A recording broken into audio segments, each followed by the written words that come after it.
Watch the show on Twitch. Follow ESPN 1000 Chicago. Stream the show on the ESPN Chicago app and on FM 100.3 HD2 and on ESPN 1000 Chicago.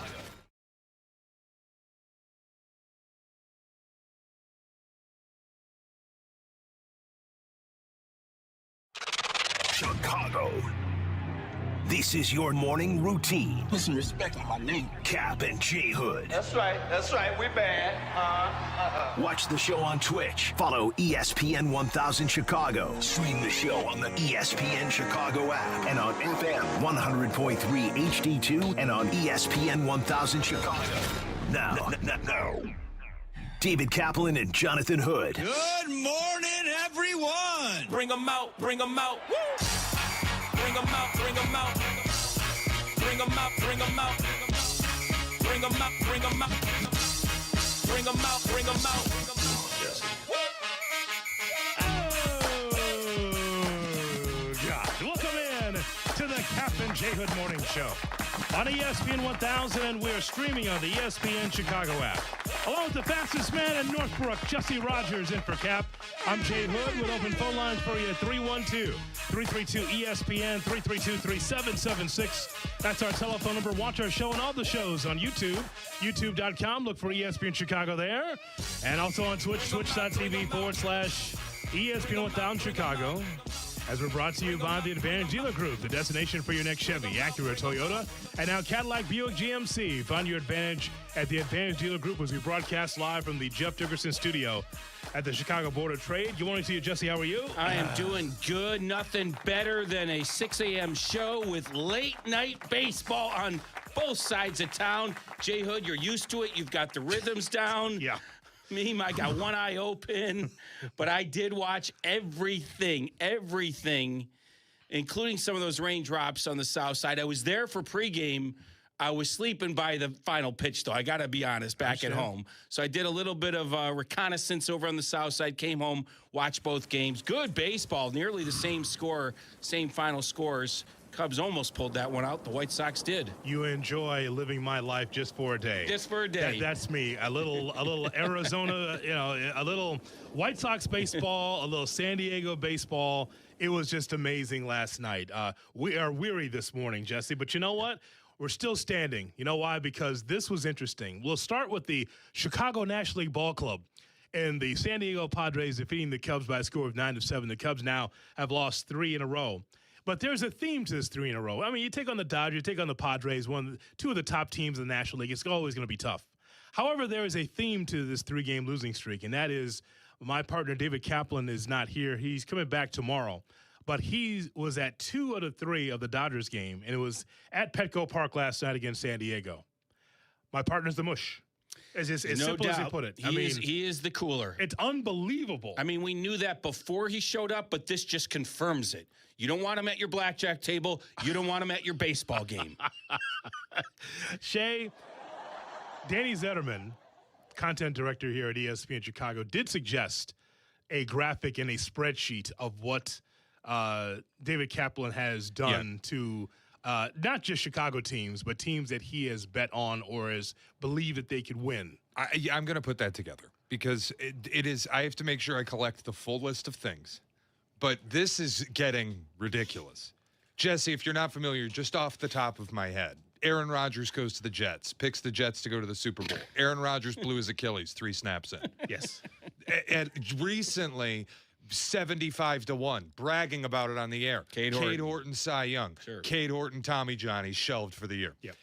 Iowa State to win March Madness. Their best player goes out for the tournament in the first game of the tournament. And now, a 10-game winning streak for the Cubs. Kap goes to 3 in a row. They lose all 3. You can't script it any better than that. You really can't. And the fact that the Cubs are flying high until the moment he showed up, it's not like they were playing 500 ball. They'd won 10 in a row until he shows up. Here's the thing. Let's leave him in L.A. to do the show. Keep going to Dodger games. Oh, my God. And maybe the Cubs overtake the Dodgers in the National League, for God's sakes. Let me just tell you something. It has been a glorious 3 days for I'm me. sure. I have cashed every game that he's been. I have. Let me tell you something. Would you like lunch today? Would you like lunch? Just because I got it. I'm not allowed to bet baseball, but if I can take your winnings, I think that's legal. And go to lunch, I think that's legal. We talked about breakfast last week.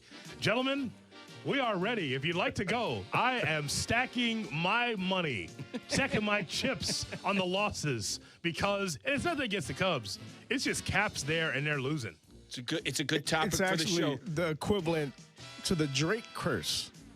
Anytime Drake wears some type of team's jersey or paraphernalia, they wind up losing or losing the player. That's a great call. Something always happens. Do you think there's a friend in every friend group that is that guy? Yes. That's that cooler?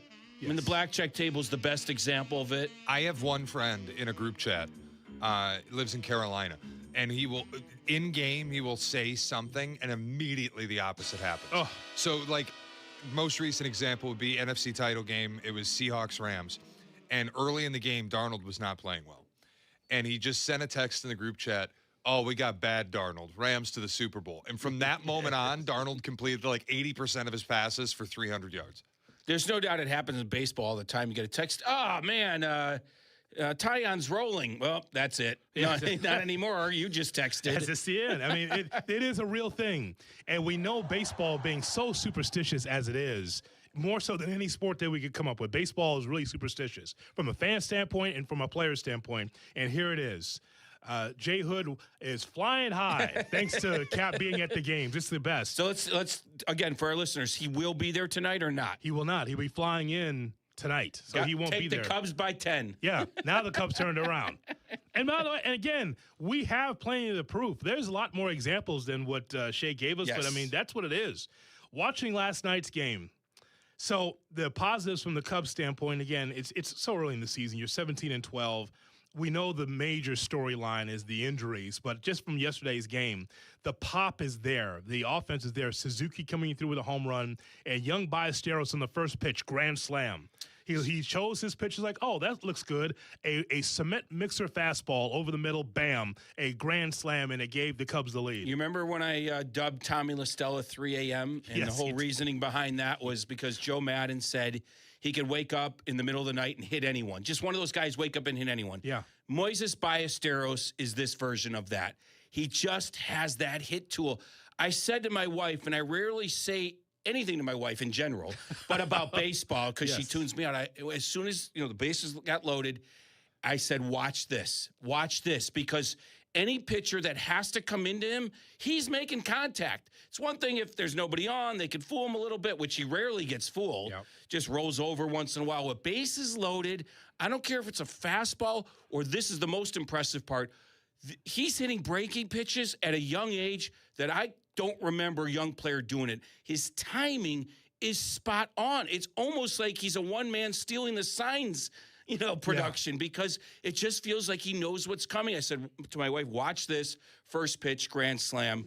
And if you want to combine it with the other rookie in town, we have two fun, new, shiny toys to play with here. Murakami hits a 3-run home run. And what I like about him, J Hood, he's hitting important home runs. That's right. And he's changing games with them. So pressure moments haven't been too big for Murakami, and they haven't been too big for Ballesteros. From Ballesteros' standpoint, we always look for young players and what's next in sports, especially around here. Like, who's the next guy to be able to root for? Ballesteros should never leave the lineup. There he is putting the tool of ignorance on yesterday, being the catcher, right? And, called a good game, but yet his offense really was able to come through. Really liked what I saw there. And so from the pitching standpoint, Jesse, I was telling Shay, I said, I've been around here for a while here, born and raised here. Mm-hmm. I've never seen the litany of injuries that the Cubs have suffered. Remember 85 when you had 4 starters out and you were left with Dick Ruthven? I got to pull out that Baseball Digest. They were all on the cover. All of them were on the cover while being on the injured list. One of those, disabled list back then. Yes, one of those guys in the booth yesterday, Sutcliffe. Yeah, that's right. So that's right. All those guys are, but I've never seen anything quite like this. Not in April. I haven't. I can't recall, certainly. So do they have to look under the hood, no pun intended, about what's going on the mound? Yeah, I mean, especially if you have 6 injuries that are the same injuries, you look under hood a little bit more. If it's all a little bit different, it could be fluky. I mean, I hate to say it this way, but somebody has to lead the league in April injuries on the mound. Yeah, you know what I mean? Like, let's see what the next few months bring and if they figure out something. Because, look, there's nothing that has to tick off an owner, let alone a front office. I'm paying all these guys to sit on the injured list. Yeah. What's going on behind this? So Phil Maton finally returns, and he doesn't look good again. It looked like it's like getting a root canal watching him right now. Yeah. He's laborious. There's no rhythm to it. Gave up a couple runs, which came back to haunt them because the Cubs actually got to Mason Miller. Yeah. They actually got to him, almost beat him. And unfortunately, the deficit was too large after Maton gave up a couple in the 7th. Yeah, it was a miracle when you go after Maton. And again, scoreless streak ends. That's not hyperbole. That guy is as nails as anyone in the big leagues. And for the Cubs to be able to score any runs against him was amazing. I just look at this list, though, of Riley Martin. And we have to see if there's a theme here with it, though, right? I mean, counsel said the next 8 weeks for Riley Martin, diagnosed with a flexor strain in his left elbow. Thiel Barr, 15-day injured list with the left hamstring. That's different. Porter Hodge is on the 60 day. Under Tommy John. So that'll be all for him. Yep. I think that's it for the season. Hunter Harvey is going to be back soon. He's going to get his rehab program soon. He's on a 15-day. Triceps, I think, or something. I can't remember. I can't remember every injury. Lat strain for Palencia. Right, Palencia's out. Yeah. Wicks. That's been since spring training. He did have rehab start Saturday in AAA Iowa. And, of course, Horton's out for the season with Tommy John. So there's a couple 3 elbows in there, and then some different ones, So you still got to look at it. You still have to look at it. Are we pushing these guys too hard in training? Especially, obviously, the arm injuries and oblique. For a guy like Palencia, not a shock the way he throws. It's not great. It's not great. I mean, we're looking at the highlights here on YouTube, youtube.com. Look for ESPN Chicago and like, share, and subscribe what we do there. I mean, that's Maton, yeah. The Shaw in the corner, by the way, in left field. That's a bad play there in the 7th. You gotta get to that baseball. Yeah, they decided to give Hap a little time off, and it showed up on that play. Ballesteros was okay behind the plate. He did have I don't know if they called it a pass ball, but there was at least one play that he probably should have stopped and runners advanced. But there are a lot of other balls. I think Ben Brown bounced in that he stopped. They had their chances. I think actually, you go back to the key to that game. Matthew Boyd was not very good. He gave up 3 runs in the first. I think they purposely paired him with the rookie Ballesteros behind the plate, the veteran Boyd. I don't know if that impacted the first inning. New catcher, pitcher, his command was off. 3 runs in the first, and then couldn't pitch more than 4 innings because of pitch count and too many guys on base. So Boyd really set the tone in a negative way, but the offense keeps them in games. Randy Vasquez had a 1.88 ERA going into this thing. Cubs came storming back, take the lead on the Ballesteros grand slam, and then they actually get to Mason Miller. Like there was a game to be won there, and the Cubs didn't win it. Yeah, it was just not good. As the Cubs, and this box score, I see what's happening here. Yeah, Webb finished it out. I was bleary-eyed by then. Webb finished it out for the Cubs at the end. Yeah, so so what I would say, Jesse, if I'm a Cub fan, I would look at this and say, well, there's levels to this, even in April. The Cubs are supposed to be a contender in the National League. You're taking on the champion Dodgers, and you win the first game 6-4. And then you're losing 12-4, and then you get shut out. All right, so then you move on. Like, okay, Dodgers are stacked. They're like Noah's Ark. They got 2 of everything. Yeah. What are you going to do, right? Yep. So, okay, so now you get to the Padres. You see the Padres, and again, I think at times, because I watch them a ton, that you can get to them, especially if you pitch the ball well.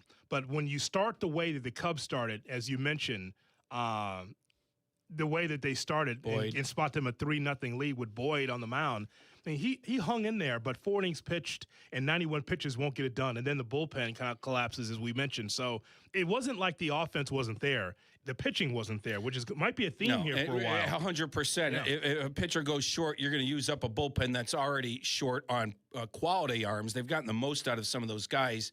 Raleigh Rollins said the other day, guys like that. But here's the way I look at it. Hear what Cub fans have to say, 312-332-3776. I think they were flying high during that 10-game streak. I think it's hard to have long win and losing streaks in April, but we've seen a few teams do it. So my point is that's how bad the Mets and Phillies were. I mean, they were so bad in April they couldn't just squeeze one out. And here come the Cubs who are going well and take advantage of the Phillies and Mets and go even further than that and win 10 in a row. And they were due for a little regression, the Cubs. Okay, you've had it now. Now turn this thing around. You don't want to lose the last, 5 games on this road trip here. So you had your little regression. I think they did great gobbling up the 10 wins in a row, but it was a perfect moment in time for sure. The one part of their team I still continue to have faith in is that offense. I mean, you mentioned Ballesteros in the lineup every day. He's just not going to be. Well, against lefties. Matt Shaw's going to get in there. Carson Kelly's going to get in there for the most part. He's earning his chances against lefties, but they're going to keep going 12 deep and mix and matching. This whole thing of the experiment of Shaw, in corner outfield spots. Jesse, listen. Hey, man. He hasn't taken to it as quick as I would have thought. I mean, that's my nice way of saying it. For a corner outfielder, he makes a fine DH. How about that for Shaw? I understand, and maybe he should start there a few times instead. Because against the lefty, he's going to be in the lineup a lot of times. Not every time, but a lot of times. So close your ears, Jesse, because I'm talking to Shay and Jay Moore now, because you can't be privy to this conversation as a national baseball man. Okay. Shay, Jay Moore, we're going to have to bet the Cubs today.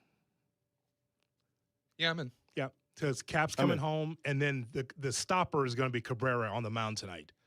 Now, here's the thing. Cabrera might have to go 8 because you can't trust anybody in that bullpen, but I think the Cubs will have enough offense to beat the Padres tonight, and then Cabrera on the mound. He stops it tonight.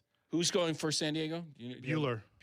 So, look, this is the Padres' problem. This is why people are like, oh, Lucas Giolito. No, the fact is the Padres signed Lucas Giolito because they are desperate. Yeah. You should be happy the Cubs didn't sign him because that would have been a sign of desperation. Nothing against Lucas. He's not going to be ready for a while. The Padres have a couple starters, and that's about it. Pavetta's down. Yu Darvish is down. Yeah. Musgrove is working his way back. They have no starting pitching after Vasquez. So you are exactly right. There's no reason. Kap's leaving town. Yep. That's an easy catch. Walker Buehler's on the mound. The Cubs will score runs tonight. So, yeah, your own starting pitching doesn't have to do a lot. Just keep that team in the game. You got a shot. Jesse, if you have the updated depth chart, and you never update it, by the way, on ESPN.com, you do a horrible job of that. They don't do that, do they? I blame other people for that. I blame other people. Do you have someone in the bullpen you trust for the Cubs right now? A little bit of Hobie Milner. Nice scoop, Jesse. And then, there's a random night where a guy will step up. You can't. Like a Ben Brown? He has. He gave up a little bit yesterday, but he has stepped up. He's pitched well multiple innings. They keep bringing him in dirty innings. So that's the best way I could say it. There are guys on a given night, I'm like, all right, I think I like this. But then there are the same guy 2 nights later, I might I don't know if I like this. So there is no designated closer at this point, right? No, not really. Okay. Not really. Maton could be it. Keeps giving up runs, though. I know it was his first game back, coming back from the injury, but at some point he's got to find his rhythm. I think he stinks. I don't think down the stretch. Well, then that could be a big mistake signing because he doesn't throw 100. No. This is purely a guy that spins the ball. And if he can't find the rhythm between a fastball and spinning it when you don't throw 100, then we've got a problem. All I can tell you is that Cabrera's got to go, 7 2/3, 8 innings, because that bullpen is gettable, as you can tell. And again, he got a lot of inexperience, and guys are not used to high-leverage situations. I like Ben Brown. I think he's fine in a pinch, but the injuries will tell a great story in the month of April going into May. That is for sure. Yeah, Javier Sada hasn't looked good out of the pen necessarily. No. Yeah, this is a problem.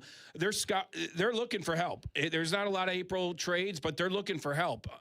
The unfortunate part is, the Phillies and Mets are so far out of it, but they're not the type of teams to dump anyone this early, where just pick a team. The Marlins are 500-ish. Yeah. The Angels are still kind of okay right now. Mm-hmm. A bunch of normal teams that will fall out of it haven't yet. The Twins haven't fallen out of it.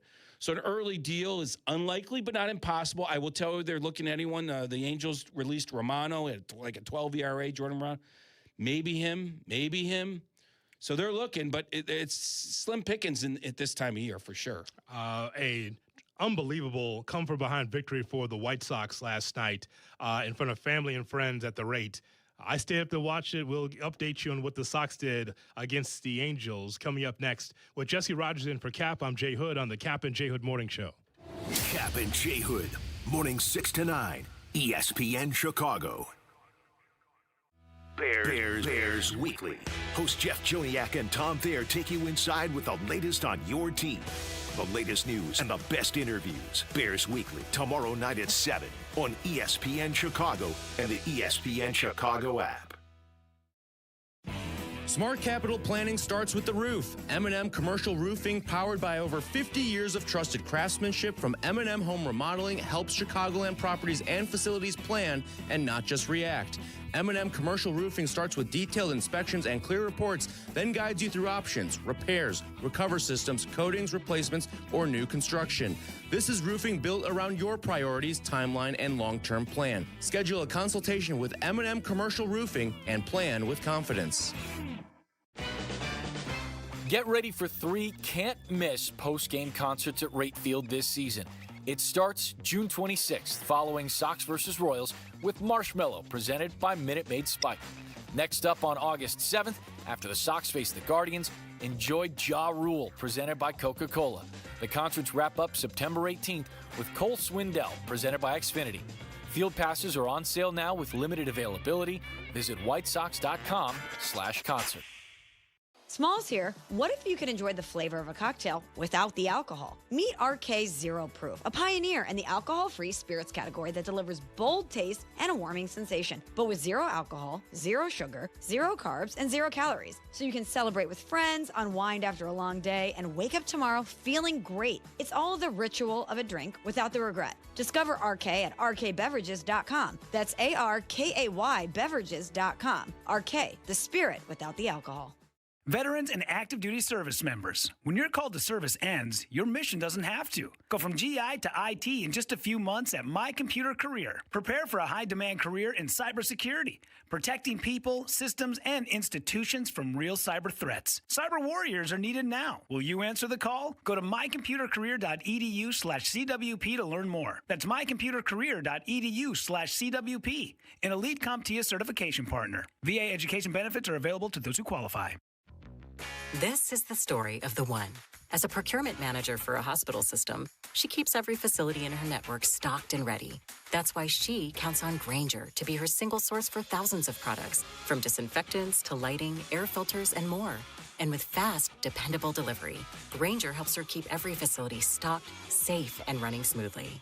Call 1-800-GRAINGER, click Grainger.com, or just stop by. Grainger, for the ones who get it done. Evan Cohen here. PayPal is now the official peer-to-peer payment sponsor of the NFL, which means all the money moments that fandom creates, whether splitting tailgate costs or chipping in on tickets and game day food between friends, are covered. Wherever the game is played or watched, PayPal moves with fans. You can send money through text, email, or directly to your friends with eligible accounts on Venmo. Just download the PayPal app, share all the moments that matter. Account with PayPal is required, not available in all regions where PayPal operates. Prizes, flyaways, even cash money. You want it? We've got it. Find a list of all contests and official rules by visiting ESPNChicagoContests.com. That's ESPNChicagoContests.com. Kap J Hood are back. Yeah. Presented by Advantage Dealer Group. ESPN Chicago. Kap J Hood, weekday mornings at 6 here on ESPN 1000 and streaming on the ESPN Chicago app. Here's hoping that you're going to have a great Tuesday. Jesse Rogers in for Kap as we're talking about the late night baseball. That's why we're here in the morning, to be able to update you. If you went to bed, that's why we're here, because we stayed up early in the morning, past midnight. Yeah.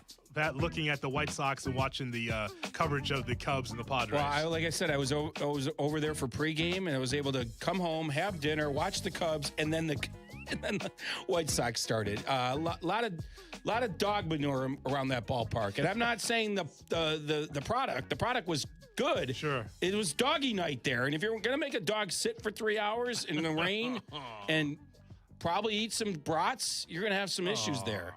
So the cleanup today is going to be interesting. That's so nasty, Jay Moore.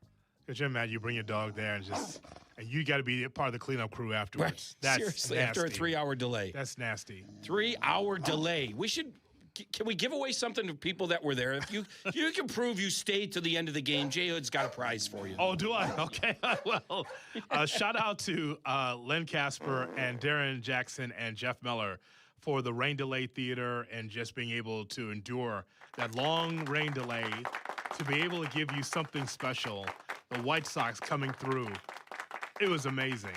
Swinging a hard ground ball into center, base hit. Antonacci's going to score. Mydroth will make his way to third. It's 5-2. Still nobody out. And the tying run will come up in Edgar Carroll. There's a swing and a base hit. Right field corner. Well, Mydroth scores. Here comes Peters. Carroll's going to stop at third. It's a double. And it's a one-run game, 5-4. And Shay, we have to show people on YouTube, if they missed it last night, Murakami coming through for the White Sox. I mean, you look at this man coming up to the plate, and he becomes something special now, Jesse. Now you want to see what he does. Trailing 5-4. Yeah, and then this happens. Murakami coming through with that big-time 3-run shot. The 2-2 pitch. A swing and a high fly ball out into right, and it is deep, and it is gone! A 3-run homer. Well, I was talking about bringing one in. That works. 3 total. White Sox lead 7-5, and still nobody out. That's right. DJ's just looking to just get it. He understands the White Sox. He understands the assignment. He's looking for 1 run.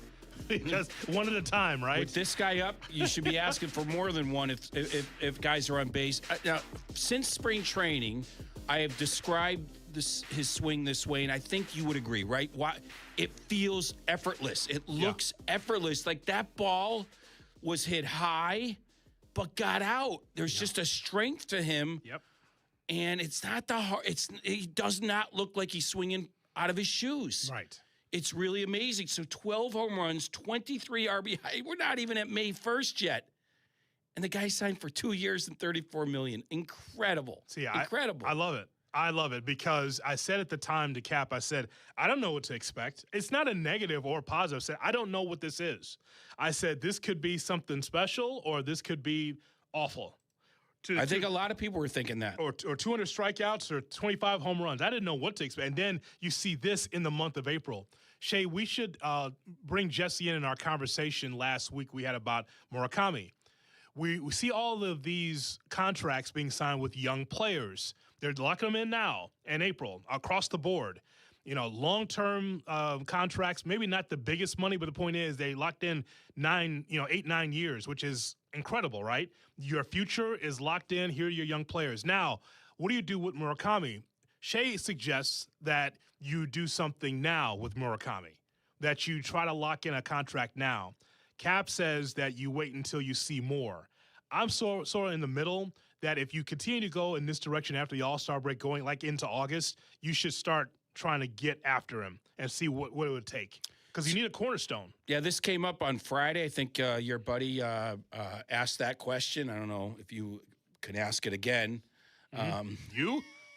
No, not me. Our other buddy asked that question of Chris Getz. Yes. Welcome to Chicago. That's who asked that. See, I like to put it up on a tee for you. Well, welcome to Chicago, Chris. I've been here for a while. First question, Bruce. Go ahead. And so he asked that question. All right. It obviously feels premature 1 month into a guy's season, but this is a unique kind of player. He's not your classic rookie. He's played professional baseball. Boy, Chris Getz said something to me, I've repeated on the air, that just sticks, and it's so obvious. The 2-2 pitch.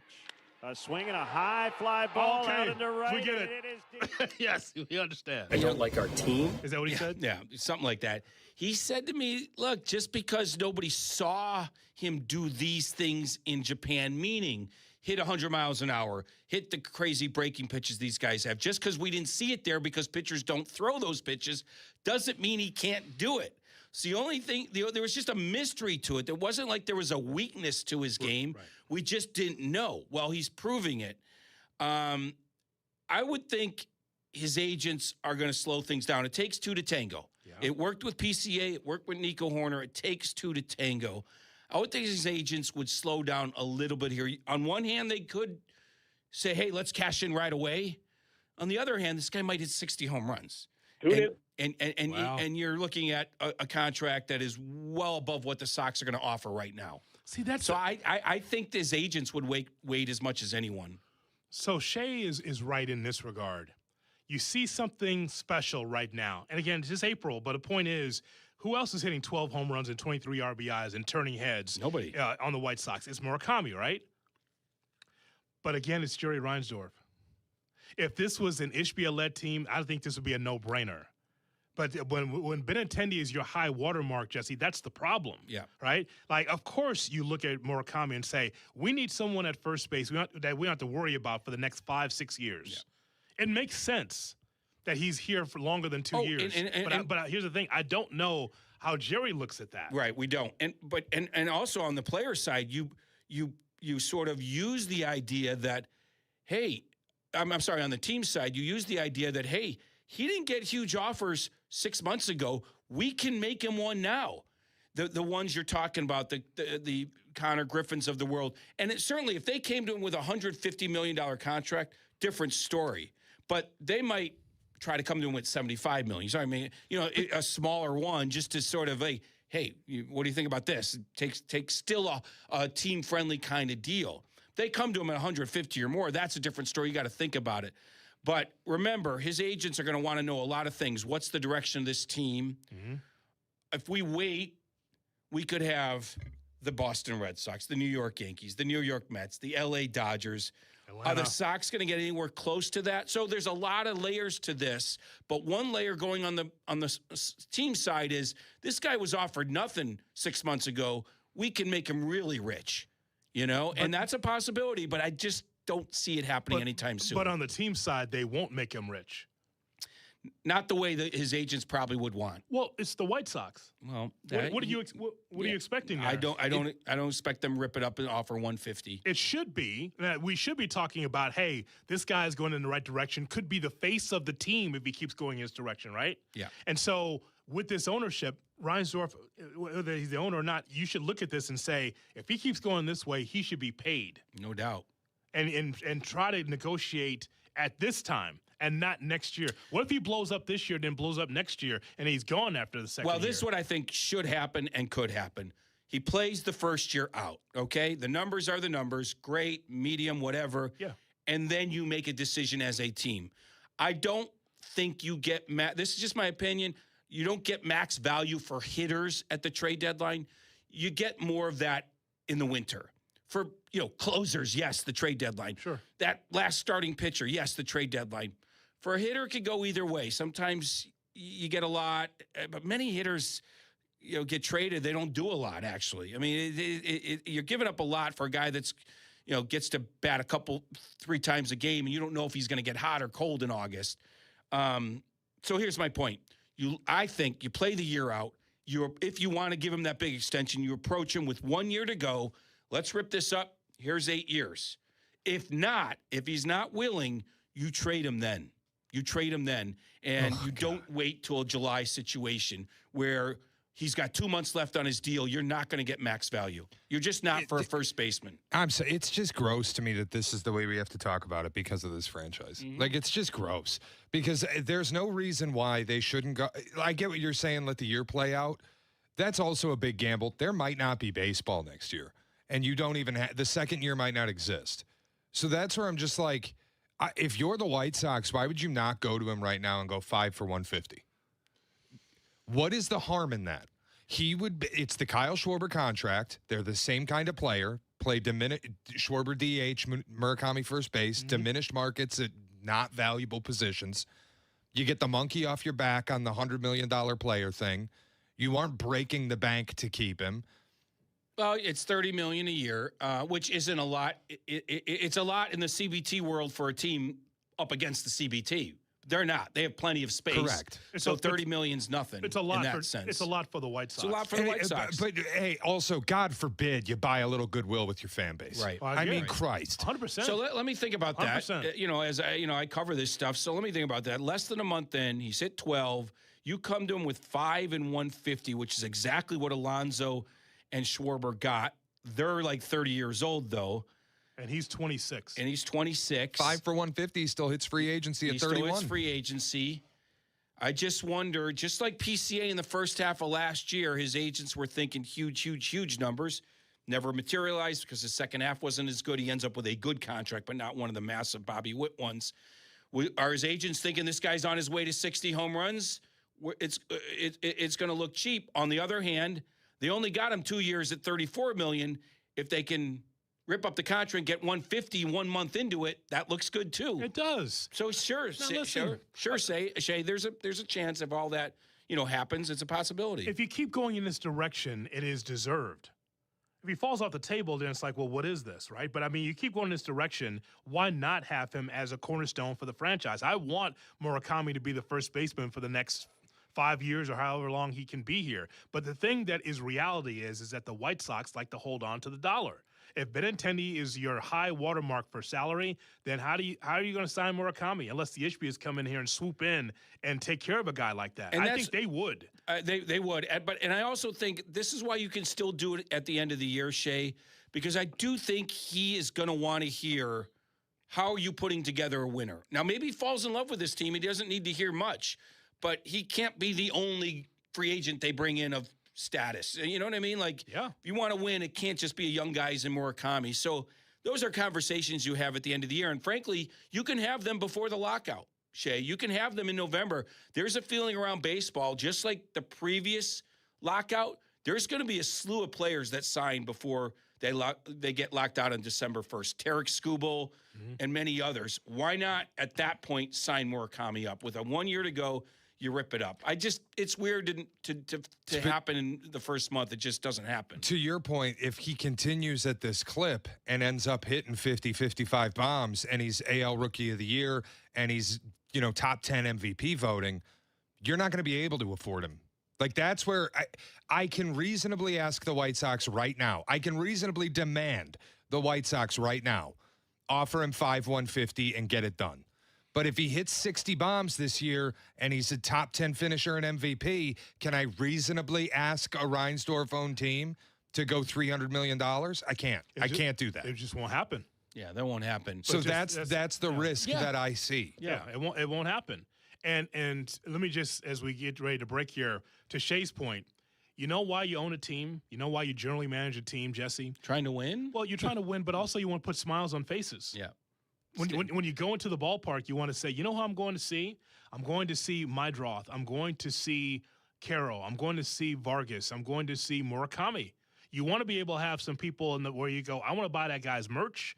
I want to root for that guy, because it's rooting for the White Sox, yes, but also, as you well know in baseball, it's individuals that stand out. The reason why you go to the ballpark. Murakami right now is the reason why you go to the rate, and I want him to stay if he keeps hitting this way. He's learning Major League Baseball, but yet mastering it in the first month. It's amazing. It really is. It really is. And it is a fascinating topic, this whole contract thing. As I said, this is my job. I cover it. And the one thing I don't think people understand, obviously, is how agents and agencies and their moment in time, so to speak, matters. What's happening with the agency. In this case, I don't think it's their fault he only got 2 years. You only can sign for what people offer you. Sure. Every contender could have signed him for 10. No one offered him 10. So, but in their mind, they're thinking, well, we only got him 2 years and 34. We need to hit a home run on the next one. Does that mean doing it in April? Maybe. Or does that mean waiting to the offseason and really sitting down and getting $200+ million because he's hitting 50? Like, these are things going on in the agent's mind. We've got to hit the next home run because all we did for him was a single on this one.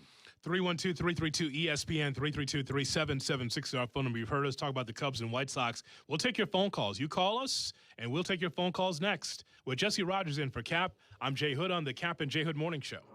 Kap and J Hood, ESPN Chicago. It's a bad take. Come on, Jesse. When Kap and J Hood are over, the fun continues. Tell your friends and enemies. It's the Carmen and Jurko Show. Weekdays from 9 to noon on the home of the Bears. ESPN Chicago on AM, on app, on YouTube. Presented by Advantage Dealer Group. Ready to finish what you started? At North Park University in Chicago, transferring is seamless. Bring your credits and complete your intended major, or choose from 6 accelerated, fully online programs designed with working professionals in mind. The warm Christian community welcomes those from all faith backgrounds, and students graduate ready to lead in schools, communities, and beyond. You'll be supported every step of the way to thrive in your chosen career. Apply today at northpark.edu. North Park University, where faith, purpose, and career come together. Woodford Reserve is more than just a spirit. It's a spectacle. With more than 200 flavor notes, Woodford Reserve wows your senses, delights your palate, surprises you with every new sense and sensation. It elevates an evening into an event, giving you a new experience with every sip. So yeah, Woodford Reserve is more than just a spirit, it's a spectacle for the senses. Kentucky Straight Whiskey, 45.2% ABV, the Woodford Reserve Distillery, Versailles, Kentucky. Please drink responsibly. Woodford Reserve is a registered trademark, 2026, Brown-Forman Distillery, Incorporated. Another medical bill from the accident. Another bill. A letter from the insurance company saying they need more documentation. Did you call them? I've been on hold 3 times this week. Nobody's telling me anything. Who is it? Postman Law, injury and accident attorneys. We'll deal with the insurance company. We'll connect you with the right doctors for your injuries. We'll be your one call for everything. Everything? Everything. Postman Law. Injury attorneys who deliver peace of mind. Call 844-POSTMAN or visit postmanlaw.com. Attorney advertising.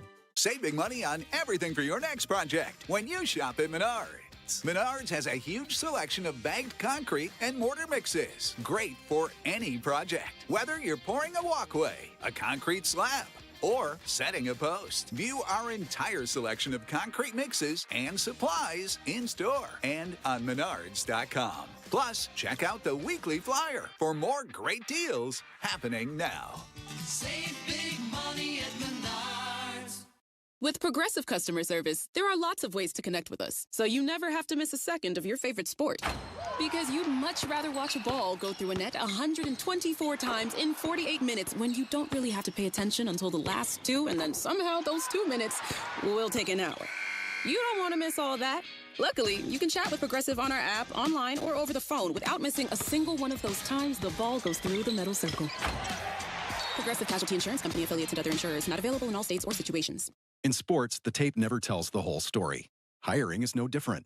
AI can make candidates look like an MVP on paper, so knowing the person and the skills behind the resume matters. That's where Robert Half changes the game. Our recruiters combine their expertise with award-winning AI to evaluate skills and fit quickly. Learn how we can find you specialized talent in finance, accounting, technology, and more. At Robert Half, we know talent. Visit roberthalf.com/talent today. Nature is calling. No, not that way. Fishing, hunting, hiking, nature. Chauncey's Great Outdoors, Saturday mornings from 6 to 7 and available on demand on the ESPN Chicago app.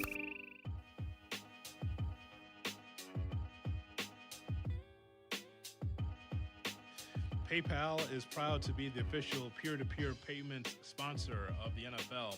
When fans come together on game day, PayPal helps it make it easier to split ticket costs, cover tailgate supplies, parking, and even food. It's a simple way to settle up so fans can stay focused on the moments that matter. The NFL brings people together, and PayPal helps make paying each other feel easy from kickoff to the final whistle.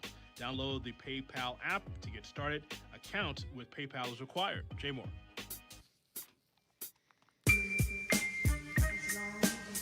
Kap and J Hood are back on ESPN Chicago. Kap and J Hood on ESPN 1000 and streaming on the ESPN Chicago app. Jesse Rogers in for Kap. We're with you till 9 o'clock. Then is Carmen Jurko at 9, followed by Rich Eisen at noon. Waddle Silvy at 2, and the White Sox take on the Angels at 6. Right here on the home of the White Sox, ESPN 1000. Our video streaming is brought to you by Woodford Reserve.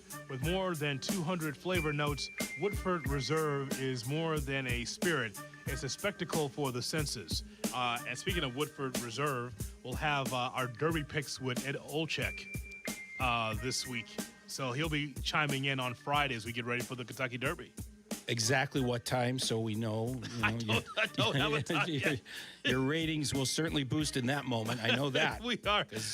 No one better than Edzo. We will find Edzo somewhere on the road in some hotel in Vancouver or wherever he is, Winnipeg. Hockey and horses. He's an expert at both. We will find him, and we will have him on Friday to get his thoughts on the Kentucky Derby. Let me ask you a question. You are so good at understanding this gig and like the city, New York and sports radio and all this stuff. So what I'm getting at is, I don't know if this question could be asked in New York between Mets and Yankees fans or LA, whatever, two team cities. But can we possibly ask this question and get answers that aren't just down the middle? And what I'm saying is, if you could buy stock in Murakami or Ballesteros, are the answers just simply going to be split, Cub fan, Sox fan? I think the answer is probably Murakami. Home runs, once you establish yourself as a home run hitter, you don't hit 20 and then don't hit again. You know what I mean? You don't hit 30 and then go to 4. I mean, it happens once in a while. The answer right now would probably be Murakami, but I do think it's a good question. 2 rookies in town, raking like hell.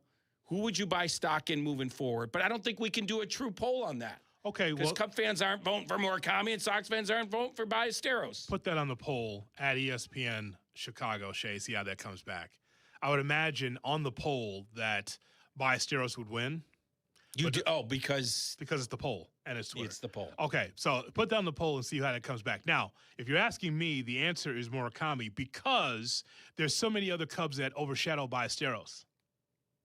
I know we're talking about one-on-one. There are, yes. However, but Ballesteros has more support to be able to hit home runs and RBIs than Murakami does.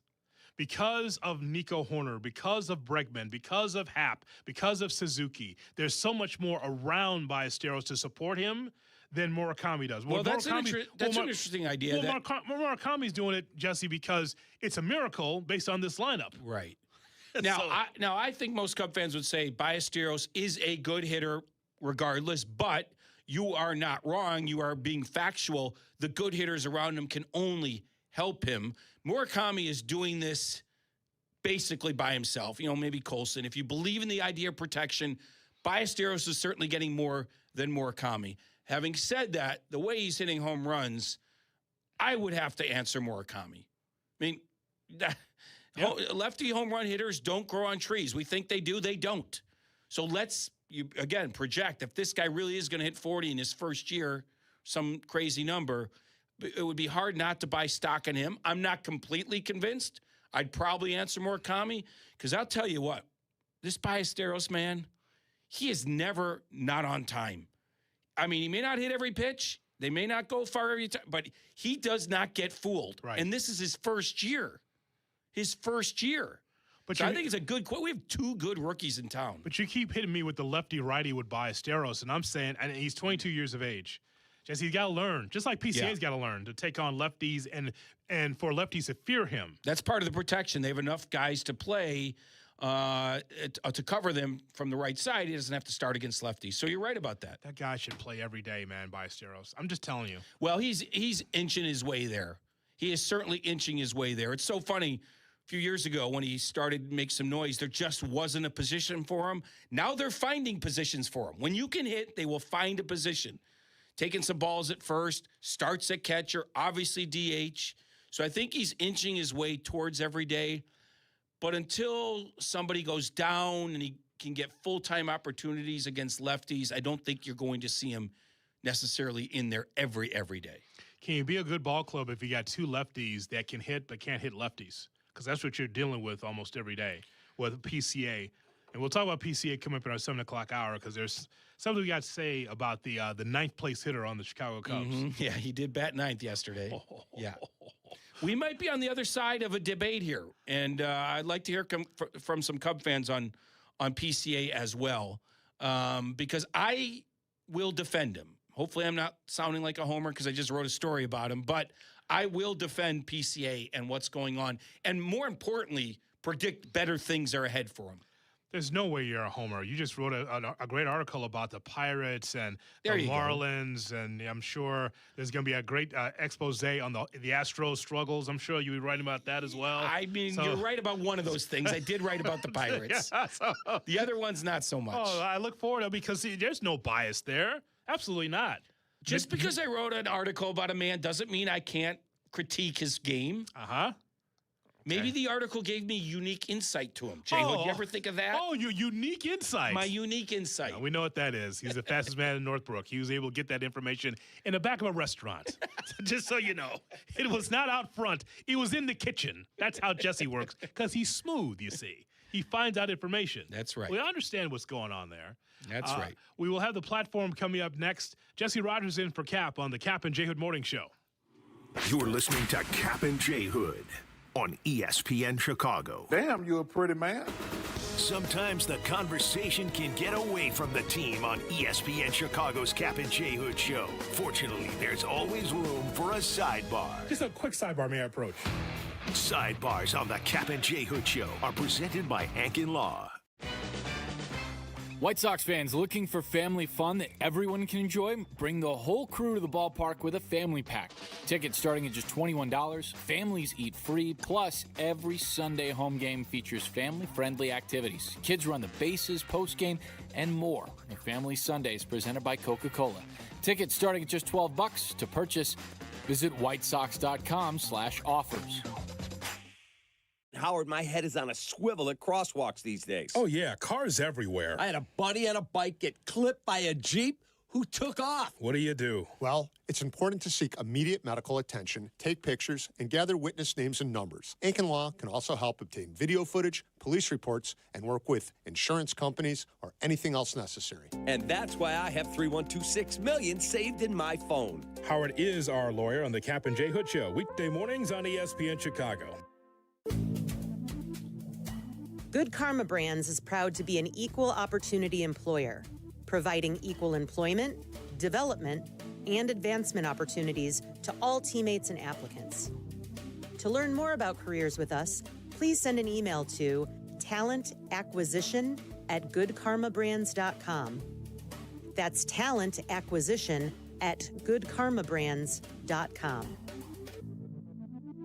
Evan Cohen here. PayPal is now the official peer-to-peer payment sponsor of the NFL, which means all the money moments that fandom creates, whether splitting tailgate costs or chipping in on tickets and game day food between friends, are covered. Wherever the game is played or watched, PayPal moves with fans. You can send money through text, email, or directly to your friends with eligible accounts on Venmo. Just download the PayPal app, share all the moments that matter. Account with PayPal is required, not available in all regions where PayPal operates.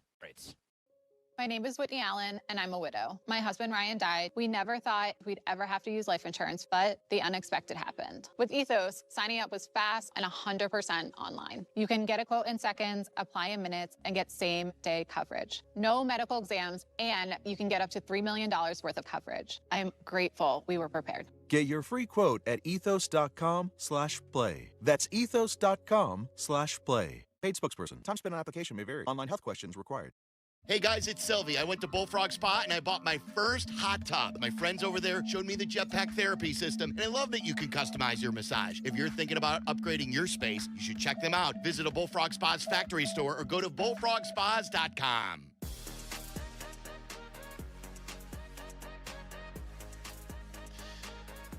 Hey, you think about ZipRecruiter, you think about the kind of candidate who really stands out in the hiring process.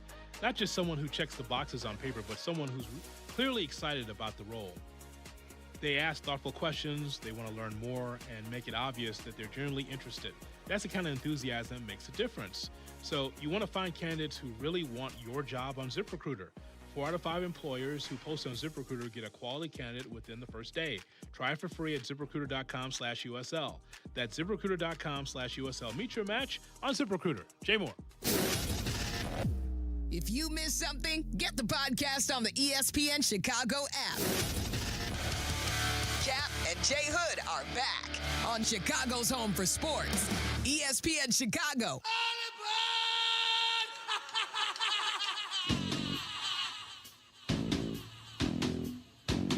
Time for the platform. Here's Shay Norley.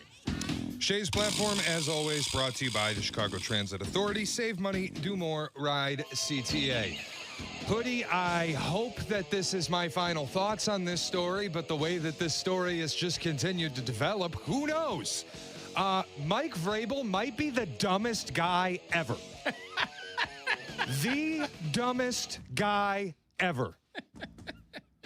How on earth do you let the paparazzi snipe you at Salt Lake City Public Airport shopping for sweatpants at what looks like a Hudson News as an apology gift for your wife?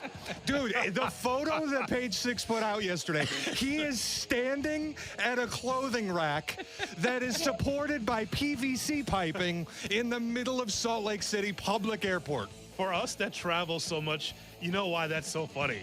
The Hudson News, which is the bottom, looking for clothes. Looking for a newspaper or like a quick snack, but the clothing at Hudson News, that is the best. Couple layers to this, Shay. I want to know if he wanted to be photographed. Well, let him cook here. Right? He's got Well, more. that's the great question, because the Patriots have a plane.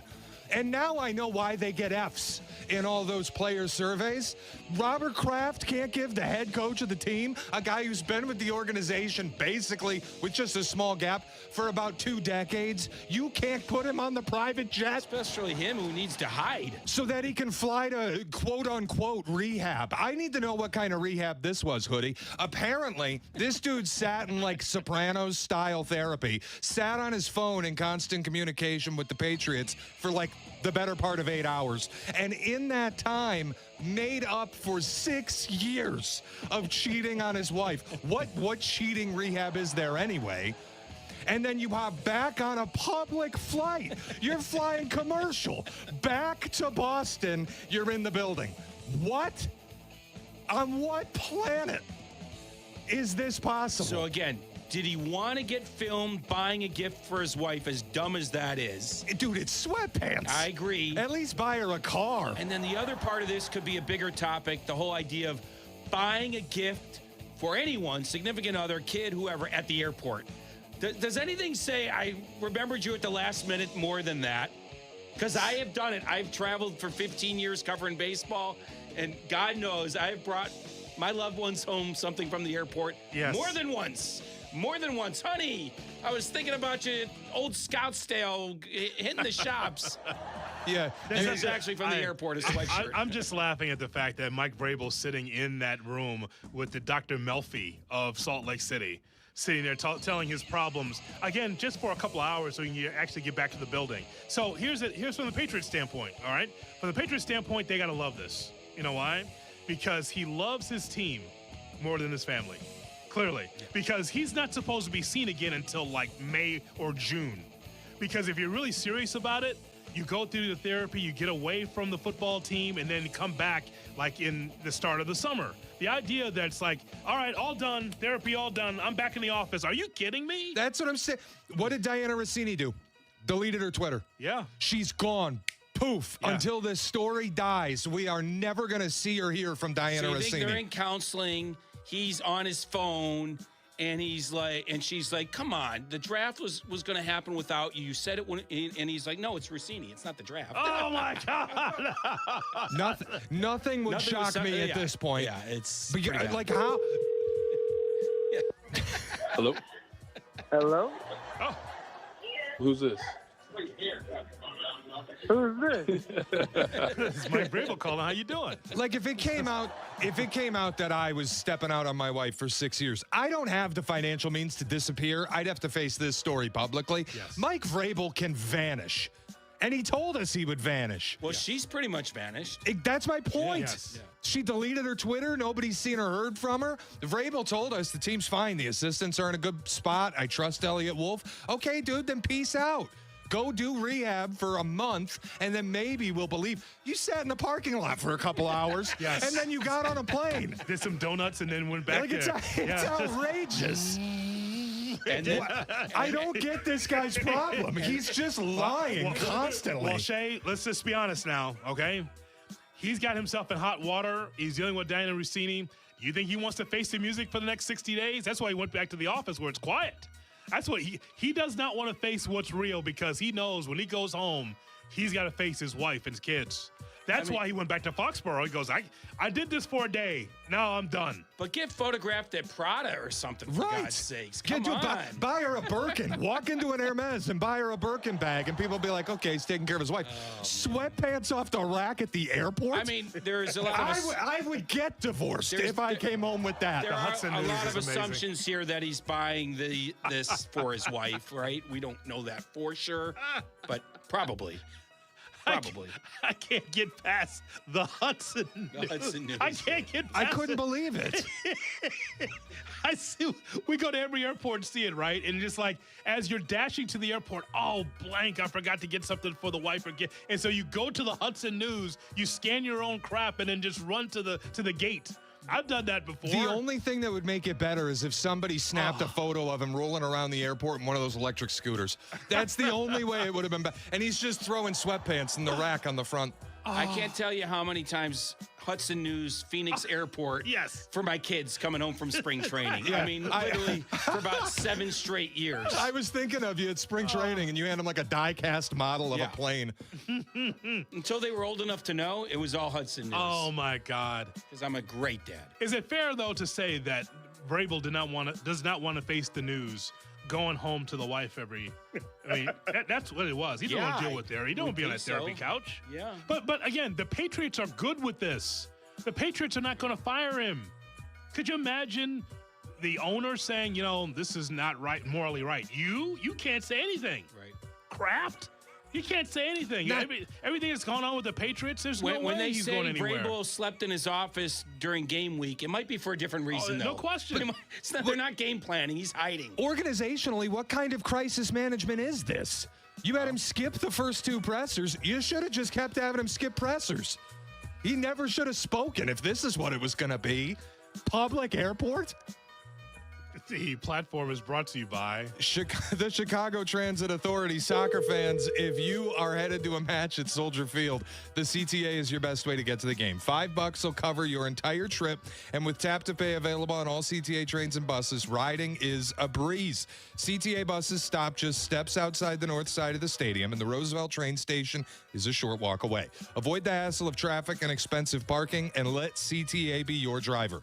Find the best route for you at transitchicago.com/plan a trip. Save money, do more, ride CTA. With Jesse Rogers in for Kap, I'm J Hood on the Kap and J Hood Morning Show. Broadcasting live from the Chicago Board of Trade. This is the home for every Bears game. ESPN Chicago. And this is Captain J Hood, WMVP, WTBC, HD2 Chicago, a good Karma Brands radio station. Hey guys, it's Silvy. It wasn't long ago when gorgeous spring days made me angry. It was beautiful outside, but our windows wouldn't open, and they'd only stay open with a stick propping it open. That's when we began our partnership with Window Nation. They installed custom-fit windows and made a huge difference in the Silverman household. Right now, you can save up to 50% off. The more you buy, the more you save sale. Plus, get 0% interest for 5 years. Visit windownation.com today to book your consultation. At Triton College, summer is your chance to get ahead. Take affordable classes close to home with convenient schedules that fit your life. Earn your credits that transfer and move one step closer to your goals. If you want to save time, money, and get ahead this summer, there's a place for you. Triton College. Visit triton.edu/summer. Ring, ring. Hello. Who is it? Guests on ESPN Chicago join us on the Yingling Hotline. Chicago office is calling. I've been expecting your call. The Yingling Hotline, brought to you by Yingling, the oldest brewery in America. My name is Christine, and I'm a widow. My husband, Ryan, was a healthy 34-year-old, and 3 months later, he was gone. Thankfully, he had life insurance. Ethos made it so easy. You can get a quote in seconds, apply in minutes, and get same-day coverage. 100% online, no medical exam. Life insurance didn't take away the loss, but it did give us the space to just grieve. Get your free quote at ethos.com/game. Ethos.com/game. Paid spokesperson. Time spent on application may vary. Online health questions required. Evan Cohen here. PayPal is now the official peer-to-peer payment sponsor of the NFL, which means all the money moments that fandom creates, whether splitting tailgate costs or chipping in on tickets and game day food between friends, are covered. Wherever the game is played or watched, PayPal moves with fans. You can send money through text, email, or directly to your friends with eligible accounts on Venmo. Just download the PayPal app, share all the moments that matter. Account with PayPal is required, not available in all regions where PayPal operates.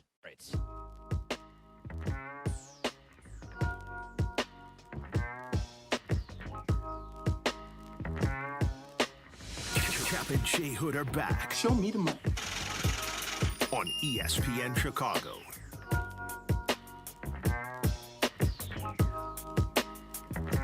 Good morning, Chicago, and welcome in to the Kap and J Hood Morning Show on ESPN 1000 and streaming on the ESPN Chicago app with the fastest man in Northbrook, Jesse Rogers, in for Kap. I'm J Hood. We've got Shay, we've got Jay Moore, and we've got you. Here until 9 o'clock, then it's Carmen and Jurko at 9, Rich Eisen at noon, Waddle Silvy at 2, and the Sox and the Angels right here on the home of the White Sox, ESPN 1000. We are brought to you by the Advantage Dealer Group. Yes, the destination for your next Chevy, Acura, and Toyota. And now Cadillac, Buick, GMC. Find your advantage at the Advantage Dealer Group as we broadcast live from the Jeff Dickerson Studio at the Chicago Board of Trade. So Shay is doing the Chicago Bears podcast yesterday with Pat the Designer. Yeah. What's great is that I can watch it on YouTube, youtube.com. And then make fun of it the next morning. Or I can peer through the window and watch them broadcast here in the building.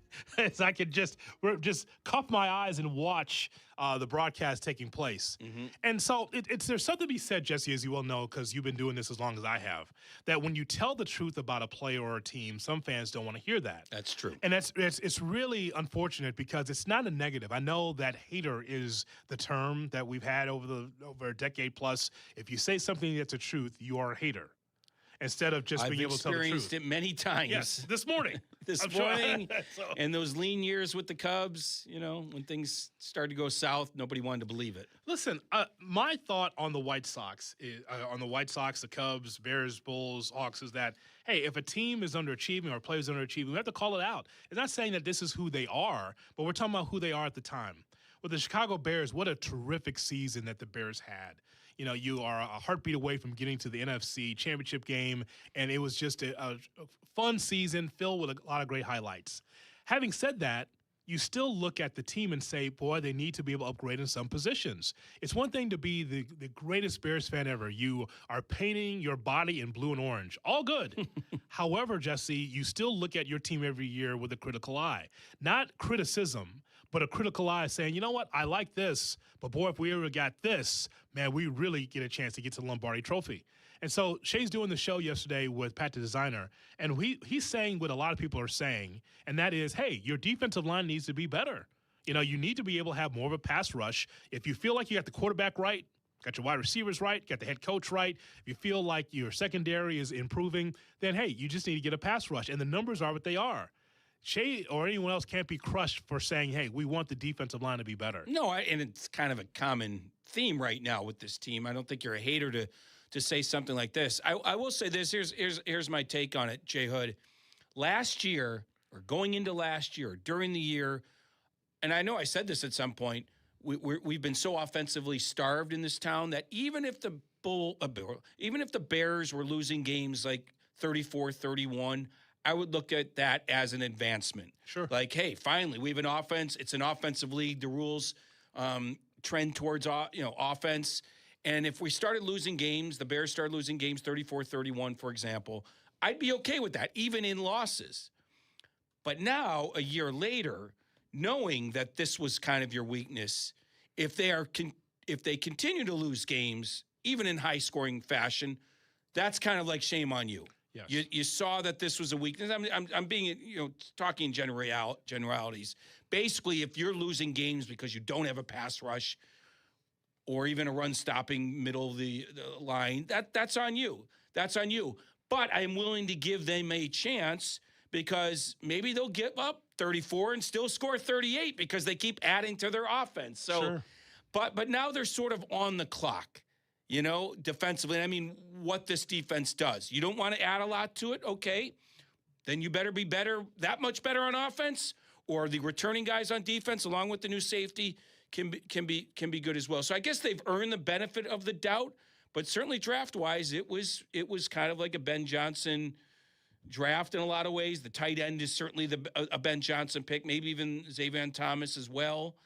So being critical of the defense, I think, is normal right now. All I'm saying, Shay, and I think it's pretty practical for me to say, hey, I want to have balance. If you feel like your offense is good, you want your defense to be as good or as close to good as possible. This whole thing that there's going to be magic this upcoming season with these miracle throws down the field or being able to do what the Bears did as far as getting takeaways, that's different. If the Bears say themselves, by the way, that every season's different, like whatever happened last year doesn't matter, pull the Jenga pin, and now we start over. If that's how you feel, then you have to look at it also with a fresh set of eyes and say that the defense has to be better. Shay, you did the show yesterday. You're apparently experiencing this with some Bears fans about what they said, right? No, it's just the reaction is always surprising to me. I think the way that we talk sports now kind of sucks. Because should I go home then? No. I'm not saying what we do. I'm saying the way people engage with it. Because if you say, like, all I've said is I still think this team is very good. I still view them as a contender. But if it doesn't go that way, we're going to know what the problem was. It will be the defensive line. It will be the lack of a pass rush because they haven't addressed it. And people, you're an idiot. They paid Dio. Stop it. Dio makes pennies on the dollar in the edge rusher market. That was not a serious acquisition. Like, they haven't made a serious acquisition since Montez Sweat. And Montez Sweat isn't good enough to be the solo guy. So it's just always bothered me. They're a little flippant about it. And then Poles does the whole thing. We think we can let the quarterback hold the ball a little longer. Okay, good luck. So all I've hit, this is, I believe it's their philosophy. They think they can win in other places. And they're either going to be right or they're going to be wrong. And if they're right, then we'll all be partying in mid-February and nobody will care about this. Sure. If they're wrong, it's probably going to be a reality check where next offseason they're going to have to adjust priorities a little bit. Yeah. That's just where we're at. And I think a lot of people hope they would have done that this offseason. That's why I'm saying 34-31 on the losing end last year was okay. This year won't be okay. But then you've been given the opportunity to improve and didn't do it. Now, having said that, I do like what they did with the defensive backs. That's part of the defense. Sure. I know they had all these interceptions, but I actually like the moves. The fourth-round pick, Muhammad, I think is a good move. And obviously the first-round pick, everyone likes. So I do think their defensive backfield could be better. That doesn't necessarily improve your pass rush, but it still makes you better on defense. I know you see Tiedemann and you think he's going to be spending time with you in Northbrook. He will not be. The Tiedemans are here. Got to get the fine china out. Oh, my. Well, he's the fastest man in Oregon, fastest man in Northbrook. We should challenge. He's not coming out. But as I said, Shay, and I've been saying, is that it's funny when you look at this depth chart, everything they did in free agency and in the draft. You went as far as to try to figure out what's next for the Chicago Bears, but you did not go and do that for the defensive line. Secondary, linebackers, offensive line. You did everything else to try to wide receiver, tight end. You did all these things, but no, the defensive line, that's a step too far. And that's my problem. My problem is that if you took care of everything else that's for the future and you feel like eventually these guys are going to be starters or you plug them in to be starters, then why do you do that with the defensive line? If you believe in Sweat, Dexter, and Jared Adingbo, fine. It better work. That's all I'm saying. I'm not saying it won't. Yes. What I'm saying is it better work, because if it doesn't, then they got a price to pay around here. But again, I don't care if you win 38-34 as long as you win. And look. But now you're depending on the arm of, and actually more strain on Caleb Williams and the offense to be able to do more than they did last year. Yeah. What they did last year was good. I don't expect them to score 40 points a game, and they shouldn't have to if you have a good defense. I think there were 9 tight ends drafted in the first 3 rounds. Shay probably knows. That's a lot, and that tells you something about the league. So the tight end pick to me is a Ben Johnson trust me pick. I don't know what the Xavier Thomas pick is exactly, except that we're weak in that room, I guess. It was a record low number of offensive backfield players taken in the top 100 in this draft. In other words, this was a big people draft. Everybody drafted guys in the line of scrimmage, except apparently the Bears in the top 100. right? Like that, they were the one. They were the exception that didn't do it, which that's fine. Again, you got to be right. Like, if this is your philosophy, and then I love people will say, well, what did Howie Roseman say? If we fill every need, then we probably didn't have a very good draft.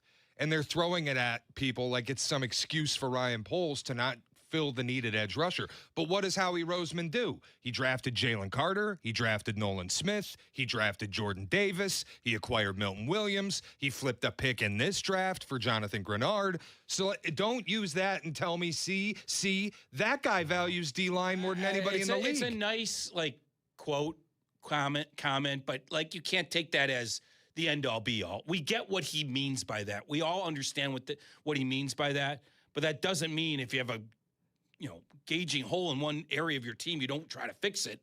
But look, I think they've earned our trust, certainly. And yeah, sure.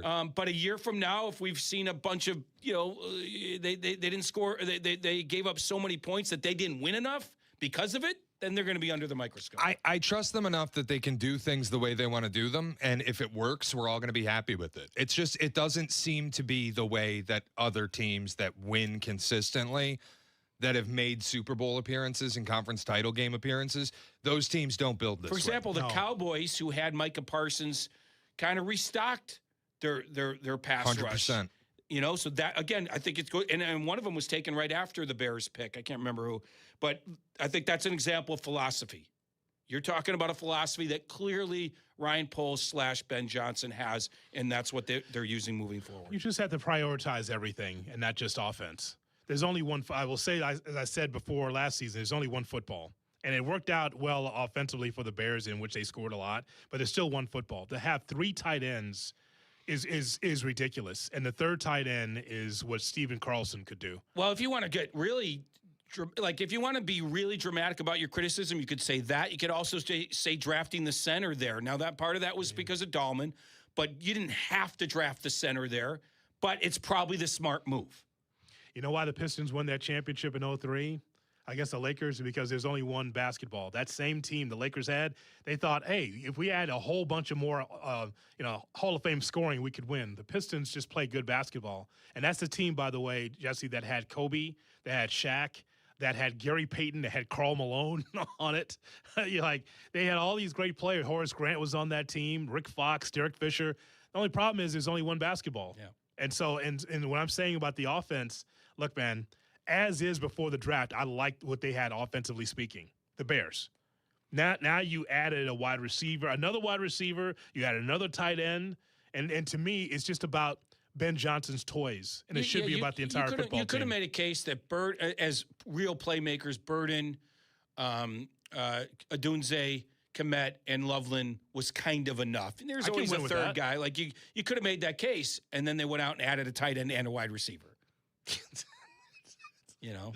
But yeah, I mean, obviously you need depth and all that stuff. But in terms of frontline players, you could have made the case that was enough.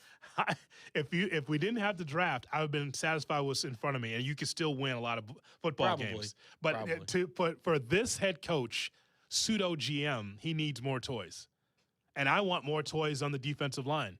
I don't think I'm asking too much, because eventually, as these guys get older and more ineffective, you want to cycle in the new. I'll just say what I said before. If they were loading up on defense and not offense, it'd be really weird, because the game has gone in this direction. Well, we lived with that forever. Right. We lived there with that forever. The way the rules are now, at least they're loading up on the side of the ball they should, but you still can't win it all without a great defense. I mean, you do need both. 312-332-ESPN, 332-3776 is our phone number as we talk to you about the Bears. It is Jesse in for Kap on the Kap and J Hood Morning Show. Kap and J Hood, morning 6 to 9. This is how it should be done. ESPN Chicago. The CDGA Golf Show. It's the biggest names in golf, and it's the best news and information about Chicago golf. Host Mike Gilligan and Tyler Rocky are your starters for the golf weekend. The CDGA Golf Show, Saturday mornings at 9 on Chicago's home for sports, ESPN Chicago. Surfside iced tea and lemonade plus vodka is your go-to drink for golf season. It's light, refreshing, made with real vodka and zero bubbles. That's right. No carbonation. Look out for the brand new half and half variety pack featuring flavors like raspberry iced tea and lemonade and blackberry iced tea and lemonade. No bubbles, no troubles. Cheers to hitting this fairway and cheers to Surfside. Must be 21. Please drink responsibly.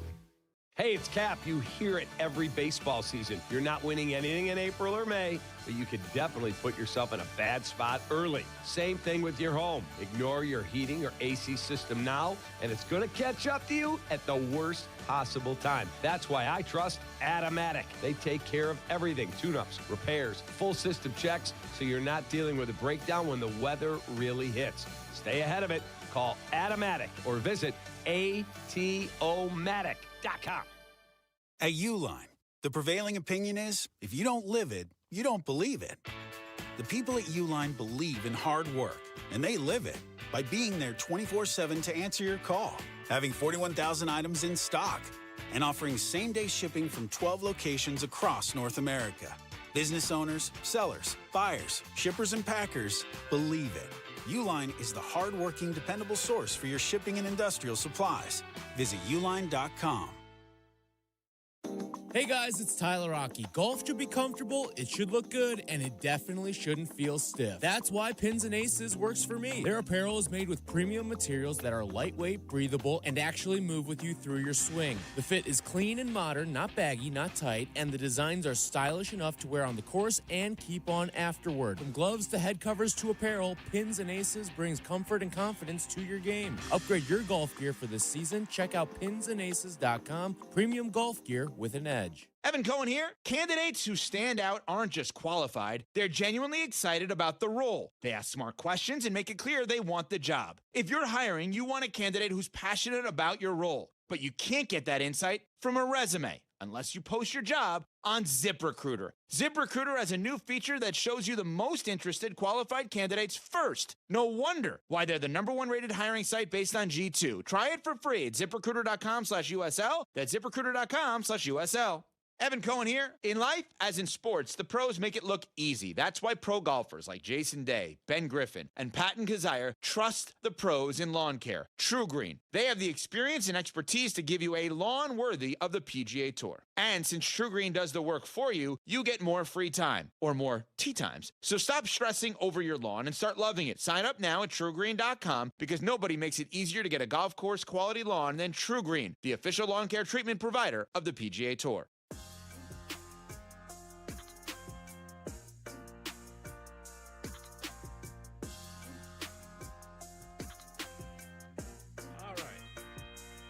Jay Moore? Let's take a look here. Is it Xfinity?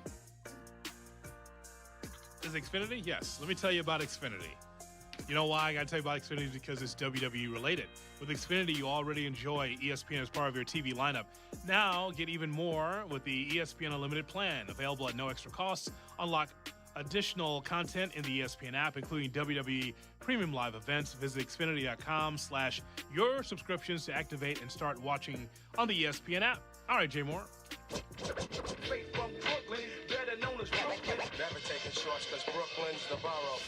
Kap and J Hood are back on ESPN Chicago. Jesse Rogers in for Kap here on the Kap and J Hood Morning Show on ESPN 1000 and streaming on the ESPN Chicago app.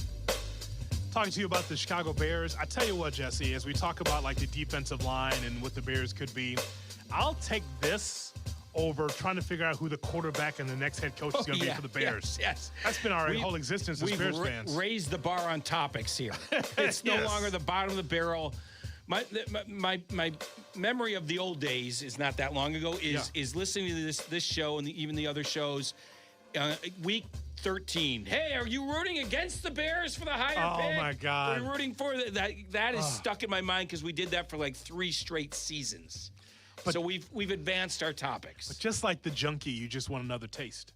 Yeah, you just want that taste. You just want to have your beak wet just again because you get to winning the North, you get past the Packers, you are able to win games in the playoffs, and so now you just want another taste, and you just want to be able to maintain or exceed what you did the previous year. Is 2026 going to be the Cubs version of 2016 after 2015. 15 was out of nowhere in a way, gravy, just get as far as you can. First time in the playoffs in a while. They win a wild card game, then they win another round against the Cardinals, and then they get swept against the Mets. It just ended, boom, right there. But it was a magical kind of season. The next year, they came back and beat up on everyone. 25-6 start to the year, win the World Series. Yes. Is 26 going to be an advancement, a continuation of 25? It's hard to do that in football. Or is it just some sort of reset and we don't know what we're going to get? Those are kind of the questions I'm thinking about. Okay, so do you want the 05 White Sox championship coming out of nowhere? At least they're coming, the Sox. So you probably want the Cubs way, where you got a taste, and then the next year you win? Well, in this case, it can only go the Cubs way because you got the taste and then you win. Now, if they're bad in 26, then 27 will come out of nowhere. Yeah. That's the only way they'd win in 27. So it's really about what you did the year before in terms of thinking about that next year. But it feels like the Bears can pick up where they left off. Critics would say, wait a minute, they won all those games in the fourth quarter. No. There's no picking up where they left off. It's completely starting over. So let's get your thoughts. 312-332-ESPN is our phone number. I love where the Bears are right now as far as a team, the head coach, the quarterback. A lot of the cornerstones on this Bears team. We're just talking about, their philosophy in the draft because, as I told Tyler yesterday, I feel like Ryan Poles in some ways has lost a little bit of a grip, where it's really Ben Johnson that is overseeing all of this, of the things that he wants, the toys that he wants. Hey, they won last year. Now I want to see them do it this year and keep moving forward. Bears are more than just being the Packers every year. It's about winning the championship. That's the key. To get that Lombardi, I want this generation, the younger generation, to feel what it's like when the Bears win the Super Bowl. You and I know it. Mm-hmm. We know what it's like, how the city's just turned upside down, just like the Cubs, just like some of the other teams around here. But it's different with the Bears, especially because they galvanize the city. Because that's where Cubs and Sox fans agree, because they're all Bears fans. And of course, the longer you go between Super Bowl titles, the more hungry you are for it. Yeah. Less people have seen it, right? As we get older, right? And new fans come around. I mean, 06 was fun, but they didn't win it. So now you're thinking Lombardi Trophy after having that taste last year. All right, let's go to the phone lines and talk to you. Southside Ace is with us here on Kap J Hood. Good morning, Ace. Good morning, guys.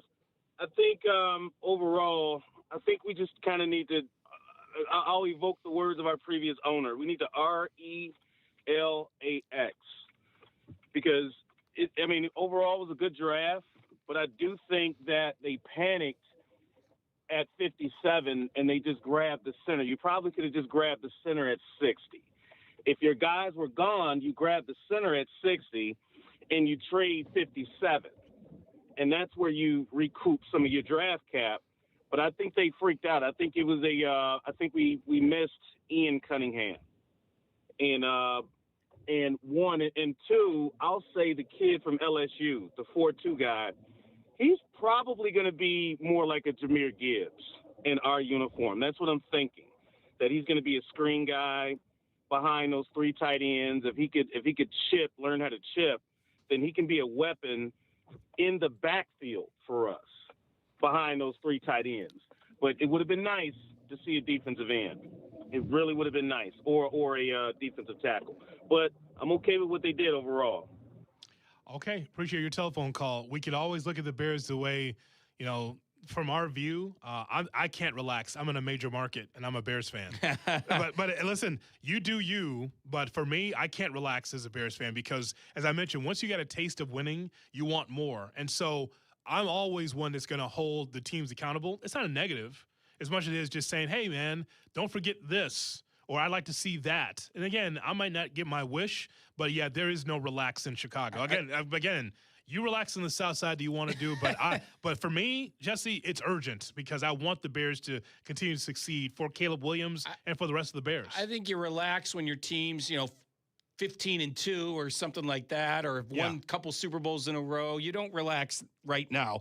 I think he said he wanted to trade down from 57 instead of taking Logan Jones. Isn't that what he said? The next center was taken at 63, Jake Slaughter. So it's not like you could trade down that far and still get a good center. I guess, Mike, who isn't relaxed, though? It's not like anybody's preaching apocalypse. Right. The Bears are still absolutely a contender. It's just they had a clear weakest position at the start of the offseason.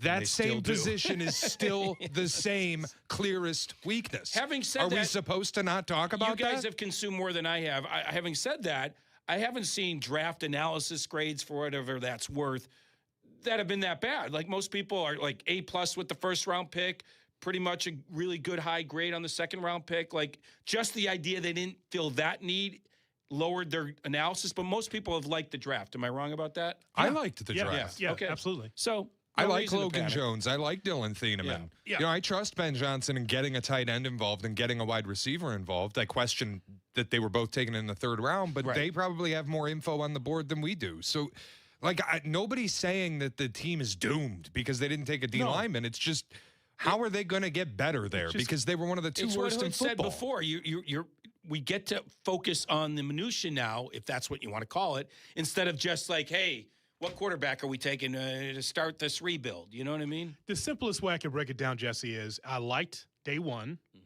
I did not like day 2 at all. And I liked day 3. Okay. Of the draft. That's how I look at it. Day 2 to me is like, I still think that they should have been able to address the defensive lineman of the future. There was someone that could have been there, and they did not. Doesn't mean that the Bears are going backwards or sideways. I'm just saying that I feel like Ben Johnson has a hold on this team. More than we know. Dahlman retiring, would that be like, I don't know, Alex Bregman decides to retire next year, 1 year in, you've made this commitment. Like, how bad was the Dahlman retirement? You know what I mean? That's a tough one because of leadership and because you got to fill the spot. I understand. Although they didn't have to right away. And besides, Bregman retires, you got Matt Shaw. That's right, my friend. That's right. What do you need, Bregman? You got Matt Shaw. Ricketts saves money again. I'd rather, if Bregman retired and Shaw was at third base, I'd rather have that than him rattling around the corner looking for a ball in left field like he was yesterday. Felt bad for the young man. I thought that might be an inside the Parker the way it was rattling around. Rattling around in the corner. Pick the ball up, Shaw, for God's sakes. Horrendous. In Virginia, listening on the ESPN Chicago app. Here's Flowers on Kap J Hood. Hey, Flowers. What's going on, guys? You can hear me, right? Yeah, man. Loud and clear. Thanks for checking in. Good. So, look, Shay already read me some stats when I mentioned what I'm about to say to him real quick. So, a quick comment and a quick question. All right, look, I'm going to name some names. Max Crosby. Yep. J.J. Watt. Khalil Mack. Myles Garrett. All of them have something in common. No Super Bowls. I'm not tripping on the pass rush, really, from the defensive end position. More so, I'm looking just for a complete defense. Faster, I think they got faster. They're not going to get burned over the top, which has been very common. But what do you think about the comment that the caller made about Ian Cunningham? Does it have any weight? And also, my comment.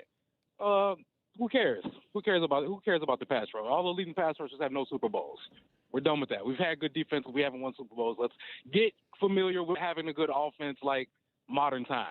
That's what it's about. Yeah, I mean, I get the gist of what he's saying. No, actually, then I would agree. There's only one of us. No, hold on a second. I would agree with you and Flowers, but then you'd both be wrong. So this whole thing where defense, who cares, doesn't matter. Tell me that you know nothing about football without telling me that you know anything about football. You win with 3 phases, but most importantly, offense and defense. The numbers are what they are. When you are ranked 29th in the league in yards per play, when you're bottom 3rd in the league in nearly every defensive category, you want to upgrade that. You know, like maybe you play Madden and all you care about is the fly of the football, and that's fine. You're entitled to do that as a football fan. But ultimately, it's about offense and defense. Ask the Seahawks how they got there. You think they just got there because of offense? They got there because of both sides of the football, offense and defense. So, Flowers, listen. Enjoy football the way you enjoy it, but for on this side of the table, someone has been watching football for a long time, consuming it. The way you win is be able to have a strong defensive line, or opportunistic secondary, or an offense that hums. The idea that you just win on one side of the football is wrong. When I said I agree with the gist is what he said at the end. Let's take care of the offense because of what I said earlier. We know this is an offensive league. The rules are slanted that way.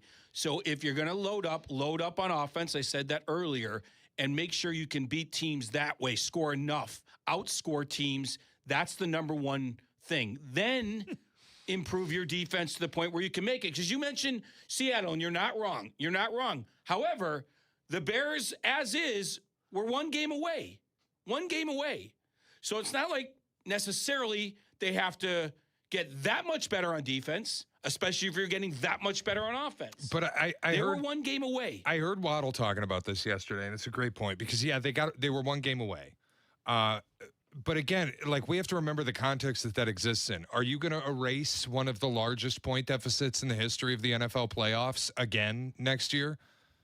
But things can go different. You could be the team leading by 20 because you put up 38. I agree. They could be the team leading by 20. And I've said I think they'll be better this year. And a lot of the games they won that last year in like Disney movie fashion, they're not going to have to win it that way anymore.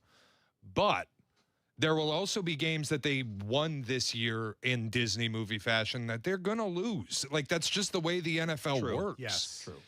And of all 14 playoff teams last year, where did the Bears rank in points allowed? 14th. Yeah. And we go back into this season and still view the defense as weak. Like, that's where Hoodie makes a great point. Last year, Seattle, number 2 defense in football. They win the Super Bowl. A couple of years ago, Kansas City. Agreed. How did they get back? Did Kansas City get back because they loaded up on offense? No, they had one of the 3 best defenses in the league. See, I'm one of those guys that thinks even though they had all those interceptions, they got better in the defensive backfield with their draft. They did. Because the cover, I don't know if they were selling out for their interceptions. I had to look at, break down the tape like you guys do sometimes. But, like, coverage wasn't great, yet they got interceptions in my mind.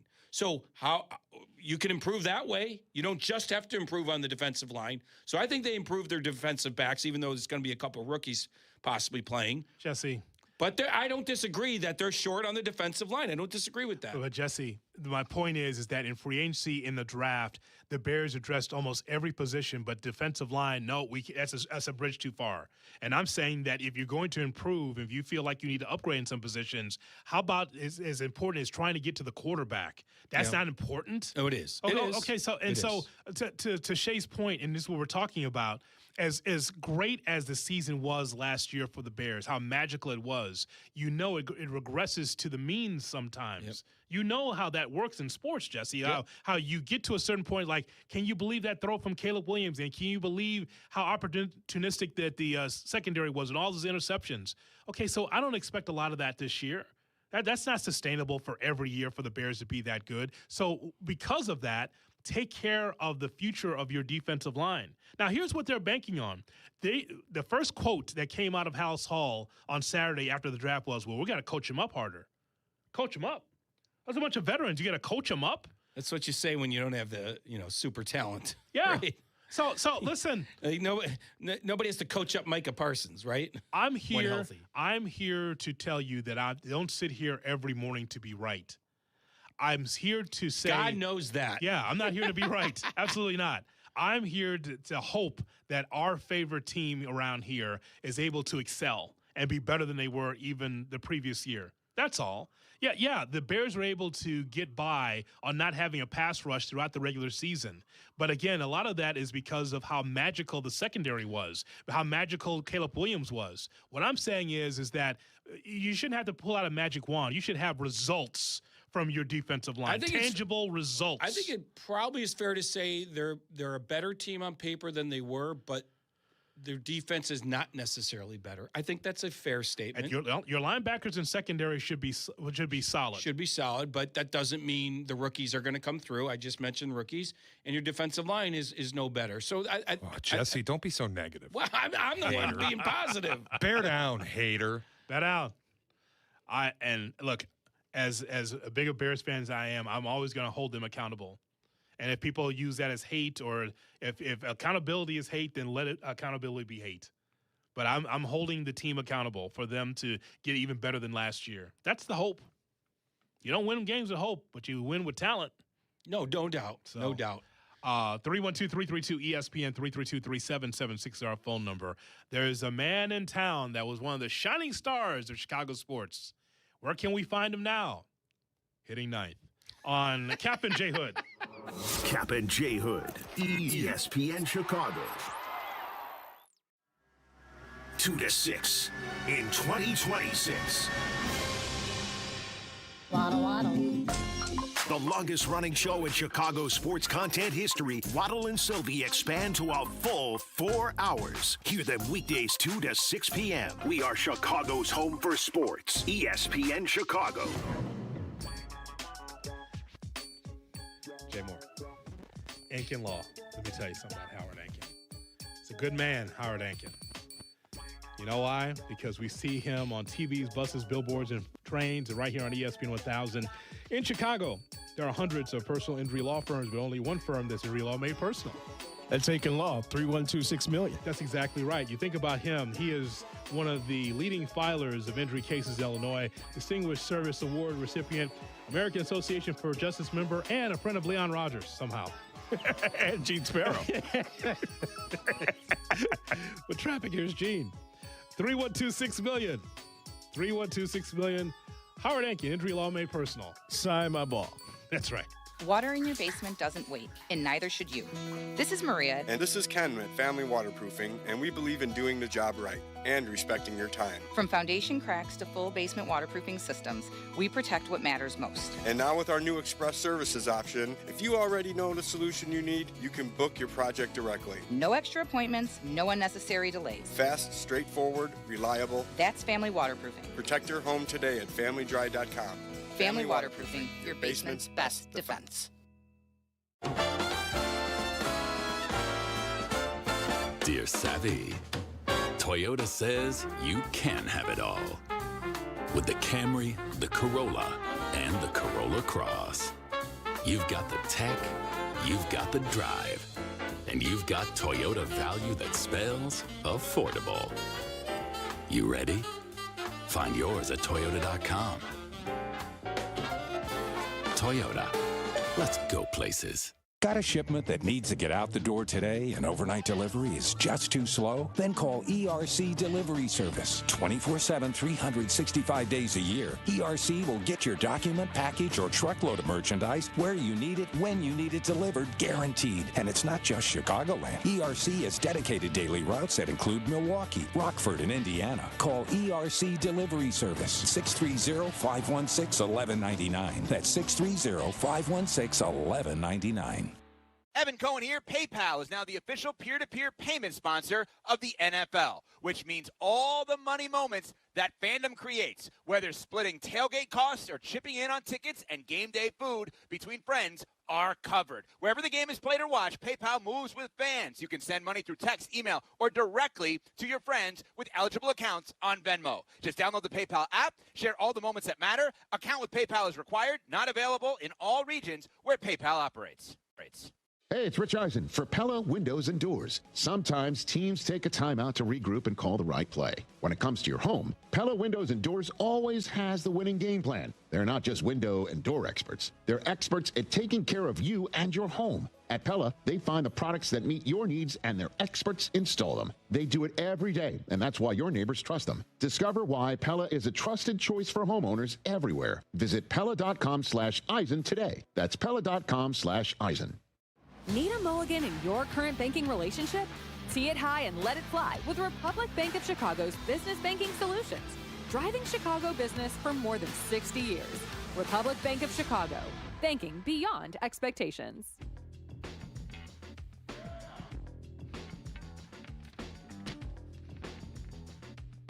Granger.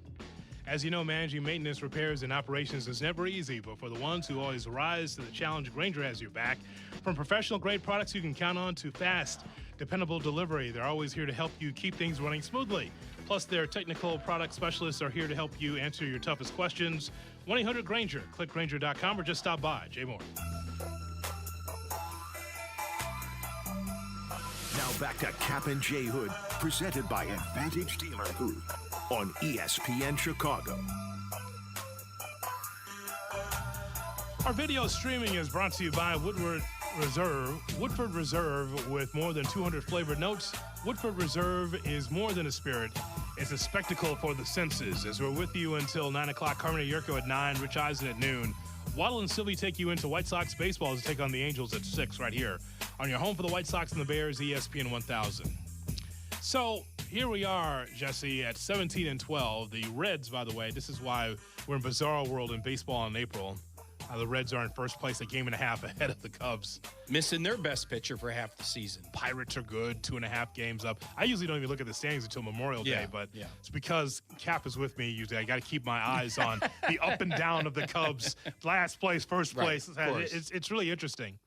But this time last year, maybe it was into May or June, we were talking about where we place PCA amongst the best players in Chicago sports. Yeah. I mean, he took off right around now last year. Yeah. We were talking about Caleb Williams, is coming into his own. But PCA, man, you go around Wrigleyville, you go around some parts of the city, like you show a picture of PCA. Oh, yeah, the crazy hair and just like the speed. Yeah. Jesse, 241 average, a homer and 7 RBIs, 620 OPS. Jesse, we talked about him being one of the faces of baseball. Even Kevin Durant said, "Hey, watch this kid, man." We had a great conversation with PCA. Not saying that hasn't gotten into the bloodstream of, different athletes and people are impressed with his speed and all that and his swagger. He's 24. You don't give up on the kid, but it's a rough start when you're hitting 8th or 9th on a regular basis. And signed for $100 million, so people attach that as well. And I want to hear from Cub fans, 312-332-3776, especially those that are jumping off ship with him or just want to be critical of him, and maybe others that are still backing him. I shouldn't even have to ask that. We're less than a month in to this contract, into this new season. And J Hood, I'm here to tell you got to have some patience with players. I don't care what they're making. Their salary doesn't go into their batter's box with them. Their salary's separate. I know people attached to it. He's still young. He's still learning. They're adjusting to him. He has to adjust back. And there are signs. Listen to this. He's had 67 plate appearances against right-handers, 52 against left-handers. That's almost equal. Almost. Okay. 15 more plate appearances against righties.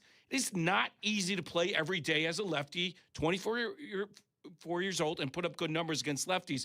But in fact, he's having better at-bats against lefties than righties, and that tells me it is coming. It is coming against righties. 346 on base against lefties. You would never have guessed that. Okay. He's taking some walks. He's getting some hits. Yes, the strikeout to walk ratio, not great. But I'm here to tell you it is coming, and it's going to come. The damage is going to come against righties. He's missing some pitches he should be hitting. Bottom line, he should be driving.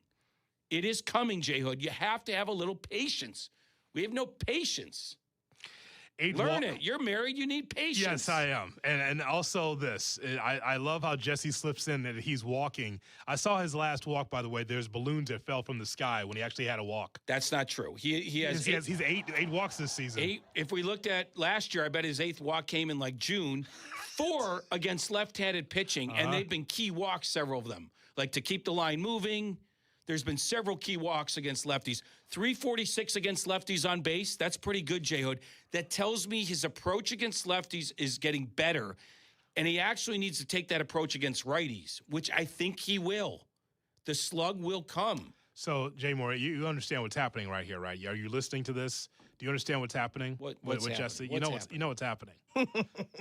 There's a column coming. Oh, the column came already. No, there's another one. There'll be a follow-up Vine line column that he's going to be writing about Pete Crow Armstrong, and we got to get. Hey, man, we talked about him being one of the faces of baseball.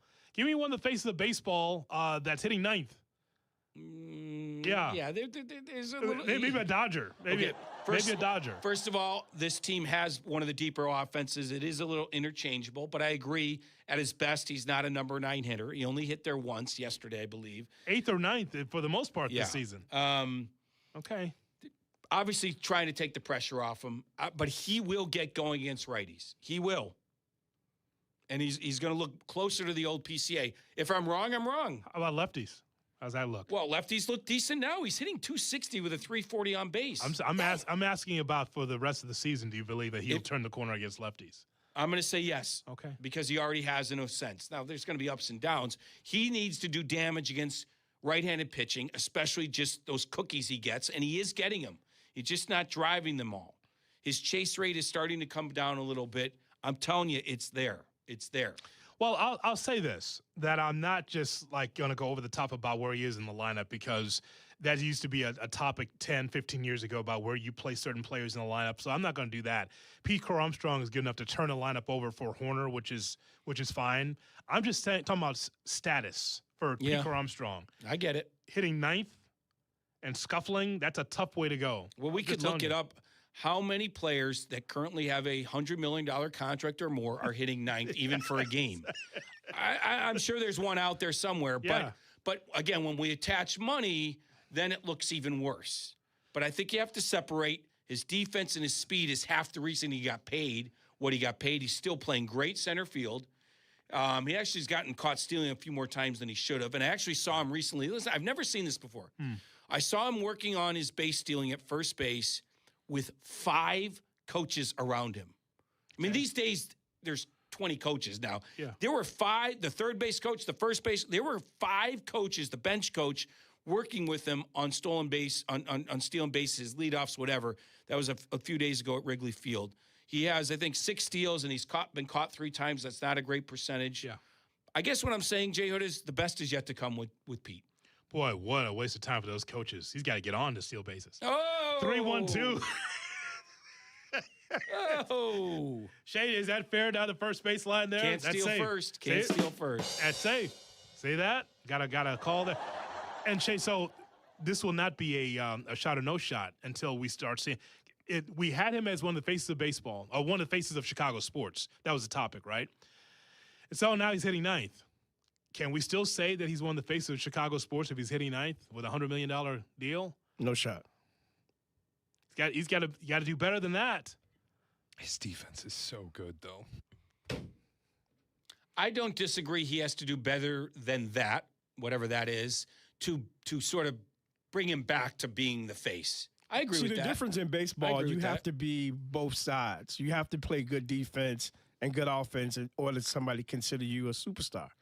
In the NBA, you could be a superstar and just be all defense. Let me add something else to this you'll scoff at, but you brought up the defense. Like, show me how many center fielders are 5-tool players. Okay? There's not as many as you think. Right. Almost none. Like Mike Trout was an anomaly. Jackson Merrill plays out there. He's a converted infielder. Like, center field is play defense, run a little bit. Oh boy, you got pop. Okay, we'll take that. You can hit for an average a little bit. Okay, like there's not a lot of center fielders. Why do you think he was easily on Team USA? There's not a lot of choices out there for Mark DeRosa, especially defensively. Yes. So I get it. I mean, he's because his defense. Yeah, I mean, he can go get him. So right? he's playing a position that is not known for offense, at least in this day and age. Maybe it was more in the past, and he's off to a slow start. But I think there are signs. Follow-up column coming. That's what's happening here. Jesse was wrong. It's already there. You just had to hit enter. It's already there. I told you Pete Crow turned it around. No, I'll just do it on the air. I get to be on the air every day. I'll just tell you that. But what if it doesn't happen? Then I'm going to have to go running for the hills. Jesse's in for Kap on the Kap J Hood Morning Show. This is your morning routine. Yeah. Kap J Hood. Good morning. Morning.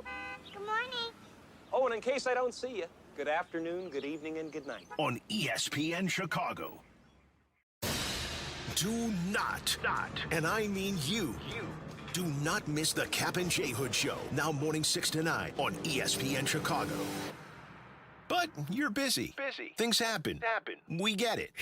If you have to miss it, you can always listen to the podcast on your time. Find it on the ESPN Chicago app or wherever you go to pod. It's brought to you by Republic Bank.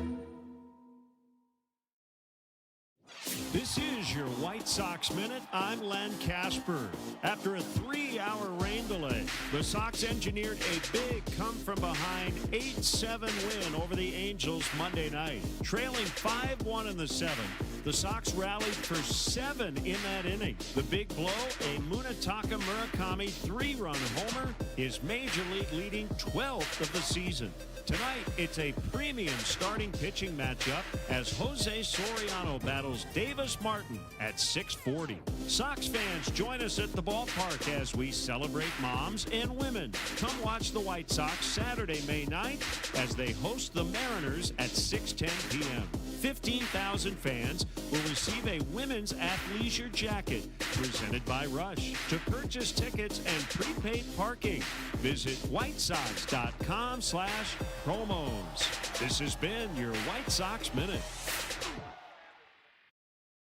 Ready to finish what you started? At North Park University in Chicago, transferring is seamless. Bring your credits and complete your intended major, or choose from 6 accelerated, fully online programs designed with working professionals in mind. The warm Christian community welcomes those from all faith backgrounds, and students graduate ready to lead in schools, communities, and beyond. You'll be supported every step of the way to thrive in your chosen career. Apply today at northpark.edu. North Park University, where faith, purpose, and career come together.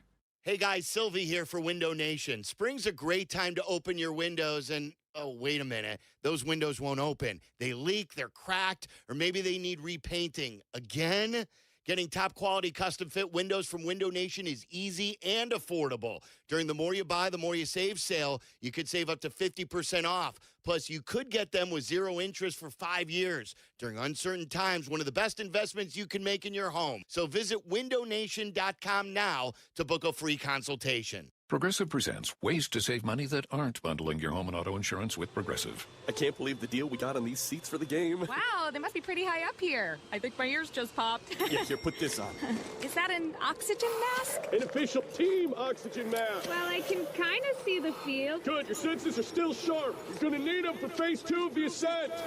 Don't save money by sitting in the nosebleeds. You could save hundreds by switching to Progressive. Get a quote at Progressive.com. Progressive Casualty Insurance Company, affiliates, and other insurers. Not available in all states or situations. Mother's Day is coming, and you gotta show love to the mothers in your life. You know you gotta take care of mom. Plus, my wife just became a first-time mom. So yeah, Mother's Day matters, and you gotta get it right. That's why I'm sending flowers from the Books Company. Right now, get 25% off with code CANTY. Books flowers are cut fresh, so you get bigger, brighter blooms that last way longer. And it's easy. Pick the bouquet, the delivery date, and you're done. Mother's Day is May 10th, so don't wait. Go to Books.com, use code CANTY to get 25% off. That's BOUQS.com.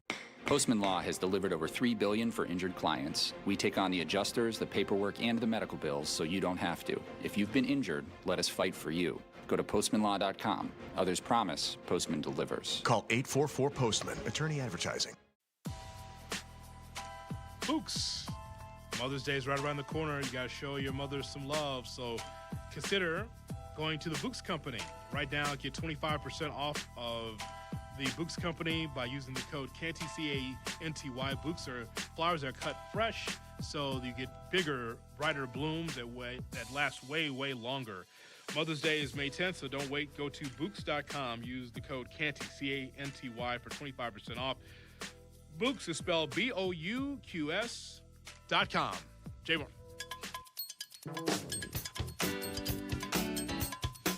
Kap J Hood are back on ESPN Chicago.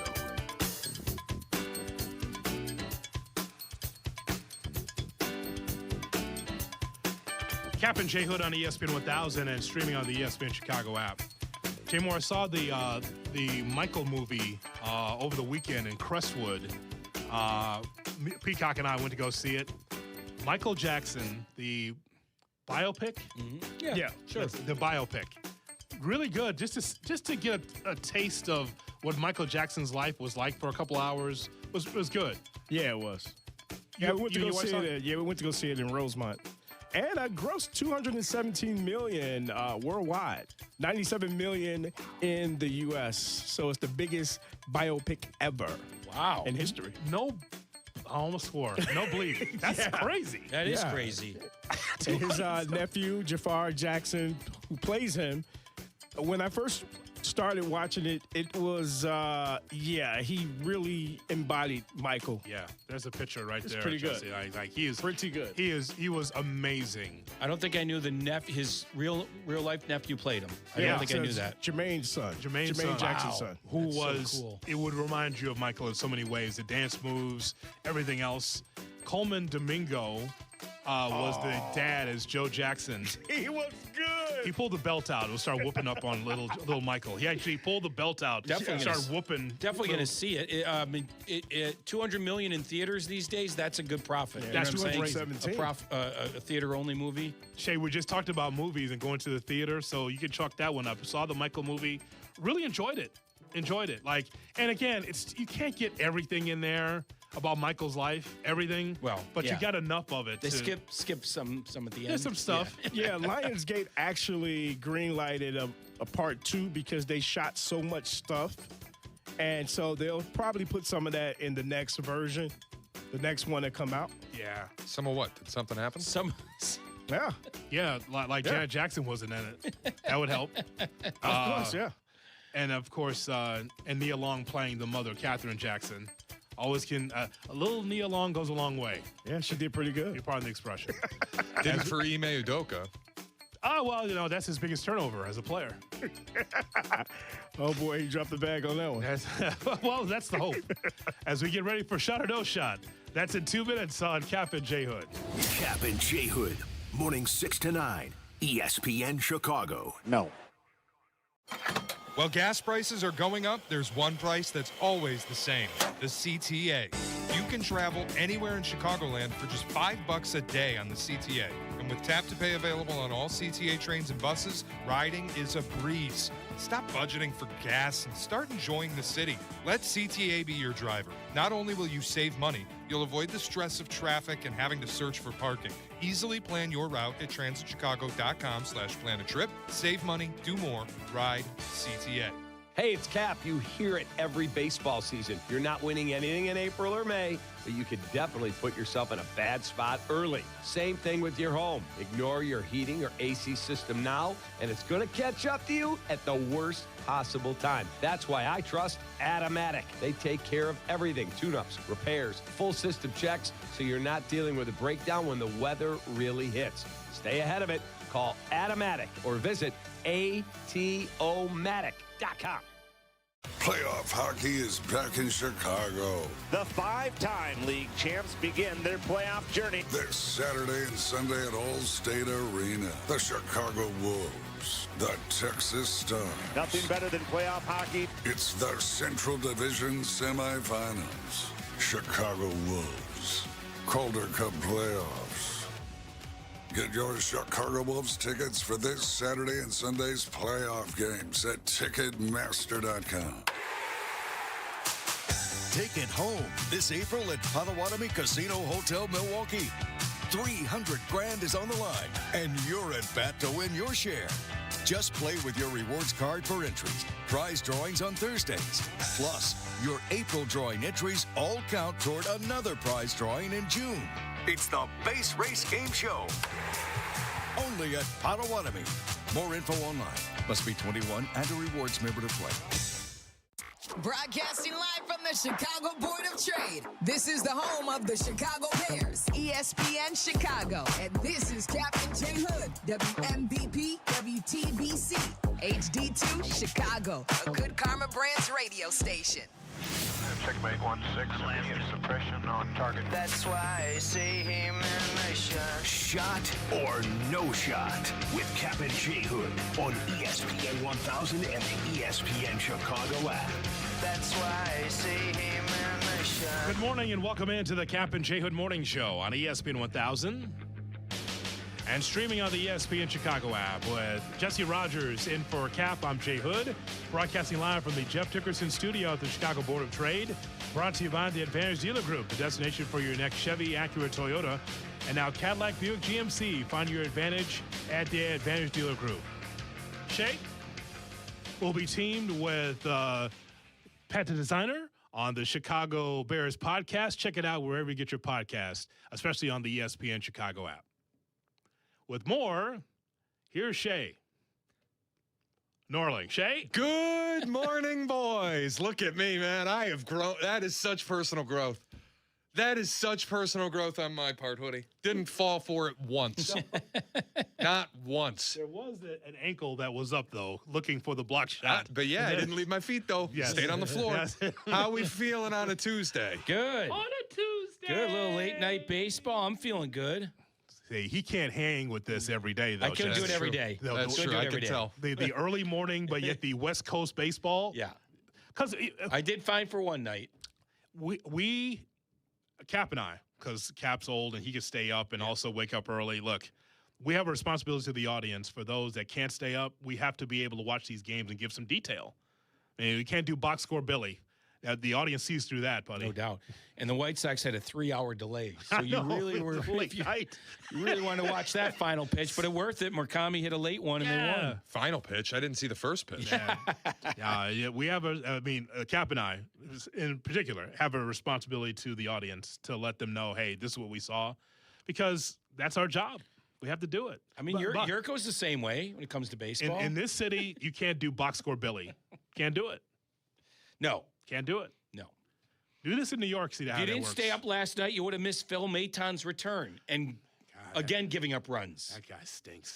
He got to better lock in. He got a nice contract. Man. Time to lock in. All right, Shay, what do we have for the Tuesday edition? All right, well, there is no doubt anymore, Hoodie. David Kaplan is a mush. The Cubs had won 10 consecutive games. Kap rolls into L.A., shows up to Dodger Stadium, loss. Goes to Dodger Stadium again, loss. Then takes a little trip south to San Diego, shows up to Petco Park last night, loss. And I've put it up on YouTube now. Speaking of movies, the upcoming feature film, David Kaplan is Mr. Mush, starring... Look at that, Jesse. Look at the screen. Starring Aaron Rodgers on the Jets, Iowa State men's hoops, the Chicago Cubs 10-game streak, Cade Horton's UCL, John Rahm at the Masters, Illinois against UConn in the Final Four. All of these starring in David Kaplan as Mr. Mush, coming soon to a stadium near you, unless, shot or no shot, Kap needs to be barred from games for the rest of the season. Especially teams he cares about. That's a shot. Shot. Yes. Shot. In fact, if you want the other side of town to lose, invite Kap to your suite. Yes. You know, work it in your favor. I think absolute shot. I mean, a 10-game streak that goes south that quickly for the next 3 nights he's at that game, those games, that's telling. Absolutely telling. By the way, those of you on YouTube, youtube.com, ESPN Chicago, screenshot that. Go ahead, leave that up there so people can screenshot that so they can have that for their, for their phone. They can have that as wallpaper, right? Of course, yeah. Yep. you put that as Don't wallpaper. Don't have Kap near your blackjack table. That's all I can tell you. And we'll add to it. I mean, there could be more. This is just the initial cast, Hoodie. There could be more people joining the cast. So we'll add to it as the year goes on. But it's becoming unbelievable. But as we said, if you just joined us, we said this earlier. Cubs win today. Kap's flying back from San Diego. Cubs win. They've got Cabrera on the mound, who's going to be nails as long as he goes close to the distance. Let's not go to that bullpen. We're sure Kap's not staying for the first 3 innings or anything like that, because it could be a 9-run first if he's at the game. No. Look, I'm going to actually, before we leave here, I'm going to put the bet down. Yeah, the shekels out. The Cubs win today. If the Wi-Fi on the flight doesn't work and he can't even watch it, they might break the all-time runs record. So, Mr. Mush, that is a shot for teams he cares about. He should stay away. Most confident shot I've ever said to you, Shay. There you go. Shay he showed me the list of people on social media. They are blaming Kap for this 10-game losing streak. When it was 3-1, I was getting ready to go to bed. But when it was 3-1 Padres, I was just getting tweeted from people. This is not a good start. Social media not a good start. Blames you for your team losing. I mean, that's real. That's scientific right there. But we got the list here, though. I mean, it's real. Yeah. All right, Shay, what else do we have here for the Tuesday edition? All right, Hoodie, you have been all over Ben Johnson's quote about coaching up the defense. He specifically called out Austin Booker as a guy whose development they've been happy with. He expects him to take the next step in this system. It's simple. Shot or no shot, Austin Booker can be a 7+ sack player in 2026. That's a shot. That's a shot. The one thing I keep saying, I know the audience hears me say this all the time, is his athleticism. It's like a basketball player in cleats, Jesse, when you see him out there, because he's got size. He has ability to get to the quarterback. I'm expecting some improvement. I mean, I have no other choice. I got to expect improvement from this defensive line. And if Booker's one of those guys, then, yeah, that's a shot that he can get to 7.5 or more sacks. I'm going to say shot as well, but with a caveat that I wish it had already happened already. This improvement, nothing to say it can't happen in year 3. I just wish he was a wrecking ball already. And if it's going to happen here, great. I think there's a shot. Just have mixed reviews on what's happened so far with him. Jesse, I'm with you 100%. I like Austin Booker. I think he can be a good player. Yeah. But it feels like a really big gamble to take a guy who has 4.5 career sacks, who spent some time hurt in his first 2 seasons in the NFL, and believe he's the answer to being second worst in pressure. I think he's got it between the ears, the drive, and all the stuff you needed, the ancillary stuff, along with the physical tools. So can he all put it together in this third year? I think it's worth a shot. Coach him up. Belching that out the side of your face, Shay, is not the answer. It's just not. That's not the first thing that comes to mind. It's trying to retool, reimagine, improve on that defensive line. Now, here, I expect for the defensive line to be better this upcoming season because that's my expectation. But if it does not, and you were just holding with the same guys you had, and you thought K Street or Neville Gallimore was good enough, you're gonna hear about it. You improved and you try to improve in all these different positions except the one that gets to the quarterback. Yeah, they certainly set themselves up for criticism if the defensive line's not better. You better be right. That's it. That's all. Speaking of, Bears freed up about $11 million in cap space. Seems the likeliest way to spend it would be a veteran edge rusher. We talked yesterday about Cam Jordan. That could be Joey Bosa. It could be anybody that's still out there available. I've heard Jadeveon Clowney's name come up. Bosa, just probably my favorite of the bunch that are available, but shot or no shot, adding a veteran edge rusher would make you confident the Bears will win the North again. Shot. Yeah, I mean, I think they could win the North as is. Maybe that's my Kool-Aid drinking, thinking here. But Minnesota would like to have a word. But yeah, exactly. Well, a few teams would. Packers too. If they, I think this is wide If open. you told me that this guy was going to be a good edge rusher, like we knew it ahead of time, then yes, there's a shot. But I just don't know if the guy you're talking about is going to be, or whoever they get. I'm eliminating the Packers out of that conversation at the top. No chance. Okay. No. I'm eliminating the Packers out of that, but Minnesota, that could be a thing. We've made the case here or there, Shay, that the Vikings were a quarterback away from getting where they need to be. They were right there. Imagine if they had a quarterback that was competent. Yep, I've said they won 9 games with the worst quarterback play in the league, with J.J. McCarthy, the corpse of Carson Wentz, and some guy named Max Brosmer, who nobody knows. Right, they won 9 games with that. So now they have Kyler Murray. Like, whatever you think of Kyler Murray, it is a clear upgrade from what they had a year ago. It's another fascinating thing. Can that coach again get the best out of Murray, who showed flashes but never really got to his peak performance? It will be interesting. I'm not a Kyler Murray fan, but I understand, like, with good coaching, and it's then he got weapons. Yeah, that could happen. It's possible. My hope is that the Bears can win the division, but I mean, there's some teams there that you look at and say, oh, it could be. Also, I keep coming back to, like, everybody's counting Detroit out. They had the best point differential in the division last year. They were the only team to go, I believe, the only team to go 2-0 against the team that won the division. So, like, I wouldn't count them out either. Correct. This is as wide open as it gets. Going backwards. You just, they still got to build their lines, you think? They need more? And they need a better fan base. Well, he's not a fan of the Lions. I don't care. I hope the Bears win the division. Oh, Jesse. there we Jesus. go. I want to get him on record. Yeah, on record. 5 days a week, pal, 7 to 10. I just don't know if I believe you every time you say it. Eastern. Yeah, Eastern, by the way. Right, that's the thing. I get it.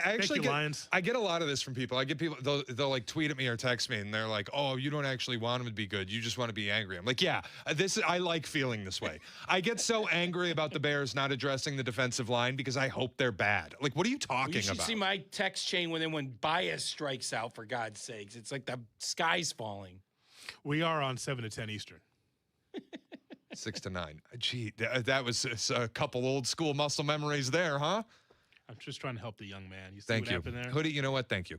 Freudian slip, as they say. You see what I realize about Shea, okay, there's a lot of things. A lot of things. Okay, but what I realize about Shea is that he'd be such a happier man if he grew up here in the Central Time Zone. True. Yes, that's true. So he gets some sleep instead of staying up late at night. And that and the half allegiance to Detroit is he doesn't have any allegiance. Half allegiance. Sunday night football back in the day, on like going to high school the next day, and I'd be up till 12:15, 12:30 watching the end of a Sunday night game. Brother, brutal. Oh, we were just talking off air, or maybe it was on air, how nice the West Coast games are when they play a national game and it's like you're out there and it's 4:40 start time or something. It's the nice. best. Yeah. It is the best. The West Coast, like I would not trade, leaving Chicago to go out west. But I'm just saying, when I vacation and when I spend time out there, man, I just feel like I'm ahead of everybody else. No doubt. I'm ahead of everybody. While everyone else is asleep, I'm still good. Like I can watch all the primetime games and still make dinner reservations. Right. It's the best. Vegas or not L.A., but San Diego and for sure in that area is unbelievable. For sure, it's the best. Shay, is there a way to sneak in one more here on the 7 to 10 show? Sure, Woody. I got to get your guy involved. Mooney did it again last night. Yeah. He hit his 12th home run of the season to take the league lead in homers. Murakami currently the favorite at sportsbooks to win American League Rookie of the Year, but shot or no shot, Murakami will finish top 10 in AL MVP voting. Top 10. You gonna write that? That's top 10. That's a good storyline. That's a shot. By the way, wait. Yeah, I'll say shot. But go ahead. Shay? Over here, Shay. Do you have a secret ticket on Murakami? No, I don't. No, I'll be totally upfront with you. My ticket is on Kevin McGonigal for Rookie of the Year. Okay. I thought maybe there might be in the back pocket maybe a secret ticket. Nope. On Mooney because I have no action on him. None. Man, oh man. It would be very, very cool to see. Based on what's gone on this month, that's going to be a great race. Based on what's gone on this month. Yes. Because one guy plays shortstop, the other slugs. I mean, there's a lot going on there. It's the same as like the Cal Raleigh, Aaron Judge thing a year ago.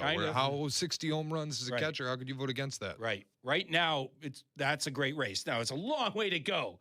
Rookies fade, 3 different times in a season sometimes, so you never know. But off to a good start for both of them.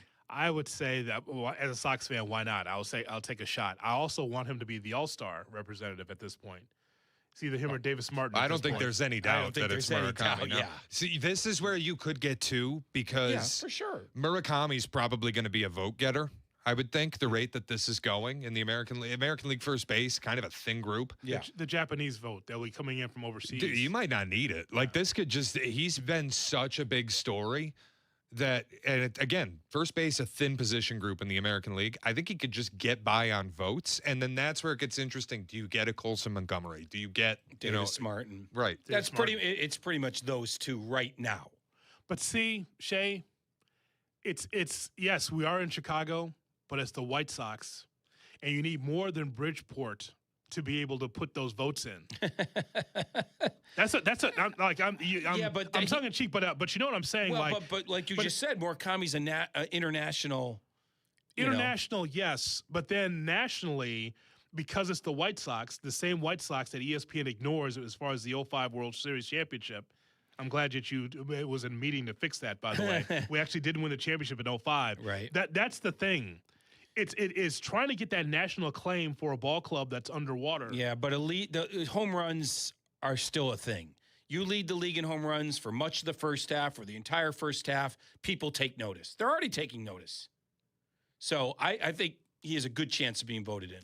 You think the Apple coverage on Apple TV will take care of Murakami? Because that's what we're looking for. I mean, yeah, I do. Because who else are they going to feature?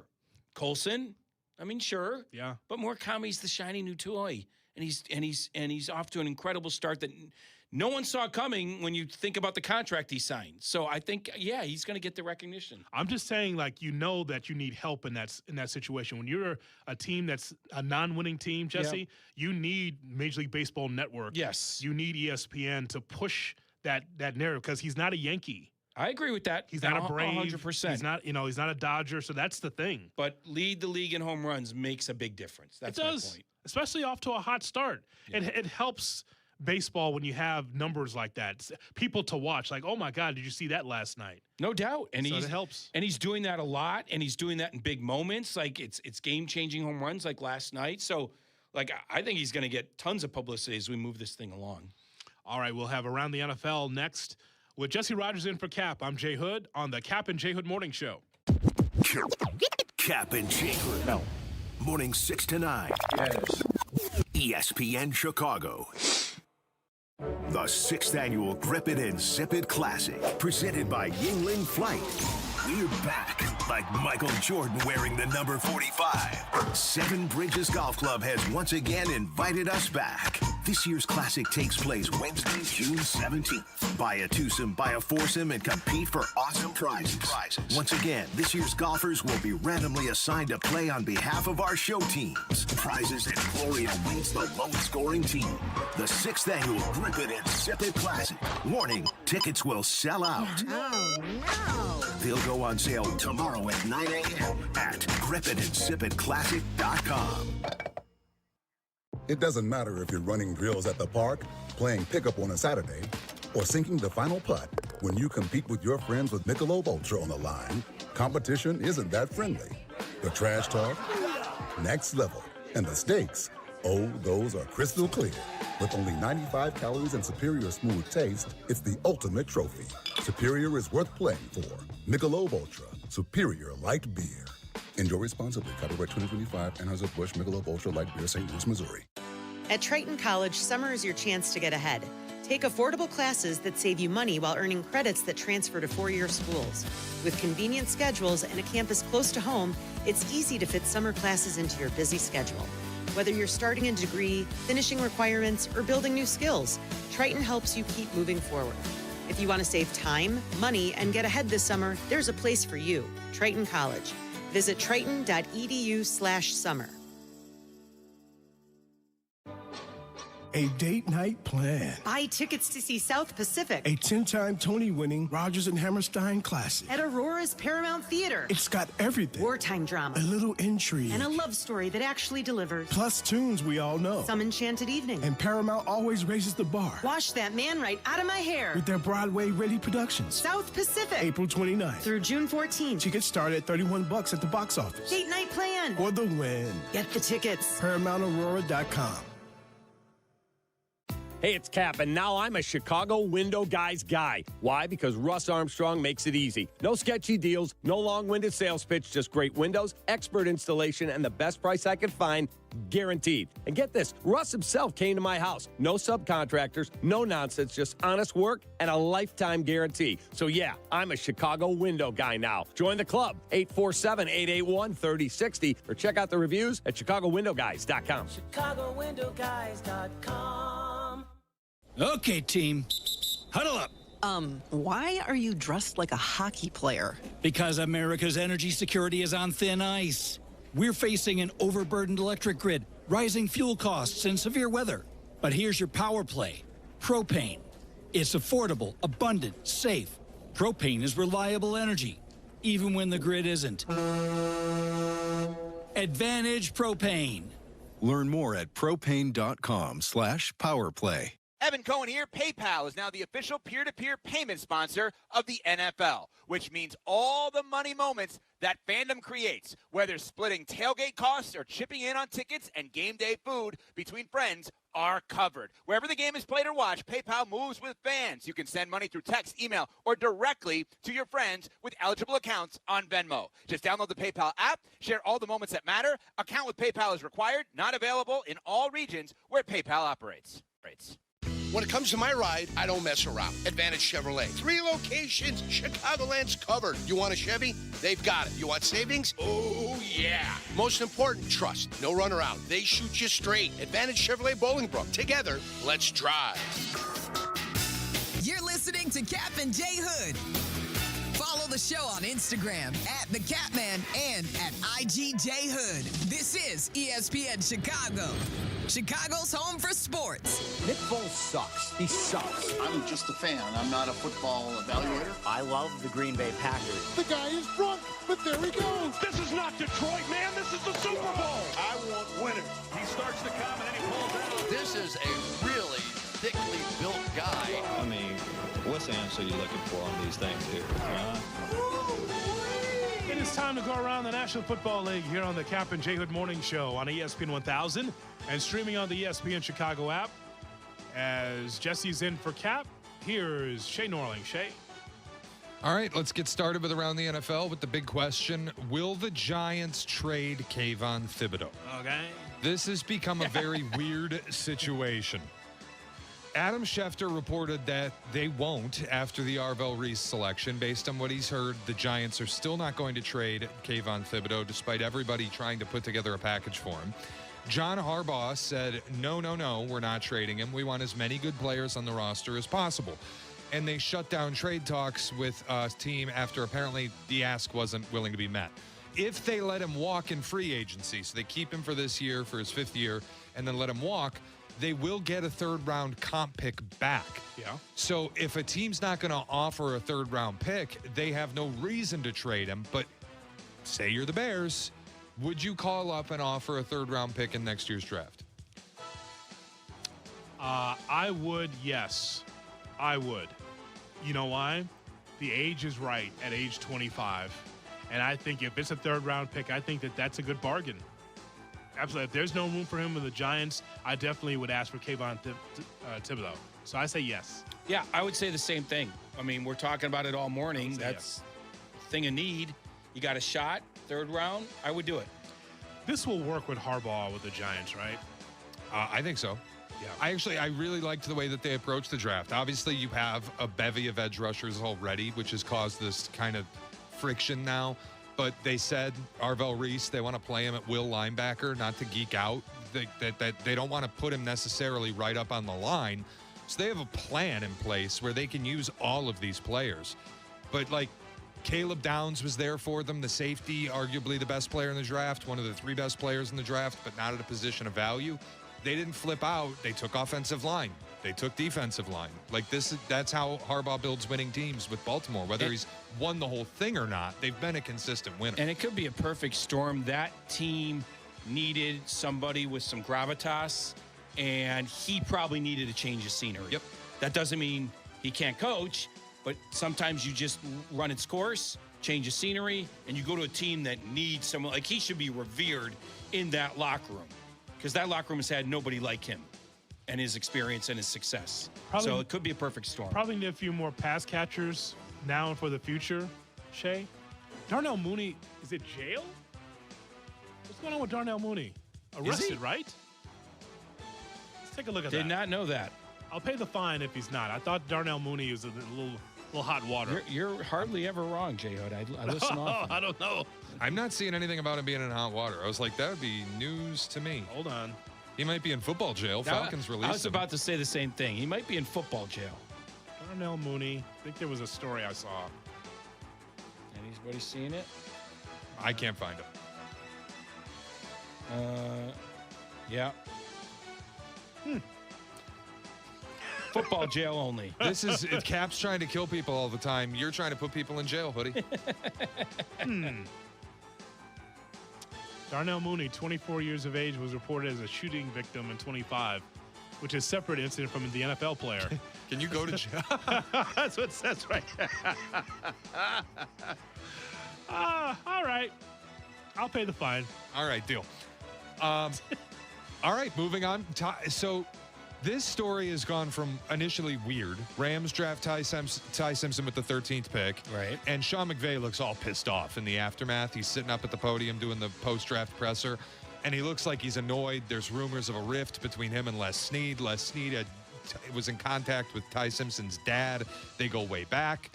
Well, now Ty Simpson is saying him and Coach McVay had some secret meetings, and he was just trying to be on script, do what everybody told me and not to tell anybody. Said, we tried to keep this under wraps as long as we could. It was something where I knew they were interested, but they wanted to make it private and didn't want people to know that they were interested.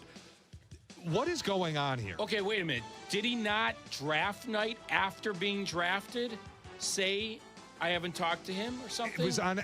I saw Ross Dellinger said on NFL Network, Ty Simpson did an interview saying he'd never spoken to Les Snead or Sean McVay. So either he kept the charade going even after being drafted, which he didn't need to, or he's making it up.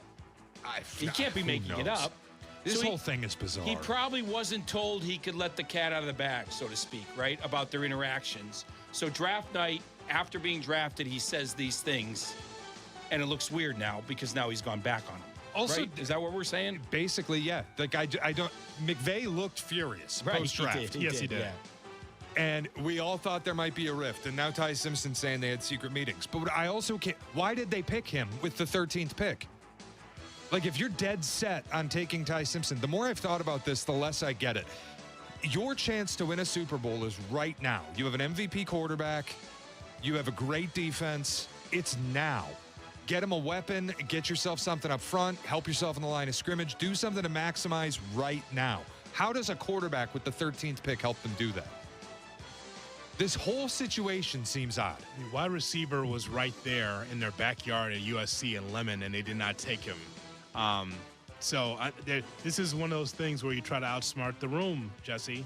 You don't necessarily need a wide receiver. Now, listen, you need a quarterback at some point. Yeah, I mean, right. That's the thing. These guys know what they're doing. And look, your team doesn't end after 2026 as much as Sean McVay might portray that, or Matthew Stafford.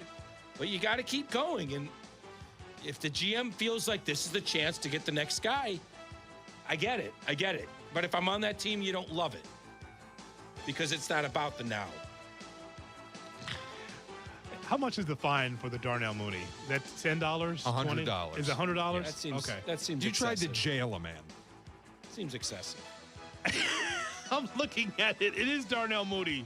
He did get arrested. Just a different. It's the same name, but different guy. Oh, then that's $5 No, at it's most. $100. That's fine. Footy, I would say what you did there was not very nice. November 2025. I saw it. So it's a different Darnell Mooney? That's an honest mistake.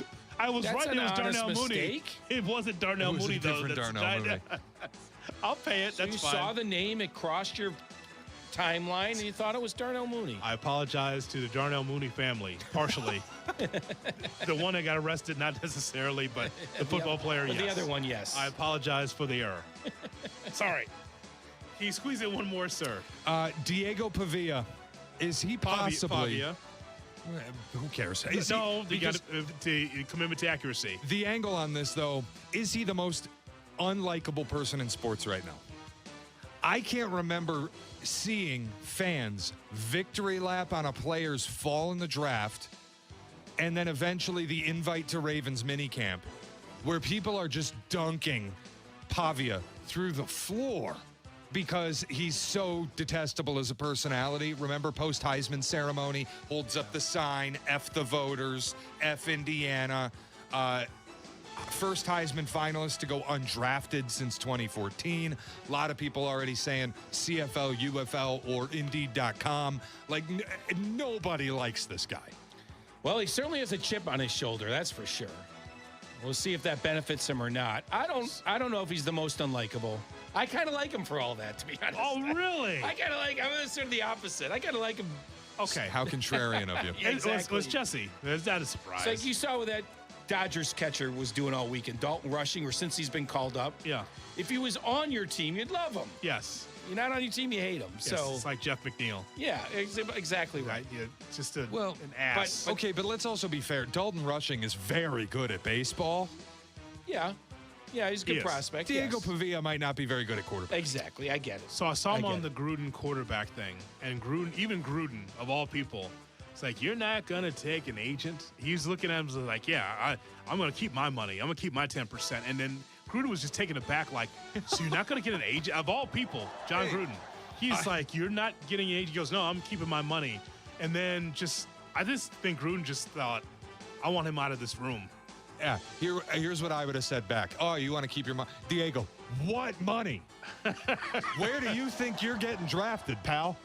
Maybe you take an agent. You would have got taken in the 5th round because somebody would have been there to say, stop acting like a bleep hole. But instead, man, we got the F Indiana sign. I'm very confused about the chip on his shoulder. You got to do something to be able to get that chip on your shoulder. I agree, and that's kind of why I like it. Like he's got a chip without really a need for it or a reason for it. I mean, it's just strange. I think he was invited to Ravens camp as, I guess to pick up footballs at the end of practice. But I mean, God almighty, like, dude, the world doesn't owe him anything. They don't. But over the course of the college football season, he was overhyped. They were hyping him everywhere you look. They were saying, "Oh, this guy's going to be the Heisman Trophy winner," and he started believing it. Yeah, when you start believing your own hype, it's a problem. Listen, he had he can't control the hype, but he can control what he takes in. Correct. There you go. Exactly. Yeah. And he had a wonderful season at Vanderbilt. I'll never deny that. But he wouldn't have been a Heisman finalist if it wasn't one of the all-time worst quarterback classes. Yeah, that's true. And he also didn't throw the football. He was a tremendous runner at Vanderbilt. He was not a great passer at any stage. I like to chalk this up to maturity, Jesse. But, I mean, look, you've been in the public eye enough to know better. You should. There's just not enough influence in his life for him to be a better person to the press and everyone else. Yeah, you got to mature up quickly in those situations. He obviously hasn't. But that could make for a great story and a great narrative someday. We'll see. But he makes Kyler Murray look tall, too. Like you got to have a little bit of awareness when you're in that situation. No doubt. PBS story, don't believe the hype. Don't believe the hype. Don't believe the hype. And that is our look around the National Football League right here on the Kap J Hood Morning Show. Let me tell you something. When you gamble, it's one thing. But when you realize that you have a gambling problem, that's another. Next on Kap J Hood. Good morning. Good morning. Kap J Hood Morning Show on ESPN Chicago. Hey, it's Rich Eisen. You can now listen to The Rich Eisen Show right here on the home of the Chicago Bears. The Rich Eisen Show, weekdays noon to 2. ESPN Chicago. And now, a word from Advantage. Eric, do you know about Advantage? Are you familiar with Advantage? He nods his head, yes. Yes, that means yes. He's pantomiming the steering wheel. Yes, so he knows what that is. Let me save you some time. Jay Moore, if you're shopping for a car and already bracing yourself for the process, don't. Just start with the Advantage Dealer Group. Toyota, Chevy, Acura, Buick, GMC. They got all the brands. You know what they don't have? You know what What's they don't have? They ain't got the nonsense. That's right. I'm sorry. They don't have the nonsense. That's right. No drawn-out negotiations, no surprises when the paperwork shows up, just clear numbers, honest conversations, and people who understand that you got things to do. That's right. We all got things to do. That's right. So you're buying a car, it shouldn't feel like you're breaking out X's and O's. Wherever you are in Chicagoland, in this vast city that we are in, make sure you make it easy on yourself. Find your advantage at the Advantage Dealer Group. Jay Moore. Chicagoans take pride in their city, so why not protect it from smog? Unleaded 88 gasoline, also called E15, burns cleaner than standard gasoline and helps reduce greenhouse gas emissions around the city we love. It's been reviewed by the EPA and approved for all of us to use to clean up the air and help us breathe easier, better for the environment, and supporting local farm families right here in Illinois. Visit UNL88.com to find a pump near you. I'm having a pleasant talk with our friend, Mayor Skip Saviano from Elmwood Park. How can you possibly think you've got the best job? I talk sports for a living. All I'm saying, Carmen, is that I get to work with our close-knit community. Great stuff. We're always planning new ways to bond and grow. Well, I'm connecting with the best fans in sports every day. But you're stuck in a studio. I'm out talking with local businesses, eating at world-class restaurants. What do you got there? A PB&J? I've got the best job, Carmen. Bam. Yeah! Mayor Skip Saviano. Elmwood Park, once you're here, you get it. Hey guys, it's Courtney Cronin. Picture this. She opens the box. The light catches the shine inside, but what you really see is her smile. That's the winning moment. That's what Rogers & Hollins delivers. Not just a ring or a necklace or a watch, a moment. A story she'll share every time someone compliments her. For 115 years, Rogers & Hollins has been the jeweler Chicagoland trusts. Because while the world changes, the power of giving jewelry never does. Visit your local Rogers & Hollins or go to fornowandforever.com. Hey, it's Rich Eisen for Pella Windows and Doors. Sometimes teams take a timeout to regroup and call the right play. When it comes to your home, Pella Windows and Doors always has the winning game plan. They're not just window and door experts. They're experts at taking care of you and your home. At Pella, they find the products that meet your needs and their experts install them. They do it every day, and that's why your neighbors trust them. Discover why Pella is a trusted choice for homeowners everywhere. Visit Pella.com/Eisen today. That's Pella.com/Eisen. Spring cleaning isn't just for your house, it's for your life. If your job is getting old, it's time to clear the clutter and spring into IT. Go to My Computer Career. My Computer Career helped me get the skills and certifications I needed to start a new life as an IT professional in months, not years. Earn the certifications the top employers are looking for right now. Visit mycomputercareer.edu and take the free career evaluation to see if it's time to spring into IT. Financial aid is available to those who qualify, including VA benefits. Postman Law has delivered over $3 billion for injured clients. We take on the adjusters, the paperwork, and the medical bills so you don't have to. If you've been injured, let us fight for you. Go to postmanlaw.com. Others promise, Postman delivers. Call 844-POSTMAN. Attorney Advertising. All right, if you wake up early, you still want to enjoy life. You just don't want to feel it the next morning. And that's why you take RK Zero Proof. RK delivers the flavor and warmth of the spirit, but the zero alcohol, zero sugar, zero carbs, and zero calories, so you can go out with friends, enjoy the moment, and still wake up clear-headed the next day. Find your favorite RK beverages at rkbeverages.com, ARKAY, beverages.com, because RK is the way. Jay Moore.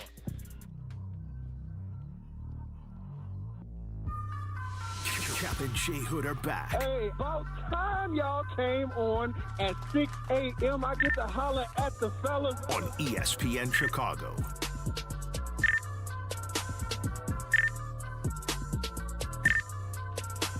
It's a Kap and J Hood morning show on ESPN 1000 and streaming on the ESPN Chicago app with you till 9 o'clock. Then it's Carmen Jurko at 9, followed by Rich Eisen at noon, Waddle Silvy at 2, and then the White Sox take on the Angels at 6 right here on your home for the White Sox and the Bears, ESPN 1000. Sidebar, may I approach? Absolutely. Aiken Law. I don't know the tag or anything, but I know it's Aiken Law. Yes. That's good enough. 312-6 million. There you go. For the great. We turn now to a story on ESPN.com. Texas Tech quarterback Brendan Sorsby. Have you seen this? Yes. Pete Thamel does a great job covering college football. To enter gambling addiction program. That's what the headline says.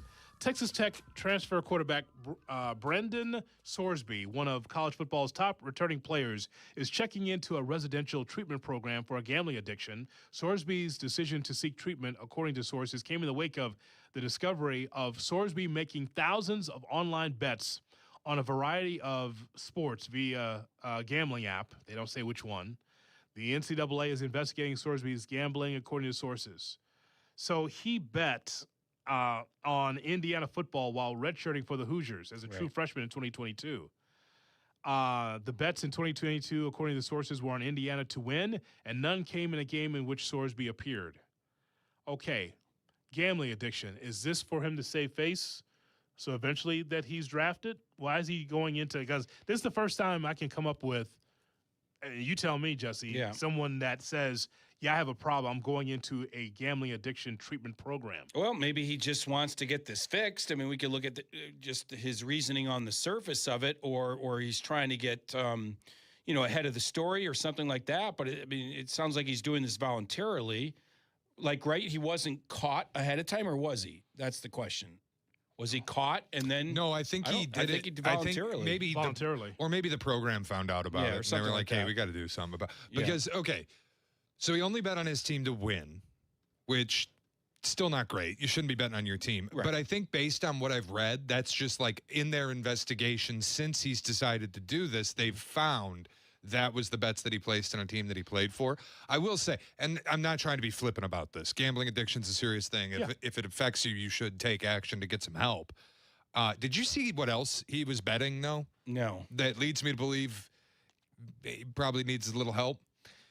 He was going to games and betting on the result of every pitch, ball or strike. That's a problem. See, yeah, that's the sort of stuff isn't MLB is curbing some of that. Yeah, because of the scandals with Ortiz and Clase. But yeah, that's tough. That's tough if you're betting every pitch. You probably do have a problem. That's a problem. But can he survive this is the question. Reading the column, it doesn't. His career in college could be over, but that doesn't mean he can't go to the pros. Well, his play might mean he can't right. go to the pros. Regardless, let's say he's good enough to play. What is he, like 26 years old? Yeah, but let's say he's 22. He's 22. That's it? Yeah. Jesus, some of these guys, I feel like I've been seeing Brendan Sorsby for a decade. Yeah. Let's say he can play. I think getting ahead of this allows him to play. You know what I mean? At the pro level. It'll be quite a story, by the way, if he's able to get to the next level. Right. Either way, it's a story, but if he's ever to go to a camp, that'd be something. But he's betting on next card coming down my block is going to be either blue or red. Right. You know what, though? You got to commend him, though, because he actually did something and when he got help, and at least he didn't go to the Hudson News. That's true. That's right. Yeah, he bought Texas Tech's head coach a pair of sweatpants. I saw a tweet that was kind of funny. You like these, hun? I saw a tweet that was kind of funny. If he was betting on Indiana pre-Signetti, he really does have a problem. Well, yeah, no kidding. Yes. You're betting Indiana to win in 2022. Go take a look back at that. But doesn't that make you feel just like emotionally better that he was betting on them and not against them? Yeah, of course. Like we all feel a little bit. He's not such a bad guy. All right. This comes from a guy. Hold on a second. Player was Pete Rose. No, this is the guy that hung out with Pete Rose. That's why he could say that. My dad's favorite player was Pete Rose, and even my dad forgave him. But you hung out with Pete Rose. I did hang out with Pete Rose. Legally speaking, too, because there's the part in the story that he hasn't been investigated by law enforcement. Because he was betting on his team to win. Like if there were evidence he were fixing games, then we'd have problems. But this feels like if anything, he was practicing harder that week. What does the NCAA do with the eligibility concerns? Because there is nothing legal here. Like he's admitting he had a problem. He violated obviously the code. Is this a one and done type of thing? Like you don't get any forgiveness, or because he wasn't fixing games and there is no legal issue and he's taking the pathways to help himself? Should he be allowed to play? Probably not at the collegiate level. Well, it's the Wild West. If he wants to play, I'm sure he'll have a team to go to. It's the Wild West in college. Sure, I could see him back out there. I mean, he could. You look at the rules. He could lose half the season or permanent loss of collegiate eligibility. So it just depends. I see him back out there. Now, listen, Jay Moore is right. If it comes out in this story that Brendan Sorsby's gambling addiction treatment is 6 hours sitting on his phone and then going to Hudson quote News, unquote counseling in Salt Lake City, then we're not going to take that very seriously. Correct. Who do you give? Who do you get the gift for in that situation? Your bookie? You're bringing home a sweatshirt for a hoodie for your bookie? Is that how it works? I would do that, yes. Especially if I'm winning, if I'm on the good side. Like betting when Kap is out of town. Right. We've cracked the code. We have the cheat code. Yes. Take the games that go against the teams that he goes to the games. Bet on the teams when he leaves. That's exactly right. There you go. Cubs win tonight. And that's a gift from me to the audience. As long as you don't do it the way Sorsby does it, and just be practical. What if the Cubs know this little cheat code? Oh, Kap's not here. Stansby. Jed Hoyer's going to limit his credential. Right. Nope, you can't come to games anymore. Oh, man. It's just that's something. But on the front end, yes, Shea is correct because it is an addiction. Gambling is addiction. And hopefully he'll get better from this somehow. But I still see him in a college uniform somehow. Well, again, getting sort of out in front of it might help him more than we think. So it's possible. I don't think I'd have like a personal or moral issue with it. Because, again, I know he wasn't fixing games, and he's taking steps. He's admitting he has a personal issue, and he's taking steps to address it. Yeah. Like Texas Tech gave him $6 million, $5.5 million, whatever they paid him to transfer from Cincinnati to Texas Tech. This screws up their season. This quarterback that they thought they were going to have, they now likely aren't. But I feel like there's got to be some gray area or nuance here where he wasn't doing anything illegal. He was just betting. You know, like the Jamison Williams thing always confused me too. The NCAA strictly prohibits athletes from betting on 100%. Yeah. Which is where I get, like, if this is a one and done thing. I'm just saying personally how I'd feel. Like, the NCAA is going to do what they're going to do. Yeah. But personally, how I'd feel if he were allowed to play, like when Jamison Williams was suspended 6 games because he was betting baseball games from the Lions facility, I'm like, really? He's not fixing games. He's not betting on the NFL. He's not using information that he's gathering in the facility to bet this stuff. Really, 6 games? I've seen people like beat up their spouse and get suspended less than that. I think it's the slippery slope answer. You put up these major guardrails, even if you think that, okay, what's the difference on site, not on site? But just because if you start to loosen, or if you keep them loose, it's a slippery slope to, oh, he's betting on football at the facility. I don't know. That's my feeling. Are the rules and regulations different in Texas than they are here in Illinois? As far as gambling? In a lot of places in Texas, yes. I think there's no legal gambling in Texas at the moment. Wow. Because wasn't that the whole thing with why the Adelson family bought the Mavericks? They wanted to build a brick and mortar? So last time I was in Texas, I was in Austin, and DraftKings did not work. So I'm thinking that is the case. I know that was the conspiracy theory, that they flipped Luka so that they could either move the team to Vegas or convince the state to legalize gambling and they could build a casino. I'm still waiting for that take, by the way, to take hold that you had about that. When the ownership flipped from Cuban to what it is right now, I'm still waiting for that. We still have that take over here on this right side, and then we'll bring it back to the forefront when it does happen. Yeah, but last time I was in Texas, the app did not work, Jay Moore. So I think that is a non-gambling state, also a non-porn state. Go ahead. If the Mavs ever move to Vegas, I'm just going to come in here, smoke a cigar in this studio for the whole show. I will come in here, sunglasses inside like Jesse. I'm going to kick back, smoke a cigar if the Mavs ever move to Vegas. Yes, because I still remember that. So that's just over here to the right side. And if it does happen, we'll bring it right in front of the center. Also, we'll put in front of the center, no pornography in Mississippi. That's right. That's what we just learned today. Can't watch it. Can't do it. Can you imagine that? Jesse, isn't that terrible? Some of these states, seems un-American to me. Yeah, lock it down in Texas. Seems un-American. I mean, locking it down in some of these places. Jesse's like, geez, I watch it at work. In Mississippi, I can't watch it at all. I learned that. Thank you, J-Mo. I did not know that until you just laid that out there. Yes. Okay, so no fun time in Mississippi. We won't ask Jay Moore how he knows. It's the same thing in Texas. I didn't know about Texas to Kap. I mean, to he just told me. Yeah, I mean, a lady comes out there, but then she's like pointing her finger at you and saying, you shouldn't be doing this. And we have a legislation and blah, blah, blah. I'm like, Texas. Come on. Let it be like Illinois. Nice and fun. Free. Come on. Trailer park nurses. Where are they? Let's go. It's time for the Kap J Hood Cut of the Day. It's right around the corner on Chicago's Home for Sports. Kap J Hood.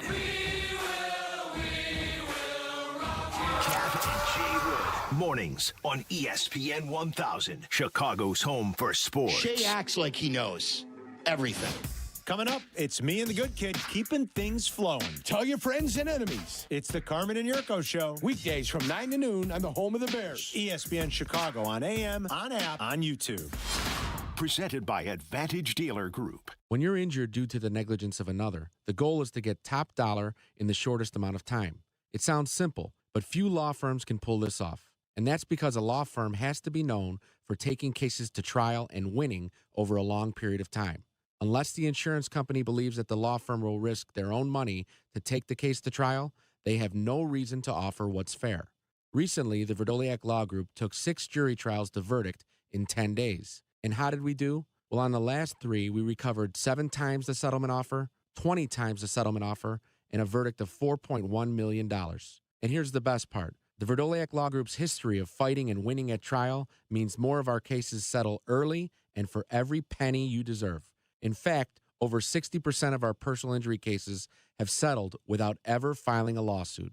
If you need a law firm that consistently fights at trial to ensure you get top dollar pre-suit offers, call the Vrabel Law Group, 4. VLG Law. Hey, it's the good kid. When it comes to my ride, I don't mess around. That's why I drive an Advantage Chevy. 3 locations. Chicagoland's covered. Boom. You want a Chevy? They got every Chevy. You want savings? Oh, yeah. They've got that, too. And here's what matters most. Trust. When you walk into Advantage Chevrolet Bridgeview, you're not getting the runaround. They respect your time. They respect your budget. They shoot you straight. Head to Advantage Chevrolet in Bridgeview and see what I'm talking about. Advantage Chevrolet. Together, let's drive.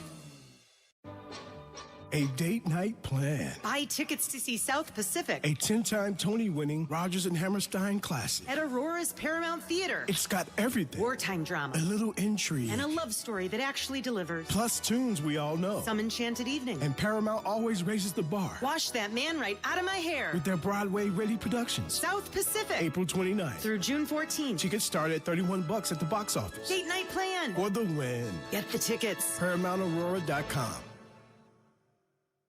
This is the story of the one.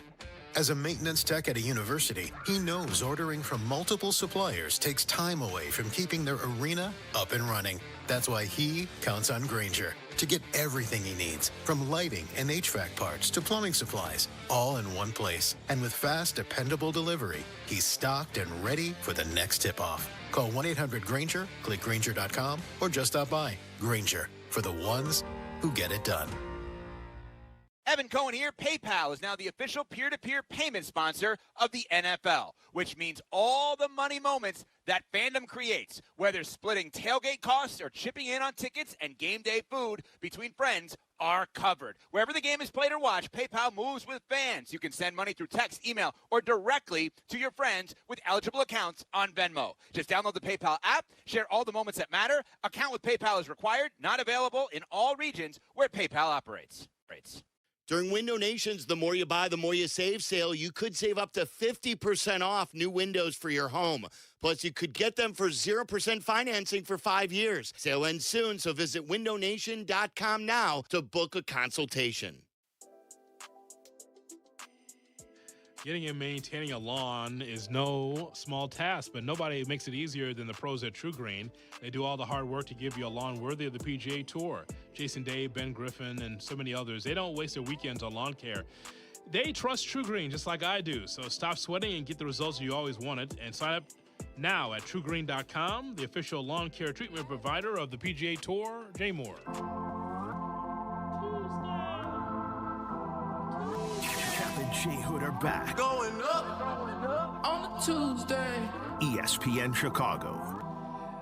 Now it's time for the Kap and J Hood Cut of the Day, brought to you by Chicago Cut Steakhouse on LaSalle. Let me tell you what, David Flom takes care of you. When you go, Jay Moore! Jay Moore! Yes, it's boring, but it's a sport. Jay Moore! Oh! Whatever. It's not boring. Okay, then you're boring. I gotcha. Gotcha. Mike Vrabel might be the dumbest guy ever. The dumbest guy ever. How on earth do you let the paparazzi snipe you at Salt Lake City Public Airport shopping for sweatpants at what looks like a Hudson News as an apology gift for your wife? Dude, the photo that Page Six put out yesterday, he is standing at a clothing rack that is supported by PVC piping in the middle of Salt Lake City Public Airport. For us that travel so much, you know why that's so funny. Yes. The Hudson News, which is the bottom, looking for clothes. Looking for a newspaper, or like a quick snack, but the clothing at Hudson News, that is the best. Couple layers to this, Shay. I want to know if he wanted to be photographed. Well, let him cook here. Right? He's got well, more. that's the great question, because the Patriots have a plane. And now I know why they get Fs in all those player surveys. Robert Kraft can't give the head coach of the team, a guy who's been with the organization basically with just a small gap for about 2 decades. You can't put him on the private jet. Especially him who needs to hide. So that he can fly to quote-unquote rehab. I need to know what kind of rehab this was, Hoodie. Apparently, this dude sat in like Sopranos-style therapy, sat on his phone in constant communication with the Patriots for like the better part of 8 hours. And in that time, made up for 6 years of cheating on his wife. What cheating rehab is there anyway? and then you hop back on a public flight. You're flying commercial back to Boston. You're in the building. What? And that's all, folks. Oh, man. Good rant, Shay. Good rant. The Kap J Hood cut of the day brought to you by Chicago Cut Steakhouse. You know you have breakfast now? Breakfast, lunch, and dinner, yeah. I actually did not know that. Yep. Steak and eggs? 300 North LaSalle. I'm in. Yeah, breakfast. That sounds like the plan right now, doesn't it? Oh, yeah. After a hard show today. Tough 3 hours, but we made it. I don't know how you do it every day. Yeah. Thank you for coming in. Great seeing you, buddy. It was fun. It went fast. Good to talk baseball with you. Yeah. Getting ready for May right around the corner. We got the Derby coming up on Saturday. It's going to be fun. We thank you so much for joining us here on National Blueberry Pie Day. Thank you, Shay. Thank you, Jay Moore. How about a Waddle Wednesday tomorrow? The old man's coming in. Oh, man. Bet the Cubs. Everything is okay tonight. So long, everybody. From Chicago. I've got the best job, Carm. Kap J Hood, morning 6 to 9. ESPN Chicago.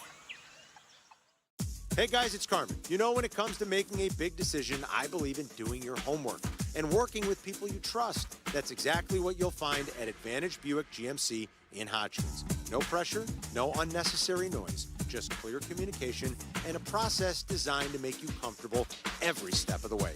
That's important to me, and I think it'll matter to you too. So, if a Buick or GMC is on your radar, I encourage you to visit Advantage Buick GMC. We are professional grade. At Triton College, summer is your chance to get ahead.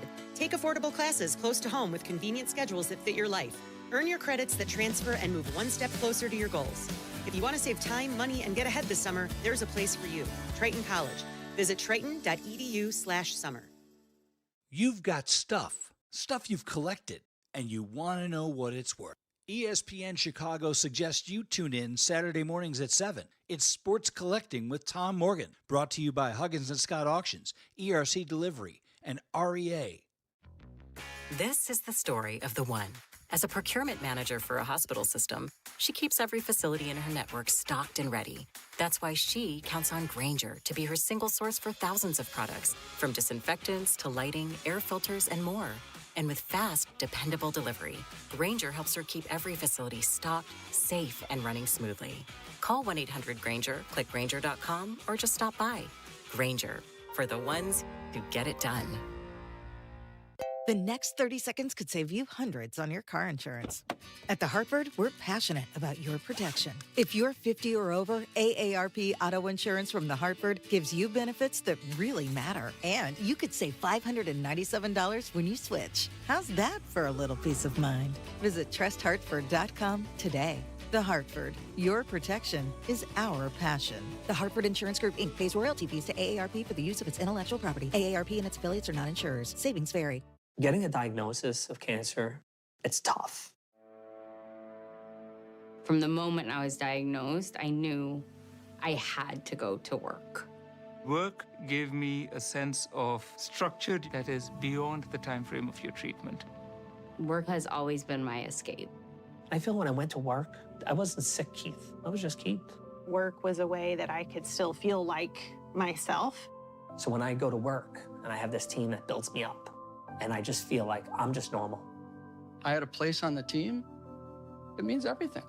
Being engaged with work really helped to, I just knew I was going to beat this day. Research shows there is a significant connection between the ability to continue to work and cancer recovery. Through all of our efforts, we can make work a better place for healing. Learn more and sign the pledge at workingwithcancerpledge.com. Broadcasting live from the Chicago Board of Trade. This is the home of the Chicago Bears, ESPN Chicago. And this is Carmen and Jurko, WMVP, WTBC, HD2, Chicago, a Good Karma Brands radio station. Hey, guys. You ready to let the dogs out? What? Carmen DeFalco. It's kind of impressive. John Yurkovich. Yes! This is the Carmen and Jurko Show on ESPN Chicago. It's out there for everybody to see. It is what it is. Carmen Jurko. Check this out. A swing, a high fly ball out into right, and it is deep, and it is gone! A 3-run homer! Well, I was talking about bringing one in. That works. 3 total. White Sox lead 7-5, and still nobody out.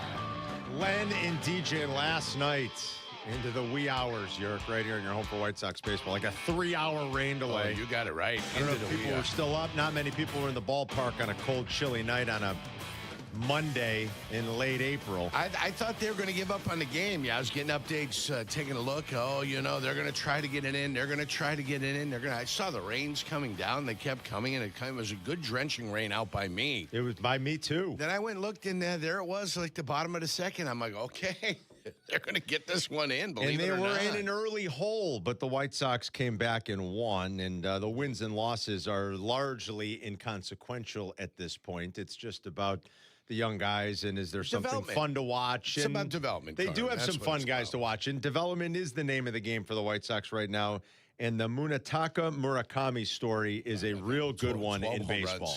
He's leads the league in home runs. It's a dozen. The next one gives him the Baker's dozen. Yes. Is that how that works? Buddy Baker. Oh, great NASCAR racer back in the days. Part of the Alabama gang, I think, if I'm not mistaken. He leads baseball with 12 home runs. How about that? Nobody else seemingly wanted Nobody wanted him. Murakami, the White Sox said, we'll take you for $17 million a year, and he leads baseball with 12 home runs, 4 of them off of lefties. And that was the case last night off of former Cubs reliever Drew Pomeranz when the Angels went to the bullpen. So it is a very impressive start, and it's a fun story. It's a good story. I think the baseball world is starting to take notice, and people don't pay much attention to the White Sox, my beloved White Sox. They're kind of an afterthought, Yerk. In their own hometown, around the country. After a 3-hour rain delay, they're going to be an afterthought. Well, they're an afterthought regardless, whether it's at 1 o'clock or 7 o'clock or after a 3-hour rain delay. I don't believe that. They're left off of every list that is ever created that talks about the champions of this century. They're a complete afterthought. ESPN had them losing the 2005 World Series. Consider the source. In June. Consider the source. Well, I don't know what that means, but the people in Bristol fall asleep sometimes. That's all I'm saying. Well, that's what I mean, that they're an afterthought. Yeah, I mean, they had them losing the World Series to the Astros when they swept them. East Coast bias. You get that a lot. They know more about the Providence wrestling team than they know about the Chicago White Sox. East Coast bias. It's alive. It's real. If it happens in flyover country, it doesn't exist. Well, it's been a long time since Michael Jordan in this town. That's the reason they watched it, and that's the reason they cared. But here's the difference. The Cubs are never an afterthought, even in flyover country. Oh, it's a class organization. Well, yeah. Okay. I mean, what do you want? They are never an afterthought. My beloved White Sox are, more often than not. Yeah.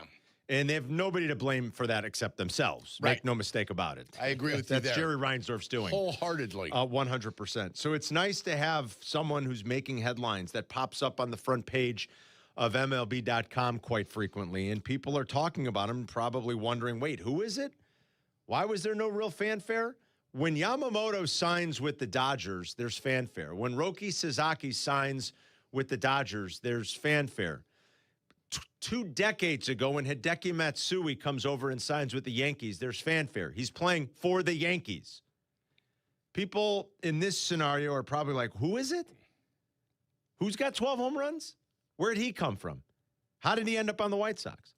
So I like it. I think it's great. We briefly touched on it last week, and I think it's a conversation that can continue and maybe will as we get deeper into the spring and into the summer. Why the White Sox wouldn't go to him at this point and say, 4 years, $100 million? Well, we know why they wouldn't. Any sensible owner would. Right. Jerry Reinsdorf won't. But what they should do is go to him and be like, rip up next year, 4 for $100. He might tell him to go pound sand at this point. Sure. Honestly, I mean, again, he leads baseball with 12 home runs. Now, if he fizzles and this is a flash in the pan and he still has 12 on June 1st or July 1st, it's a different story. But if they went to him now, would he say, I'll play the waiting game, I believe in myself, or would he take the money and run? I'm not exactly sure. My guess is that his people right now, and I guess it's Casey Close, Jesse was saying, so it's a big agency, would probably be like, nah, we're good. We're going to sit tight and wait. And if this continues in the offseason, the Sox might, they might realize the Sox might look to trade him. Yeah. Or at the very least, they'll think maybe no baseball's played next year. Right. That's he'll go what to I'm free thinking agency after that. Yes. And he'll wait for the Dodgers or the Mets or the Yankees or someone to come and throw big money at him where he can go and be on a team that's more equipped to compete. But if I'm the White Sox, I'm without question going to him. And you check a couple of boxes. You finally give out a $100 million contract. A little goodwill maybe to your fan base. And you keep a player that might be a real legit power-hitting threat from the left side of the plate. I don't know that there's too much downside to offering him a deal like that at this point. Maybe some, because he's never going to bring you the defensive value of, say, a player like PCA, who even if PCA doesn't hit, you're getting value. PCA's, Silvy brought it up yesterday. PCA's already a 1-1 win player right now. He was a 6-win player last year. He only hit for about half the season. He hasn't hit at all this season, and he's still a 1-1 win player because he's bringing exceptional defense to the outfield to a premium position every single day, and he will for the foreseeable future. Mune's not going to have that, so there's maybe a little more risk. But how does it hurt at all going to him right now and offering him a contract like that again? And I think it might build some goodwill. Jared Ranchos doesn't give a damn what we think or what any of his fans think about him, how he does business. So it doesn't really matter. I don't think he's looking to build goodwill at this point. I don't think he cares. But it would make so much sense on so many levels. Like, you might have really hit the proverbial, sorry for the pun here, home run. And to go and to keep a youngish player in the fold in your franchise for years to come who might be a real legit power threat, I don't know why you wouldn't. And Shea said last week, give him the Schwarber contract. You might not even have to go that far. Would he approach him and say, here's $25 million over the next 4 years? See what they say. You might say yes. All he can do is say no. At least give him the opportunity to say no, right? I would. Give him the opportunity to say no.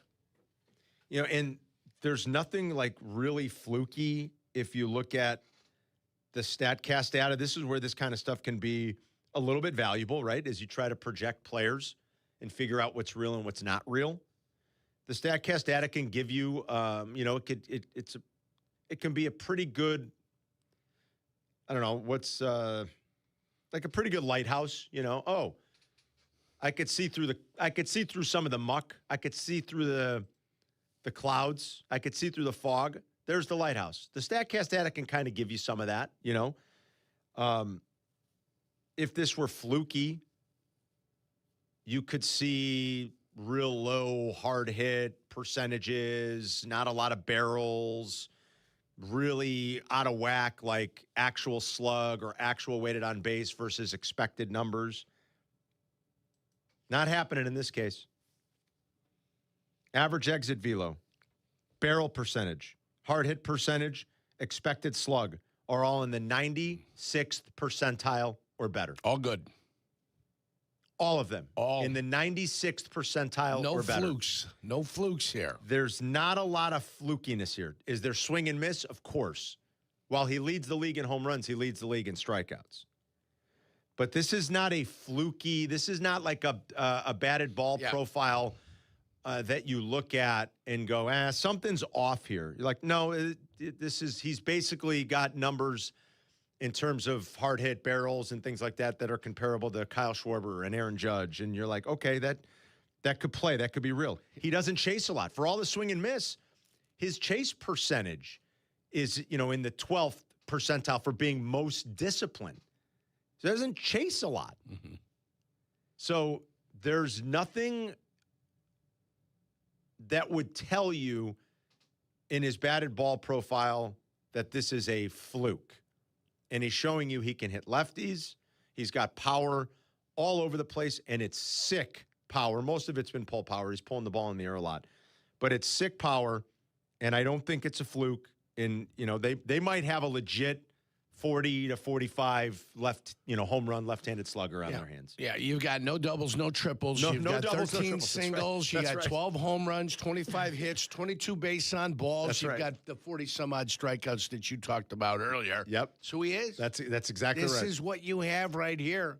Not looking to leg out anything in the gap for a double. No siree. No. Stay healthy. Although he went sliding head first on Sunday and, trying to – and, you like the hustle, but at the same time, it's like, don't do that. It's like, be safe. That's a good way to get hurt. Yeah, it's be safe. It's a good way to jam a wrist, Right. break a finger, Right. pop your shoulder. 100% correct. Don't Yeah. do that. You don't want to do that, Mooney. But he's hustling. But, yeah, you're right. There's not – the only extra base hits are the 12 home runs. That's it. So it's real three Singles true outcome. Or four baggers. It's unbelievable. Yeah, I like Singles or four baggers. And he walks. He's got a He good walks. eye. Yeah. He's got a. There's another thing that's in the 90-something percentile. His walk rate is in the 90, I think, 4th or the 96th percentile. So, I don't think it's a fluke. I guess, go ahead and make fun of me on July 1st if he's got 13 home runs. That's fine. But it's just as far as we can tell from everything we have at our disposal. And that is thanks to all the advanced data that is available to us. That is largely the tracking data and the StatCast data. You're watching it with your eyes. You go, God, he's got crazy power, and he keeps hitting home runs. He's going to strike out a lot, but he keeps hitting home runs. And then you can back it up by looking at the StatCast data and realize, well, wait a minute. Look at where he ranks amongst all MLB hitters in the key metrics that generally tell us this is a legit power offensive player. Sure. And so I think that's great.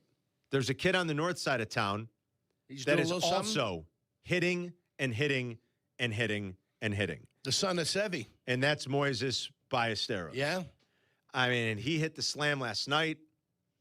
We happened to be texting the big group chain that we're on happened to be texting about some of the NBA stuff, and the Cubs game was going on. And I said, I'm like, boy, this is no joke with this kid. This kid can flat out hit.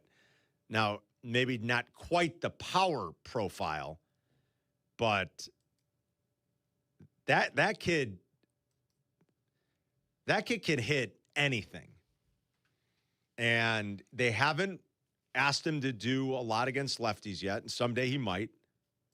They've been real good, and the Cubs have the depth to be able to find situations that are probably advantageous to him and for them. And he's mostly done his damage against right-handed hitting, but it sure looks like they were not wrong when they kept telling you, oh, no, this kid can hit. Now, he played catcher last night. I'm not sure he's got a position. Doesn't matter. There's a DH in the National League now anyway. But that kid can flat out hit. And I thought Jesse asked a real good question this morning. He was in for Kap. If you were trying to take the bias out of it, like Jesse had said, it's hard when we bring these kinds of things up because we're in a town divided in a sense, right? We've got Cub fans, we've got Sox fans. If you can be objective and remove your fandom, or at least best you can, who would you buy more stock in? Moises Ballesteros or Munetaka Murakami? Going forward, Moises a little bit younger. They're both left-handed hitters. Neither's going to be a premium defensive player. At least Mune can play first a little. I'm not sure where they're going to put Moises long-term. They'll try first. They'll try, like Jesse was saying this morning, they tried catcher. They're going to get him some ground balls at first. They want him in the lineup. When you can hit, they're going to do whatever they can to find a spot for you.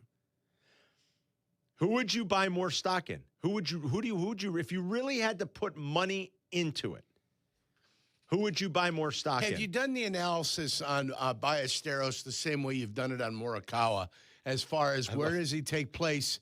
No, where does he take place in those? Yeah, well, whatever.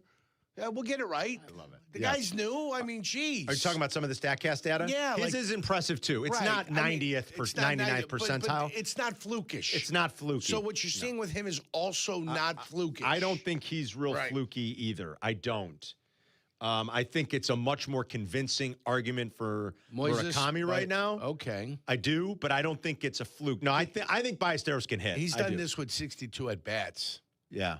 So in a limited amount of time up there, and the guy that leads is 119 up on top, Ed's Bregman, but you've got 5-6 guys over 100. So with 66% more chances, what can his numbers maybe extrapolate to? Not that he's going to hit 385 over those next X amount of bats that he's going to be able to get. Yeah.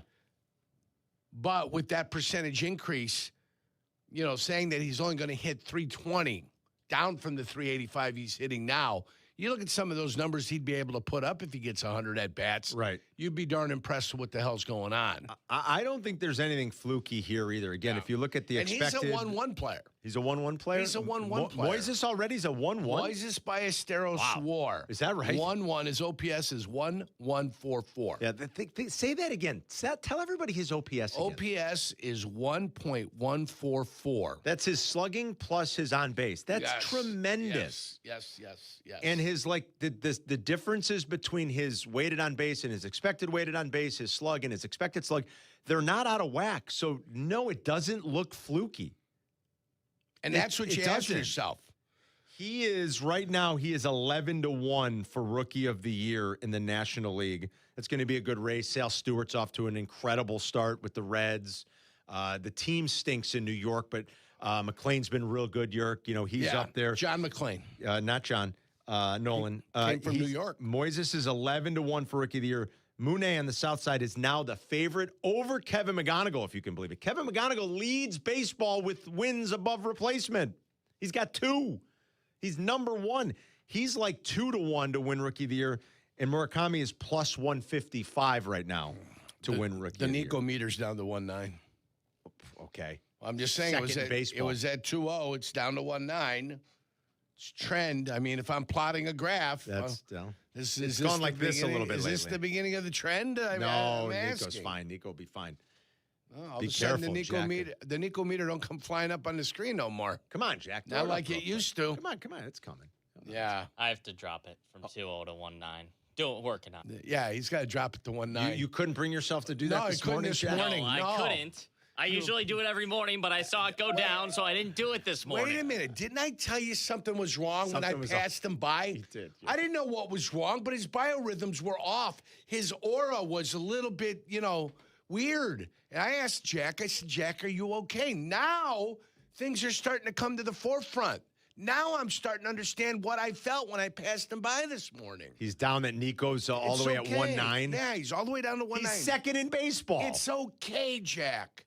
It's okay. The numbers can go that way every once in a while. It'll be fine. Of course. Now, I think Jack's more worried that his Cubs, after a 10-game winning streak, have lost 3 in a row. I think that's what's got Jack a little bit down this morning. I was a little perplexed. Well, a little perplexed. Maybe now we know. Hey, listen, at some point, the relief situation with the Chicago Cubs and all the injuries that have amassed. Yes. At some point, that's going to catch the Cubs. Seems like it's happening right now. At some point, that's going to catch the Cubs. Whether you like it or not, it will. Who would you buy more stock in? Who will be the better hitter? Moises or Murakami? They're both fantastic. If I had $1 million to invest in each one of the players, I'd probably buy $650 in Ballesteros and $350 in Colin Morikawa. I'd probably flip it because I think the value of the home run, the potential, the power potential, is what I'd rather bank on. It's what gets you paid in the big leagues. I mean, slug is what everybody wants. Home runs is what everybody wants, whether it's right or wrong.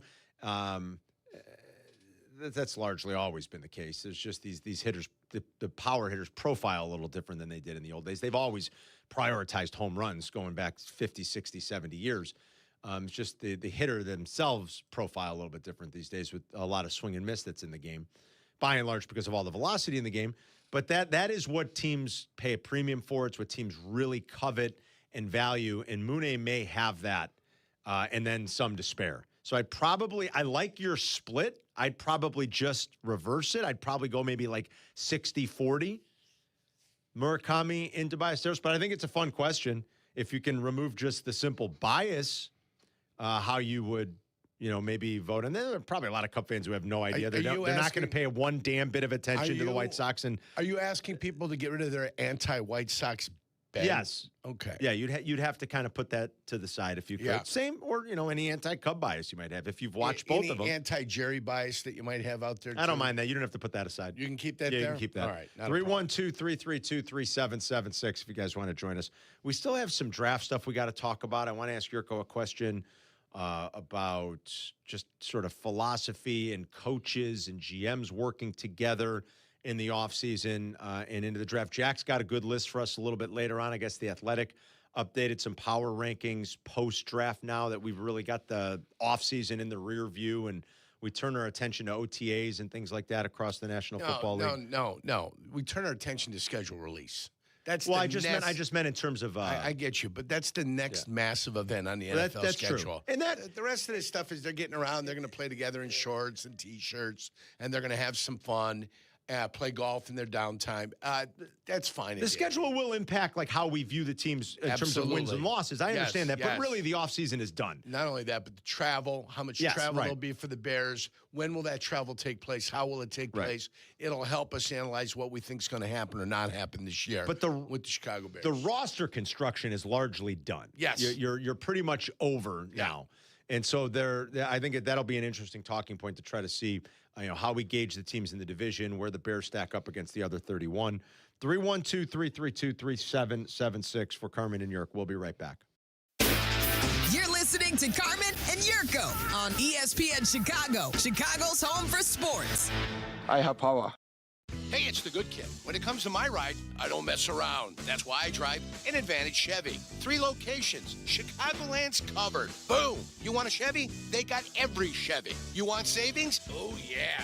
They've got that, too. And here's what matters most. Trust. When you walk into Advantage Chevrolet Bridgeview, you're not getting the runaround. They respect your time. They respect your budget. They shoot you straight. Head to Advantage Chevrolet in Bridgeview and see what I'm talking about. Advantage Chevrolet. Together, let's drive.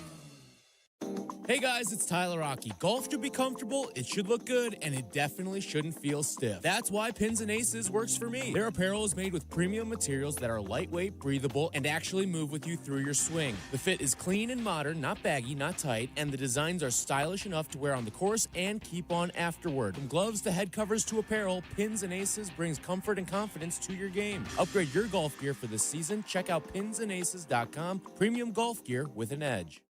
For over 50 years, M&M Home Remodeling has helped Chicago homeowners protect and improve their homes with expert craftsmanship, honest service, and industry-leading warranties, earning the BBB Torch Award for business ethics twice. From durable roofing to beautiful siding and energy-efficient windows, M&M delivers quality you can trust with clear communication, dependable results, and peace of mind every step of the way. When it comes to your home, trust the company Chicagoland has relied on for over 50 years. Call M&M Home Remodeling today.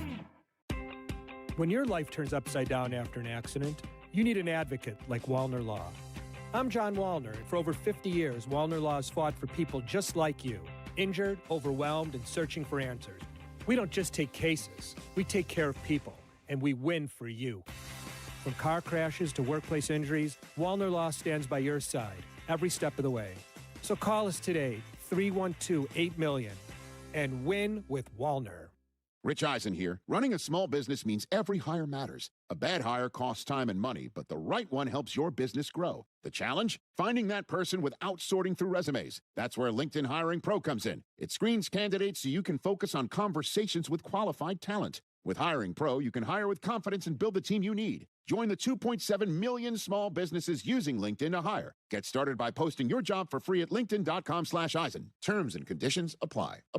In a world in need of a hero, one man rises to the challenge in style. He is just driving the kids to soccer practice. Make every day feel epic in an all-new Hyundai Palisade Hybrid with up to an EPA-estimated 619 miles of range on select trims, advanced tech, and class-leading interior space. Because when you're hauling kids, gear, snacks, and backpacks, space matters. And so does comfort. Just make sure they keep their cleats off the seats. Visit HyundaiUSA.com or call 562-314-4603 for details. With Xfinity, you already enjoy ESPN as part of your TV lineup. Now get even more with the ESPN Unlimited plan. Available at no extra cost. Unlock additional content in the ESPN app, including WWE Premium Live events. Visit Xfinity.com/your subscriptions to activate and start watching in the ESPN app. You're listening to Carmen and Jurko. If you missed something, get the podcast on the ESPN Chicago app. This is Chicago's home for sports, ESPN Chicago. Don't forget, tomorrow at 9, the Grip It and Sip It twosomes and foursomes will go on sale. 9 o'clock tomorrow, and they will go fast, so you have to be ready. because it only takes about 5 minutes or so for the spots to sell out. It's It'll quick. be the 6th annual Grip It and Sip It Classic presented by Yingling Flight. We will be at Seven Bridges Golf Club in Woodridge. It's happening Wednesday, June 17th. Well, I'll be out there, all the shows, all the personalities, a lot of great partners and listeners and fans. It'll be fantastic.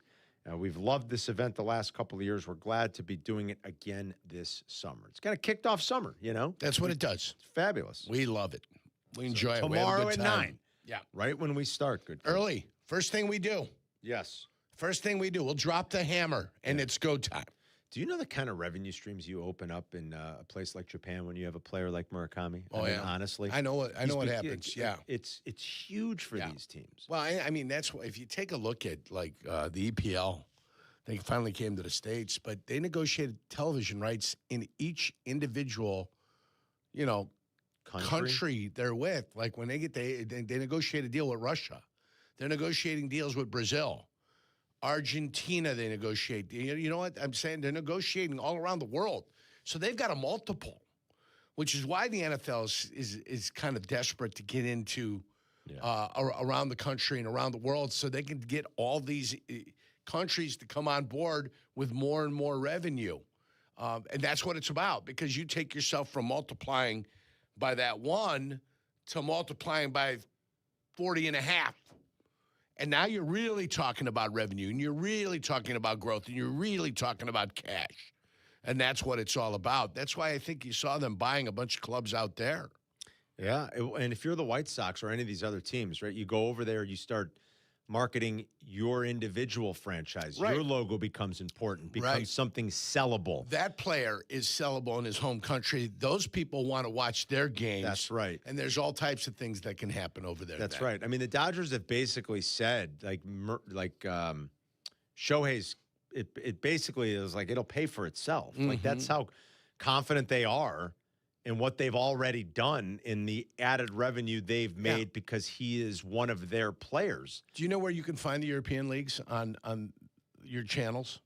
Well, I know I can watch Premier League on like NBC USA. NBC and Peacock. And Peacock. You can find it there. USA Network. Where do you find La Liga? La Liga on, is that Fox or ESPN? ESPN Plus. ESPN Plus. Yeah. ESPN Plus. Where do you find the Bundesliga? That I don't know. And where do you find the Italian leagues? That I don't know. Well, I'll tell you exactly where you Fox. find it. You ready? No, Paramount. Paramount CBS. Paramount Plus? Yeah. So, like, I can watch Serie A? You can watch. No, that's ESPN. Oh. The Bundesliga and the Italian league. That's Serie A, isn't on it? top of oh, you're right. That is Serie A. I keep thinking La Liga and Serie A. So I can watch that on Paramount Plus? Right. If you wanted to watch Como against Udinese. Really? Or Cagliari against Atalanta. I don't know that I will. Which was yesterday, by the way. Yeah, big win for Cagliari. 8 points clear of relegation for them. Oh, good. That's why my buddy's got a little investment. Oh, yeah. Remember? He wet his beak over there. But when Luka Modric went down with injury, right? Yeah. Here's another one. He jumps 70 meters in the air against 70 meters? What's the guy's name? Locatelli. And, little Modric's 5'8". Locatelli's about 6'2". Whoa. And he skied over the top of him and smashed his cheek into his skull. I saw that. He had surgery. Yeah, I saw that. Missed it looked really painful. Missed the last 4 weeks of the Serie A schedule, but he will be back. Where's Luka for the playing? World Cup? He plays for AC Milan. He does? Yeah. Oh. You kidding me? 32 games started for AC Milan. Holy cow. What are you so shocked about? The point is you can find all that. If you want to watch it, you can find it. It's available in the United States. In the United States, you can watch international soccer at a drop of a hat. And that's what it's all about. And Fox got some properties too, but Fox got the weird stuff. Fox has got like the Carling Cup, or they've got the FA Cup, or they got some of the goofy stuff that they have right now. I think they get the UEFA, one of the UEFA leagues somewhere on there. But it's nuts. Television and television rights and the ability to watch things across the world now. Well, and if you have... It's gone crazy. I remember in the early 2000s when I first saw my first EPL game. It was like Arsenal against somebody. Yeah. And Thierry Henry and Dennis Bergkamp and Marco Overmars and the De Boer brothers were running the show down there. Well, and, you're watching that and you're looking at it and you're like, well, what the hell is this? If you have a player, 22 years later, it's gone crazy, Carm. It has. If you have a player in from a place like Japan that is crazy about baseball, that has a big population, where you can then dig into that market because you have one of their native sons doing something special in the best league in the world that is extremely valuable. There is great financial value to the Dodgers because of the collection of players they have in Shohei, in Yamamoto, in Roki. And the White Sox, I know, are doing their best to capitalize on this right now. And there are already additional revenue streams that they probably dreamed of and weren't sure would be quite this good because the player has been incredible. And he's a very big draw in his home country. It is very valuable. So the idea of ponying up $100 million or $125 million over 4 or 5 years isn't crazy. If you could make some money off of him, too. And that's why the White Sox should be thinking about that right now with Murakami. 312-332-ESPN for Carmen and Jurko. We'll be right back. You're listening to Carmen and Jurko on Chicago's home for sports, ESPN Chicago. Advantage Acura of Naperville proudly presents the Peggy and Dion Show. Join host Peggy Kaczynski and Dion Miller every Saturday from 11 to 1 on ESPN Chicago, AM 1000, FM HD, the ESPN Chicago app, and live on YouTube. I'm having a pleasant talk with our friend, Mayor Skip Saviano from Elmwood Park. How can you possibly think you've got the best job? I talk sports for a living. All I'm saying, Carmen, is that I get to work with our close-knit community. Great stuff. We're always planning new ways to bond and grow. Well, I'm connecting with the best fans in sports every day. But you're stuck in a studio. I'm out talking with local businesses, eating at world-class restaurants. What do you got there? A PB&J? Uncle, you win. Bam. Yeah! Mayor Skip Saviano. Elmwood Park, once you're here, you get it. As an attorney and a mom, I know how busy life can get. After a car accident, the last thing you need is more stress. That's why at Postman Law, we're more than just lawyers. We're your personal to-do list. We'll handle the insurance calls, track down medical bills, even help you find the right doctor. And yes, we'll fight to get you the money you deserve. But most importantly, we take the hassle off your shoulders. Call 844-POSTMAN. When other firms promise, Postman delivers. Call 844-POSTMAN. Attorney Advertising. A damp basement can turn into a big problem fast. Family Waterproofing is a veteran-owned company built on integrity, discipline, and craftsmanship. We specialize in basement waterproofing, foundation repair, and crawl space solutions that keep your home dry and secure year-round. We don't believe in shortcuts. Just proven systems and dependable service. If you see signs of water intrusion, don't wait. Reach out to our team at familydry.com. This is Ken. And I'm Maria, and we are Family Waterproofing. Your basement's best defense. Playoff hockey is back in Chicago. The 5-time league champs begin their playoff journey this Saturday and Sunday at Allstate Arena. The Chicago Wolves, the Texas Stars. Nothing better than playoff hockey. It's the Central Division semifinals. Chicago Wolves, Calder Cup playoffs. Get your Chicago Wolves tickets for this Saturday and Sunday's playoff games at Ticketmaster.com. Okay, team. Huddle up. Why are you dressed like a hockey player? Because America's energy security is on thin ice. We're facing an overburdened electric grid, rising fuel costs, and severe weather. But here's your power play. Propane. It's affordable, abundant, safe. Propane is reliable energy, even when the grid isn't. Advantage Propane. Learn more at propane.com/powerplay. Evan Cohen here. PayPal is now the official peer-to-peer payment sponsor of the NFL, which means all the money moments that fandom creates, whether splitting tailgate costs or chipping in on tickets and game day food between friends, are covered. Wherever the game is played or watched, PayPal moves with fans. You can send money through text, email, or directly to your friends with eligible accounts on Venmo. Just download the PayPal app, share all the moments that matter. Account with PayPal is required, not available in all regions where PayPal operates. There's a difference between driving and arriving. At Advantage Acura of Naperville, performance meets precision in every vehicle, all delivered with a seamless, transparent experience. Visit Advantage Acura of Naperville or start online at AdvantageAcura.com. Precision-crafted performance. Follow Chicago's Home for Sports on Instagram at ESPN_Chicago. Carmen and Jurko are back. This is ESPN Chicago, Chicago's Home for Sports. Up, 2 outs. High fly ball, right field, on its way. See you later. Grand slam, Moises Ballesteros. Luke Shambi on marquee last night. That would come in a losing effort as the Cubs could not hold the lead. They lose 9-7. White Sox rally to beat the Angels here in your home for White Sox baseball, ESPN Chicago. They win 8-7. But the story in town right now, on each side of town, a young hitter doing spectacular things. And that is Murakami on the south side with an MLB leading 12 home runs. And Moises Ballesteros, who just keeps raking. They've been very good about getting him in some advantageous situations. They haven't overwhelmed him having to face a lot of lefties. He's only got I don't even know if he has 10 plate appearances against lefties so far this year, York. So they've been good about it on the north side.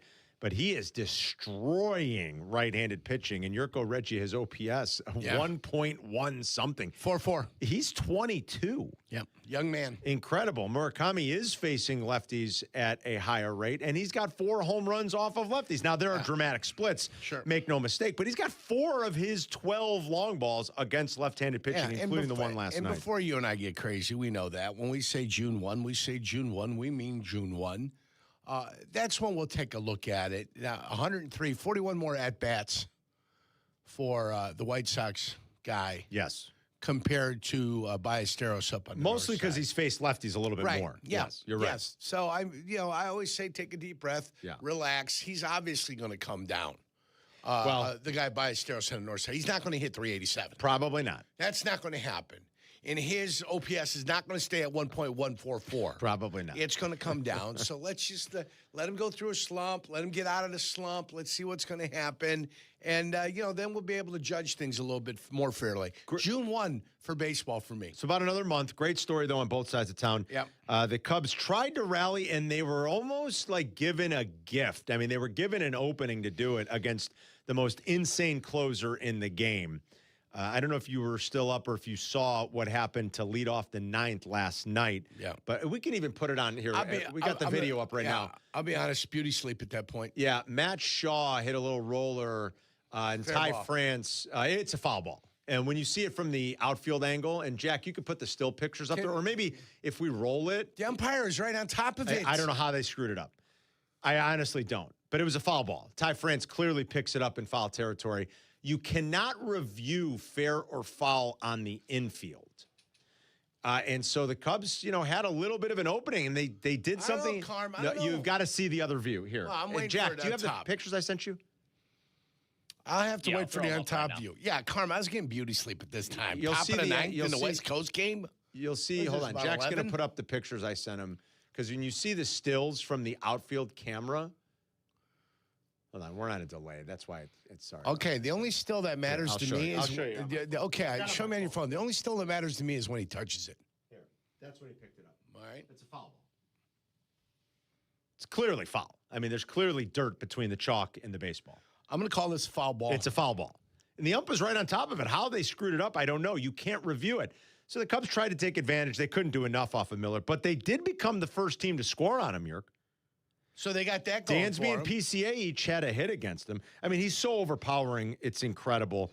Mason Miller's scoreless streak ends at 34 2/3 innings. The Cubs did string a little something together. That said, Mason Miller has still struck out. He struck out Alex Bregman to end the game.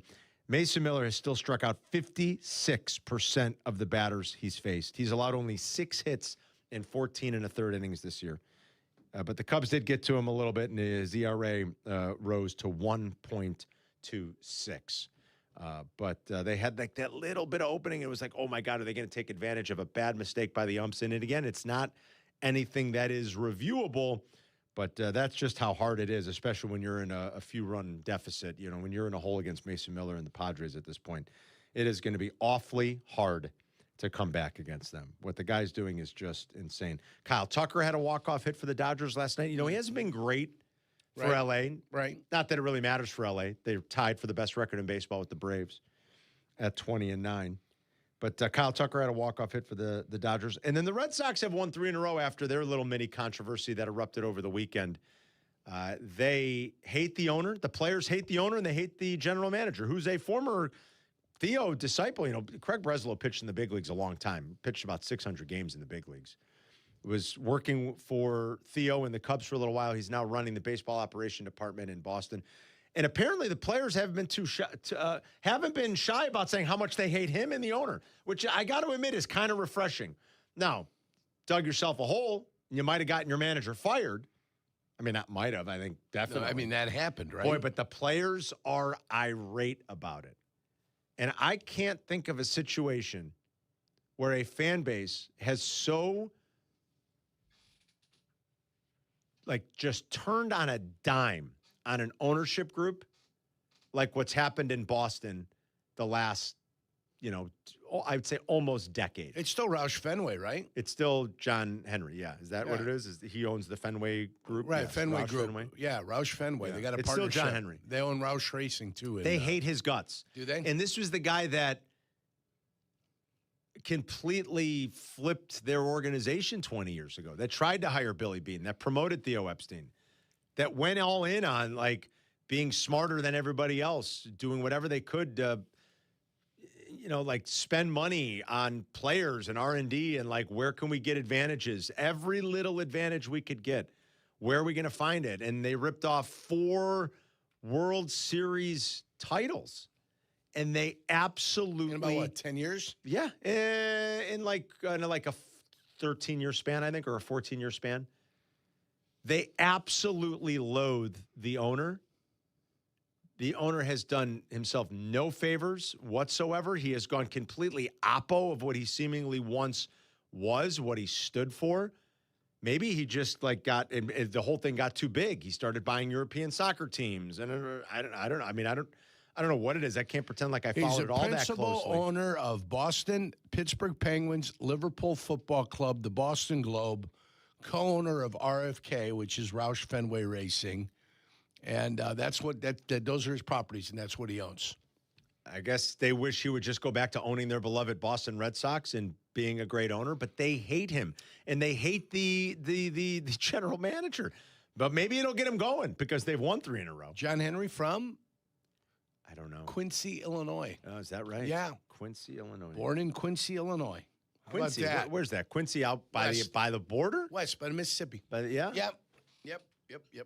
Wait, Quincy's not one of the Quad Cities, though, is it? No. Or is it? It's down by St. Louis, right? Oh, it's down by St. Louis. In between. Gotcha. It's in between, guys. Gotcha. All right. In between. There's Quincy right there, Carm. Right at the furthest west. Yeah, it's like in portion between. of it. Yurko's right. Like in between St. Louis and the Quad Cities. That's right. Yes, St. Louis. Yeah, but John Henry's an Illinois kid. No surprise he's a success. Well, no surprise. He is, but they loathe him, and I honestly can't remember any a fan base flipping so much. Guess how it happens? You're beloved at some point. You trade Mookie Betts. Then you're loathed. That's how they like him in Liverpool. You trade when Mookie. they got Arnie Slot in there. Do they like him? They got rid of the other guy that was successful and took him to Champions League championships and titles and stuff like that. Is Liverpool still good, or are they fallen off a little bit? They've fallen off. They've fallen off. So they might hate him over there, too. And they tried to make an example out of Mo Salah for some crazy reason. The great Mo Salah. So, yeah, they've fallen off, too. Liverpool used to be on top of the table. Then Manchester City, they used to compete for each other. Nope, they're further down the table now. He was like a godsend for that fan base, for that entire region. They idolized the Boston Red Sox throughout New England. I mean, dare I say, it's more important to them than even the Patriots, right? Isn't it? I think it is. I believe it might be. I think people from New England would tell you that as great as the run was and and they had the GOAT quarterback and all that stuff, I think they would tell you that it's like the real religion out there is the Red Sox. And the few, I'd say, close friends I have that are from Boston, not like family was from there and they from there. Yeah.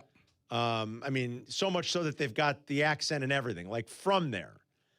The Red Sox are without a doubt the team that matters most to them, and they are sickened by what's happened to that franchise, and they loathe the owner so much. I saw Portnoy put a video out sitting. Is that Portnoy's beach house behind him that he owns, by the way, when he does those?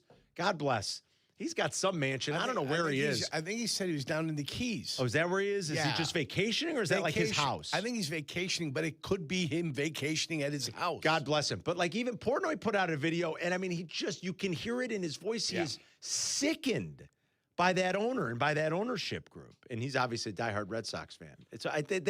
That team means so much to them, and they really come to loathe him. Yeah. But maybe this firing of Alex Cora lit a fire, and that team will start to play better.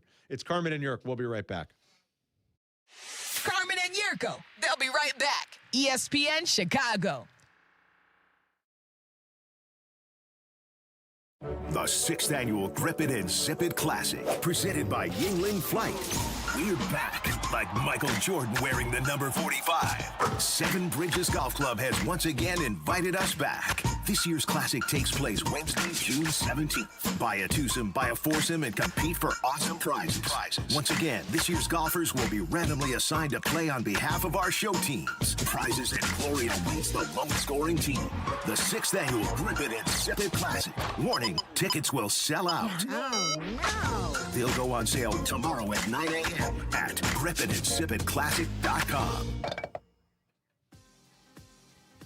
Hey, Carmen, let's settle this. When buying a car, what are people really looking for? Confidence. They want to know they're in good hands. That's why we go to the Advantage Dealer Group. Chevy, Toyota, Acura, Cadillac, Buick, GMC. Take your pick. Yes, and no matter the badge, the experience is always the same. It's professional, honest, and respectful. Hold on, man. My Advantage Chevy crew might bring just a little bit of extra juice. Not so fast. The Cadillac, Buick, GMC crew in Hodgkins, well, we call that quiet confidence. Quiet, not my style. Look, we can argue brands all day. But you can't argue service. Find your advantage at Advantage Dealer Group. Ready to finish what you started?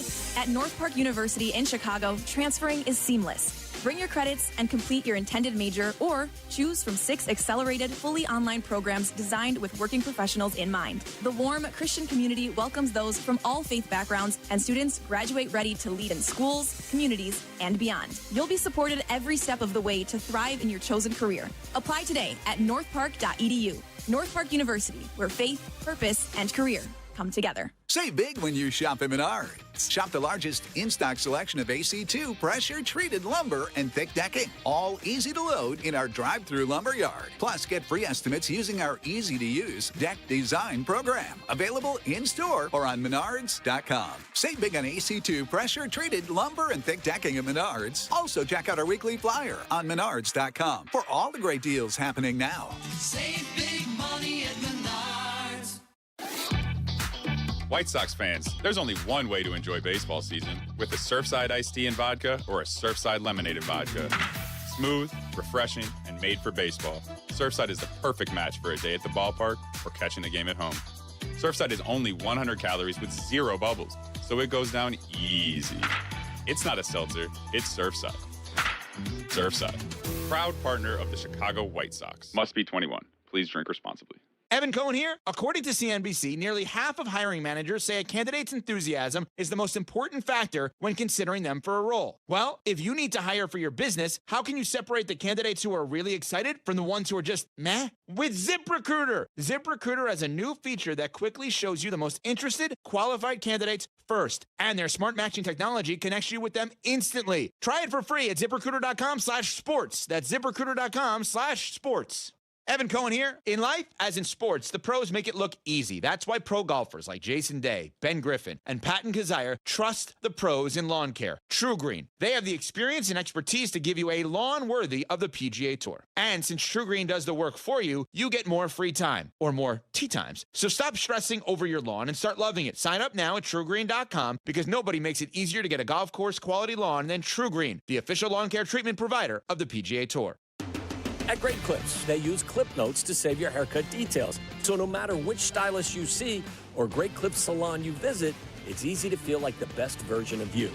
Great Clips. It's gonna be great. Follow Follow Chicago's Home for Sports on Twitch at ESPN 1000 Chicago. Carmen and Jurko are back. This is Chicago's Home for Sports. ESPN Chicago. All right, speaking of managers being fired, it was Alex Cora first, and it lit a fire under the Red Sox because they loved Alex Cora. I think it was 5 coaches altogether. The players were very upset and very vocal about it in the immediate aftermath. The Phillies are next. Rob Thompson is out. That is correct, boys. Breaking news. Rob Thompson has been fired by the Phillies after their start. That's not surprising either. What, they've lost 11 to 12 or something? What have they lost, the Phillies? Something like that. They may have, Carm. Boy, that's sad. Rob One Thompson. of the biggest underachieving teams here in the early portion. Them and the Mets, I guess you'd say. Red Sox probably in that group too. Who knows? The Mets might be next at some point. They got swept in a doubleheader by the Rockies the other day. Did the Mets play last night? Actually, I don't know if they played last night. I don't think they did. I don't recall seeing them in action last night. Yeah, Phillies 1-9 in their last 10, Carm. Yeah, that's not good. Yeah, the Mets did not play last Mets night. are 2-8 in their last 10. Mets have lost 15 to 17, Yerk. Both struggling at 9-19, Carm. Yeah, and the Phillies are 10.5 out. So are the Mets, all looking up at the Atlanta Braves in the What if I told you the White Sox are only 3 games out? White Sox are 3 out. White Sox are not in last. No.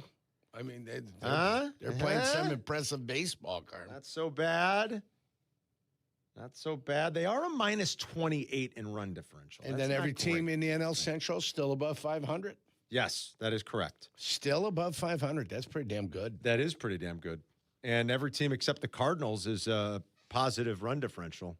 The Reds are like only a +1. Cubs are a +29, which is 3rd best in the NL behind the Dodgers and Braves. I don't think that's going to shock anybody because those two teams have played great. Yeah, they're +68 and +65 respectively. That is correct, yeah. I mean, I can read, but they're really wow, good, Yerk. That's impressive. The Yankees at a +49 are by and far the most impressive American League team. And there are only 1, 2, 3, 4 teams in the American League that have a plus run differential that are in the pluses. You got one team at 0, but only 4 teams are plus. New York, Detroit, Minnesota, and the Texas Rangers. I mean, look at that AL West. Oh, it's pathetic. It's not good. That's pathetic. Right? But AL West or AL Central, who's more pathetic? They're equally as pathetic as each other. Yeah, kind of. Yeah. I still think the Tigers are probably a pretty good team. I know they're only 15 and 14, but I think the Tigers are pretty good. Look at their home out away of splits. all of those teams in those 2 divisions, all 10 of those teams, I think the Tigers are probably the best. Yeah, look at the home away splits on there. 10-2 at the home. Oh, wow. Yeah, I didn't even That's notice that. 5 and 12 on the road. So 5 and that 12 is on the road. substantial. Yeah. Still think the Tigers are pretty good. They might have the rookie of the year. It's still got one of the best pitchers in the game. So I think they're good. Guardians are the Guardians. Like, they're going to be scrappy. I don't know how good they are, but they're just going to find ways to win.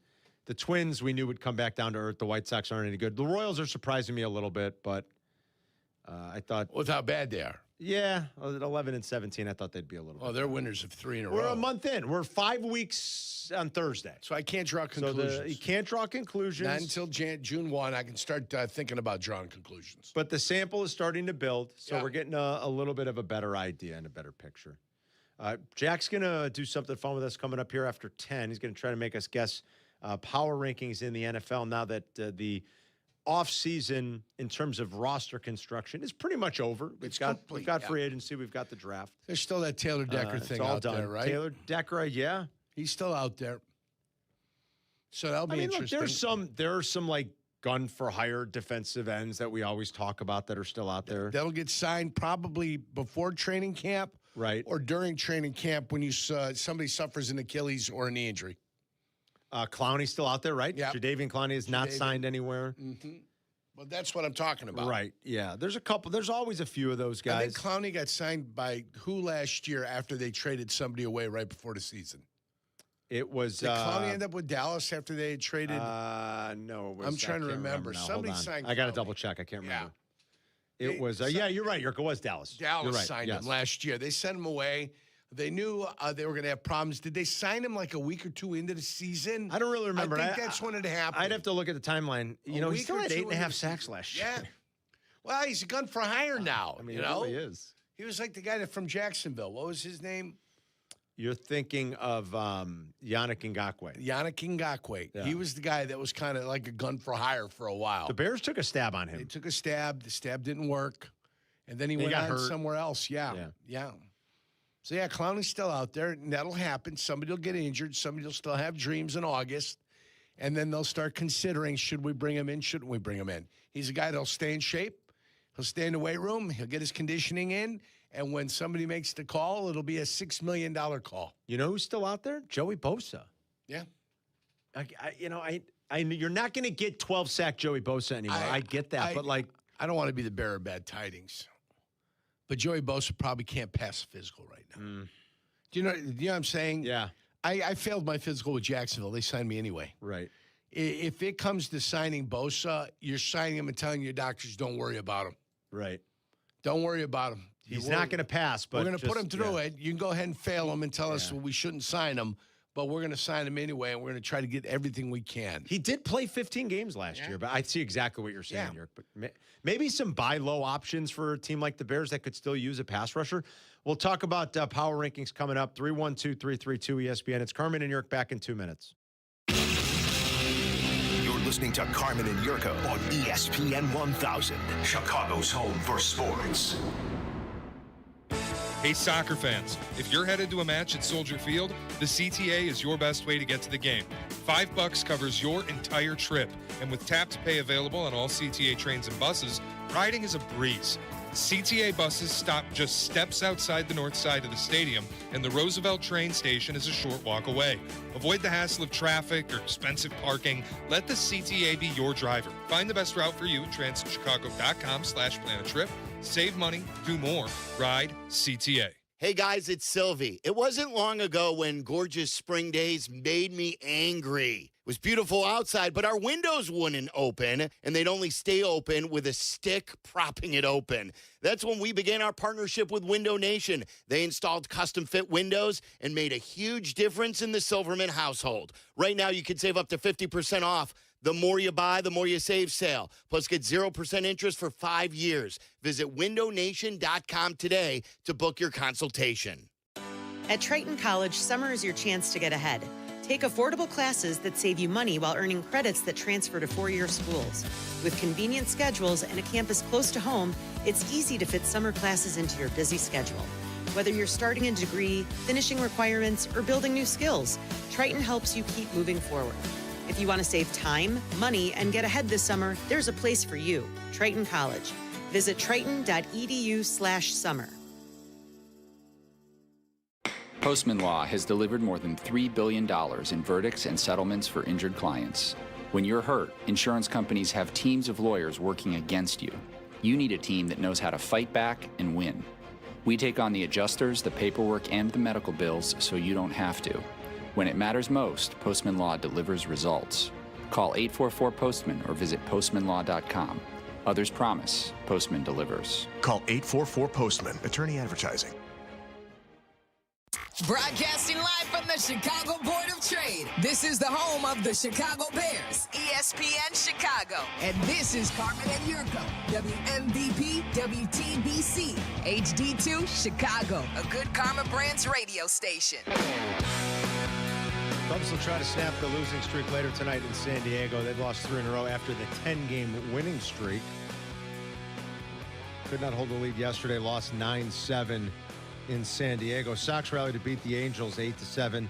Murakami 2 for 4, a 3-run home run, a go-ahead home run off of a lefty, off of former Cub reliever Drew Pomerantz. 12 home runs, leads baseball. We talked a lot of baseball in the first hour. Let's talk some football now. It's Carmen and Yerk. Hope everyone's having a nice Tuesday morning. And we'll have the lunch rush a little bit, the brunch rush, I should say, a little bit later on. But Jack's got a different list he wants to talk to us about right now. So go ahead, Jack, take it away. The Athletic released their post-draft power rankings. So now that the offseason is all wrapped up, they ranked all the NFL teams. And it surprised me a little bit where certain teams were at. Specifically, in the NFC North. I'll let you guys guess. Who do you think the top teams in the rankings were? This is always more of a guessing game with these because they're not just doing pure mathematical power numbers. These are like subjective Seattle. things. I would say Seattle's number one. Number one. I would say the Rams are probably number two. So the Rams fell in the draft because they didn't add a ton in the draft to talent this year because they drafted Simpson with their first pick for the future and not why would necessarily that make for next year. Fall? Because other teams got better and they didn't necessarily get that much better. Their first round pick they used on reserve. I know. On a backup quarterback. And everybody else gained a starter. So how much did they actually gain? They didn't gain anything, is what they're telling you. So yeah, but that roster, like if you were doing real power numbers, it would be irrelevant that they drafted Ty Simpson. It's got nothing to do with the power number. So they call these power numbers, but they're really not. They dropped from 2 to 5. These are in the opinion rankings. pieces. You know what I mean? Like, so the Rams dropped from 2 to 5. That's what you're telling me. That's what I'm telling you. All right. Because they drafted Ty Simpson, that's pretty silly. The Patriots, because they drafted Gabe Yakis and other contributors, they're up to number 2. Drafted a right tackle. Well, who knows? Maybe he'll play left. Maybe they'll move Will Campbell over. That's a reach, but that's fine. And we know where the Rams are. The Buffalo Bills. No, Denver Broncos are 3. San Francisco 49ers are 4. Rams are 5. And then number 6? The Bears. The Chicago Bears. That's fall in at number 6. They move up a spot, drafting Thieneman. They were at 7 in the last rankings, but they're up to number 6 in the NFL, according to The Athletic. They are significantly higher than every other team in the NFC North. Next closest team, I would guess, would still be the Packers, or is it the Lions? The Lions are the next closest. Okay, they're at 13. I can throw the graphic up right here. Ahead. Packers are at 14, Vikings at 19 in the rankings. Everybody in the top 20 in the NFC North. Yeah, just they think be careful with Minnesota, man. The Athletic thinks relatively that the Bears got significantly better and are still significantly ahead of the rest of the division. That's not what the betting odds are telling you. That's not what it's. My eye test says maybe that's true. The Bears are not the betting favorite. How do you feel about that? They're not the 6th best team in the power rankings, but that's okay. Again, these are. I mean, that's that. I'll tell you how wide-ranging these are. One of these would have like the Kansas City in 3rd, and one would have Kansas City at 20th.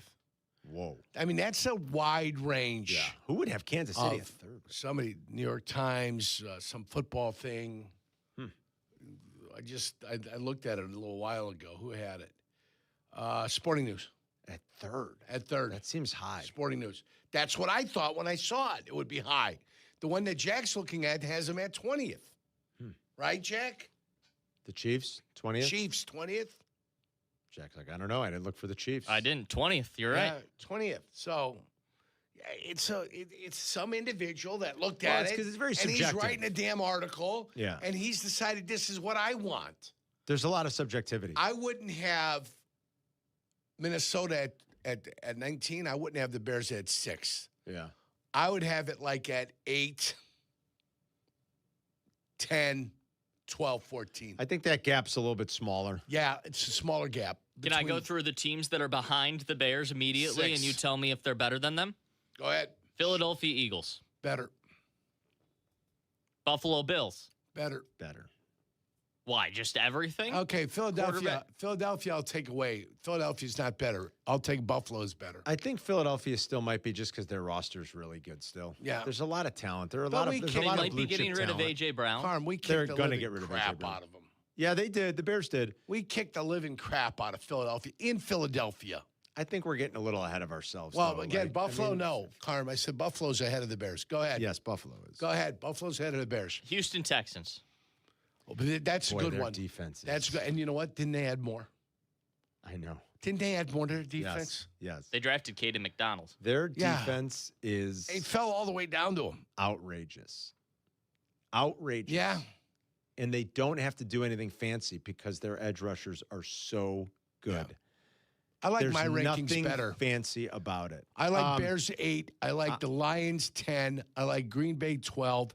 and the Vikings 14. I think that's where it's going to be and where it belongs. It would have been unimaginable a couple of years ago to say this, but the one thing about the Texans is they might have a quarterback problem. And I can't believe I'm saying that, but they might have a quarterback problem. He played better down the stretch. He was awful in the playoffs. In the playoffs. He was awful. So, all right. I mean, it was as bad can be. And he played, I would say, okay down the stretch. I don't know what happened there. I want to believe that it can still, like, he can still get better and regain the form that they need him to regain. If he does, that team is scary good. And I mean scary good. But I'm just not sure what the heck has happened to the quarterback. So, and this is why we should never get too far ahead of ourselves or out over our skis when guys have played small samples, quite frankly. He is a prime example. And maybe he still figures it out and it looks more like it did early on this year. If he does, that team is borderline great. I would say that team has the capability to be great. I got to get a game log and up their here. defense is just insanely good. When did he get hurt? He bogged down. It's November. He ended up busting up and getting hurt. They lost their first 3 games. They went 0-3. Yes, they Were did. They 2 rallied and to make 4. the playoffs. 2-4 at one point, and they won their final 6 to make the playoffs. Remarkable. You're not out of it in this league. I don't care what anybody says. How about that? That'll tell Yeah. you. Maybe a little outlier-ish, but 19 touchdowns, Carm. 8 interceptions. Was he doing enough? I don't know. I mean, he was dreadful Against in the playoffs. you know who he was dreadful against was the Chargers when they won 20-16. He had 2 touchdowns and 2 interceptions. Yeah. Completed 57.1% of his balls. Now 64.5% for the season. I mean, it's not god awful, but comparatively speaking to what he's been able to do over his career, he has not even been remotely close to his initial numbers that he came out in his rookie year. No, I know. Not even remotely close. 23-5, 4,100 yards, 8.2 yards per. Did they lose a coordinator? Did they lose receivers? They fired. Well, they lost. Yeah, they always have injuries at the receivers. I mean, Nico still missed games last year. They fired their coordinator going into last year. Okay. Yeah, I'm just trying to look at it, trying to see if there's any numbers that can explain it. He doesn't throw interceptions a ton. 62 touchdowns, 25 interceptions. In his career, I mean, you take that. That's 2.5 to 1 right there. Yeah. You're not going to complain about that. 10,876 in 46 games. But if he looks more like the quarterback he did as a rookie, then that team is great. Yeah. Would we all agree? That team is great if he looks like he did as a I'm rookie. trying to find out, do I need to blame C.J. Stroud? Do I need to blame what they're doing coaching-wise? Or is their offensive line been Their offensive line's victimized a little bit? I would say okay. Borderline bad. Pressure makes all quarterbacks look bad. I think it was better last year than it was 2 years ago. I think it was easier to explain some of the problems 2 years ago with the O-line play, maybe the uneven play calling, but they fired, what's his name's kid? The former Bears coach. Slowick. Yeah, it was slow. It was Bobby Slowick. Yes, Yeah. exactly. And they hired Nick Cawley to do it. So I could buy a little bit more of that maybe in that second year, but I couldn't believe what I was watching in the playoffs this year with him. They won one of those games. That's only because Pittsburgh stinks. I could not believe what I was watching in the postseason. He was dreadful. So to go over it, Nico Collins, Dalton Schultz.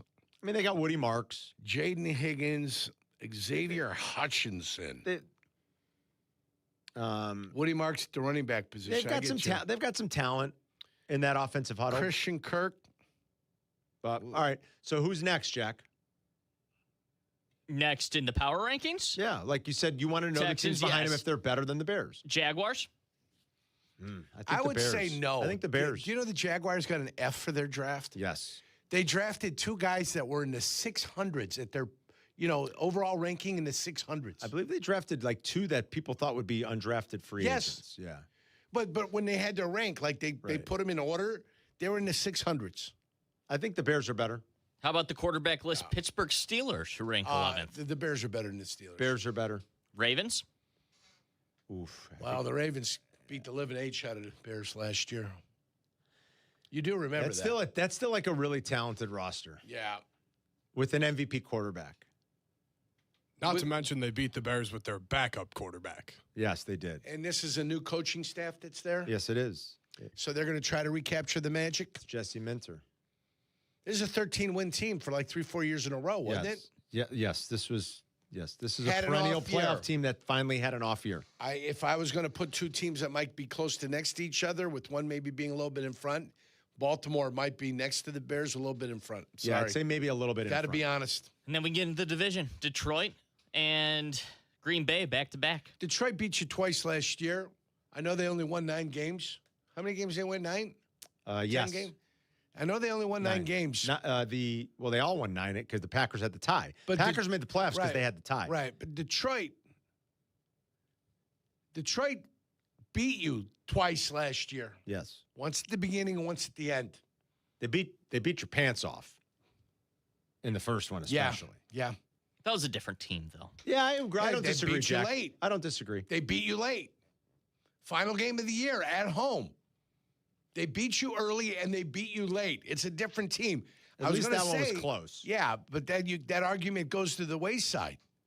Were the Bears not trying to because they clinched the division? Did the Bears not give an effort? No, I think they did. I thought they gave an effort. I think they absolutely, Yeah. positively did. So that's one of those where if it continues where Detroit's going to fall and the Bears are going to rise, I'm telling you guys. then I say that, okay, the Bears are better. But when they kicked your ass twice last year, When it comes time to make predictions before the season starts and you're Oh, picking it's- playoff teams, yeah. find the team that you could really cross off easily in the NFC North. I don't think there's an easy cross-off team. I don't. Well, Yurko, you gave your power rankings for the North where you would rank them, and you have the Bears as the top team in the North. Do you believe they are the most talented team in the do. NFC North? You're asking me a different question here. You also better be careful now. Now you're asking me about talented teams. Talented teams are different than well-coached teams. Well-coached teams mean you get the best out of whatever you have. Talented teams sometimes underperform. So it's a different question. It's a demonic question that you ask. It's a demonic. Okay, it is. Well, it is a little bit because you're asking about something totally different.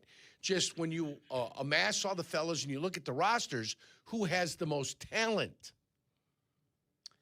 The team in the division with the most talent is probably Detroit. Well, I don't know. I was going to maybe say Minnesota. I was thinking Minnesota, too. The issue is they don't have the biggest position figured out. Right. Which is a problem. The team with the most talent, gosh, I mean, again, this is all very subjective. I might lean Minnesota. That's where I leaned. And Detroit. Oh, you lean Minnesota. No, I lean Detroit. You lean Listen, Detroit. They got same, I know they got great wide receivers up there, too. You got 2 stud wide receivers. They do. They You have a got stud tight Laporta end. coming back. They have a stud running back. You got Jahmyr Gibbs. They have a stud tackle. You got a stud right tackle. Now, the rest of the offensive line's been a work in progress because of retirements and other such things. They got a quarterback that's good. They got a stud safety. They got a stud corner. They got a stud pass rusher. Hutchinson's There's a lot of pretty good. studs. I mean, can we say that about the Bears? So as many, like seriously, like as many studs. But the Bears were a well-coached team. Yes. That got great momentum last year, that won some games early just by a little bit, and they won them late, and they continued to build on that momentum. They've got to recreate whatever magic they had last year, but it's got to be recreated with new players and new guys and a bunch of minuses and a bunch of additions. I think they're so close. I really do. I think the teams in this division are so close. And the Bears obviously have studs. I'm not suggesting otherwise. Of course they do. Do they have as many blue chippers as the Vikings or Lions? I think we could argue that. If you want to like have a real, not just blind fandom, of course the Bears are better. Like if you want to have a real conversation about it, I think they're so close. I think the teams in this division are all very well coached. Lafleur's got some trouble here closing out games for whatever reason. He's got to get that figured out. But I do think he's a good coach. I think he's a very good play caller. Very good. I think, you see it week in and week out. Again, he's had some trouble closing it out. And that's on a coach. So LaFleur probably has to get a little bit better there. But I think the teams are very well coached. I think they're all talented. I think you can almost make an argument for any one of them to win the division. I think you can make a good argument for 3 of them. Like a really good, convincing argument. How many other divisions could we say that? Not many. Who's the 4th team that you're saying I'd you say can't? I'd say the hardest one, because I'm not sure what to expect out of the quarterback, would be Minnesota. But I would not dismiss them.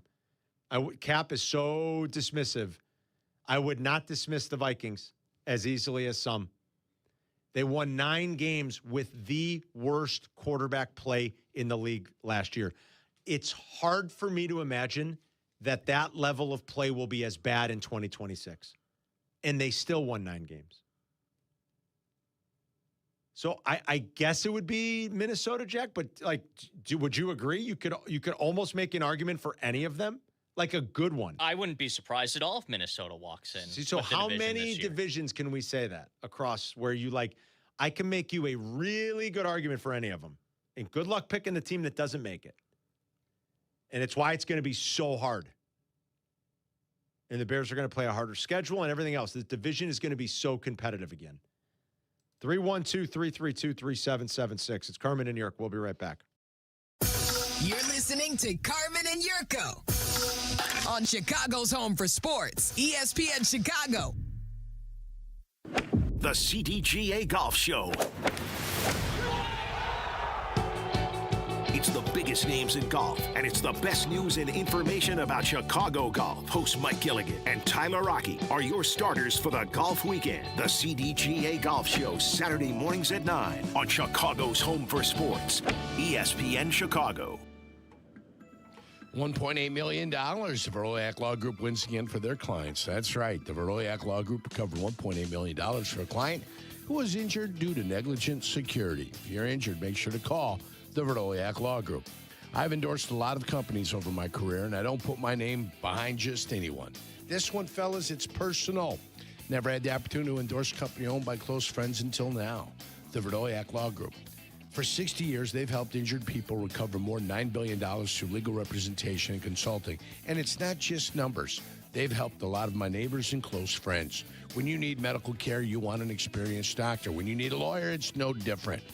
If you've been hurt in a car accident, truck accident, workplace injury, medical malpractice case, or a wrongful death situation, call a firm with a proven track record. Call my friends at the Vrabel Law Group at 844-4-VLG-LAW. That's 844-4-VLG-LAW. Waddle, baseball's got more unwritten rules than the dugout has sunflower seeds. You're so right. You hit it 460 feet, and immediately you're supposed to look down. Act like you've done it before, even if you haven't. Come on. Not me. I'm watching that thing fly. And you know who else ignored an unwritten rule? Flight by Yuengling. That is right, my friend. They made Flight 95 calories, 2.6 carbs, and it actually tastes like beer. That's a rule breaker. Light beer, real flavor. So if there's a rule that says light beer has to taste light, feel free to ignore it. Grab a Flight by Yuengling, the next generation of light beer. DG Yuengling and Son, Pottsville, PA. Enjoy responsibly. Save big money on everything for your next project at Menards. Steelworks offers a wide selection of aluminum and steel materials for any project. Choose from durable steel angle iron to tubular steel and aluminum and steel sheets and rods that are built to last. Perfect for DIYers and professionals alike to get the job done right. Save big on Steelworks products at Menards. Plus, check out our weekly flyer at menards.com for more great deals. Save big money at Menards. Evan Cohen here. In life, as in sports, the pros make it look easy. That's why pro golfers like Jason Day, Ben Griffin, and Patton Kazire trust the pros in lawn care. True Green. They have the experience and expertise to give you a lawn worthy of the PGA Tour. And since True Green does the work for you, you get more free time, or more tee times. So stop stressing over your lawn and start loving it. Sign up now at TrueGreen.com because nobody makes it easier to get a golf course quality lawn than True Green, the official lawn care treatment provider of the PGA Tour. Adam Schefter here. Candidates who stand out aren't just qualified, they're genuinely excited about the role. If you're hiring, you want a candidate who's passionate about your role. But you can't get that insight from a resume unless you post your job on ZipRecruiter. ZipRecruiter has a new feature that shows you the most interested qualified candidates first. No wonder they're the #1 rated hiring site based on G2. Try it for free at ZipRecruiter.com/sports. That's ZipRecruiter.com/sports. There's a difference when you drive a Cadillac, refined, confident, unmistakably well-crafted. And at Advantage Cadillac and Hodgkins, the experience reflects the brand. Professional, transparent, respectful of your time. If you're considering a Cadillac, visit Advantage Cadillac and Hodgkins. You're listening to Carmen. You're listening to Carmen and Jurko. Listen to us now live on the ESPN Chicago app. Chicago's home for sports. ESPN Chicago.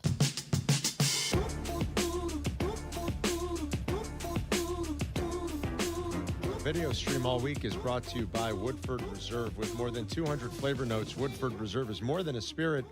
It's a spectacle for the senses. We'll be down there in a couple of weeks, 2 weeks from today, broadcasting live in Versailles, Kentucky. So mark it down on your calendar. Every year we get some people, some transplants that live in that part of the country, Cincinnati area, northeast, southwest Ohio, northeast Kentucky. Sure. That'll come by and say hi at the distillery. So we'll be there 2 weeks from today, 10 to 1 East Coast time, obviously, broadcasting our show live. And we got the Run for the Roses this weekend. It's the one horse race people care about. Yeah. They had how many viewers last year? It was a crazy number. It was nuts. It was huge. Yeah, absolutely crazy. It was like 80 million, I think, right? I think they had 80 million viewers. 80 million. Yeah. It's a crazy scene down there, man, this weekend at the Kentucky Derby. I'd like to go back one day and do it not in the infield, because you didn't like that? Nah, that's not a great experience. If you're young, maybe, just one big party. I was going to go in 2018. My dad got sick in May. So my buddies, the three of them went down. It was one of our friends, Sonny's 50th birthdays. We were going to go down. So I said, gentlemen, I can't go, unfortunately. Dad a ball. They sent pictures. It was fantastic. I like to do it in the grandstand. Get dressed up. Do it nice. You're classy. Yeah, classy. They had suits on. There's nothing classy in that infield. Let me tell you. It is. You could throw a fancy hat on, hang out. Yeah, of course. It's... You go fancy. Seersucker suit, right. Nice fancy If you're going to go, you want to look good. Yeah. That would be fun. Yeah. I'd like to get back down there, but it's a mob scene down there, man. I mean, there's and they've built the grandstand. There's even bigger capacity because I think they've added some grandstand seating since I've been there. They put 100,000 people on the infield alone. I think it was coming out of turn two. Yeah. They really kind of dressed the joint up a little bit. It's crazy. Eddie O will join us on Thursday, by the way. I love that. Edzo's going to give us some picks, tell us what we should be looking at for the weekend. We were watching a video earlier today of the Rich Strike win from a couple of years ago. Jurko was talking about it. That call, that epic call from the announcer's so good. What's his name? What's the announcer? It's not Trevor Denman. No. Oh, gosh. I'm blanking on his name. Forgive me. The guy who does the call on NBC. Is it Elvis the Poacher? It's not Elvis the Poacher. He's so good. And that call, that Rich Strike out of nowhere. 80 to 1 shot. Yeah. And he's in the middle of the pack as they make that last turn for home. Yeah, he found a way to get through. Oh, it's incredible. The call of that he race got a good is trip. So good. He got a good trip, and then the jockey made some good decisions. That's where the jockey matters? Looked like he was going to be up on the rail, and he kind of just gave him a little bit of a hiccup, and he moved into the 2 lane, the second lane. Yeah. And got some momentum back, and he ended up running down those 2 that finished second and third.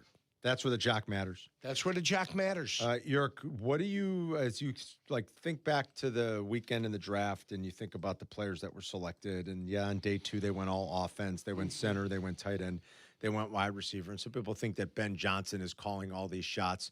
How does it work with the dynamic between a GM, between a head coach? Obviously the GM, especially from someone like Ben, who you brought here for a specific reason. You paid him $13 million a year for a specific reason. You knew he was going to have a voice. How much back and forth is there? How much input does a GM want and then accept from the head coach when they start making their picks on draft weekend? Well, the decisions on individual players over the course of time aren't always made on Thursday night or on Friday. This has been gone through and talked about. And this has been laid out for an extended period of time of what they're looking for, what they might get, what they might not get, what the scenarios are. And I'm sure going into Friday, when they took a look at all the talent that was left there available at the beginning of the second round, they had to ask themselves, if all this defensive talent ends up disappearing on us, what direction are we going to go on this Friday with the 57th pick? And then they're talking, it's back and forth. And if we can get a center, we can get a guy that can be an answer here for 10-plus years, and the best center available in this year's draft, why don't we do it? So I don't think it surprised anybody what was happening during the draft. I don't whether think it the was center is Rebecca- a surprise. All the thoughts. Is the tight end a All the little bit of a thoughts. surprise? But now, is that just the general manager understanding what the coach wants? No. The tight end is not a surprise at all if you understand anything about what this football team's trying to do. Yeah. And you also got to look at what the contract status is with other individuals out here. If you're going to have a third tight end eventually, you can't have that third tight end making $12 million. That's right. And that's eventually where Cole Kmet's going to go on this roster. Cole Kmet will be of more value to somebody else sometime in the future, but not this year. This year, Cole Kmet's got value for the Chicago Bears. And he is one of the contracts where they took and they converted it to guaranteed money. Yes. To a signing bonus. And there's going to be there's going to be a palatable dead cap next year. Palatable goodbye with that tight end moving, and you can get a journeyman third guy in here the way you got Smythe in here. Right, a year ago. Right. You're going to be able to do that. Yeah. Now you got your core two. And if Colston's the stud, Colston's going to get paid. And the tight end position is not out of whack. Yeah. And then you've got a couple, 3-4 years before this guy becomes a free agent, Roush, before he becomes a free agent. You've got to make a decision on him. Yeah, so you don't worry about that. But, yeah, it's not shocking, especially with all that defensive talent disappearing on you. Yeah. And now you're like, okay, now we'll try to address stuff down the thing. They didn't get a pass rushing defense, edge guy. They didn't get one. I wish they would have, but they didn't. It's not the end of the world that they didn't get one. But geez, at some point, it's not. Just but at some point, and you never know. Maybe there's a rash of injuries around the league this year, and Cole Kmet becomes a trade product, and maybe you get something back for him. You don't know. Yeah, the tight people think that's a luxury pick or. Ben is calling all the shots. Well, listen, you got your center at the right spot. You got your center at a great spot. You didn't get a center in the first round. You got your center at the right spot. You got your center in the second round. Yeah, great spot. Great spot for a center. You got a backup tight end that you're going to bring in, but eventually one day you look at him and you say, maybe this guy can start sometime somewhere. But a tight end that I think will in the third round. He'll take those Durham Smythe snaps, and you're talking about 25 to 30% of the snaps a year ago. He's going to be on the field a lot, and I think – Carm, you're also relying upon health at the tight end position. What happens if somebody gets dinged up? That guy moves up to number 2 now. Always the case. And there's going to be a little more action coming his direction. Yeah. So I don't have a problem because, like I said, who was it that said Bobby De Niro in Backdraft? Remember when he laid the gasoline down in that house they burned up the train on? Yeah. And he goes, there it is. It's an animal. It's inside the walls. Look at it going. It's coming in here, and it's there, and it's breathing, and it's a living animal. That's what the draft is. And things go a different direction. Things change a little bit. The draft didn't go as every expert expected it to go, right? No. Nobody was 32 of 32 in the first round. No. Right? So it's its own little animal. Things work the way they work. You get your picks where your picks are. You try to hope, and you try to figure out where it's at. Did they benefit in the 25th pick when nobody took Thieneman? Yes. That was a benefit. What? He fell here?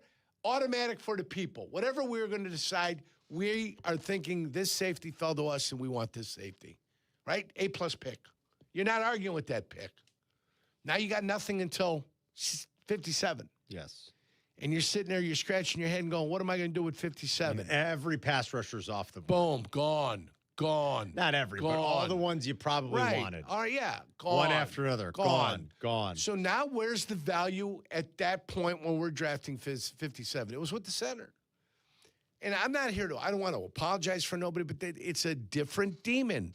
When you're in that room and you're seeing the names go off and, if we could have moved it. Well, we didn't move up. We got 57. Then they moved out of 60 to 69. And they acquired another one. At 69, they got who? That's Sam Roush. That's Roush. Yes. And then they got the receiver. Correct. That they outmaneuvered people to get the receiver. That's what I read today. They're outmaneuvering people to get the receiver. Oh, that there were other... Oh, there were interesting people. There were some interested parties. Yes. So there you go. Boy, the run Are they going to have to win games 39 to 38? Yes. Yeah. Are they going to have to outscore people this year? Yes. Hopefully the defense plays better than I think it's going to play. I hope so. But there's no way in the world this defense is a top 10 defense. So if you can just be wonderfully mediocre and average, I would kill for an average defense. The only way it gets into the top 10 is if there's massive improvement from a guy like Austin Booker, right? And Turner. And Turner. And Turner, because you know what Dio is. Yeah. Then you could maybe see a dramatic improvement like that. That's what they're banking on. And so I think like the one thing that most of us just keep coming back to is that we all thought at some point they would have addressed the most glaring, pressing issue in a, I wouldn't even say in a different way. We thought they'd address it and they really didn't. And is that a little troubling or concerning? I'd say a little. I can't lie. I'd say a little. Not devastating, not skies falling. It's not the end of the world. I'd say a little. The most glaring weakness, like you didn't really do anything. You're just banking on the fact that you're going to get better internally. Maybe they will. Ben Johnson talked about coaching them better, coaching them harder. Okay. Maybe that'll help. Because it didn't really materialize the way we all thought, whether you would have taken a stab at someone in free agency, swung a big trade, or found it in the draft. They didn't do it. And you're not kidding about that run on the defensive lineman, though. I mean, really from pick 35 all the way through 49 where Lee Hunter went. I mean, it was a lot. And then Yakis went even closer to where they picked just 2 picks before. You know, you had 55. Right. You had McDonald. Then you had R. Mason Thomas. Then you had Cassius Howell at 41. Then you had Christian Miller. He's an interior guy. But then you had Derek Moore. Then you had Zion Young. Then you had Lee Hunter. I mean, all that is between 35 and 49. I mean, it was coming off the board one after another. They're coming off fast. Yeah. And you're going to have to give up a lot. They ended up getting a center. And I don't blame them for staying where they were, not wanting to give up too much equity to move up in that safety situation. center. They end up getting the defensive lineman, late Vanderkar. What's his name? It is Vandenberg. Yes, Vandenberg. It's Jordan. They end up getting him late. We'll see. And they've got young offensive linemen. They brought in the kid out of Wyoming. They got some other guys. What's the kid out of Wyoming's name? The Vanilla Gorilla? That's a call him. Great nickname. Yeah.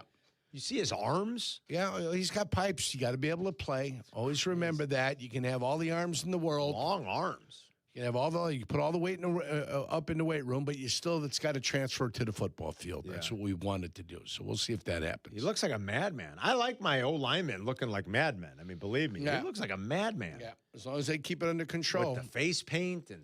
I was a fan of Richie Incognito. Well, he was an animal too. Yeah, I was a madman. Every once in a while, you need an individual like him on a team. He has a tendency to focus your people. Every once in a while, you need. It's like the role of the psychopath in like ancient, tribal clans, right? You need the psychopath as you got to go to war. Guess what you need on your side? Oh, yeah. You kind of need the psychopath. You need a lunatic, yeah. It's like interesting, like behavioral research done on the role of the psychopath in human evolution. When all common sense and all your brains tell you that you shouldn't go forward, you need the group that's going to just go forward. Every clan was like, of course we got a psycho over here. We need him. We gotta go fight now. You know, you need the wacko sometimes. 312-332-3776. If you guys want to talk Bears draft, just kind of putting the finishing touches on that. I like the list Jack had of the power rankings too. It's a very subjective thing. It wasn't so much like pure power ranking, more like how we project what these teams, how much better they're going to be based off of their off-season moves. And it's hard to start getting real good numbers on these things until we get data points into the season. But good talking point nonetheless about the Bears being, according to The Athletic, clearly the team with the most potential going into the season in 2026. We've got the Brunch Rush coming up next. Tom Thayer will recap the draft with us at 11. It's Carmen and York. We'll be right back. You're listening to Carmen and Yurko on ESPN Chicago, Chicago's home for sports. Sometimes the conversation can get away from the team on ESPN Chicago's Kap J Hood Show. Fortunately, there's always room for a sidebar. Just a quick sidebar, may I approach? Sidebars on the Kap J Hood Show are presented by Hankin Law. Woodford Reserve is more than just a spirit. It's a spectacle. With more than 200 flavor notes, Woodford Reserve wows your senses, delights your palate, surprises you with every new sense and sensation. It elevates an evening into an event, giving you a new experience with every sip. So yeah, Woodford Reserve is more than just a spirit, it's a spectacle for the senses. Kentucky Straight Whiskey, 45.2% ABV, the Woodford Reserve Distillery, Versailles, Kentucky. Please drink responsibly. Woodford Reserve is a registered trademark, 2026, Brown-Forman Distillery, Incorporated. A date night plan. Buy tickets to see South Pacific. A 10-time Tony-winning Rodgers and Hammerstein classic. At Aurora's Paramount Theater. It's got everything. Wartime drama. A little intrigue. And a love story that actually delivers. Plus tunes we all know. Some enchanted evening. And Paramount always raises the bar. Wash that man right out of my hair. With their Broadway-ready productions. South Pacific. April 29th. Through June 14th. Tickets start at $31 at the box office. Date night plan. For the win. Get the tickets. ParamountAurora.com. Hey, golfers, it's Silvy. I've been telling you about the Sanctuary Golf Course in New Lenox for years. And this summer, they're celebrating their 30th season. I'm proud to endorse one of the best golf experiences in Chicagoland. The Sanctuary features 18 holes of great golf with outstanding course conditions, plus a covered heated range with top tracer technology, so you can practice and play year-round. Check out golfsanctuary.com for the best rates and book your tee time today. That's golfsanctuary.com. Chicago's ESPN 1000 is conducting a test of the emergency alert system. This is only a test.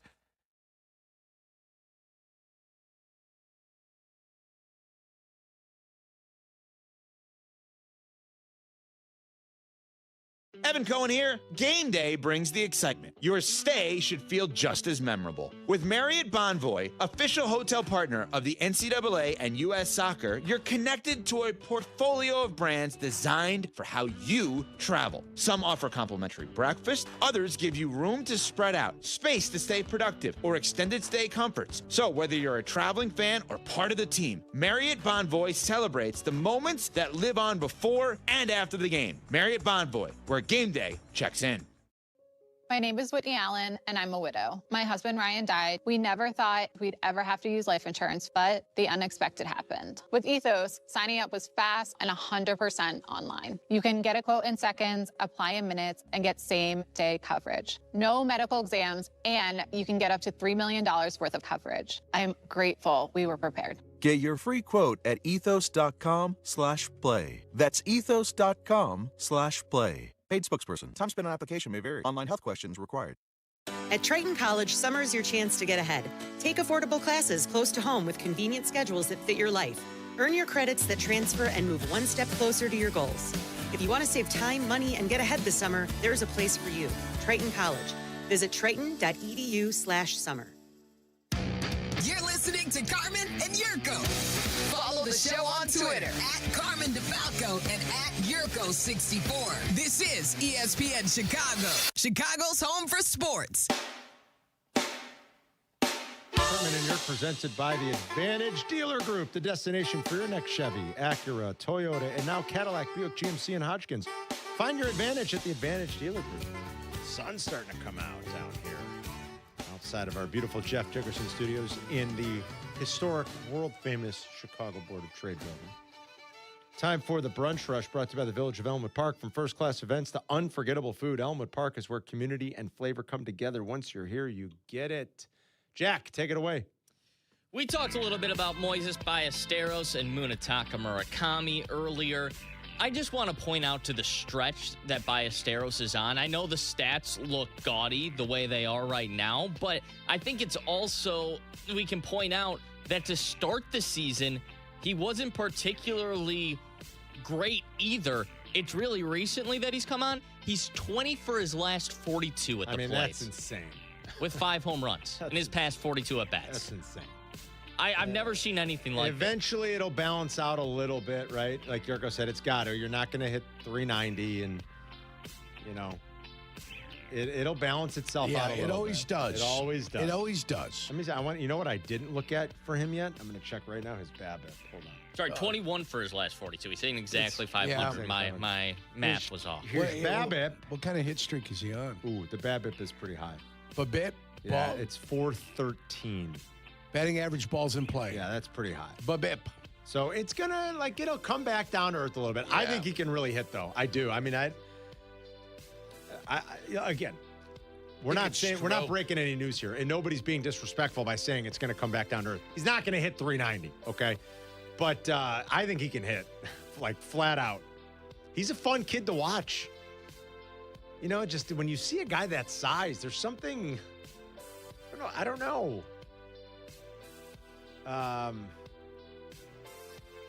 When you see a baseball, it's like Alejandro Kirk. There's something novel about it. And I hate the stereotype, but you look at it and you go, well, that can't be a professional baseball player. And then you're like, oh, no. Not only is he a professional baseball player, he's great. There's just something like oddly interesting and novel about it. He does kind of look like the guy you'd be playing 16-inch softball with. He just happens to be an unbelievable hitter. He's fun. It would be wonderful if he had a position in the field. But it is what it is. You'll take him as the DH. You'll take it, and you'll figure it out as you go. And you'll run with it. Yeah, you'll figure it out as you go. Yeah. If you got to get him more reps at first, like Jesse hinted at that today. If he's not going to catch a lot, I wouldn't think. He did catch last night, but you'll find a way to get him in the lineup. He can flat out hit. Okay, Jack, what else? How would you feel if your son was your boss? It depends where I was working at. You know, depends what company he had and what I was actually doing. Well, Don Mattingly is now the interim manager of the Philadelphia Phillies, and Preston Mattingly is the general manager. He's the GM, that's right. Of the Philadelphia Phillies. That's a great call. Yeah, Mattingly's kid is the GM. I mean, Dombrowski really oversees the group, right? But, I mean, Mattingly's son is the GM. Dombrowski runs it, but that's I didn't even think about that. I did see that they had named Mattingly, and I forgot that his son was there. That's crazy. I don't know. I guess as a GM and a baseball manager, I think I could live with that. Yeah? That'd be weird, wouldn't it?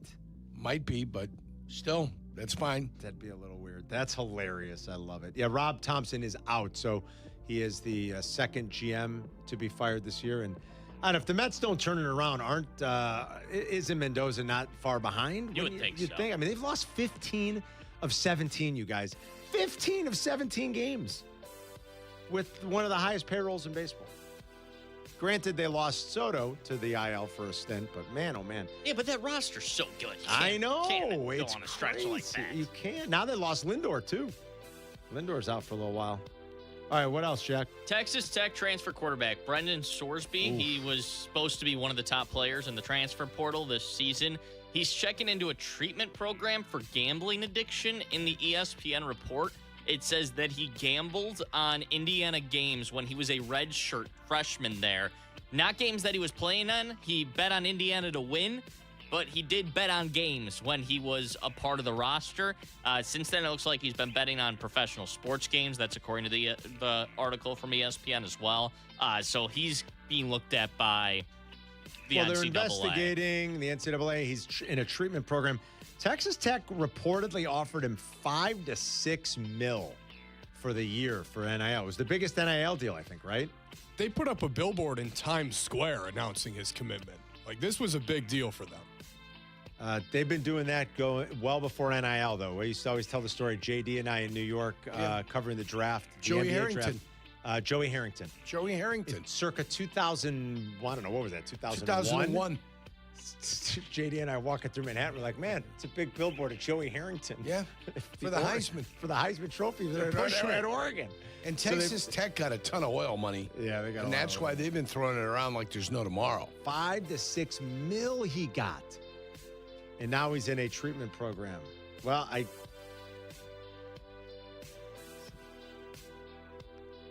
hope he gets the help he needs. I'll say that. It's scary how much damage you can do. It's a drug like anything else, Yerk. It can be a demon. Gambling can be a really bad demon and addiction for people. It's a poor habit. Yeah. Well, I don't know.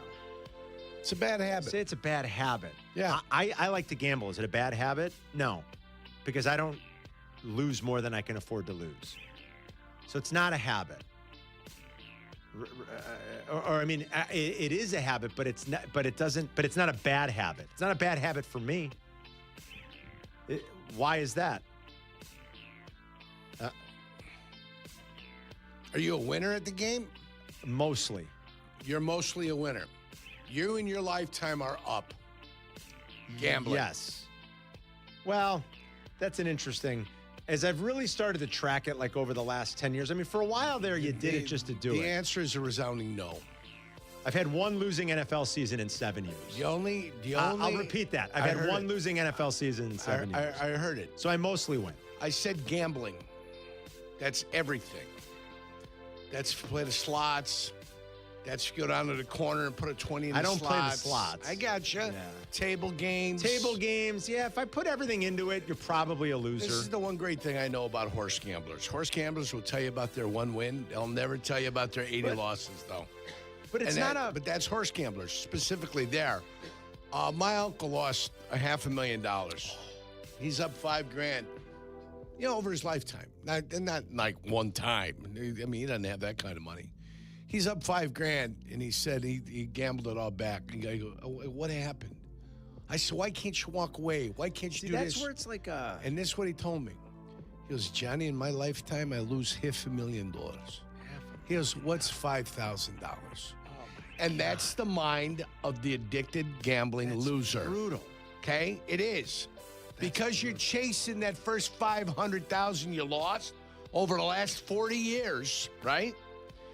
And even when you're up 5, you don't think it's anything because you've lost $500,000 in your lifetime. But not everybody has that compulsion, I guess is what I'm saying. No, I don't disagree with you. But I'm just saying if you want to talk about that guy that can't stop, and if you're going to get help, that means you can't stop. How much do teams sort of red flag him They're now? addicted to the action.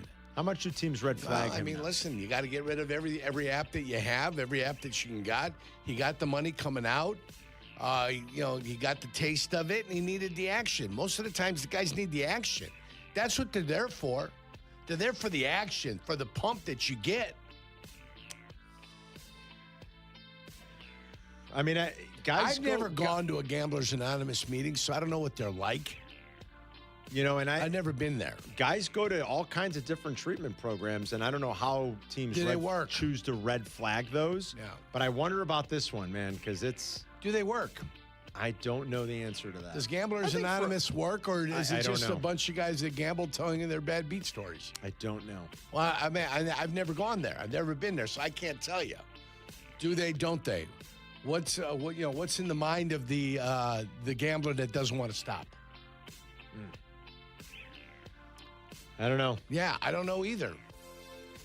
I wonder. It's interesting. And what's the kid? Is he addicted gambler, or did he just get caught? Yeah, what precipitated this? Did he get caught? Yeah. I don't think he got caught doing anything. They've found out subsequently here. Well, he got caught doing something. Yeah. I think with the new era or the new wave, there's always a paper trail now. When back in the day, whether it was through a book or anything, if you're on the apps, there's a paper trail. Betting on a horse race now. Did he? So he checked himself in.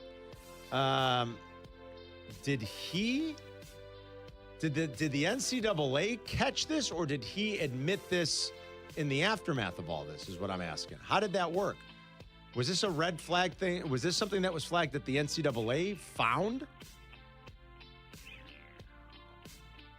To be clear, there's no allegation that Sorsby's gambling led him to impact outcomes, either team or individual. Not that that really matters, right? You can't be doing it anyway. It says Sorsby's decision to seek treatment, according to sources, came in the wake of the discovery of Sorsby making thousands of online bets. Okay, so they did find that there's no indication that law enforcement are currently involved. However, the NCAA strictly prohibits athletes from betting on college or professional sports. Obviously, punishments range from loss of 30 to 50% of a season to permanent loss of collegiate eligibility in all sports. Full banishment comes from a 2023 written NCAA guideline for players who gamble in a way their own mean. Okay. All right. Something to continue to follow. Will he play this year? He'll play, right? If law enforcement's not involved, they didn't deem. Depends what the NCAA rules. Used to they didn't pay players either. I guess the NCAA is separate from any legal. That's true. Meantime, there's new indictments. But does anybody listen to what the NCAA says? Well, he might have to. I mean, I don't know. It seems like the NCAA has kind of lost any power that they've had, And with the Big Ten and the SEC kind of getting together to kind of separate and hammer everybody else the hell out of there and join their own little two-man super conference so they can take the best of their teams and the best of their teams, which eventually is going to happen here, guys. Because they've been doing the meeting. They've been doing the work, the groundwork.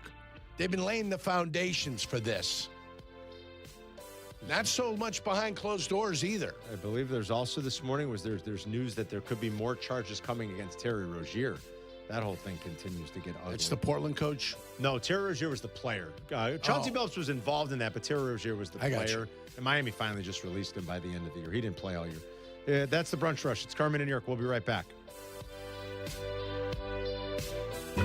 The Kap J Hood podcast is available on the ESPN Chicago app and wherever you like to pod. Presented by Republic Bank. Or listen live to Kap J Hood on the app as well. Weekday mornings 6 to 9, ESPN Chicago.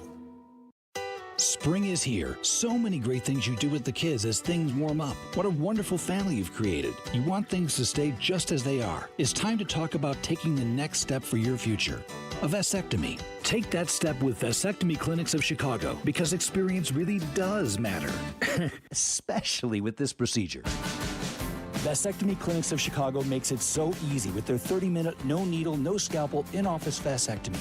Log on to vasectomychicago.com, read their testimonials, and learn more about their procedure at Vasectomy Clinics of Chicago. 5 locations to serve you: downtown Chicago at Lake Point Tower, by Navy Pier, and with free valet parking. Also in Naperville, Tinley Park, Arlington Heights, and Barrington.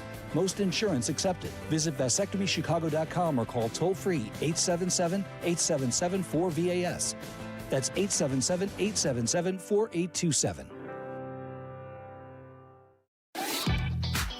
Surfside iced tea and lemonade plus vodka is your go-to drink for golf season. It's light, refreshing, made with real vodka and 0 bubbles. That's right. No carbonation. Look out for the brand new half and half variety pack featuring flavors like raspberry iced tea and lemonade and blackberry iced tea and lemonade. No bubbles, no troubles. Cheers to hitting this fairway and cheers to Surfside. Must be 21. Please drink responsibly. Hey guys, Sylvie here for Window Nation. Spring's a great time to open your windows and, oh, wait a minute, those windows won't open. They leak, they're cracked, or maybe they need repainting. Again? Getting top quality custom fit windows from Window Nation is easy and affordable. During the More You Buy, the More You Save sale, you could save up to 50% off. Plus, you could get them with 0 interest for 5 years. During uncertain times, one of the best investments you can make in your home. So visit windownation.com now to book a free consultation. Evan Cohen here. PayPal is now the official peer-to-peer payment sponsor of the NFL, which means all the money moments that fandom creates, whether splitting tailgate costs or chipping in on tickets and game day food between friends, are covered. Wherever the game is played or watched, PayPal moves with fans. You can send money through text, email, or directly to your friends with eligible accounts on Venmo. Just download the PayPal app, share all the moments that matter. Account with PayPal is required, not available in all regions where PayPal operates. It's Rich Eisen for Pella Windows and Doors. Sometimes teams take a timeout to regroup and call the right play. When it comes to your home, Pella Windows and Doors always has the winning game plan. They do it every day, and that's why your neighbors trust them. Visit Pella.com/Eisen today. Right now, Pella Windows and Doors of Greater Chicago and Northwest Indiana is offering up to 25% off windows and doors and 0% financing for 24 months. Some restrictions may apply. See store for details. Offer ends April 30th, 2026. With Xfinity, you already have ESPN as part of your TV lineup. Now get even more with the ESPN Unlimited plan, available at no extra cost. Unlock additional content in the app, including WWE Premium Live events. Visit Xfinity.com/your subscriptions to activate and start watching in the ESPN app today. You're listening to Carmen and Jurko. If you missed something, get the podcast on the ESPN Chicago app. This is Chicago's home for sports, ESPN Chicago. The Steelers placed the seldom used UFA tender on Aaron Rodgers today, Yerk. So that preserves Pittsburgh's right to receive a compensatory draft pick in the event he signs somewhere before July 22nd. If Rodgers, who is an unrestricted free agent, does not sign with another team before then, he would be permitted only to sign with the Steelers once training camp starts. The tender carries a 10% raise off of last year's salary. It would bump Rodgers' pay in 26 to about $15 million. He spent last year with the Steelers after a prolonged offseason courtship. General Manager Omar Khan and Mike McCarthy, the new head coach, indicated last week there isn't a timeline or a deadline to hear from the 42-year-old quarterback. They did draft Drew Aller in the third round, wherever. I can't remember now. Was it? I think it was third round because I think it was Friday night. Yeah, I believe they you're drafted Drew Aller. Just, I guess, as a precaution and as a backup. Stanford quarterback? Drew Aller went to Penn State. Penn State. Yes. Ooh. Penn State, yeah. It was good at times, though, and then got hurt this last year. They had a disastrous season, and he got hurt, too. Yeah. It was good at times, Drew Aller. Yeah. Kind of intriguing. Always and then apparently, the Ty Simpson thing is still, the whole thing's still kind of weird to me. More so because, like, the games that the Rams appear to be playing, like, we talked Friday, you were gone about, like, Sean McVay's press conference, how odd it was. He seemed annoyed. And then I guess it was kind of, like, slowly revealed that they were doing that just so that Matthew Stafford wouldn't feel bad. That seems like a lot of work to go through. I mean Matthew Stafford's 38. Like, he's a grown man. He's won a Super Bowl. He's the MVP. Like, would he really felt bad? Right. At some point, they know what the hell's going on. The whole thing was a ruse? Yeah. You know, and people thought it was weird when Ty Simpson had said he didn't really talk to Sean McVay. People were like, wow, he didn't, before the draft, Sean McVay didn't meet with Ty Simpson. It's so odd. Now it appears that they're selling a story that Ty Simpson said that because they met multiple times during the pre-draft process, but they were trying to keep it quiet. That they didn't want anybody to know. They didn't want to, the Rams didn't want to tip their hand of how much they liked him. Seems like a lot of work to go through just to draft a quarterback. They made it obviously clear that they had to check with Matthew Stafford first. And then this morning it comes out too, after Sean McVay said something yesterday, that they also made it abundantly clear that they checked with Stetson Bennett. Are you kidding me? Stetson Bennett stinks. Stetson Bennett? What are you checking with Stetson Bennett for? He hasn't taken a snap for you. I don't know. It seems odd to me. Like, you're going through a lot of work. I know these guys, there's a lot of ego involved, Yerk, but Matt Stafford's knocking on the door of 40. Yep. He had a back injury last August, and he still went out and won the MVP. I mean, doesn't he feel pretty confident in his ability to be their starting quarterback? I think he does. I think what he wants is a contract extension, and when you draft a guy in the first round, you're in essence telling him, we're drafting your backup? You're going to – no, backup. We're drafted your replacement. I'm sorry. Yeah, your replacement. Excuse me. You're going to play for us one more year. We're not going to commit to you. He wants a contract extension. He wants it through 39, 40, 41, probably a 3-year extension. Yeah. Where you give him a lot of money up front. That's what he's looking for. So Sean McVay puts on like this. I don't know what it was. This show? Yeah. Like he's acting where he's got to pretend like he's really upset that they drafted Ty Simpson. Yeah, I don't know. It's odd. So, I mean, that's your dilemma. You know you've got to do it the same way the Packers did it twice. Is the same way that he's looking at, hey, I can't wait longer to get a quarterback in here. I need to do it now. Got to start thinking about your future. Right. Whether you like it or not, 38-year-old quarterback, that's the way it is. I mean, I love Matt Stafford. Trust me. Yeah, but you got to think about the future. You're Absolutely. Right. Once these guys turn 40, it seems like unless 40, you're Tom once Brady. They turn 35 usually. Yeah, it's kind of like starts to fall off that cliff, you know. Brady's the outlier.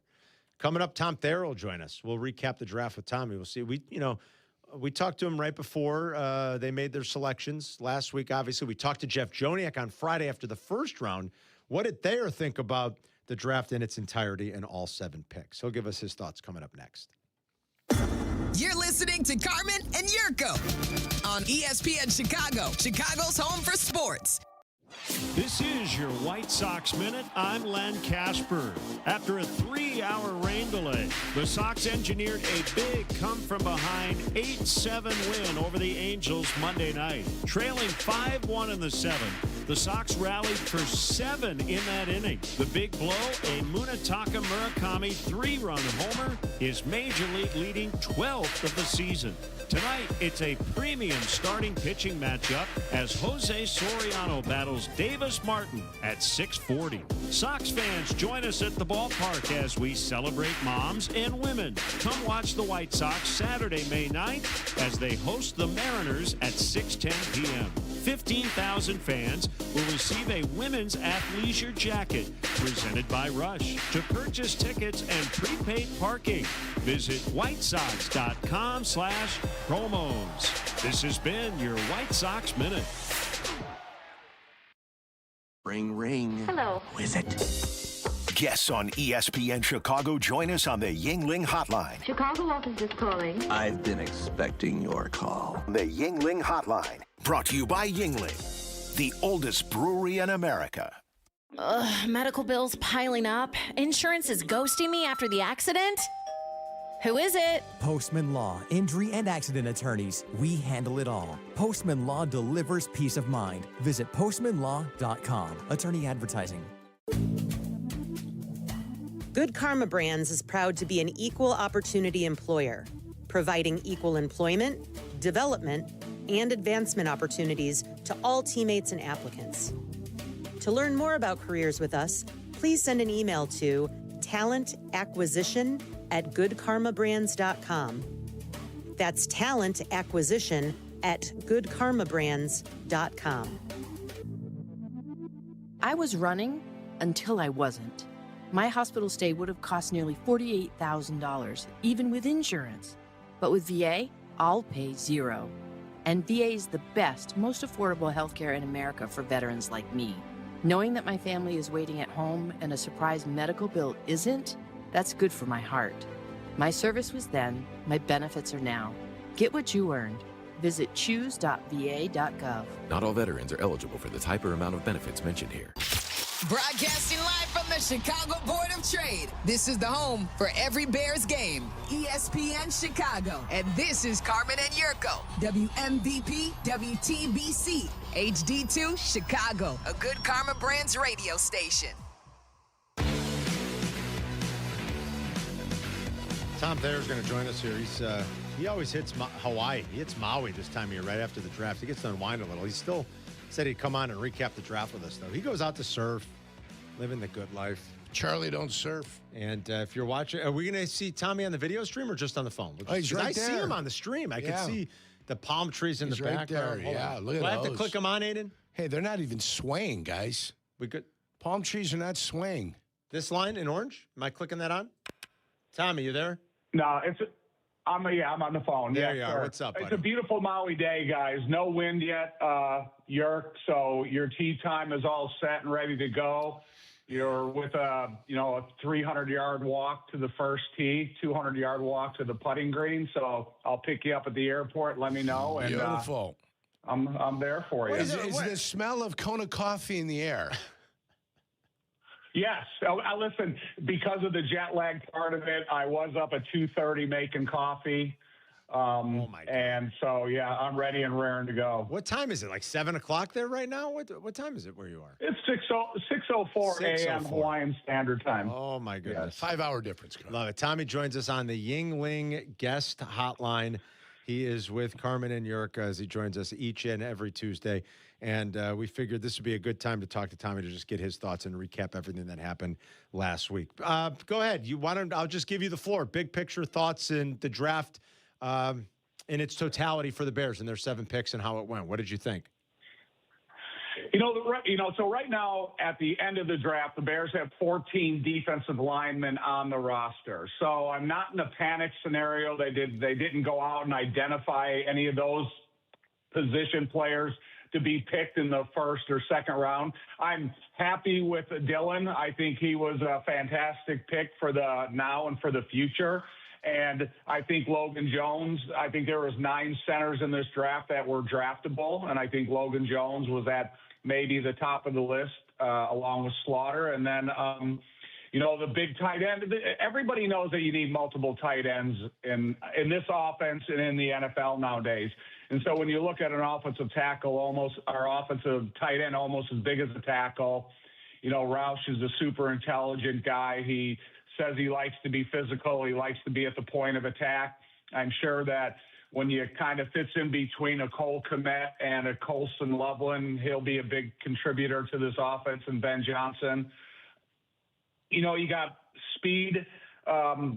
at the receiver position, and Ben has always talked about since he's gotten at the head coaching position, he likes yards after catch. And if you have a guy that you can have some smaller type of throws, some shorter throws, some slant routes, some screens and stuff, maybe you turn that 4-2-8 into some touchdowns. I'm always a big believer. One position I would draft year in and year out is cornerback. Yep. I like competition at cornerback. To me, it's the second most difficult position to play in the NFL outside of quarterback. And I like how they identify a guy that's willing to come up to the line of scrimmage and tackle. It seems like, that's a demand and a must-have of Dennis Allen. Vandenberg, Elliott, the other guys, they're going to have to be competitors. Elliott, he's going to have to be a big-time contributor on special teams. And Vandenberg is going to be an interesting guy. He's twitchy, he's fast. I think he understands the fundamentals of the defensive line position, knows how to split double teams, knows how to disengage after a stalemate. He moves his feet in a positive direction forward. So all those types of coachable traits he has. And he's got the bloodlines of knowing where the weight room is. Yeah. And so I think he brought in candidates right here. When you hear all these scouts talk about every one of these guys, they talk about character and they talk about work ethic and they talk about all the qualities that you need in here to continue to build this culture in the right direction. So, hey, I'm excited to see.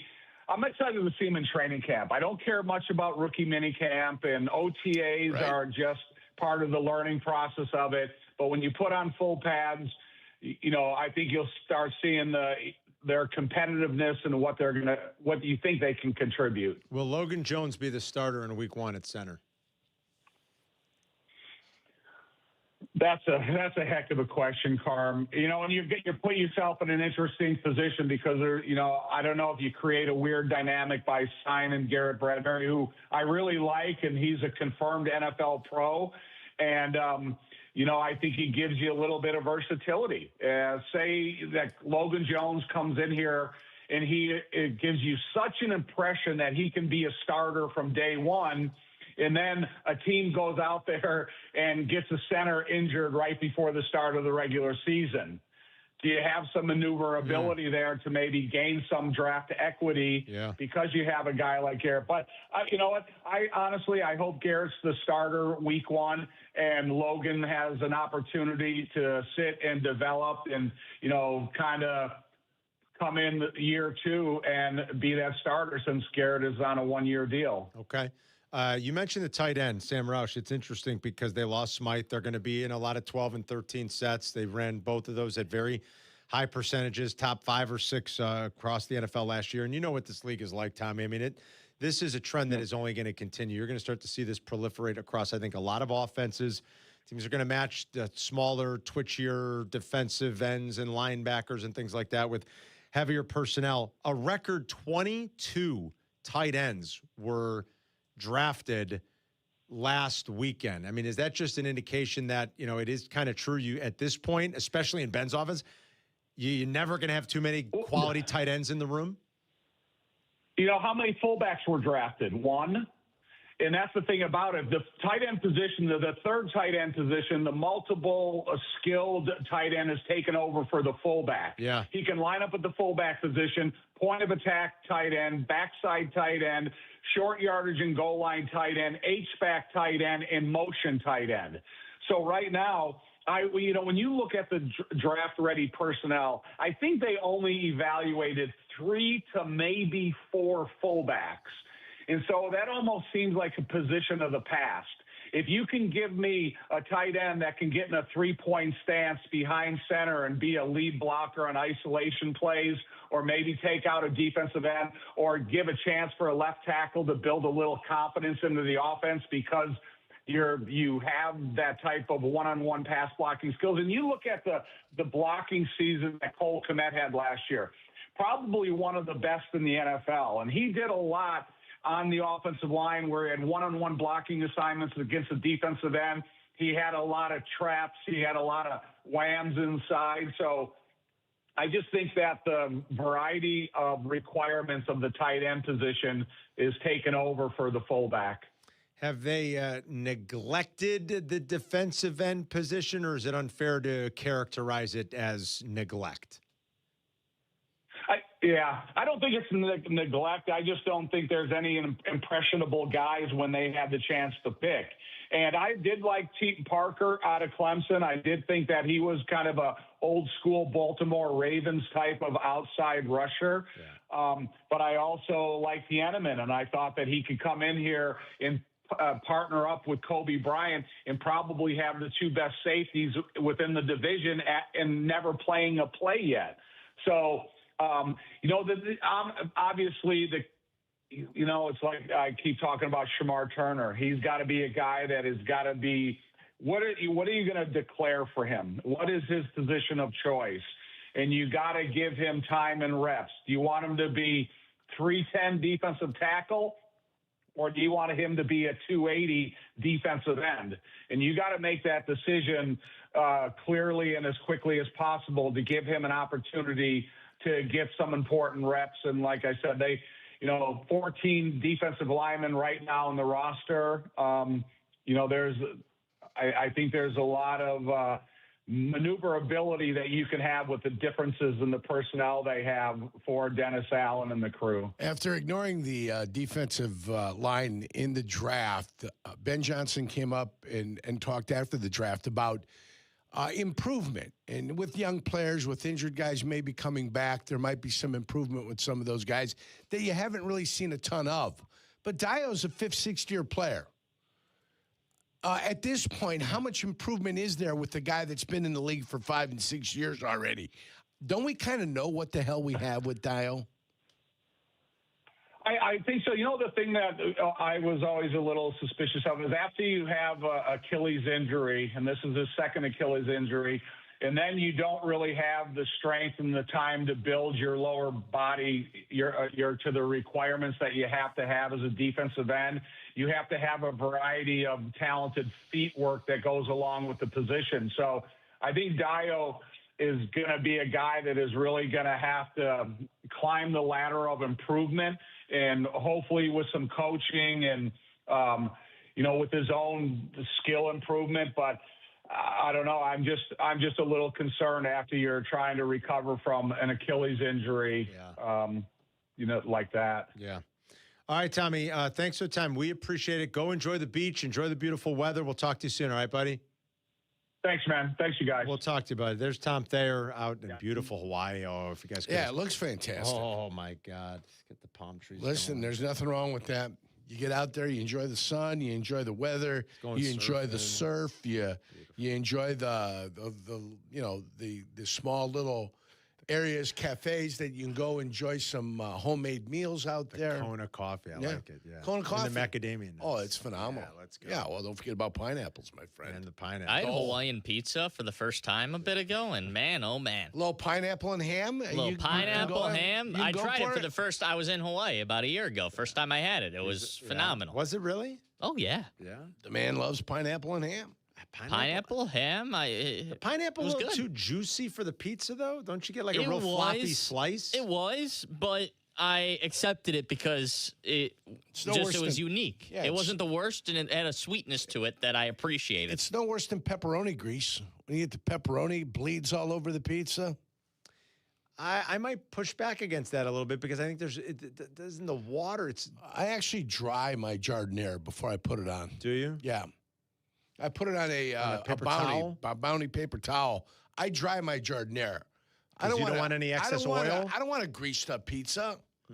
I want a nice smooth pizza. Let my sausage with my jardiniere provide. The sausage will provide what I need when it comes to the grease on the pie. I've never dried my jardiniere. I dried my jardiniere. I've never done that. My little bits of pepper, my little bits of carrot, my little cauliflower. Boom. I dry them. Really? Yeah. Pat them down. And then spread them upon the pie. Wow, I've never done that. Well, I mean, I'm not surprised. I mean, Do you know I just paid... I'm skipping a step. I just paid $80 for 3 liters of olive oil. I got a big aluminum tin. Where is it from? I forget the name. It's from Sicily. From Sicily? From Sicily. Good stuff. Why do you need that much olive oil? Because you cook with it. Well, first of all, you can cook with it. You put it on salads. So you ever have a potato salad with oil and red vinegar? Oh, yeah. Oh, my heavens. Yeah, but 3 liters is a lot of Well, olive 3 oil. liters you're going to utilize. I mean, do you buy salt by the grain or do you buy it by the pound? You don't cook I don't for buy yourself. I mean, what are you talking about? He lives at home still. I buy salt by the packet. You know, I mean, what are you doing? Jack's moving out into his own place like next week. You're going to start cooking for yourself. Do you buy milk by the cup or do you buy milk by the gallon? I mean, what are you talking about? Yeah. You got to have a lot of olive oil on hand, Jack. You're going to cook with it. You're going to make dressings with it. Any type of pastas you might want to just put a little. What about a drizzle? You ever drizzle olive oil on something? On your pasta before you eat it. And your soups. You're going to see. First thing Carmen said this week when he brought in, or last week when he brought in risotto. Oh, we need a little drizzle of olive oil on the top. I forgot the olive oil. And you want the single source olive oil from one country. You don't want this stuff coming from 17 different countries. No. Olive oil from where? Peru, Brazil, Spain, Greece. They take it all together. They mishmash it together. They give you a product of some sort, but it's not single-sourced olive oil, my friend. I would not skimp. And I would when you spend the money on good olive oil. When you have good olive oil, you know the difference. You know the difference. Will you be cooking at home a lot, or will you just be ordering out? Probably be a mix of both. Because ordering out gets expensive. I make some mean tacos. You do? And chicken tenders. Make a sloppy joes. He gets the packets from the grocery store, Yeah. a cup of water, mixes it all together. This guy can imagine him with a couple of cans of manwich and some ground beef. I want to go in the video. I want to go in we got to get a video crew just to tape Jack's first week in his house, in his apartment. I want to see what's going on over there. See what he's cooking. If he's just taking taco mix, Yeah, I know what's happening. I make good tacos. Carmen, I didn't really start cooking well until, I got around you. Carmen, the best part is our mics were off back here after I said that, and he goes, "Is that not how you make tacos?" That's not how you make tacos, Jack. You got to make it from scratch. From scratch tacos. You have to start learning. Yeah. Our little baby's all grown up. You're going to have to start learning now. Yeah. I swear we got to get a video crew over there, Eric. We got to tape the first week or so. Breakfast. He's got frosted flakes for breakfast. He's piqued my curiosity so much. I love it. When did you grow up finally? Do you remember when? When was it you grown up? I don't know. I probably still am not all that grown up. But I mean, when I started I was on my own finally. I was on my own about 27. I was going to say 25-ish. 26, 27. I got married. I was on my own. Well, yeah, when you get married, you're on your own. I don't know, maybe about 25-ish. I was finally got to be a little bit more responsible, a little bit more reasonable. I always like to cook, so I cook for myself a lot, even when I first didn't live at home. Right. Yeah, but then you start thinking about... when did the fine cooking take over for you? You got taco cooking, you got sloppy Joe cooking, you got that cooking, but when did you start becoming more meticulous? Probably about your meals. 20-ish years ago, probably about 20-ish years ago, give or take. You know when I started... The Food Network became popular, and I started watching it more. You started beating Bobby Flay. Yeah, and you start learning... You watch them and they would teach you techniques. Sure. And you're like, why don't I try this, and this? And I start making pan sauces and braises. How about that? Pan sauces. Yeah, probably like 20. Harm's the kind of guy that would make his own stock, beef stock. Sure, I've done that. Yeah. Out of bones. Harm makes his own beef stock. Yeah. Not often because there's good products now, but I've done that. Yeah. Chicken stock, beef stock. Sure. Yeah. There's a lot of good products. Never do lamb stock? Never done lamb stock. I'm telling you. Yeah, never. Just stick with beef. Yeah. Jack, we're going to teach you a thing or two. It's Carmen and York. We'll be right back. You're listening to Carmen and Yurko on ESPN 1000. 1000, Chicago's home for sports. The 6th annual Grip It and Zip It Classic, presented by Yingling Flight. We're back, like Michael Jordan wearing the number 45. Seven Bridges Golf Club has once again invited us back. This year's Classic takes place Wednesday, June 17th. Buy a twosome, buy a foursome, and compete for awesome prizes. Once again, this year's golfers will be randomly assigned to play on behalf of our show teams. Prizes and Gloria wins the lowest scoring team. The 6th annual Grip It and Sip It Classic. Warning, tickets will sell out. Oh, no. They'll go on sale tomorrow at 9 a.m. at gripitandsipittclassic.com.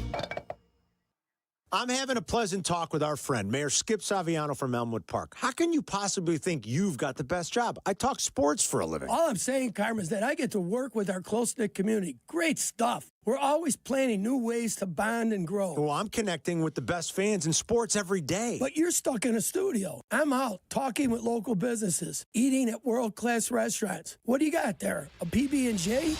Uncle, you win. Bam. Mayor Skip Saviano. Elmwood Park, once you're here, you get it. It doesn't matter if you're running drills at the park, playing pickup on a Saturday, or sinking the final putt. When you compete with your friends with Michelob Ultra on the line, competition isn't that friendly. The trash talk, next level. And the stakes, oh, those are crystal clear. With only 95 calories and superior smooth taste, it's the ultimate trophy. Superior is worth playing for. Michelob Ultra, superior light beer. Enjoy responsibly. Copyright 2025, Anheuser-Busch Michelob Ultra Light Beer, St. Louis, Missouri. Are you looking for a future that's a home run? ETI School of Skilled Trades can help you get started in a great new welding or HVAC career fast. With a focus on hands-on learning, some of our programs can be completed in as little as 7 months. That means if you enroll now, you could be wrapping up your training before the next season rolls around. Visit eticampus.edu or call 888-830-7678 to learn more. ETI, it's your future. Own it. My name is Christine, and I'm a widow. My husband, Ryan, was a healthy 34-year-old, and 3 months later, he was gone. Thankfully, he had life insurance. Ethos made it so easy. You can get a quote in seconds, apply in minutes, and get same-day coverage. 100% online, no medical exam. Life insurance didn't take away the loss, but it did give us the space to just grieve. Get your free quote at ethos.com/game. Ethos.com/game. Paid spokesperson. Time spent on application may vary. Online health questions required. Evan Cohen here. PayPal is now the official peer-to-peer payment sponsor of the NFL, which means all the money moments that fandom creates, whether splitting tailgate costs or chipping in on tickets and game day food between friends, are covered. Wherever the game is played or watched, PayPal moves with fans. You can send money through text, email, or directly to your friends with eligible accounts on Venmo. Just download the PayPal app, share all the moments that matter. Account with PayPal is required, not available in all regions where PayPal operates. During Window Nation's The More You Buy, The More You Save sale, you could save up to 50% off new windows for your home. Plus, you could get them for 0% financing for 5 years. Sale ends soon, so visit windownation.com now to book a consultation. Follow Chicago's Home for Sports on Instagram at ESPN_Chicago. Carmen and Jurko are back. This is ESPN Chicago, Chicago's Home for Sports. Tom Thayer said something interesting to us about the Bears starting safety duo. The Bears had good starting safeties last year. Both departed. And I think they did a great job replacing what they lost. I think Bryant's going to be a good addition. We're going to love Dylan Thieneman. The safety depth in the division is real good. It just goes back to the overarching point of our conversation like an hour ago and at various points of this offseason. The division's going to be brutally tough again, Yerk, like brutally tough. But the safety play in this division is excellent, assuming Brian Branch comes back healthy. They got a good tandem in Detroit, obviously. And Branch is all world. They got a good tandem in Green Bay. They got Metellus, who's kind of like a Swiss Army knife jack of all trades in Minnesota. They're trying to replace Harrison Smith, obviously, as he's gotten older and he's no longer around. But the safety play in the division is going to be real good. Remember, the area of improvement that the Bears can make is within the division. They were 2-4 last year in the division. Yeah, they won the division despite going 2-4. 2-4 in the division, 9-2 elsewhere. So, how do you improve? You improve by improving in your own division. How do you stay the same? How do you stay 11-6? Well, if you go 5-1 in your own division, you only have to go 6-5 everywhere else. That's how you improve. Hey, Yerk, what are you talking about? Blah, blah, blah. Yeah, if they go 11-6 against this schedule that they've got, they've had a good year. They've had a better year than they had last year. If they go 10-7, I wouldn't. Yeah, and it's the way you win. How are you winning? And if 10-7 still gets you into the playoffs, so be it. I wouldn't you can't. I don't think anybody Bear fan can rage against that, right? Like, there's a scenario or a world in which it goes from 11 down to 10, but as long as you do better in your division, like you said, and you're still in a position to win it or make the postseason, you get to 10 and you're probably making the playoffs, Yerk. Yeah, I'm guessing. Like that's not always. We saw, I think a couple years ago, there might have been an example of a team that still missed. 9-8 might get you in a weird year, depending on the way a division goes, but you feel much better if you can get to 10. There's a real collapse in the NFC for all those teams that finished 9-8 and 9-8-1 got you in the playoffs. Well, remember, 9-7-1 got the Packers in the playoffs. Yeah. Yes. But that's because Tampa choked down the stretch, kind of. Tampa finished 8-9. Yes, they did. So did Atlanta. And Carolina, even though they had only 8 wins, Carolina won that division. And so, it allowed for that 9-7-1 team. It allowed for that 9-7-1 team to flip and to get in. I think 2 years ago there might have been I want to say, did Seattle win 10 games 2 years ago and miss? I think they may have. I would have to double check that. They certainly were certainly at 9, but they were 10-7 2 years ago, Yerk, and they ended up missing the playoffs that year. So every once in a while it can happen, but if you tell me they go 10-7, they'll put themselves in a good position. So I wouldn't mind that at all. I don't think you have to win 12 or 13 games for it to be a successful season. It's going to be a little bit tougher this year. Philly Sid's on ESPN Chicago with Carmen Jurko. What's up, Sid? Hey, boys. Hey, Jurko, I got a question for you specifically about whether this is a tampering rule issue, break, or whatever. So the general consensus is in Philly, everyone's happy with the draft pick, with them moving up and getting the receiver Lemon out of USC. I like the pick, too. I kind of liken his game to Amon-Ra St. Brown, who I really like as a receiver. Yeah. But the general consensus is when June 1 rolls around, they're going to trade A.J. Brown, most likely to the Patriots. The surprise in Philly was that they didn't go with an offensive tackle, knowing that this is most likely Lane Johnson's last year until the third round. Is it possible that the Eagles had already worked out a deal with the Patriots to say, hey, Caleb is there, Lomu, the tackle out of Utah. You take him, and we're going to trade you A.J. Brown, and that's what we want back in return. Is that any kind of tampering? Is it breaking a rule? I mean, can you do that and get away with it? Is it within the confines of the rules in the NFL? No. I think there would be a breach of trust somewhere. That's an NBA thing. You see that in the NBA. Yeah, I think that's a breach of trust in the NFL. That wouldn't happen. Secret backroom deals where you take this guy and somewhere down the line, June 1, we make a trade. Yeah, because on the NBA, it happens on draft night. That's one thing. Sid, thanks, buddy. Something tells me that would not be I think that does not sit well with anybody then. Yeah, that's interesting. Can you imagine if we find that out? I thought he was going to talk about the way, wasn't it Dallas that traded Philly to pick for them to take the receiver? I believe Dallas did, yes. Dallas traded within their own division to help their own division team do that? I'm like, really? Move back. And they screwed Pittsburgh in the process. Now, I don't know if they got anything against Pittsburgh, not against Pittsburgh, or against McCarthy. I have no idea. But that whole thing broke down in the first round where Pittsburgh was on the phone with him, and then he's on the horn going, why is Philadelphia calling? Right. Yes. And Philadelphia jumped Pittsburgh to take him, and they were not in cahoots, but it's rare to see two teams within the same division kind of helping each other out in essence. So I thought that's what the call was going to be about, not the further down the line.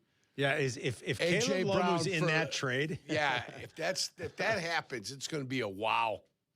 Yeah. Wow, we got a problem. And then if you could show that there was communications at the time, either via the text or via the email or via, the telephone, obviously you can't go back. Things aren't recorded. But if there's a text chain on that, That's two teams being in cahoots. And I believe that's what it would be, in cahoots. Yeah, it's like you see it in the NBA on draft night trades because those trades are agreed upon. It's just like it's just a procedural thing of how they're going to make those deals. And they say, okay, you submit the pick for, like when the Bulls drafted LaMarcus Aldridge. Like that's just a procedural thing. If A.J. Brown has a New England playbook in his hand and the kid from Utah's got a Philadelphia Eagles playbook in his hand, I think then we might have something going on. Yeah, I don't think that really happens, nor I don't think it's allowed to happen in the NFL. It's Carmen and Jurko. We'll be right back. You're listening to Carmen and Jurko on ESPN Chicago, Chicago's home for sports. 2 to 6 in 2026. Waddle, waddle. The longest running show in Chicago sports content history, Waddle and Silvy expand to a full 4 hours. Hear them weekdays 2 to 6 p.m. We are Chicago's home for sports. ESPN Chicago. Woodford Reserve is more than a spirit, it's a spectacle. With more than 200 flavor notes, Woodford wows your senses, delights your palate, and surprises you with every new scent and sensation. It elevates an evening into an event, and it gives you a new experience with every sip. So yeah, Woodford is more than a spirit. It's a spectacle for the senses. Kentucky Straight Whiskey, 45.2% ABV. The Woodford Reserve Distillery, Versailles, Kentucky. Please drink responsibly. Woodford is a registered trademark 2026, the Brown-Forman Distillery, Incorporated. Spring is here. So many great things you do with the kids as things warm up. What a wonderful family you've created. You want things to stay just as they are. It's time to talk about taking the next step for your future. A vasectomy. Take that step with Vasectomy Clinics of Chicago because experience really does matter. Especially with this procedure. Vasectomy Clinics of Chicago makes it so easy with their 30-minute, no needle, no scalpel, in-office vasectomy. Log on to vasectomychicago.com, read their testimonials, and learn more about their procedure at Vasectomy Clinics of Chicago. 5 locations to serve you: downtown Chicago at Lake Point Tower, by Navy Pier, and with free valet parking. Also in Naperville, Tinley Park, Arlington Heights, and Barrington. Most insurance accepted. Visit vasectomychicago.com or call toll-free 877-877-4VAS. That's 877-877-4827. Playoff hockey is back in Chicago. The 5-time league champs begin their playoff journey This Saturday and Sunday at Allstate Arena. The Chicago Wolves, the Texas Stars. Nothing better than playoff hockey. It's the Central Division semifinals. Chicago Wolves, Calder Cup playoffs. Get your Chicago Wolves tickets for this Saturday and Sunday's playoff games at Ticketmaster.com. Progressive presents ways to save money that aren't bundling your home and auto insurance with Progressive. Thanks again for taking me to the game, man. I can't wait to get in there. By the way, what's in the bag? Oh, I bring my own hot dog and peanuts. Saves a ton. Savvy. What about the beach chairs? Why buy seats when you can save big and bring your own? We can't get in without tickets. Tickets? What do you think the portable TV is for? Don't save money pretending to go to the game. You could save hundreds by switching to Progressive. Get a quote at Progressive.com. Progressive Casualty Insurance Company, affiliates, and other insurers. Not available in all states or situations. Hey, it's Rich Eisen for Pella Windows and Doors. Sometimes teams take a time out to regroup and call the right play. When it comes to your home, Pella Windows and Doors always has the winning game plan. They're not just window and door experts. They're experts at taking care of you and your home. At Pella, they find the products that meet your needs and their experts install them. They do it every day, and that's why your neighbors trust them. Discover why Pella is a trusted choice for homeowners everywhere. Visit Pella.com/Eisen today. That's Pella.com/Eisen. Prizes, flyaways, even cash money. You want it? We've got it. Find a list of all contests and official rules by visiting ESPNChicagoContests.com. That's ESPNChicagoContests.com. Follow Chicago's home for sports on Twitch at ESPN 1000 Chicago. Carmen and Jurko are back. This is Chicago's home for sports. ESPN Chicago. The 2-2 pitch. A swing and a high fly ball out into right, and it is deep, and it is gone! A 3-run homer. Well, I was talking about bringing one in. That works. 3 total. White Sox lead 7-5, and still nobody out. White Sox rally to beat the Angels. It was late, man. It was like a 3-hour rain delay. 8-7, they win after being down early, and Murakami went 2 for 4 with the go-ahead 3-run home run. Off a lefty is 4th this year. He's got 12. He leads Major League Baseball with 12 home runs. 12. Jesse Rogers is going to join us in studio on Thursday. Yes, he is. Normally, Jesse's with us every Wednesday, but we have we'll be on till 11:30 tomorrow, and then we'll be on the stream. We'll be on our YouTube channel from 11:30 until noon because there's an 11:30 pregame tomorrow. And Jesse was able to duck in studio on Thursday. We said, let's just have you come in on Thursday. He was going to ask around and do some more work. I think he's going to do a story soon about Murakami. Why not? Like the teams that didn't really put much into this, why didn't they? What were they scared of? How much they regret it now? And what would a contract extension look like?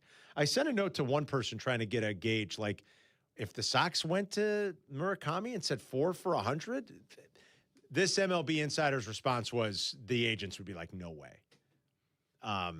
That's just one person's opinion. And right. That could be. What if it was like 4 for $112? Are you getting closer now? Does it have to be 5? Does it have to be the Schwarber deal? Does it have to be 5 for $150? What if you went and you said, here, 4 years, rip up next year. Here's 4 years, $112 million, $28 million a year. Would he take that? Or his agents at this point might say, nah, we'll wait. Might not be baseball next year.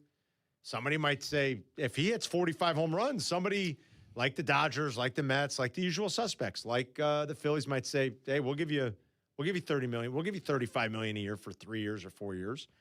So who knows? If I'm the Sox, I am going to Mooney right now. And right now. To tie him down? Absolutely. Yeah. Abso-freaking-lutely. He's 26. Again, there's nothing like weird in all of the StatCast data that would tell you it's fluky. Average exit velo, barrel percentage, hard hit percentage, expected slug are all 96th percentile or better.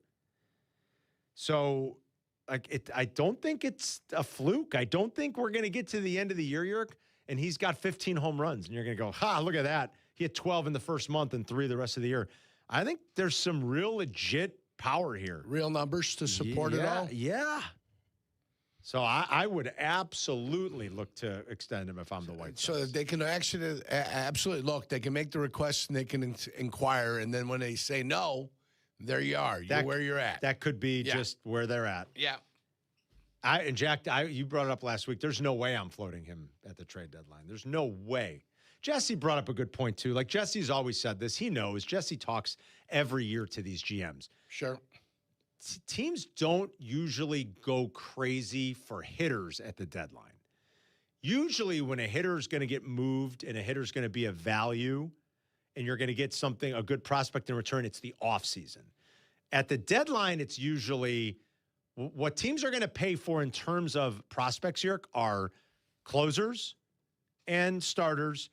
And then they'll also be looking to just sort of like round out something within their roster. You're not going to get great prospects all the time, but believe it or not, like smaller, lower level, like role pieces will go because teams are looking to fill something out. Like sluggers, usually not as in demand, and you're usually not going to get top return. That's more for the offseason. So there's no way they're going to float him at the deadline. That'd be crazy. Maybe you will in the offseason, especially if you realize there's a prolonged lockout. Maybe you do then. But I'm looking to extend money. I understand I understand why you want to keep him. Yeah, you absolutely. keep a guy. By then he'll be a veteran, bringing the young guys up, right? 2 years from now? Yeah, 2 years from now, sure. Absolutely. He'll be the guy that's the veteran that is a stoic figure in the locker room, translator, doesn't speak English. No English, Carmen? He says, I have big power. Remember when he said that? I have big power. I have big Southside. And Southside. I believe he also said, I have big power. Yes, he does. Power. I have power. There you go. Without question, he's got power. And then your boy Moises Ballesteros on the north side. There's the young kid who could just hit. And he hit a slam last night. Now, he might not have the power profile that Mooney has. Although he's slugging like 700. That kid could just hit, man. It's been very impressive to watch. Yeah, he's raking, Carm. Yeah. Mason Miller's scoreless streak ends last night at 34 2/3 innings. Cubs, one of the few teams that have done anything against him this year, and they've kind of strung a little, a couple of things. Like Dansby hit a 102-mile-an-hour fastball to left. PCA, that's a big hit for PCA. Probably felt good about that as he's trying to inch. By the way, PCA's on-base percentage is up over 300. Baby steps, right? Yep. It wasn't for a long time. No, it's up to 305. So, like, baby What's steps. the disparity between the average and the on-base percentage? Hold on. Yeah, It's not going to be much because he doesn't but walk you a and lot. I, at one point, it was only like 25 or 30. Yeah. So he's not hitting He's hitting 270. 240, and he's hitting 241, and it's 305. So it's Okay, a you're little talking over 60 points. Yeah, 64 points. Yeah, 64 points. Yeah. That's good. I mean, it's like slowly inching up.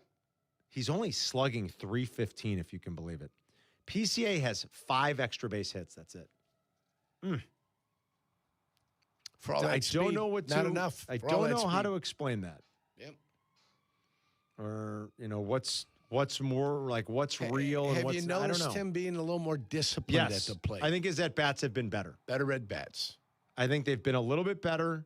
He's not reacting as, he doesn't have childlike reactions anymore. The problem is he still swings a lot, and he swings out of the zone a lot. Yeah. So, like, Mooney's chase percentage, while there's a lot of swing and miss, and he's going to strike out a lot, his chase percentage would put him in the 12th, in the percentile of the 12th percentile, Yerk, of the most disciplined hitters in terms of not chasing. PCA is in the top 2% of players that chase. He's on the complete opposite end of the spectrum. And so you chase a lot, you miss a lot, you're in pitchers counts a lot, and that doesn't you're lead going to make success. outs more. Yeah. There's no success when you get that going on. That's it.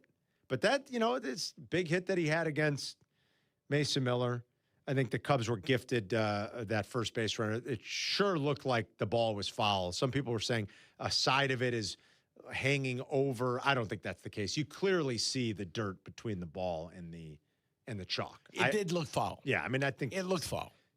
Pretty obvious a foul ball. I mean, and the Padres were adamant about it. And they called it, too. I read the story, the headline.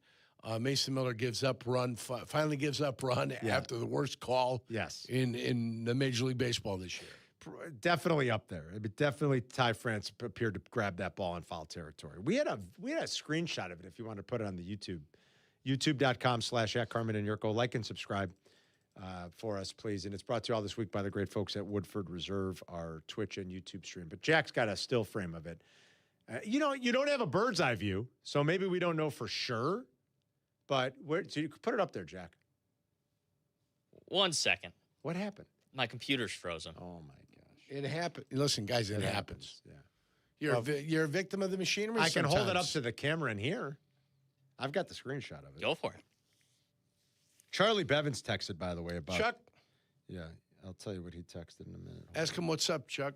All right, so does this do it justice? So that's it.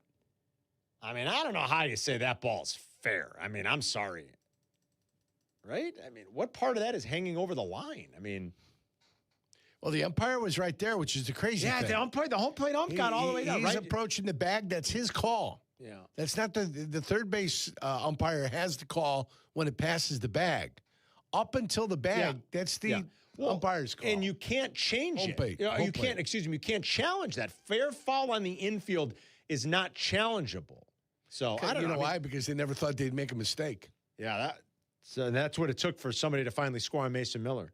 He's still striking out a ridiculous. I wrote it down this morning. Hold on. I think it's 56%. Let me find in my notes here. He's striking out 56% of the batters he faces. What was the exit velo on that ground ball? Not much. Like 20 miles an hour? Oh, no, it was much. nothing. It was just rolling. I'm being a smartass. Just rolling. Sometimes it's the worst types of hits that can get you killed. And it went foul for a little while, and then it rolled back, and it was on the line, and it looked like it was going to be fair. Like, it looked like it was going to stop right on the line. It was foul, then it rolled back onto the line, and then it was just like rolling down the line, and Ty France waited, and he grabbed it when it certainly looked like it was a foul ball. Here's what Charlie texted, Yerk. What's Charlie Chuck Bevins texted us something from Yahoo Sports. The NCAA likely permit. This is what it says, likely. We don't know for sure. But this is from Yahoo.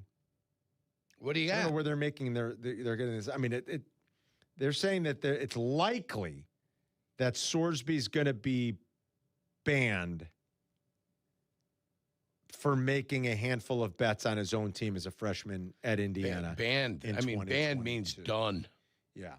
Do we think that's where this is going to end here, guys? You know, they find out you're making bets, whether it's you're playing, you're not playing, win or lose. They're just not going to take it lightly here. This is a serious thing. It would stand to reason that this is where it's going to end. He's taken his last college snap after getting $5 to $6 million from Texas Tech. Yeah. In the, it's for NIL. Well, at least he collected some money. Is there anything new on that? Yeah, there's some new information that leads me to believe that this is more of an addiction rather than, just betting for fun. Brendan Sorsby attended Cincinnati Reds games on repeated occasions and placed live wagers on balls and strikes. Oh, boy. That's when you got a problem. Yeah, if you're betting individual pitches. Balls and strikes. That's and it is illegal for college athletes to bet on pro sports, not just football, right? Now, an NFL player wants to go to the Reds game and bet. An NFL player can do that. You want to go bet on a Reds game, you want to bet on balls, right? You can't bet in the building. But I believe the law clearly states for the NCAA they cannot bet on college or pro sports. So they're probably trending in a direction where Sorsby's not going to play again in college. He'll be drafted next year, though, right? I believe so. So Aiden's got this too, but can he go into the draft next year as normal? He can go into the supplemental draft this year. If he's ruled ineligible. If he's ruled ineligible, he goes into the supplemental. Go in the supplemental draft. Like Steve Young. Right. And, some guys get picked in the first, others get picked in the third or fourth. What happens is you lose that pick. If you get picked, the team that picks you loses that pick in next year's draft. So, wait, what do you mean? So, if a team takes you in the supplemental draft. If a team takes the quarterback in the fourth round of the supplemental draft. They lose a fourth-round pick? They lose a fourth-rounder next year. Wow. Yeah. That's how it works. But teams have taken Steve Walsh. Steve Walsh was a supplemental pick. Terrell Pryor's the most recent example of it. He had a 5-game suspension in college, decided to declare for the supplemental draft, and they used a third-round pick on Terrell Pryor. Wasn't Steve Young a supplemental pick, Yerk? I believe he was, but like he said with Pryor, I knew that Steve Walsh was a supplemental Is that right? pick. Was a supplemental? Miami. Wow. Remember him, Miami? Sure, of course. Yes. All right, so maybe that's what happens, that he goes into the supplemental draft. It's Carmen and Yurko. We'll be right back. You're listening to Carmen and Yurko on ESPN 1000, Chicago's home for sports. Sometimes the conversation can get away from the team on ESPN Chicago's Kap J Hood show. Fortunately, there's always room for a sidebar. Just a quick sidebar, may I approach? Sidebars on the Kap J Hood show are presented by Ankin Law. Enter the Ultimate Fan Sweepstakes for your chance to win the ultimate tailgate experience.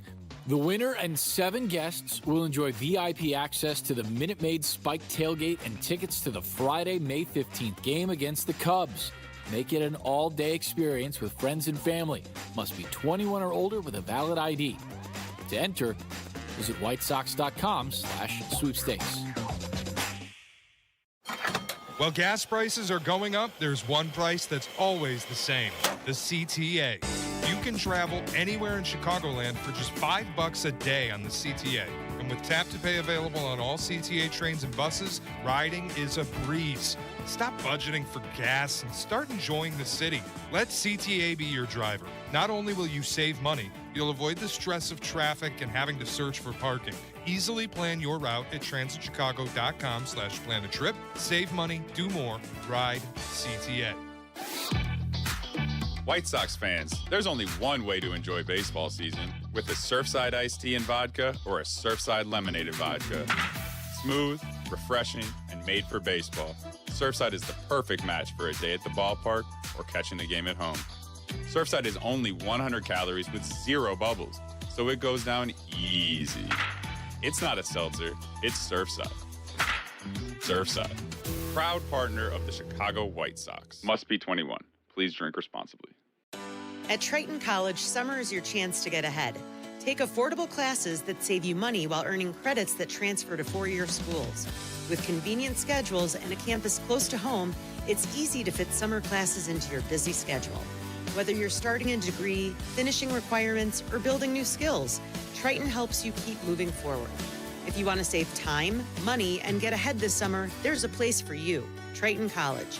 Visit triton.edu/summer. My name is Whitney Allen, and I'm a widow. My husband, Ryan, died. We never thought we'd ever have to use life insurance, but the unexpected happened. With Ethos, signing up was fast and 100% online. You can get a quote in seconds, apply in minutes, and get same-day coverage. No medical exams, and you can get up to $3 million worth of coverage. I'm grateful we were prepared. Get your free quote at ethos.com/play. That's ethos.com/play. Paid spokesperson. Time spent on application may vary. Online health questions required. Evan Cohen here. PayPal is now the official peer-to-peer payment sponsor of the NFL, which means all the money moments that fandom creates, whether splitting tailgate costs or chipping in on tickets and game day food between friends, are covered. Wherever the game is played or watched, PayPal moves with fans. You can send money through text, email, or directly to your friends with eligible accounts on Venmo. Just download the PayPal app, share all the moments that matter. Account with PayPal is required, not available in all regions where PayPal operates. During Window Nation's The More You Buy, The More You Save sale, you could save up to 50% off new windows for your home. Plus, you could get them for 0% financing for 5 years. Sale ends soon, so visit windownation.com now to book a consultation. You're listening to Carmen and Jurko. Listen to us now, live on the ESPN Chicago app. Chicago's home for sports. ESPN Chicago. It's a tough racket, Yerk, being a pro manager, pro coach. Now these guys are well compensated. They're big boys. Most they get of them it. do make good money. Rob Thompson, it only took 5 weeks for 2 managers to get fired. Rob Thompson went 355 and 270 with a World Series appearance for the Phillies and got fired today. He took over in 2022. They finished 65 and 46 with Rob Thompson. Then they went 90 and 72, 95 and 67, 96 and 66. But they're 90-19, so he got fired. It's a tough racket, man. Tough racket. Holy cow. Now what direction do they go? Apparently they asked Cora, the guys were saying. Cora said, no, they're getting Don Mattingly's going to do the job. And Don Mattingly's son, Preston, is the GM who works under Rob Dombrowski in Philadelphia. So they'll try to right that ship. A couple other things as we get ready to wrap up. Waddle and Silvy back with you at 2, obviously. White Sox baseball tonight. Rich Eisen's coming up. Thunder finish off the sweep. The Thunder are just so good. I mean, SGA is sick. Denver played better last night. Joker shot the ball better. Didn't take a lot of threes. He hasn't shot the ball well from distance in the series at all. But they won last night. You wonder if it was 1 of 4 last night. Yeah, that's it. It was 1 of 4 range. Yeah. You wonder if the 16 T-Wolves, assists. Yeah. You wonder if the T-Wolves are going to have enough with how shorthanded they are right now, with no Ant and with no Dante DiVincenzo, who tore his Achilles. That's brutal. And Io's not going to surprise anybody anymore. No, and then, I don't know if another 40-point game is in the cards for Io, as good as he is. So that series is now 3-2. And then, what's happening here with the 1-8 matchup. I mean, the Magic, who had such a disappointing year. I mean, the Magic the Magic missed their win total by like 6 games. They were one of the more sort of like Jekyll and Hyde teams, I'd say. Talented, but they really kind of underachieved.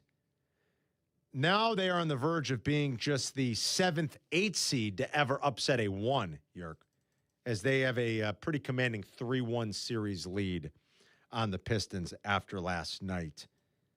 And then tonight, the Spurs can knock out the Blazers. The playoffs have been great, I think, so far. There's been some good stuff.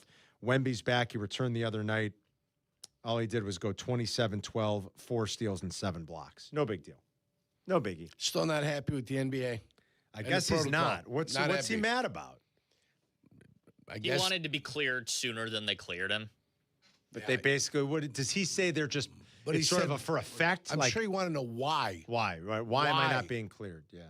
And then when they don't give you an answer, then, we got to protect you from you. Right. Does Wemby think it's just for effect? Like, you can't go out there and play. Quite possibly. Game 3. Quite possibly. He was unbelievable in Game 4. It will not surprise you that there are not many guys in the history of the NBA playoffs, Yerk, that have a 25-point, 10-rebound, 4-steal, and 7-block game. There's only 2 guys who have ever done it. Wemby and Hakeem Olajuwon. Hakeem did it twice. The Dream? The Dream. Beautiful. So not even Shaq or Tim Duncan or Moses Malone. Bill Russell and Wilt get kind of cheated here because my guess is they weren't tracking blocks back then. Yeah. Those guys probably did it. So they probably get a little cheated, but I don't think in the 60s and 70s they were officially they weren't tracking blocks, I don't think, till like the late 70s. Yeah. So those guys probably did it.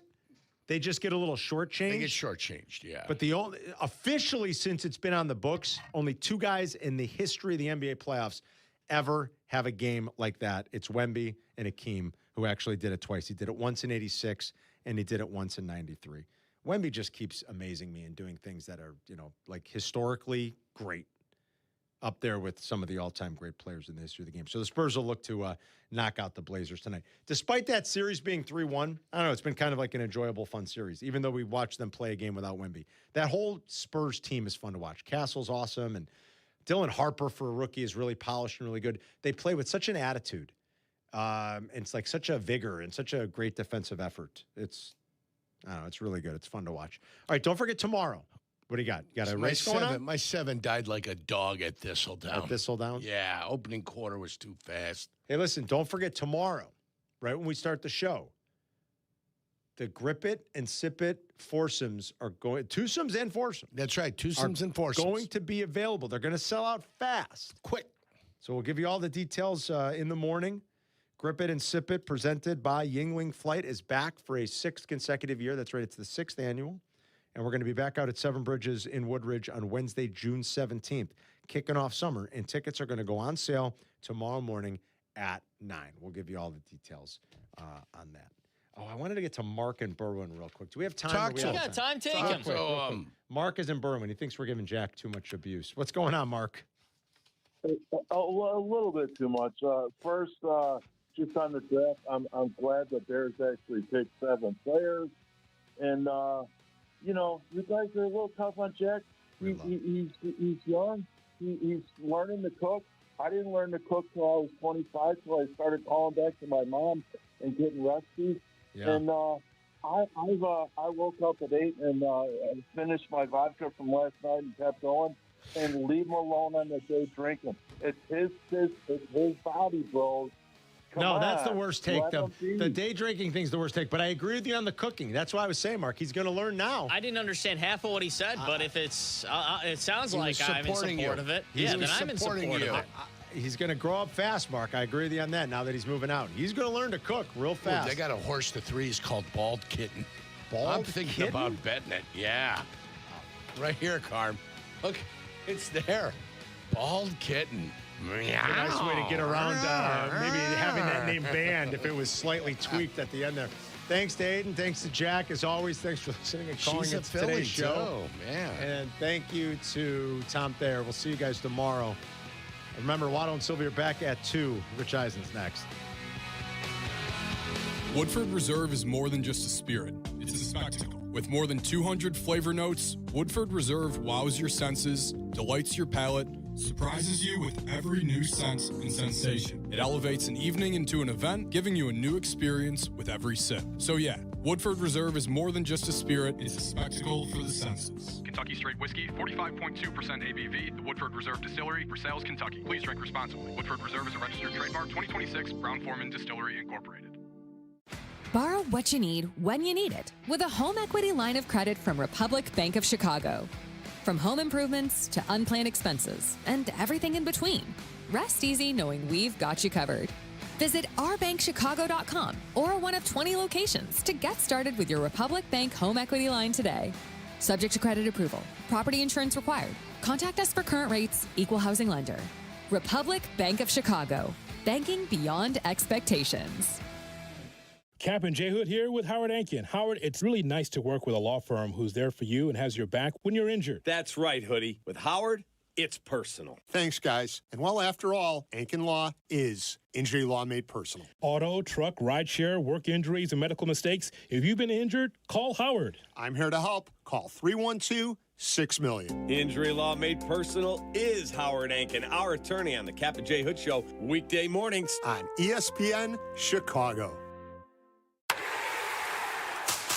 Take it home this April at Potawatomi Casino Hotel Milwaukee. $300,000 is on the line, and you're at bat to win your share.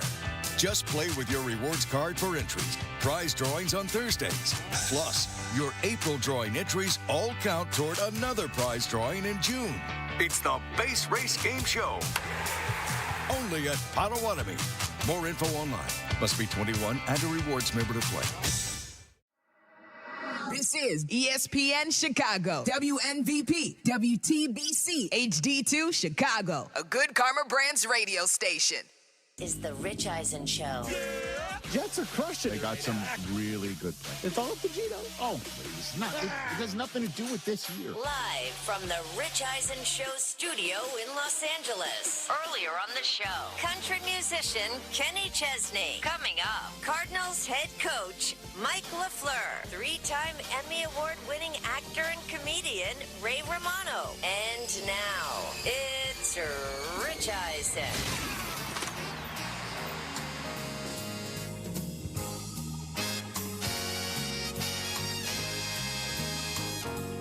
Hour number 2 of the Rich Eisen Show is on the air. What a fun Tuesday we've got in store. We just had an in-studio chat with Kenny Chesney here on the program. Hour number 3, Ray Romano will be in our studio, and it's very rare to have an opportunity to somehow, some way get off my chest a bone to pick that I have with Ray when he snatched the karaoke championship from my Sinatra microphone at the American Century Championship in Lake Tahoe, Nevada last year. Wow. Just to separate you guys. I mean, he's in running point this season. Does he know there's beef? I don't think so. One-way beef. It's a one-way beef. It's an Overreaction Monday on a Tuesday. We'll do that in hour number 3. We were going to do it in the middle of the program, but Todd Bowles of the Tampa Bay Buccaneers has accepted our invitation to zoom into today's program. Lovely. But joining us here now off the top of our second hour, here on this Tuesday show, fresh off of his first draft as the head coach of the Arizona Cardinals. Welcome to the Rich Eisen Show, Mike Laflur. Good to see you, Mike. How are you? Coach. Good to see you, Rich. Thanks for having me, man. What's going on? Nothing. I just saw that you had Kenny Chesney on today, and I'm a little jealous that I wasn't tuning in. You know what? There's YouTube. There's our Disney Plus page, but you're a busy man. I understand you don't need to be chasing that stuff down. I'll just tell you, it was awesome. But if you want to watch it back, please do. He's great. You're a Kenny Chesney fan? I am a Kenny Chesney fan. I actually saw him. It's been a while, but he was at Lambeau, 12 years ago, and a few of us ended up going there. That was way before Matt got that job. So. Okay, pretty cool. Now you got your gig, and how did you find your first draft room as the HC in that position, Mike? Yeah, it was cool. I mean, obviously, when the clock started in that first 8 minutes, it wasn't too long before we were picking. So hopefully that doesn't happen anytime soon again. But no, it was a neat atmosphere, and it's again the draft's fun and all that, but it's the lead up to the draft, right? It's all the work that Monty and the team and the scouting department put in, and then here we come in as coaches at the 11th hour saying this and that, and giving our 2 cents. But it was collaborative, communicative, and the conviction that Monty had was awesome. By the way, I love the suit, love the pocket square, love the whole thing, man. Look at you, suited and booted in the draft room. You had that whole thing picked out, huh? Yeah.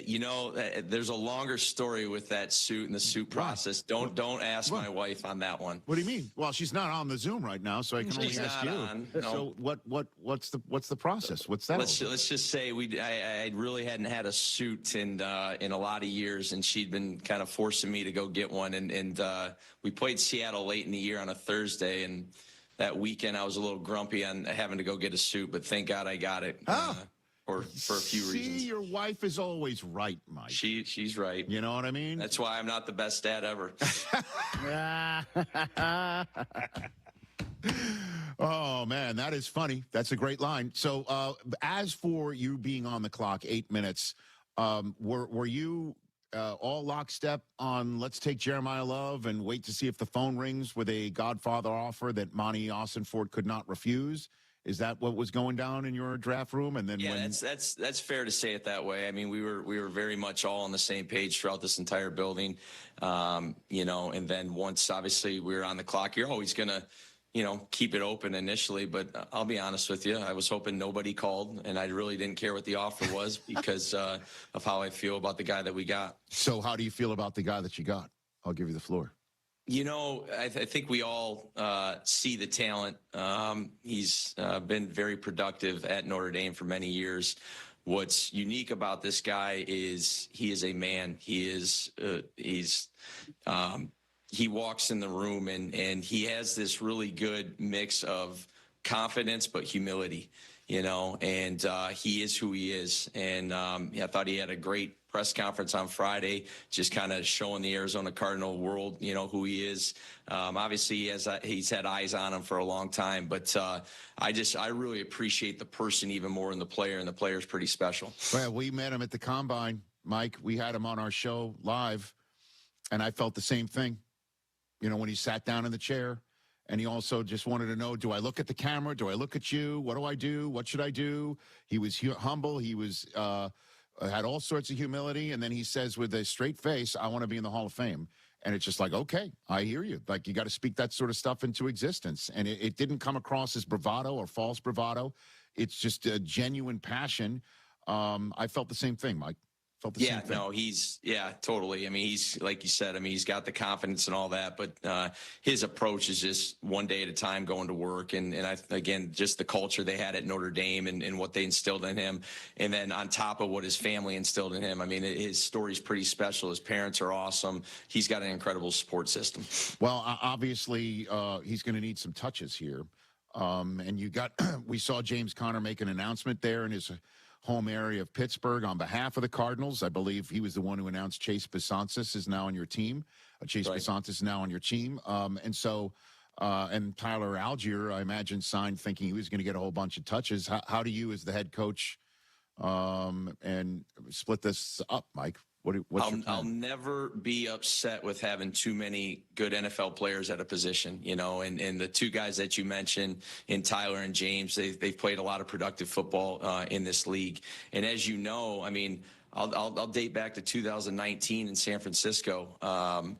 We had 4 backs that contributed that year, sometimes by injury, sometimes by the hot hand, but there was 4 NFL backs on that roster that all contributed in different ways. And so unfortunately, that's what happens, particularly at the running back position. Amongst other positions, this game's violent. Guys go down, but at that position, the wear and tear that they take through a 17-game season, again, never going to apologize having too many good players at one position. And so how do you plan to use them? Not to have your playbook out there for the rest of the league to see, but what might have all 3 on there at once. We might have 0 out there, but no, it's right now we're such in the early stages of this, we're only a few weeks in, just started phase 2 basically this week. We had the 2 weeks of phase 1. We had the voluntary mini camp. So, the guys are here in the offense for the, just the 4th week right now. Obviously, with the guy that we have coming in, there might be a wrinkle or two, but I truly think right now you just give them the foundations of what's going on. You give them the foundations through August. You try to get good at something. You try to get good at your foundational aspects of running, blocking, catching, throwing, all those kind of things. And then organically, once the season starts, the best offenses I've been a part of, we had no intention of being a 13-personnel team last year in LA, and it just organically happened for a lot of different reasons, but we didn't force that. It just kind of went and it was working, so we kept rolling with it. So we'll see where this Arizona Cardinals offense goes, but again, right now, just in the early stages. Well, lastly, on Jeremiah Love, he ended the interview with us, Coach, in Indianapolis, by saying that he also wants to play special teams for his new team. I told him that probably wasn't going to happen. Now that I have his first and new head coach on the air here, special teams for Jeremiah. I don't think he's going to get too many gunner reps, if you will. But I'll tell you what, though. That's what he said. I'll tell you what. There's something to be said about that kick return right now, though, and so, I'm never going to say never in terms of those situations, because those are, as we all know, those are massive plays. No doubt about it. Mike Laflur, Arizona Cardinals head coach, here on the Rich Eisen Show. What do you like about Carson Beck, Mike? I could get into the physical traits. And I think we all kind of see that, just the size and the natural throwing ability. I think he's tough in the pocket, but there's two things that really stuck out to all of us in this building. It's the experience that he's played, and not just, the amount of games of 43s, 37-6 as a starter, but he did it in the SEC, and then he did it down at Miami. And, you think about the run that they made at Miami. I mean, it was, are they going to get in or are they not? And they have to go on the road to Texas A&M and then win a few more games to have the opportunity to play Indiana in the national championship. And he helped lead that team get there. So, he's won a lot of games at a high level. And like I said, kind of Thursday night, it hasn't been smooth sailing for him. There's some armor, throughout his career. And I love that, because it's not like it was all easy and the number one pick and, or whatever it is. He's already been through some stuff. And so when he gets to the league, it's only going to get harder, no doubt. And the storms are only going to get more, but he's been through some. Yeah, I mean, he's been at it a while, for sure. He was in Bryce Young and C.J. Stroud's recruiting class, and now here he is, your third-round drafted rookie. What are your plans? Is he going to be in a competition? We also know what Jacoby Brissett has been reported to be wanting contractually. How do you plan to hit the quarterback for Arizona? It's kind of, honestly, and I truly mean this, it's the same thing in terms of what I was just saying with our entire offense and really our team in general, of, just given the foundational aspects. Like, we just want to teach him the playbook. Yesterday we started with the cadence and formations with him. So before there's even a rep to be had out on the field, we got to teach these guys, not just him, but Gardner and Jacoby as well. And, there'll be plenty of reps to be had throughout.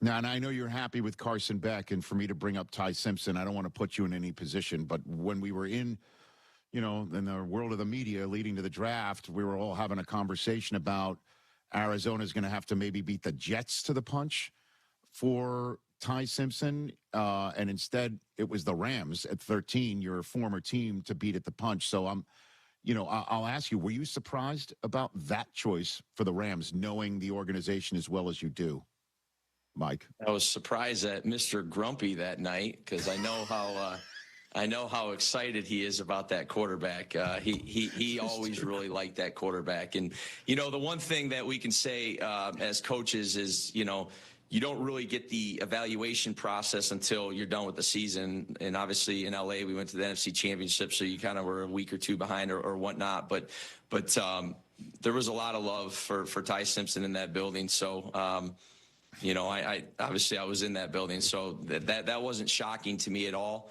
How it got to that point where they were all in lockstep to, for the 13th pick. Obviously I wasn't there for those conversations, but the beginning of it, I know, Les, Sean, and the rest of them all were really excited about him. Mr. Grumpy. Let me write that one down. Good one. That's Mike. That's from his words, not mine. That's true. That's true. That's true. So you liked him too, I'd imagine. Ty Simpson. You were a ton of respect for him. Right. Obviously doesn't have the amount of, I think it was 15 games or whatnot, but what he did do was play at a high level at, in big time competition. And very similar to, like I was saying about Jeremiah, you talk about a guy that just is very confident in himself and his ability. He's a coach's kid. He's from a small town. He's got just a great foundation underneath him. And I think for him, what a great situation. Like, I can't imagine any better situation than being behind Matthew Stafford, because you get to watch a guy do it at, the highest level. On top of it, Matthew, I can't imagine, a better person out there to be working with. My love for Matthew's out there. I can't say enough about him, so for Ty to be able to be behind him, that's cool. Well, I'm excited for you, Mike Laflur. I mean, you're an NFL head coach for the first time. You're in a very deep end of the pool, but highly competitive there in the NFC West, which is something that you're always, as a head coach, seeking. What was it like sitting next to your bro for the coaches photo at this year's this year's owners meeting, Mike? I hope there's some raw video from behind, because I tried being like 6 seats away, and then naturally, how'd you wind up there? Over. Seriously, is that what happened? Is that you can ask him on that, but hey, we got next to the coolest brother tandem out there in the Harbaughs, and I genuinely mean that. I love both those guys, so. That was neat. I can't, to all kidding aside, really neat experience just to be there. And it's ironic that in our, main kind of meetings throughout the day, the person I had direct across from me was Green Bay. So I'm looking at him the whole time, and it's, we're kind of making faces at each other and whatnot, trying to listen and figure the next thing out. That's pretty cool. That's great. And then I couldn't help but notice, this was just thrown together. You just all had to find your own seats. Nobody would no photographers I want the Harbaughs here and I want the Lafleurs there. It was just completely organic, is what you're saying? It was very much. I can't say it was totally random, but no one told us to go anywhere. I mean, you put all 32 of us in a play. I mean, we're gonna mess stuff up. It took a while to everyone sit down, and people were missing. I'm not going to mention someone's getting a haircut. Sean wasn't there because I think this was Schrager. I mean, it's that's so funny, man. And then I couldn't help but notice, but Joe Brady and Joe Brady and Kevin Stefanski looked like human shields between the head coach of the Bears and the head coach of the Packers. Was that completely random too? Yeah, I'm not going to mention on that one. I have no idea what you're even talking about. But I will say this. I will say that, and I've known Joe. Yes. He is he's grown 3 inches since he got the Buffalo job. I didn't mind sitting next to Matt. I didn't want Joe because I look like his little cousin. Right. I love it. Yeah, I know Joe's getting ready for his first shot and your first shot too. Listen, I was going to ask Mike. I was going to ask Matt, your brother, to join us, but he's not available. And I don't usually ask coaches to comment on other coaches' first-round selections, but he's too busy with his first-round selection in Green Bay, hydration. I don't know if you're aware that he chose hydration first in the Green Bay Packers. Do you have any comment about Matt's first-round pick, hydration? Not too much. Not too much of a comment there, but I'll tell you what, his commercials on YouTube with that Bell and Health or whatever they're great. We got to get you. I don't know what's the opposite of what we got to get you. I mean, listen. Let's be honest. Arizona's a desert. Hydration seems to be more crucial to life there than Green Bay, Wisconsin. Mike, you know what I mean? It seems that way, but again, I'm not the one picking the commercials there in Wisconsin. I'm excited for you, Mike. I really am, and I can't wait to see what you're cooking up there. And I know you've been waiting a while for this opportunity, and the Bidwell's giving it to you, and the whole crew there. I'm looking forward to seeing what you're cooking up. Thanks, Rich. Appreciate you having me, man. I appreciate your time, too. That's Mike Laflur, the new head coach of the Arizona Cardinals. So hopefully the first of many appearances right here on the Rich Eisen Show. Hydration's first thing I saw when I landed in Green Bay. Matt Lafleur smiling with hydration. Yeah. It probably needs sunscreen. Well, he needs it when he drinks the red wine. You need to hydrate because those dries you out. It dries you out. Yep. But Jeremiah Love, man, remember when he said I'm playing special teams and I'm like special teams, I'm not going to come off the field. But obviously, though, him as a returner, you got to give him football. That's it. Yeah. And I loved his answer there that, hey, can't have too many good football players at the same position. All right, let's take a break because Todd Bowles is going to be next. And coaches are always on time. That's next. This is the Rich Eisen Show from the Cardinals to the Bucks coming up. Progressive presents the Passionate Sports Fan Checklist. Signed jersey of your favorite bench warmer? Check. 14 bobbleheads that look nothing like the players they're emulating? Check. Twin TVs so you can watch the game on 2 different networks simultaneously? Check. Life-size wall sticker of your favorite player that routinely freaks you out at night? Check. A second life-size wall sticker so after the first one freaks you out, you see the second and you're like, oh right, the wall stickers. Check and mate. Bundle your renters and auto insurance with Progressive and save on protection for the things on your checklist. Get a quote at Progressive.com. Progressive Casualty Insurance Company affiliates and third-party insurers not available in all states or situations. Covered subject to policy terms. Evan Cohen here. PayPal is now the official peer-to-peer payment sponsor of the NFL, which means all the money moments that fandom creates, whether splitting tailgate costs or chipping in on tickets and game day food between friends, are covered. Wherever the game is played or watched, PayPal moves with fans. You can send money through text, email, or directly to your friends with eligible accounts on Venmo. Just download the PayPal app, share all the moments that matter. Account with PayPal is required, not available in all regions where PayPal operates. You've heard their names around town. Costa, Iavoni. I'm here talking with accident attorneys Julio Costa and Anthony Iavoni. You two have built a serious rep in Chicago. What's the playbook? We grew up here. Soccer matches on weekends. Southside baseball games in the summer. Football battles on fall Sundays. We know the city, and we fight hard for the people in it. Exactly. When someone's hurt or needs help, we show up. We recognize that our clients are the same people we see in the stands with us at those games. That's what being local is all about. We get you. Costa Iavoni, your local personal injury attorneys. 708-4-million. Hey, it's the good kid. When it comes to my ride, I don't mess around. That's why I drive an Advantage Chevy. 3 locations. Chicagoland's covered. Boom. You want a Chevy? They got every Chevy. You want savings? Oh, yeah. They've got that, too. And here's what matters most. Trust. When you walk into Advantage Chevrolet Bridgeview, you're not getting the runaround. They respect your time. They respect your budget. They shoot you straight. Head to Advantage Chevrolet in Bridgeview and see what I'm talking about. Advantage Chevrolet. Together, let's drive. Spring is here. So many great things you do with the kids as things warm up. What a wonderful family you've created. You want things to stay just as they are. It's time to talk about taking the next step for your future. A vasectomy. Take that step with Vasectomy Clinics of Chicago, because experience really does matter. Especially with this procedure. Vasectomy Clinics of Chicago makes it so easy with their 30-minute, no needle, no scalpel, in-office vasectomy. Log on to vasectomychicago.com, read their testimonials, and learn more about their procedure at Vasectomy Clinics of Chicago. 5 locations to serve you: downtown Chicago at Lake Point Tower, by Navy Pier, and with free valet parking. Also in Naperville, Tinley Park, Arlington Heights, and Barrington.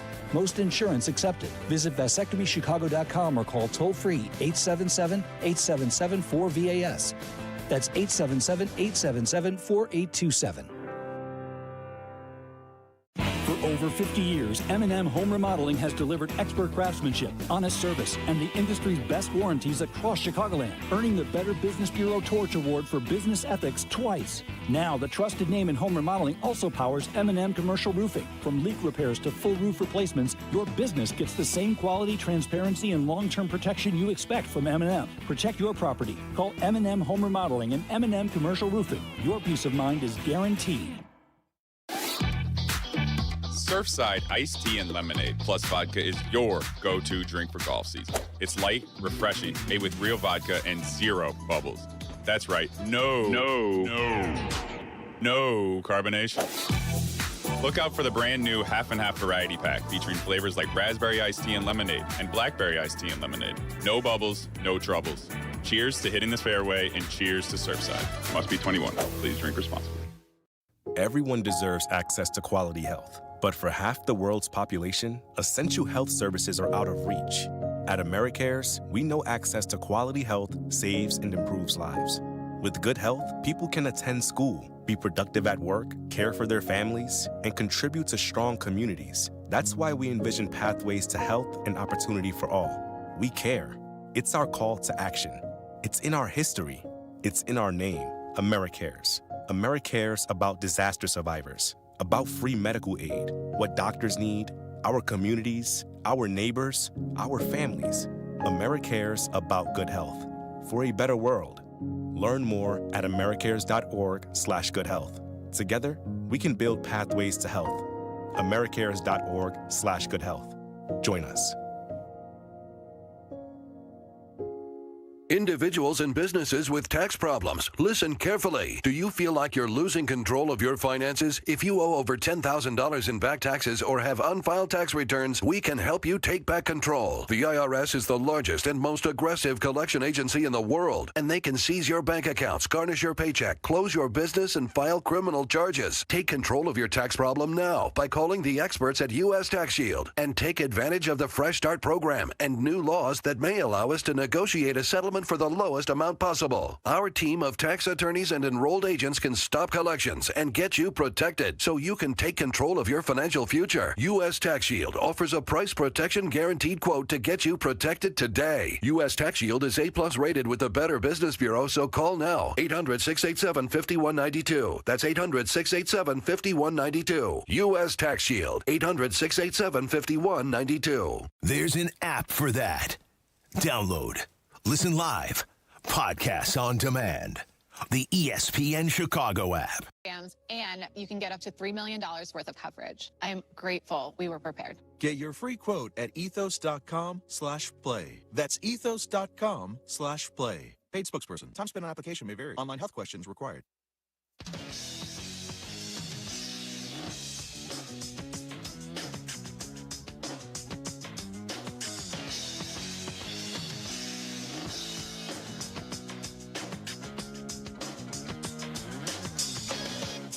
What happens now with the Tampa Bay Buccaneers head coach Todd Bowles back on the Rich Eisen Show?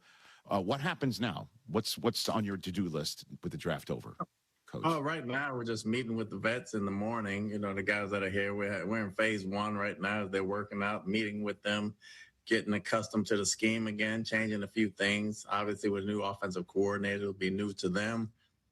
Terminology and all. Then we have the rookies coming in next weekend for mini camp on Mother's Day weekend, and then they get acclimated through camp, and then they get to stay after that with the veterans, and then we'll continue to get on the field activities and get them caught up. So by training camp, you know, they'll be playing fast and hopefully know everything. So when you and the Buccaneers were gaming out, mocking the draft and figuring out scenarios and how to plan, because it's not easy to pick at 15, you know, obviously picking higher is better for a prospect, but it's also not great for your prospects with a regular season record.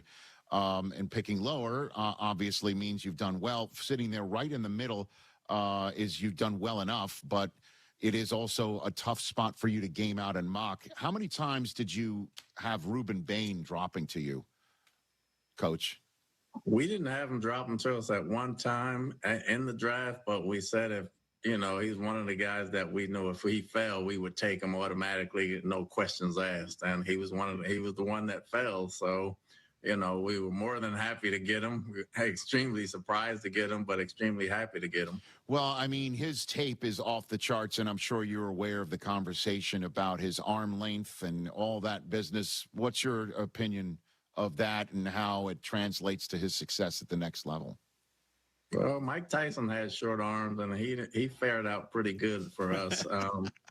The biggest thing with a pass rusher and somebody of that nature, you know, he plays the game with the right demeanor, but even with the arms being short, you never see him rushing down the middle of an offensive lineman. He has a very good array of pass rush moves, and he's really good with his hands, understanding when to shoot him and when not to shoot him and go around that way from a pass rushing standpoint. We felt really good about that. Well, I mean, speaking of demeanor, he looked pissed, not about going to you, but just about sitting in the green room for as long as he did. Did you get that sense from him? I don't know if he was pissed. He's just a very confident guy, and he's a very high-strung type of player that likes to show his emotions on his sleeve and let you know where he's coming from. So I think he was just ready to get to work, and he was excited to get to work. Well, that's a fire that I'm sure you can stoke, right? Love it to death. I hope it spreads. I bet, you know, and some of the things that we were talking about too about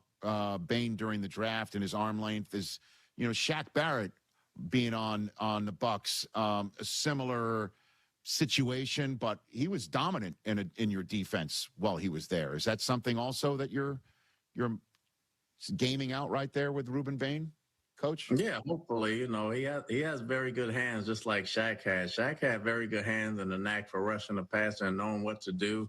I think Bain has the same type of hands, probably uses them differently. He's probably a little more violent with his hands than Shaq was, but Shaq was a superb pass rusher, and we like everything Ruben's done on film. And, you know, he's playing against 5-stars and All-Americans every day, so we think it'll translate. Todd Bowles here on the Rich Eisen Show. When was the first time you met Jeremiah Trotter, Coach? I met Jeremiah Trotter about 5 years ago, That's 4 or it? 5 years You never ago. crossed paths at all? I know your playing days were before his and your coaching days were. The dad. I'm thinking of Josiah. I said Jeremiah. I met Jeremiah quite a few years ago. I bet. I've known him for a little while. So I've met him a few years ago. And then both of our kids, probably about 5 years ago, were at a workout, a college day in Clemson. They were both juniors in high school. It was Josiah and it was my son.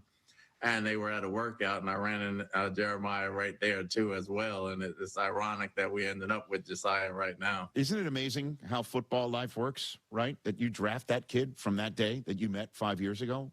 It really is unbelievable. I mean, so is Jeremiah a helicopter dad? What type of dad is he going to be with his kid on your team, do you think? Coach? I think it'd be great. I mean, he still has one on the Eagles as well, so I think he'll be flying back and forth, and he'll see them both. I think he's very proud of them, and you can tell by the way he plays that he learns a lot from his father. What do you make of Josiah and how you can work him into your defense? I mean, you got Bain and you got Josiah Trotta here in your first two picks, and we see the whole draft up there. I'll give you the floor on him and anybody else you want to highlight that's on the screen right there from your draft. Coach? Well, he plays with the same demeanor that Bain plays with. He's a very thick, physical linebacker that can run. He's a heck of a blitzer, so we'll utilize him that way as well. But people underestimate his coverage skills. Really love where he's at. I'm really excited to see Ted Hurst play. I think he did some great things at Georgia State. I think he's really a hidden project right there that can really help us. And he's a very talented guy, so I was excited to have him.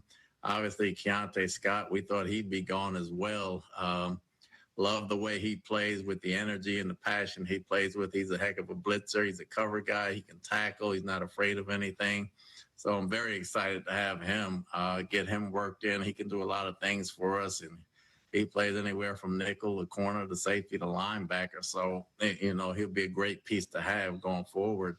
And then K-Part, who's a big body, forward technique that can play across the line, really ran well, like a 4.8 something, very strong hands. So we understand that as well.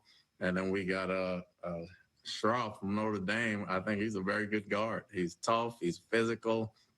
He can play. And, our two guards got hurt last year, so he adds some depth to us. And Bauer Sharp is a very talented, athletic tight end that we think we can develop. And he's very good down the field, and he's a willing blocker. He sticks his face in there, and we just think he'll get better with time. Isn't it great that you don't have to choose a quarterback? I mean, in a draft? Very good. You know what I mean? I'm so happy we don't. I'm sure. You know what I mean? Like, it is where you go in a draft room, it's just like, okay. That's fine. Everyone else, you can choose one. You got yours, right? I'm very happy to have Baker, believe me. What have you learned about him that you didn't know over the couple years that you've had him as your QB, Coach? You didn't know exactly the leadership qualities off the field, and not just from the offense. I think he helps the defense just as much as he helps the offense. He runs sprints with the linebackers. He sits down at the cafeteria with these guys. He relates to these guys off the field. And whether it's trash talking, just being funny, or just understanding the game and trying to help guys out, I did not know that before we got him. And I think that's a great quality to have. And he understands. He can read a room probably better than anybody. Yeah, he's one to root for. I met a young man at St. Jude in Memphis when I went there for my run. And don't worry, I'm not going to be on your draft board anytime soon with my run. And he's a kid from Oklahoma, and 11-year-old. And he was wearing a Baker Mayfield Bucks jersey because he's been a Baker fan forever. And he's one to root for. You know what I mean? Like, it is pretty cool just to see Baker's reach at this point of his career. When you get to know him as a person, you really root for him as a player more than just seeing him being an underdog on the field. Once you know the guy off the field, he's really down to earth, easy to talk to, very bright, helps out anybody, no matter what, doesn't look for credit, doesn't look to stand out. He's really a heck of a guy and a heck of a person off the field, which really makes you root for him on the field. No doubt about it. Losing Mike Evans, Coach, I was stunned. I'm wondering from your perspective, how you took Mike Evans going to San Francisco and no longer being a Buccaneer. I mean, it was a huge loss. Everybody felt it. You know, somebody that's been with the organization forever and holds all the records offensively, and the presence he had on and off the field to all the guys on the team. That was a big blow from that standpoint, but we understand he got himself in a position to make that type of decision, and we had to respect that as well. And we all love Mike here. He knows how he feels about him, and we'll always feel that way about him. But we do have to turn the page, and we do have a lot of receivers in that room that are eager to prove themselves, and some are already proven, and we can only get better from there. And we're going to tweak some things, and we're going to go forward that way. Yeah, and we had Levante David in our guest chair just a few weeks ago talking about his decision to finally retire and no longer play football. So your challenge, finding the leadership void to be filled, is what? What is the plan that you have, and the people that you might try to coach up or lean on, whose job it is now to fill such a massive amount of leadership shoes, like Mike Evans being in San Francisco and Levante being a retiree? It's already taken place defensively. I think with the additions of Ashawn Robinson, he's already stepped up and speaking.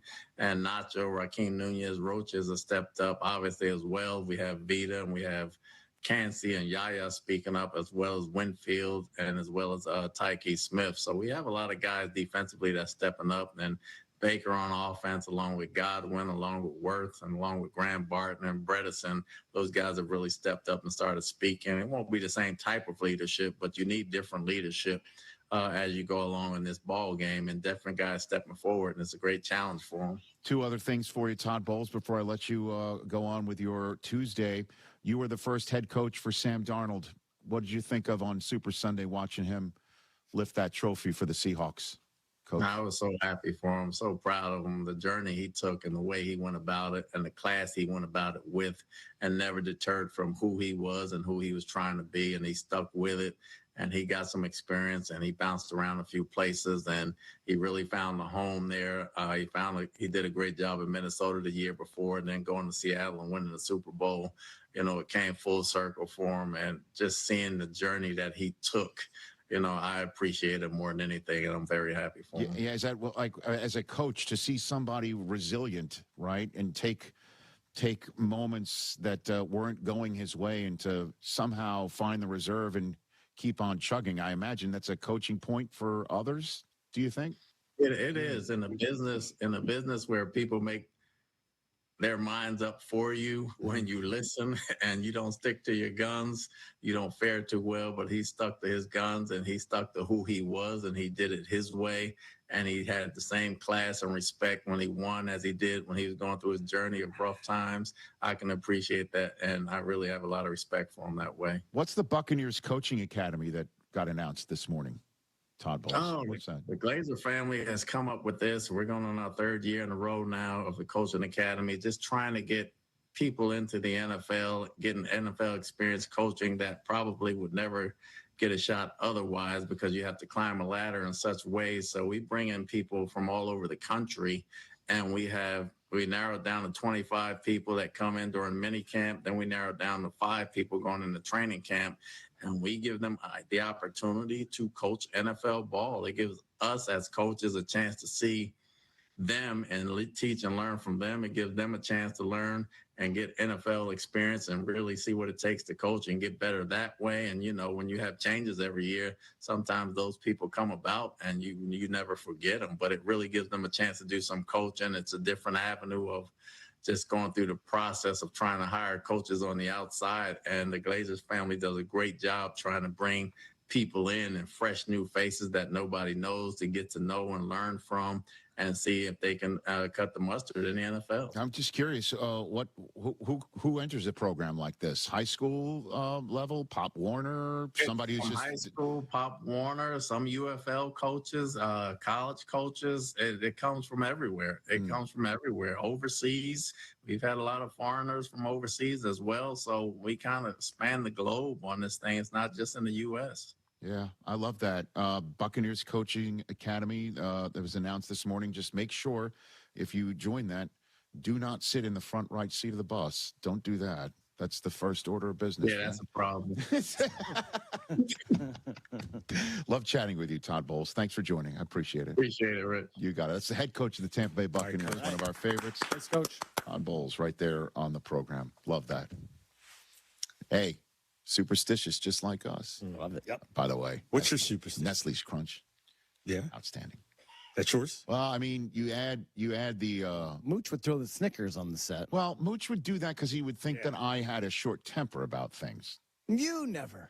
No. Stop it. No, Stop Rich it. doesn't. I speak up about certain things for which and about which I feel the need to take a stand on. Does that make sense? I don't know if I wrote out exactly what I said. Makes complete sense. But yeah. So for some sweet people from the Upper Peninsula of Michigan, my New York way of standing up sounds angry. A little. You know what I mean? I get Mike, it. you're from New Jersey, living out here in Southern California 100%. long enough that you're passing off the fact that you're a Dodger fan for real, right? I mean, I am. But you've been here long enough. You've been here long enough to know 100%. that when you talk in a demonstrative way, Southern California people think you're angry. Yeah. Right, that happens. Crazy. Correct. And that's the way we just talk. You're from I get it. the New England area. You must have that too, right? You're from the East Coast town of Altoona. Okay. When I talk, my voice naturally goes up, so everyone thinks I'm arguing. It's just the way I talk. And you have a deep voice. It's the way I talk. When I'm mad, I probably go silent. It also comes in handy like the way I got here today. Everybody here in Southern California lines up very nicely in the right lane to try and exit somewhere. I'll sneak right in. Every day. You know what I mean? That's the East Coast way of working out here. And I can't believe I'm saying this into a microphone. Everybody's listening on ESPN 710 LA. They're like, I'm not letting you in anymore. Hey, Rich. Too bad. Real quick, you mentioned your 40 time, right? Like, yeah.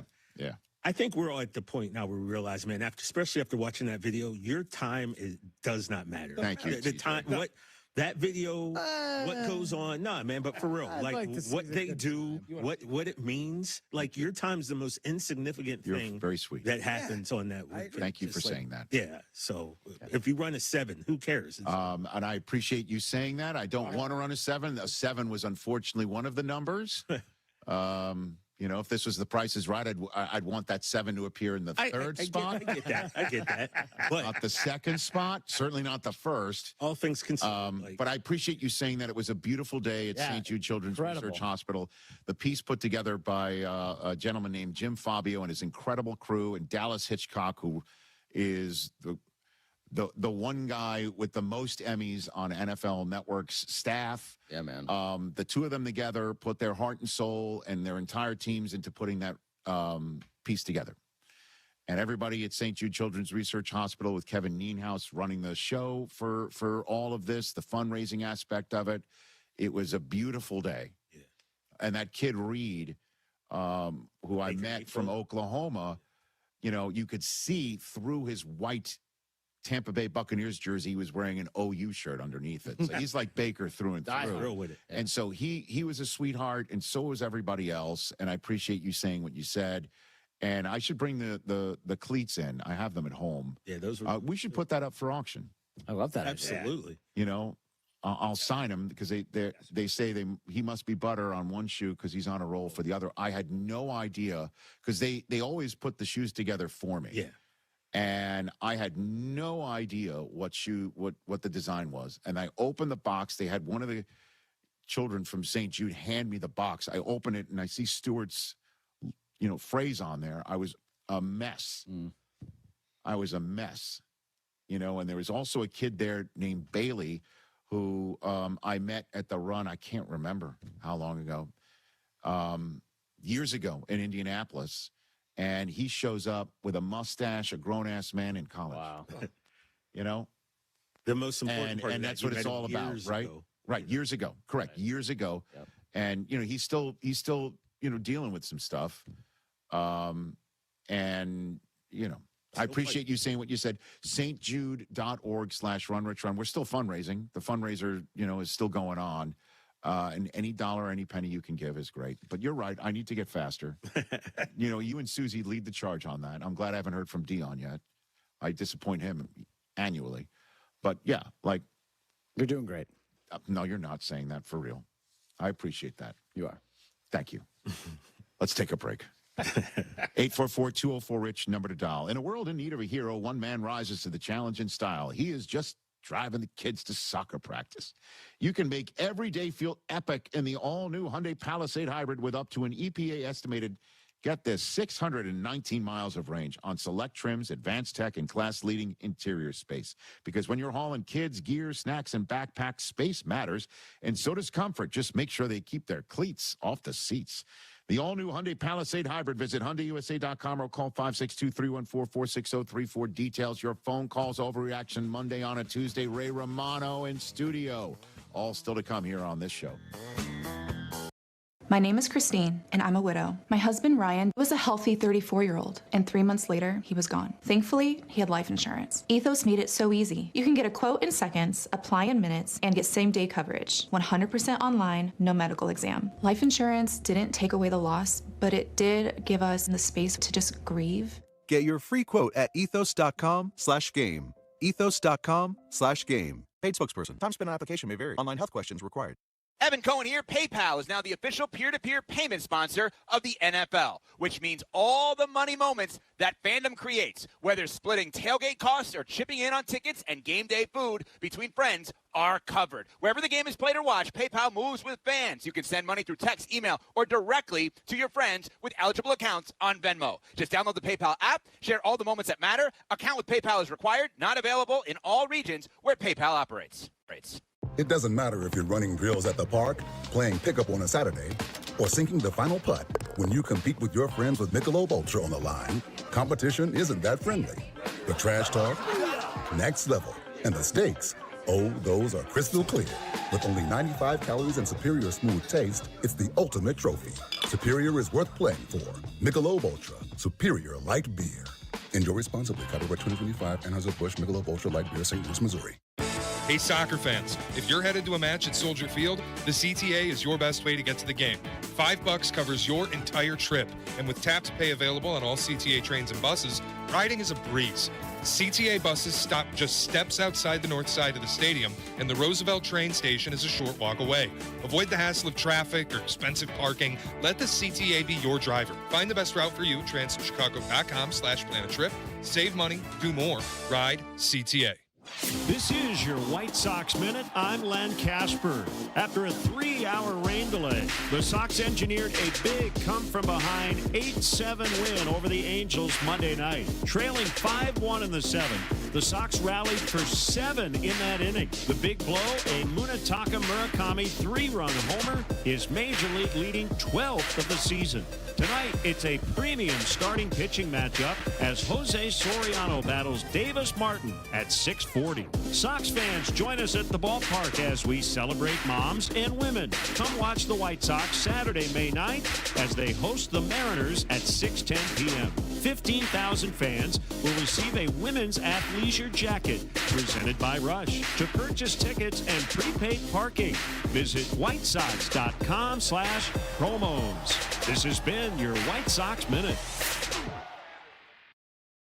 Hey, it's the good kid. When it comes to my ride, I don't mess around. That's why I drive an Advantage Chevy. 3 locations. Chicagoland's covered. Boom. You want a Chevy? They got every Chevy. You want savings? Oh, yeah. They've got that, too. And here's what matters most. Trust. When you walk into Advantage Chevrolet Bolingbrook, you're not getting the runaround. They respect your time. They respect your budget. They shoot you straight. Head to Advantage Chevrolet in Bolingbrook and see what I'm talking about. Advantage Chevrolet. Together, let's drive. Wallner Law helped me get the compensation that I deserve. Wallner Law helped me get back on my feet. Thanks to Wallner Law, I'm at a better place today. Wallner Law cares for you. We're compassionate. We're empathetic to your situation. And I promise you, I will get you more money than any other law firm in the city of Chicago. That is my promise to you. Hire us, win with us, be successful with us. Call us at Wallner Law, 312-8-million. I'm Shanola Hampton. Every day, millions of people face hunger. Today, I will share with you some of their experiences. I'm stuck between paying for medications or paying for food. John from Maine. After paying my bills, I can buy groceries. It's sad to say, food comes last. Alice from Oregon. I thought pantries were for less fortunate people, but anybody could be less fortunate in a day or even a second. Claire from Virginia. The Feeding America network of food banks helps provide over 6 billion meals to people in need each year. No one should have to worry where their next meal will come from. Together, we can end hunger. Learn more at feedingamerica.org.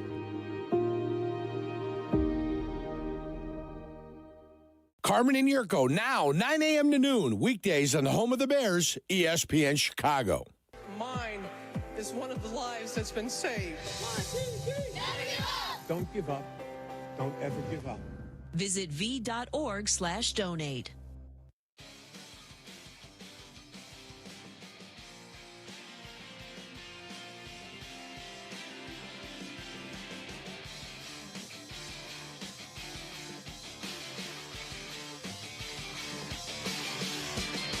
A SoFi personal loan is here to help you achieve something once thought impossible, overcoming high-interest credit card debt. Walk the tightrope of your finances with one low fixed-rate monthly payment, no fees required, and as soon as the same-day funding. That's right. Pull off your own debt-defying stunt with a SoFi personal loan. Visit SoFi.com/trick to learn more. Loans originated by SoFi Bank N.A., member FDIC. Terms and conditions apply. And NMLS 696891. Let's go to, where are we going? Lee J in Oklahoma City, where we have one team already advancing. What's up, Lee J? What's going on? I got a bit of a, I guess you could call it an overreaction Monday on a Tuesday. Okay, great for it. But, go for it. You know, after the Thunder swept the Suns last night, I'm pretty ecstatic today. They're looking pretty awesome. You know, winning the championship last year was amazing. They're really just such a great team to watch. They're so fun. They're really unselfish. I love the way they play. So again, you be the judge if it's an overreaction. I think they have the best team chemistry in all of sports. Ooh. Well, I mean, that's interesting. They are connected, man. They are absolutely connected, and they're only going to get better because they have a million draft choices that are coming from other teams because of how they built their team. And I can't remember a team that won the championship and then the next year brought back 13 guys, like the top 13 guys. Like, they're all champions. Well, but they don't play like it. They're still so selfless, I guess. I think it's because Shea is so great, but he's so humble. I don't know. I love the way they do the interviews together, just everything about him. I can't think of another team, honestly, that has it together like that. No, so listen, I'm excited for you that you are excited. You do realize the rest of the country thinks that if he gets breathed on, it's an and one, right? Yeah. You're seeing that right now? I've watched every single game for the past 4 years, and it just, there's a lot of this narrative, it just seems like kind of made up because they're so good. You know what it also means? I think there is some legitimacy to it. You're seeing some moments where you're like, he was not fouled and he's getting a call, but you're hearing the more of the hue and the cry of it because your team is beating the crap out of everybody. And that is also something you should wear as a badge, right? Yeah, I mean, they're so young still, you know what I mean? Like, they've come together. Yeah. They play the right way. I mean, I really got out of basketball for a while until I moved here to Oklahoma and started watching them. And I love the way they play so selflessly. They literally beat everybody because they out-hustle them. You know what I mean? They play defense on a string and just play the right way. And I love watching them. Yeah. And I'm happy that we're on another run here and so happy that we got our, I think 3 years in a row now we've swept the first round. So, yeah, I'm doing pretty well. Enjoy it. Thanks for calling. Call back throughout the playoffs because I'm sure you're going to advance pretty deep. They're so good perimeter defensively. They're just they close out. They've got Holmgren in the middle. They got Hartenstein on top of it and SGA playing his head off and getting all the calls. It's the truth. They're going to be very, very difficult to beat. I'll be honest, Chris. I said this before. I'll say it again. Certainly with the Magic now up 3-1 on the Pistons. That series is wild. And the Magic are doing. It's not like the Pistons stink. The Magic have them completely out of sync. They are playing really, really well. That Kane posterization of Duran last night is one of the best playoff dunks you'll ever see. It's still reverberating right now, right? Yeah. but there is no way on planet Earth, and if the Knicks somehow survive the Hawks over their 2 out of 3 that it now has been boiled down to, there is no reason why the Knicks and the Celtics should play next. Celtics will have earned the right to play the 8th seed, and I do not know why the NBA must treat their bracket like it is the NCAA tournament. Reseed like the NBA. You can do like the NFL. You can do it. I don't understand it. There's no reason why the Celtics should play the 3rd seeded team just because that's the way the bracket lays out. If the 8th seed advance, the top seed should get them. That's it. That's it. I wonder if it has to do with travel or the schedule. What does it have to travel? What's the big deal? What's the big deal? I don't know. TV schedules? But the Cavaliers with the 4th seed, if they survive the Raptors, or the Raptors with the 5th seed, they should get the 8th seed, and 2 versus 3 should have at it. Get out of here with that, man. Yeah, that's you not make a right. great case. That is not right. And the NBA is smart enough to realize just reseed it on that front. But obviously, there's still more basketball to be played. Ray Romano coming up in hour number 3 of this program.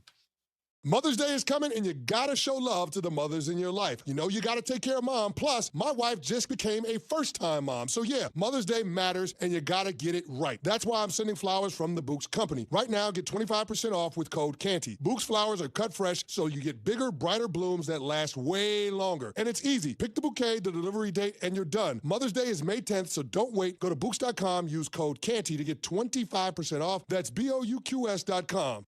In today's fast-moving job market, staying ahead means keeping your skills sharp. At University of Maryland Global Campus, we help keep your capabilities cutting edge with our skills-based education programs designed to move your career forward. Explore more than 135 degrees and certificates in business, cybersecurity, and more. Apply now and save with no application fee. Classes start May 13th. Learn more at umgc.edu. Certified to operate in Virginia by SCHEV. Woodford Reserve is more than just a spirit. It's a spectacle. With more than 200 flavor notes, Woodford Reserve wows your senses, delights your palate, surprises you with every new sense and sensation. It elevates an evening into an event, giving you a new experience with every sip. So yeah, Woodford Reserve is more than just a spirit, it's a spectacle for the senses. Kentucky Straight Whiskey, 45.2% ABV, the Woodford Reserve Distillery, Versailles, Kentucky. Please drink responsibly. Woodford Reserve is a registered trademark, 2026, Brown-Forman Distillery, Incorporated. Hey, it's Dionne Miller, and if you're in the market or even think you should be in the market for new windows, you need to call Russ Armstrong, the Chicago window guy. For over 30 years, Russ has done things differently. He offers the most energy-efficient windows and doors at the lowest price, and they come with a lifetime guarantee. And when you call Chicago window guys like I did, you get to deal directly with Russ, and you will not be sorry. So call Chicago window guys today at 847-881-3060 or check them out for yourself at ChicagoWindowGuys.com. ChicagoWindowGuys.com. Since the Verdoliak Law Group opened its doors in 1963, we knew we wanted to be a firm that fights for the injured while putting our own money to work for our clients. Over the last several years, over 95% of the money we made has been contingent on our clients recovering money. We only win if our client wins. If not, we don't collect a fee and we lose our own money that we fronted on the case. Over the past 55 years, we've also learned what we are not. We're not a law firm that operates by billing you by the hour, nor do we cherry pick only multi-million-dollar cases. We won't turn away an injured client because his injuries are not catastrophic enough. We won't say, come back next time when someone dies or is paralyzed. Whether your case is worth $10,000 or $10 million, if we think we can help, we will help. We at the Verdoliak Law Group know exactly who we are. Without firms like us that put their own money on the line, injured people would consistently get less than they deserve. We are the Verdoliak Law Group. Call us at 844-4VLG-LAW. Guys, this is Courtney Cronin. Let's be honest, most of us aren't great at saying what we feel. That's where jewelry does the talking. And nobody does it better than Rogers & Hollins, family owned since 1910. From engagement rings to stunning jewelry and watches, whether it's a gift that speaks for you or something that elevates your look, they've got it all. Jewelry says it best. Rogers & Hollins makes it last. See the Rogers & Hollins difference at a store near you or go to fornowandforever.com. Business checking accounts for big business, small business, and most importantly, your business. Republic Bank of Chicago is the bank for business, and we've got what you need to succeed. Business Zelle? Check. Online and mobile banking? Check. More than 60 years serving Chicago? Check. Visit ourbankchicago.com or one of our 20 locations to open your account today. Business checking that takes banking beyond expectations. Republic Bank of Chicago. Member FDIC.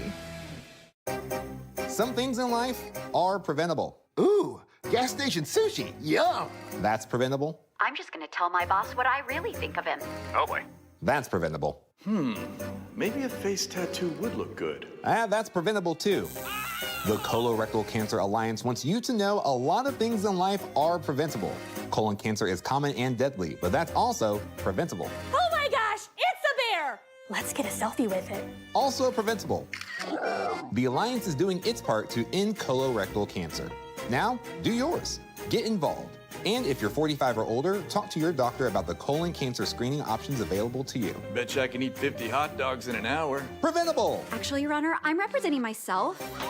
Go to colorectalcancer.org to learn more. That's colorectalcancer.org. And together, we can save lives. Hey, honey. Oh, no. Check this out. No.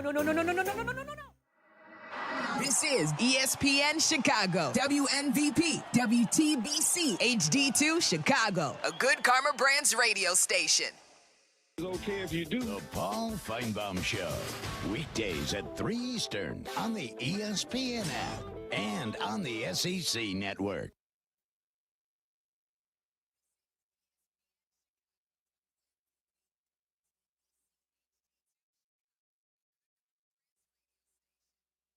This is the Rich Eisen Show. Hey, everybody. Can't get enough of the Rich Eisen Show? You're in luck. You can find us everywhere. Watch us weekdays on Disney Plus from noon to 3 Eastern. Miss the show? We've got a podcast so you can listen anytime. But here's the best part. Our YouTube channel. Subscribe at youtube.com/Rich Eisen Show and you'll never miss a moment. Now, on with the show. This is the Rich Eisen Show. Jets are crushing. They got some really good players. It's all Pagino. Oh, please. It has nothing to do with this year. Live from the Rich Eisen Show studio in Los Angeles. Earlier on the show, country musician Kenny Chesney, Cardinals head coach Mike Laflur. Coming up, 3-time Emmy Award-winning actor and comedian Ray Romano. And now, it's Rich Eisen.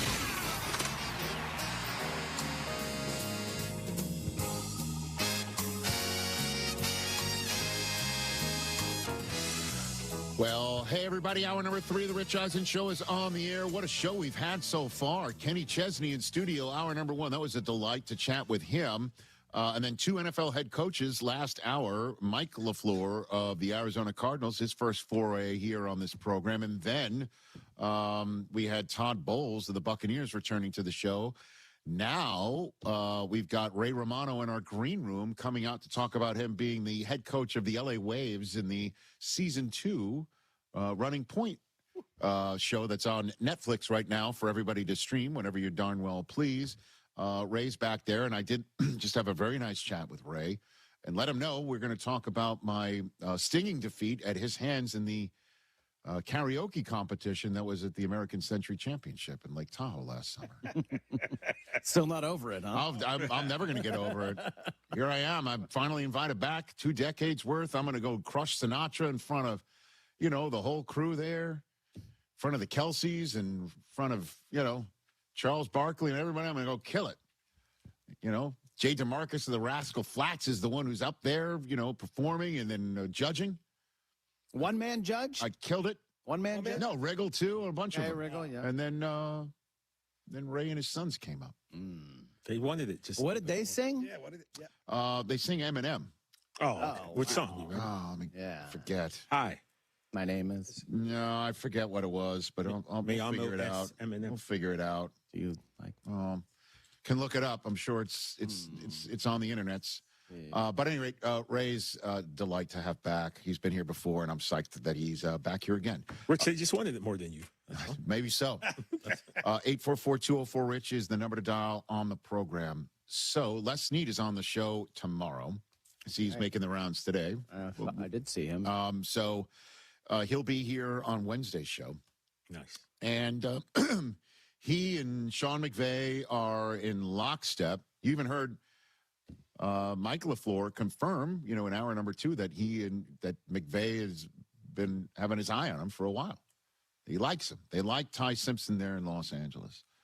And Mr. Grumpy, as Sean McVay referred to himself, and Mike Lafleur used that, as he showed up in that post-draft press conference on Thursday, referred to himself as Mr. Grumpy on Friday. And still, anytime anybody's saying anything about this, we're looking for breadcrumbs, right?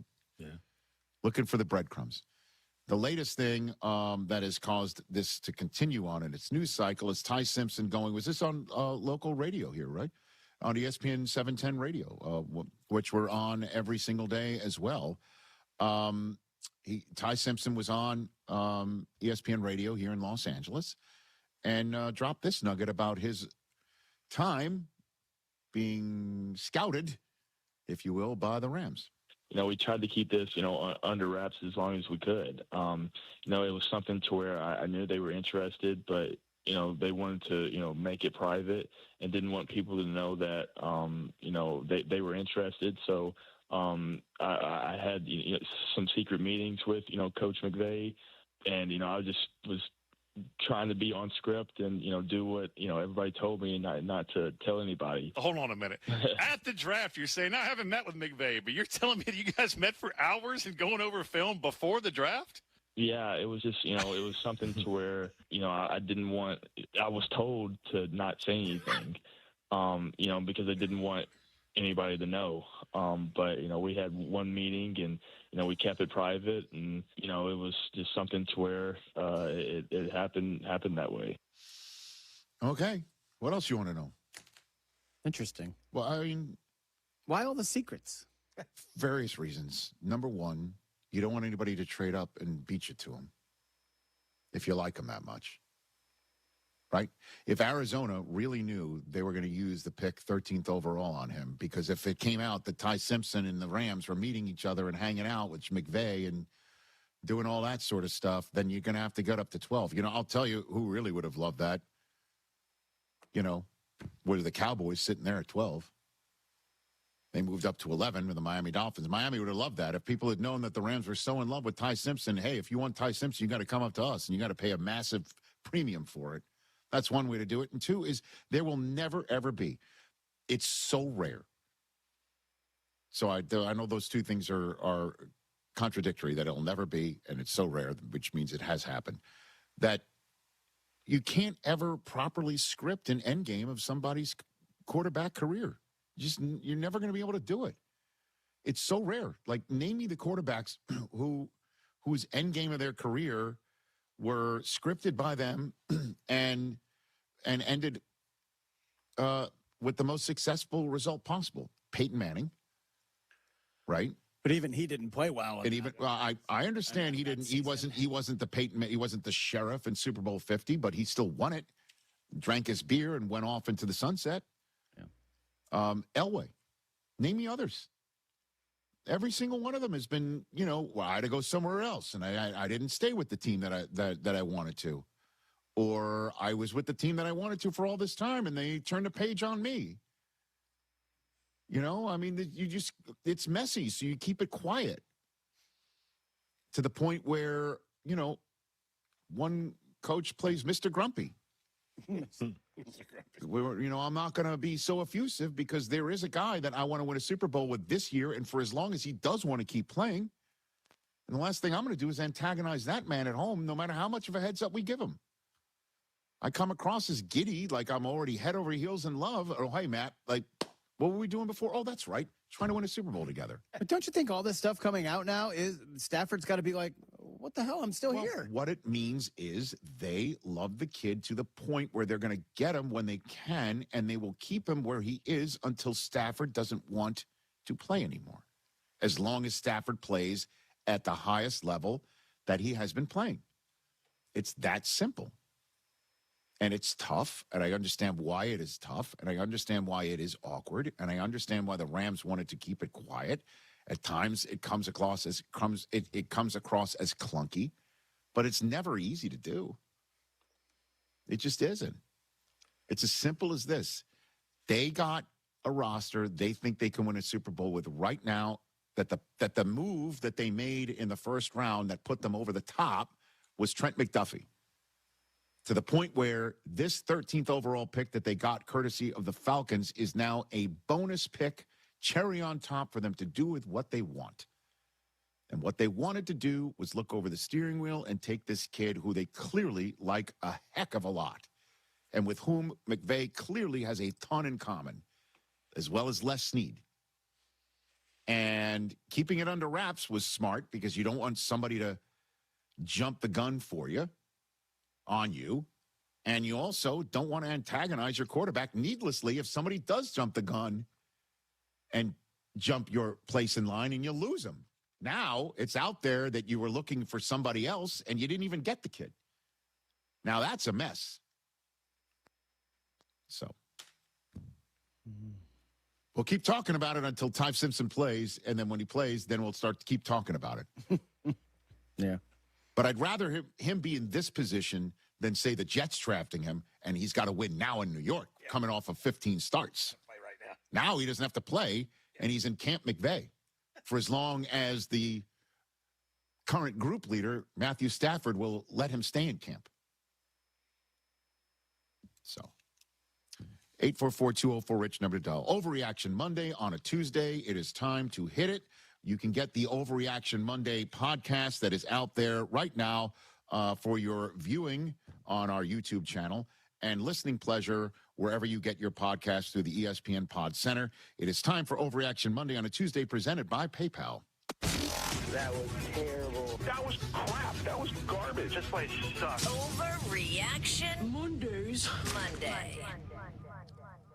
On a Tuesday. All right, let's go. Hit it. Let's go. Overreaction Monday on a Tuesday, presented by PayPal. What do you got over there, Christopher? All right, hey guys, happy Tuesday. Let's get right to it. Man? Thinking about this, and I'm thinking about this team. We talk about this team a lot. I feel like we like them. This is a sneaky make or break 49ers season coming up. What's make or break? Here's the deal. What's break? There's all these talks about how fans complaining about the drafts in recent years. They're reaching for a lot of players. Okay. John Lynch is out there begging someone to make him an offer for Brandon Ayuk. That never goes well. Jawan Jennings, they just let walk. Who is their number one wide receiver? Mike Evans. Mike Evans. Brock Purdy is now paid, so you can't, lean on him on the rookie deal stuff. So that's your windup. What's the pitch? What's the pitch? This is a sneaky make or break Niners season. Oh. For Kyle Shanahan and John Lynch. That's a total overreaction. They just almost made the playoffs as the one seed. They almost won the regular season conference title, if there's such a thing. Can we hang a banner for almost? You don't hang banners for that. I understand that. I understand that at the end of the day, it's about banners. But last year was, I was sitting there thinking, if the Niners beat the Seahawks on that Saturday night, my ballot was still open. I would have voted Kyle Shanahan Coach of the Year. I still made, McCaffrey my comeback player of the year, despite the way that Saturday night went. What an incredible season last year was. Nobody expected the Niners to do jack squat on toast. Not true. And they had a really high win total coming into the season. I don't care what Vegas. So yeah, Vegas was expecting. I understand what Vegas is expecting. What is Jed York expecting? When was the last time the 49ers won a Super Bowl? So who is? Oh man, that would be the year before the Cowboys. I got it. Oh no, you're really serving that. That's a low-hanging fruit for him to get out of the park. Like Chris says, that's a fact. What? So like Shanahan gets fired, Lynch gets fired. I think we're kind of simmering. The seats are on simmer right now. Overreaction. I do not agree. The 5 minutes, Rob Ryan 5-minute thing would be 5 seconds for Kyle Shanahan, and that's fine. That's fine. Sometimes a change of scenery is good. I'm aware of that. Look at Harbaugh. Look at Tomlin. I'm aware of it. I see what you're saying. I get it. Stacked division. Not at all. Everyone's getting better around them. How do they get better? Begging somebody take Brandon Ayuk. I have no idea what the hell happened there. I don't think that's any bag fumbled at all. I have no idea what the scoop is with Brandon Ayuk at all, and I don't blame him for holding on to him. I will take anybody who give me a bag of donuts for him. On top of it, I don't have to pay the full salary. I'll hold on to him as long as I possibly can. What else you got over there? Chris, also, I couldn't be more disagreeing on this. There's also some weird thing they're making players' ligaments weak. on that team. Yeah, I mean, they already, whatever. Weird stuff going. What else, Chris? TJ. Yes, sir. I talk you up. I bring it back down. Oh, here you go. George Pickens will not be a Cowboy this season. Absurd. What is going on here? I don't know. He's got to sign his tender in order to get traded, if that's what he wants So is he to do. waiting?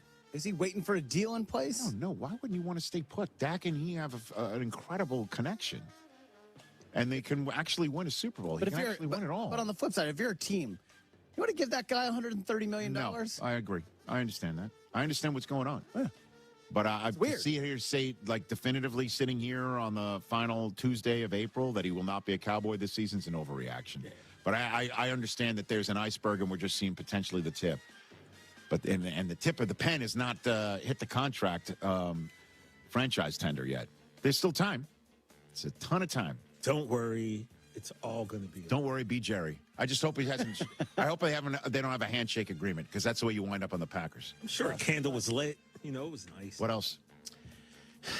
I hate to pick on one of your sons, Rich, but now that the Bengals have hit the defense, okay, this offseason, Joe Burrow's out of excuses this year. What does that mean? What excuses does he have? Are you an MVP? Are you he is. Are you one of the best players in the league or not? He is. Can you play a full season?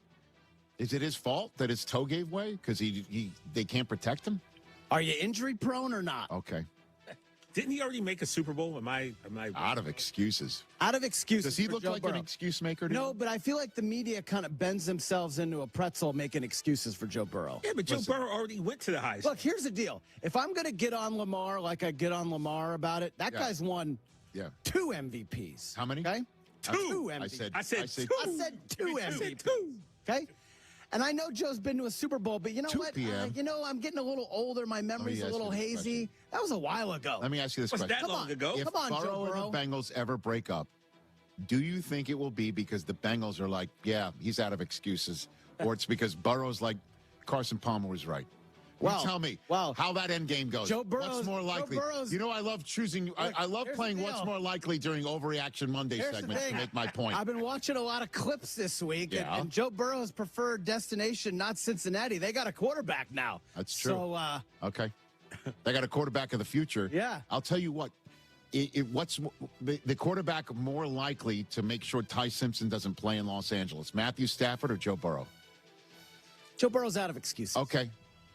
Got it. Out of excuses. He makes himself available to other teams in the NFL because he's like, I'm not coming back to Cincinnati anymore. We'll see if there's going to be, if suddenly they treat him like Diego Pavia. Just signed a 3-year deal with the Ravens. I understand. What else? All right, here's the deal, TJ. We got some basketball games coming up that are kind of interesting. Mm-hmm. We're going to get 3 Game 7s in the first round of the playoffs right now. 3. I don't think that's an overreaction. It's been incredible. Playoffs have been fun. Let's call it Knicks Hawks. I think that's going 7. Feels like Nugs and Wolves are going 7. Going 7 because of who's not playing because of both the Big Ragu and Ant's out. And I think. Oh, were you going high register? I think Houston forces Game 7. No, it'll be Cavs Raptors, wouldn't it? I don't know. Cleveland should take care of business. What, the next 2? Yeah, they should. I think you're getting. I think we just named the 3. I know you're wish casting the Lakers to lose the next 2. I really am. I'm sorry. When is O'Shea coming in? Sorry, really. Tomorrow. Okay. Okay. Game 4. Let's do it. Game 4. Let's bring this up to him. I don't know what he's going to say about that. He's convinced that it's all rigged now, so that's his out. What else, Chris? All right, 2 more. News today that the Phillies have a new manager. That'd be Donald Arthur Mattingly, one of the greatest human beings to walk the planet. Second hottest team in the AL East right now is your Boston Red Sox. Red Sox and Phillies making the playoffs. All right. Overreaction. What a total mess. Total mess the Red Sox are, and you know it. You know it. Nightmare. You know it. It's an absolute nightmare. The Phillies are much more talented and much more stepping on their you-know-what right now than the Red Sox are. You know it. I know it. The American people know it.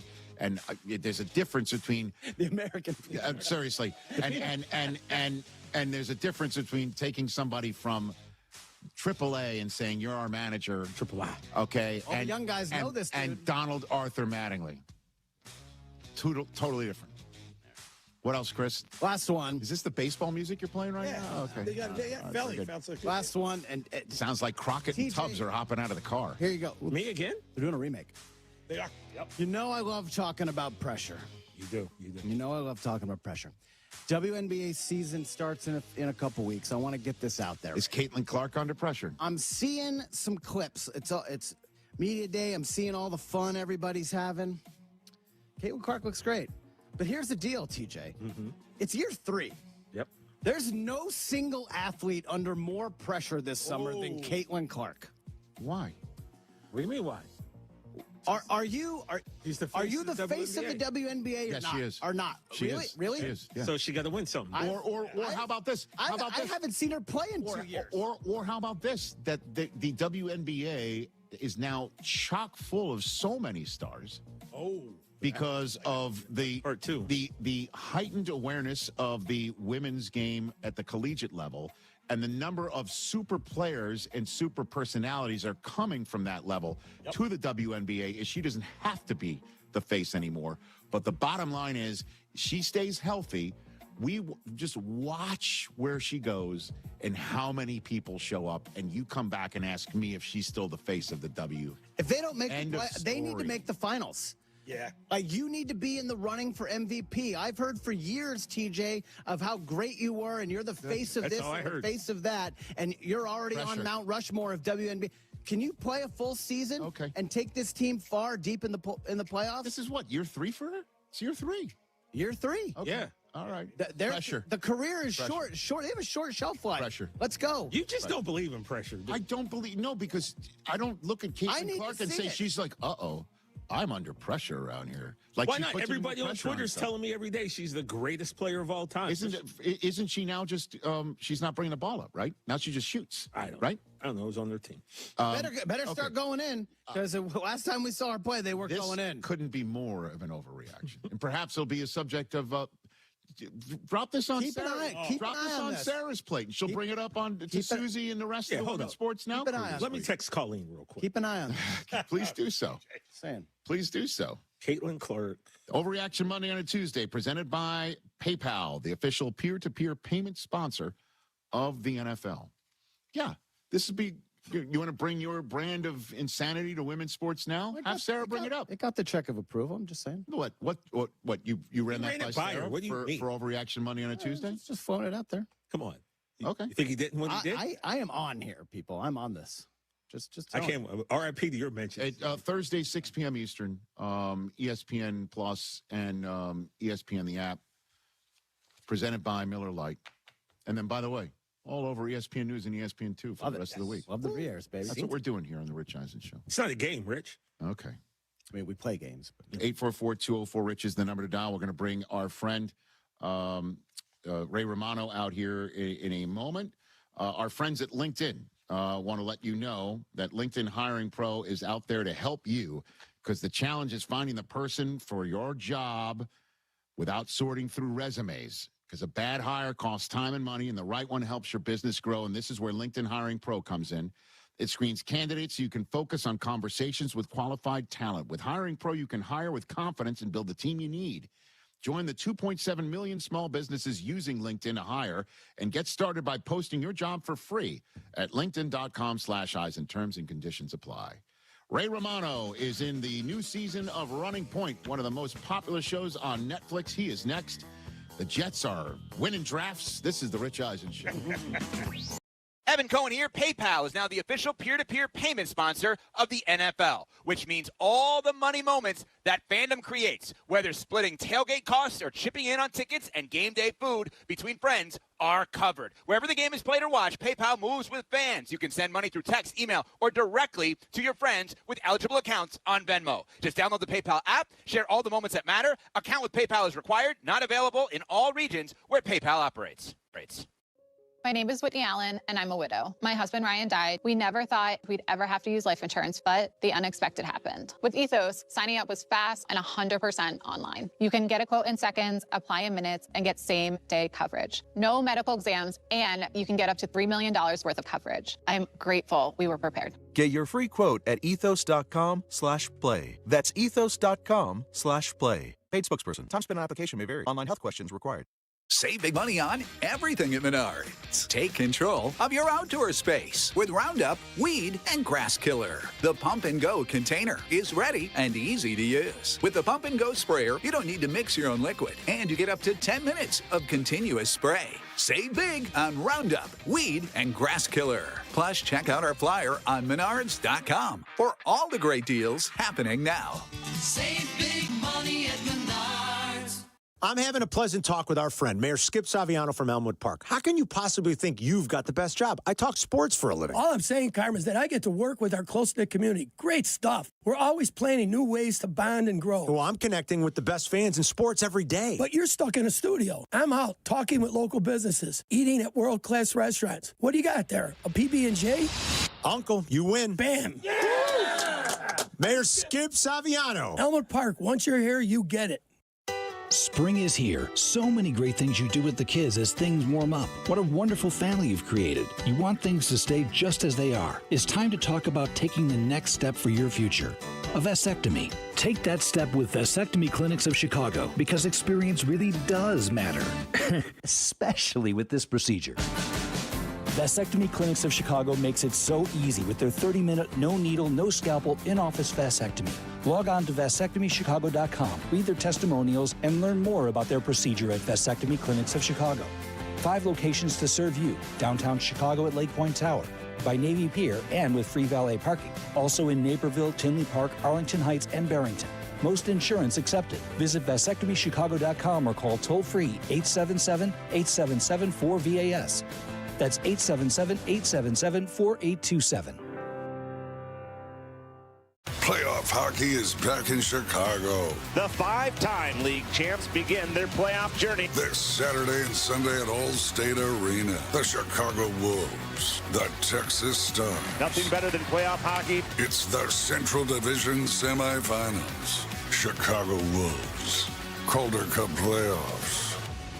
Get your Chicago Wolves tickets for this Saturday and Sunday's playoff games at Ticketmaster.com. Another hospital bill from the accident and another letter from the insurance company. Did you call them? 3 times this week. I keep getting transferred. Nobody will tell me anything. Who is it? Postman Law, injury and accident attorneys. Put down the bills, hang up the phone. We'll handle the insurance company, help you find the right doctors, and be your one call for answers. Injured in an accident? Postman Law delivers peace of mind. Call 844-POSTMAN or visit postmanlaw.com. No fee unless we win. Attorney advertising. I am so sorry I was late. I was at the retina specialist getting my first AMD treatment. I was worried that the injection would hurt, but it was much better than I expected. I'm so glad you're getting your AMD treated. Did you go to the same retina specialist that I see for my diabetic retinopathy? Yes, and I was already having blurred central vision. And the retina specialist told me that by treating it early, I had a better chance of saving and even improving my vision. It's important that we see an expert for our retinal conditions. A retina specialist also treated my son when his retina detached several years ago. The surgery saved his sight. When your vision is at risk from retinal disease, you need the expertise of a retina specialist. Retina specialists are highly trained physicians and surgeons who treat retinal conditions in adults and children, as well as severe eye trauma. If you experience blurred central vision, a curtain-like shadow in your vision, floaters, flashing lights, or wavy lines, see a retina specialist as soon as possible. Individuals and businesses with tax problems, listen carefully. Do you feel like you're losing control of your finances? If you owe over $10,000 in back taxes or have unfiled tax returns, we can help you take back control. The IRS is the largest and most aggressive collection agency in the world, and they can seize your bank accounts, garnish your paycheck, close your business, and file criminal charges. Take control of your tax problem now by calling the experts at U.S. Tax Shield and take advantage of the Fresh Start program and new laws that may allow us to negotiate a settlement for the lowest amount possible. Our team of tax attorneys and enrolled agents can stop collections and get you protected so you can take control of your financial future. U.S. Tax Shield offers a price protection guaranteed quote to get you protected today. U.S. Tax Shield is A+ rated with the Better Business Bureau, so call now. 800-687-5192. That's 800-687-5192. U.S. Tax Shield. 800-687-5192. Peggy Kaczynski and Dion Miller. Saturdays on ESPN Chicago. Brought to you by Advantage Acura. Minutes and get same-day coverage. No medical exams, and you can get up to $3 million worth of coverage. I'm grateful we were prepared. Get your free quote at ethos.com/play. That's ethos.com/play. Paid spokesperson. Time spent on application may vary. Online health questions required.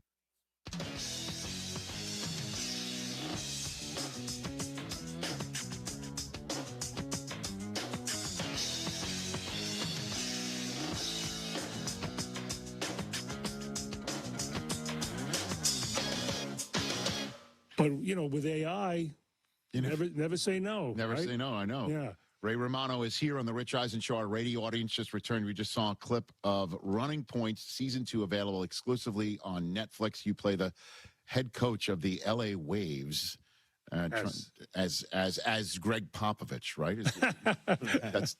That's the idea. That's the obviously. Popovich is the jumping off point. I see. I just take him as a base, and then I bring my own thing to it. Well, I mean, it's possible, if this happened last year, you could have been in the running for the New York Knicks head coaching job because they were knocking on pretty much everybody's door. Back in the day. Yeah, I'm a Knicks fan. I'm a New Yorker. You are. So are you wrapped up in the current series or? I'm watching. Yeah, okay. I'm into it. I went to Game 2. I was in New York. I was there at Game 2 for that. That was the loss finish. Yeah, that finish was a big turnaround in the last minute. Yeah, I was right there. I was sitting next to Jimmy Fallon. We were right in the corner there when, they had the ball with a chance to win. Yeah, and then they couldn't even get a shot off. Yeah. So how is Fallon watching a game? How you and Fallon are into it? You yelling at the I didn't go with Fallon. Oh, okay. I just happened to be sitting next to him. Okay. I went with my son-in-law. He's into it. Yeah, he's a fan. I don't know. He's not in.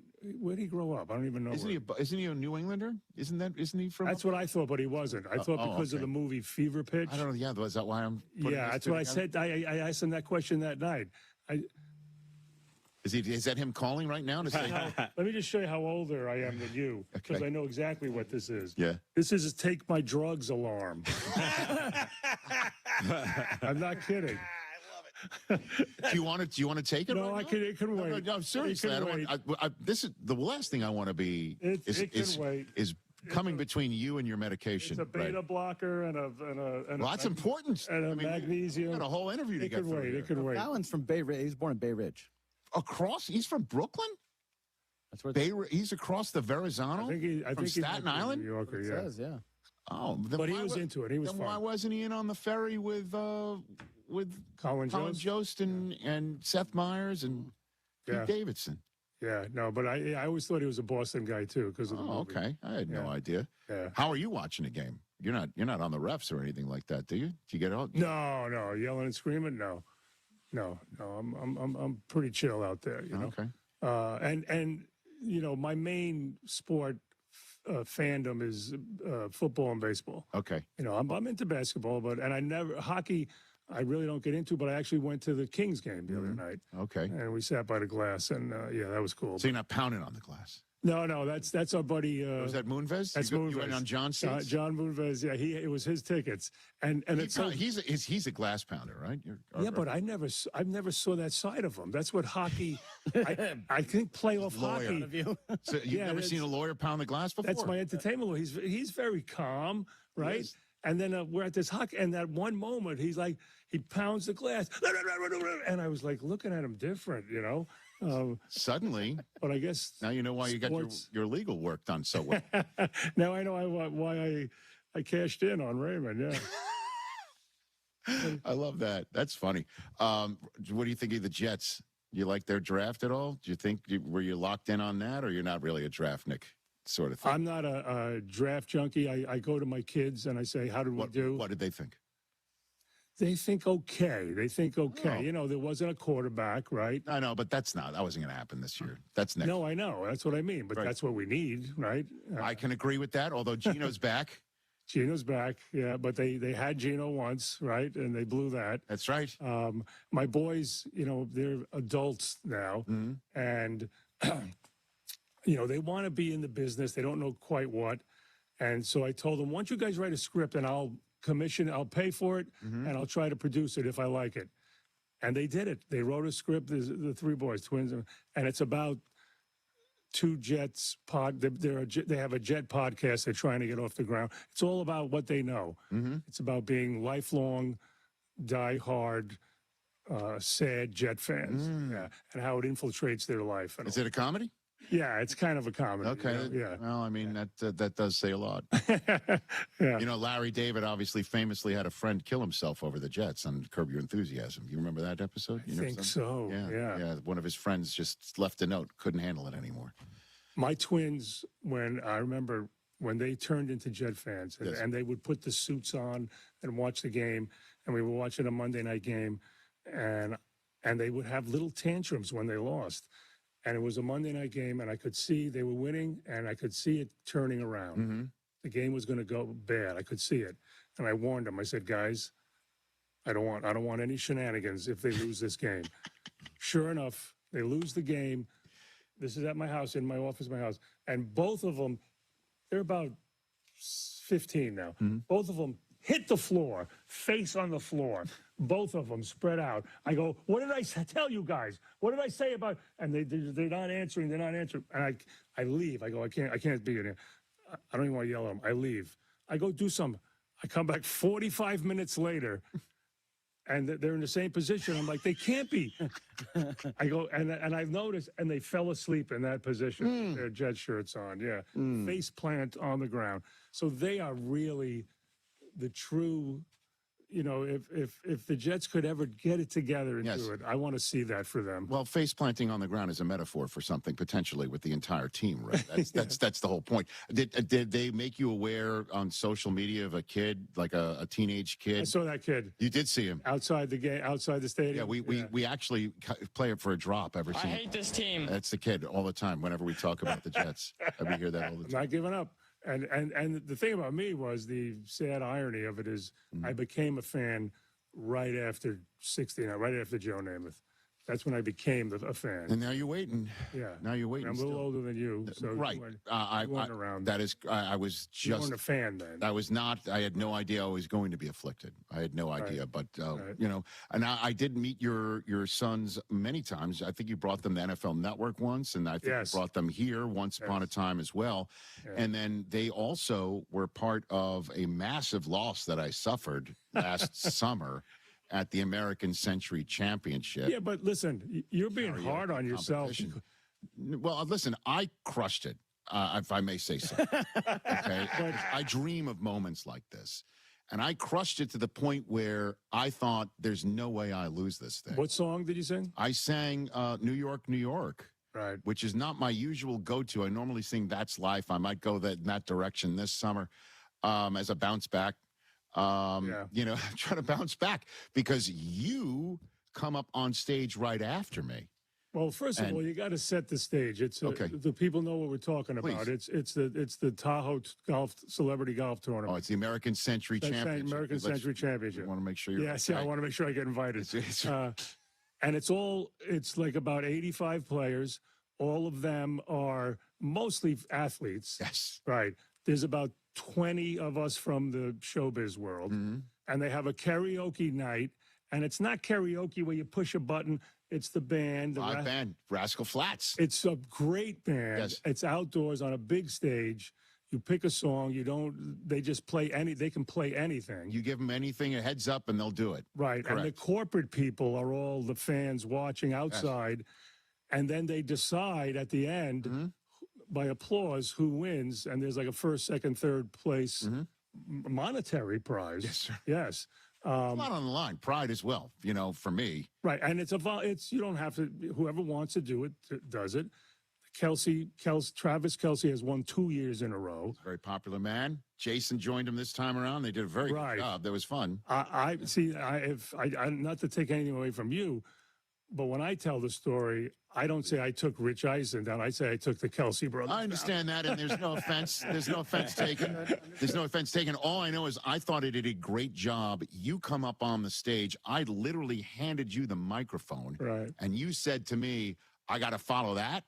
And I thought, well, I got Ray in the bag. And then your sons came up, wasn't their Yankee jerseys? Yeah, well, what happened was I don't sing. Listen to this voice. You don't want to hear this voice, louder but 3 years ago, they've been doing this every year, and it's the same guys that go up: Travis Kelce, Alfonso Ribeiro, who's very good. He's a ringer. He's a singer. Yeah, he really sings. And I thought to myself, I love this tournament. I want to keep getting invited back. Yes. Maybe I should let me play the game and get up there and do a karaoke, even though I can't sing. But be part of the entertainment. So 3 years ago, I did Rocky Raccoon from the a little bit obscure from the Beatles. You guys, it's a deep cut song. Yeah. It's a deep cut. Yeah. Right. Yeah. But it doesn't take a lot of heavy lifting singing wise. Right. Somewhere in the Black Mountain Hills of Dakota, there lived a young boy named. It's almost talking. Yes. I got away with that. Didn't even come close to winning anything. Of course, I wasn't expecting to. Second year, I go, well. Now, I remember Jay DeMarcus from Rascal Flatts. Yeah. He texted me about a month before. He says, "You got to do something now. They really loved you." I go, "Oh, okay." So, and I always tell a joke or two before I start. So you warm up the crowd. You're your own opening act. But because I know how to tell a joke, I don't know how to sing.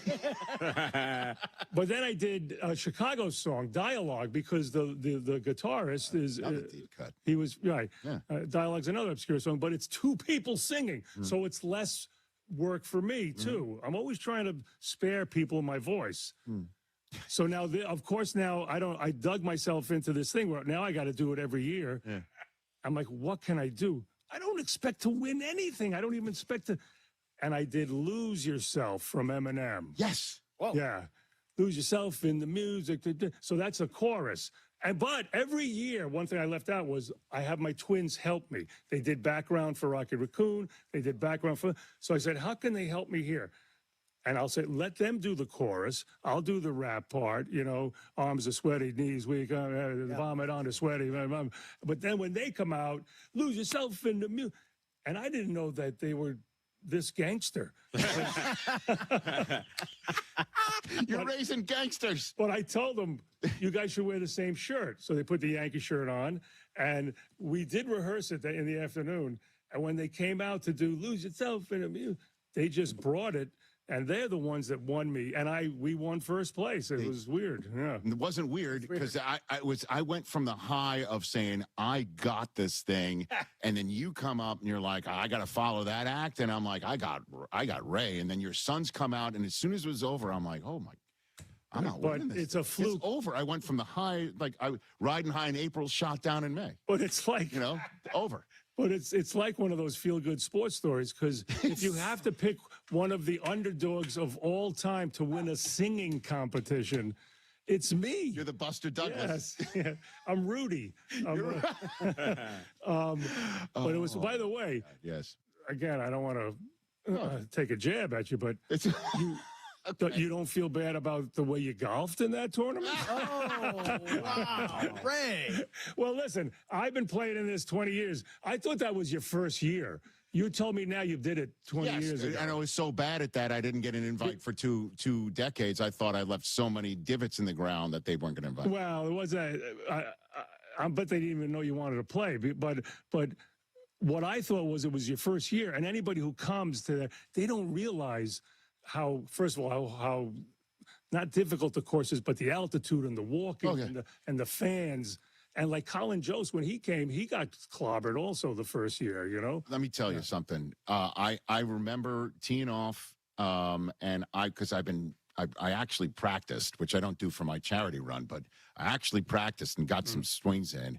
And then my first tee shot, I thought I crushed it. And then I looked up and everyone's just like, hardly saying a word. I'm like, where'd it go? And they're like, pointed like 15 yards in front of me, right in the crap. And I'm like, oh my God, I was so embarrassed. And then I hit the next one right down the middle, and I'm walking down the first fairway with Matt Ryan, who was in the group. Right. And he looked at me, he goes, you feel your hands yet?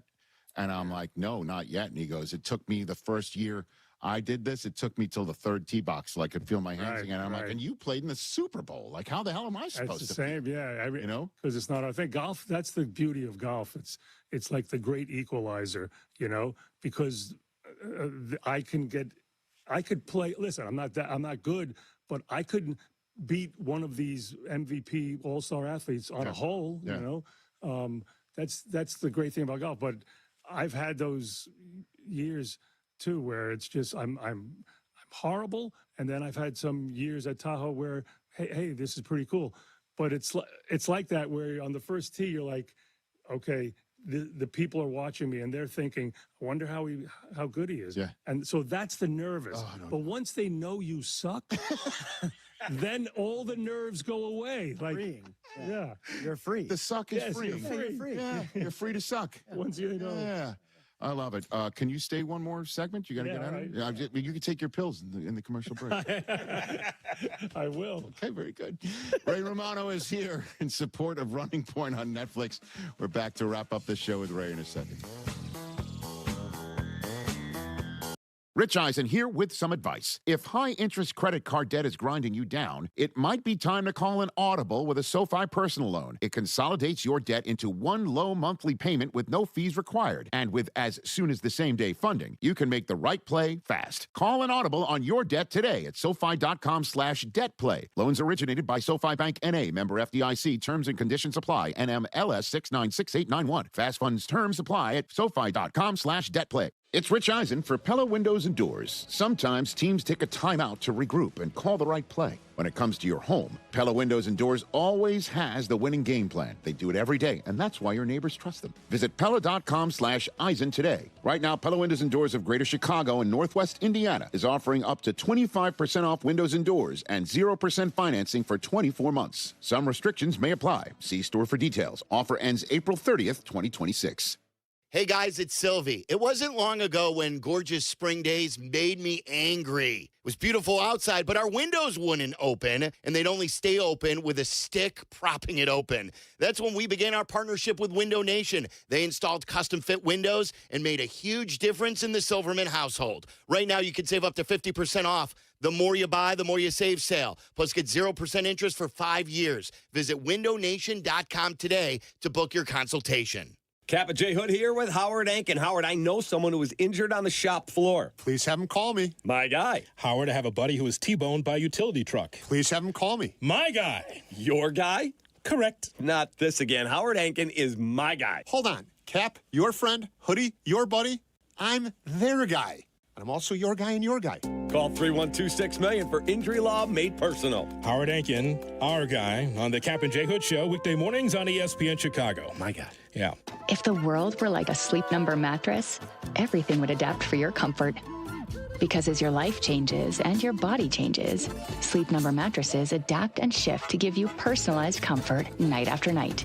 And now everything's on sale during our Memorial Day event. Save up to $1,200 on mattresses for a limited time. To experience a whole new world of comfort, visit a Sleep Number store or go to sleepnumber.com. Sleep Number, to a good life's sleep. Why'd I go to the doctor? Working on the farm, my heart kept skipping a beat. I didn't think much of it, but my daughters made me get checked out. Turns out I have atrial fibrillation, which increases the risk of stroke about 5 times. Symptoms like irregular heartbeat, heart racing, chest pain, shortness of breath, fatigue, or lightheadedness can come and go. But if it's AFib, the risk of stroke remains. If you have symptoms, contact a doctor. I'm so glad I did. Visit notimetowait.com. Sponsored by Bristol-Myers Squibb and Pfizer. There's a difference between driving and arriving. At Advantage Acura of Naperville, performance meets precision in every vehicle. Refined luxury, responsive handling, cutting-edge safety features, you'll find it all at Advantage Acura. Their team is committed to delivering a seamless, transparent experience from start to finish. At Advantage Acura, it's not just about putting you in a vehicle, it's about earning your trust. Discover the full lineup of Acura models at Advantage Acura of Naperville, or begin your search online at AdvantageAcura.com. Precision-crafted performance. Take it home this April at Potawatomi Casino Hotel Milwaukee. $300,000 is on the line, and you're at bat to win your share. Just play with your rewards card for entries. Prize drawings on Thursdays. Plus, your April drawing entries all count toward another prize drawing in June. It's the Base Race Game Show. Only at Potawatomi. More info online. Must be 21 and a rewards member to play. Disasters can strike when we least expect them, and pets often get caught in the chaos. Hurricanes, wildfires, tornadoes, and other emergencies can separate pets from their families in an instant. Being prepared can make all the difference, not just for you, but for your pets. That's where Love Lost comes in. Our free, easy-to-use database uses photo matching technology to help reunite lost pets with their families quickly and safely. Whether you've lost or found a pet, just upload a photo and search the largest free national lost and found pet database. Love Lost features lost and found pets from thousands of animal shelters, community members, and reports from partner social media platforms, including the Ring/Neighbors app and Nextdoor, to find potential matches. In times of disaster, our central database can help reunite displaced pets across county or state lines. Take a simple step to prepare. Register your pet at lovelost.org today. That's lovelost.org. Guests on ESPN Chicago join us on the Yingling Hotline. Brought to you by Yingling, the oldest brewery in America. Say, 1, 2, 3. Never give up. Don't give up. Don't ever give up. Visit v.org/donate.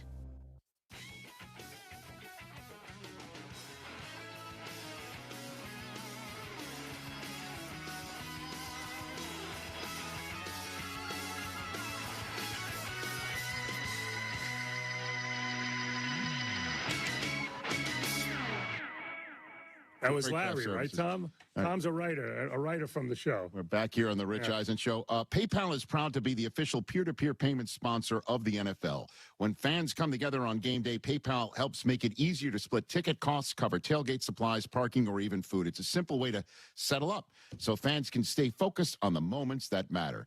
The NFL brings people together, and PayPal makes paying each other feel easier from kickoff to the final whistle. Download the PayPal app to get started. Account with PayPal is required.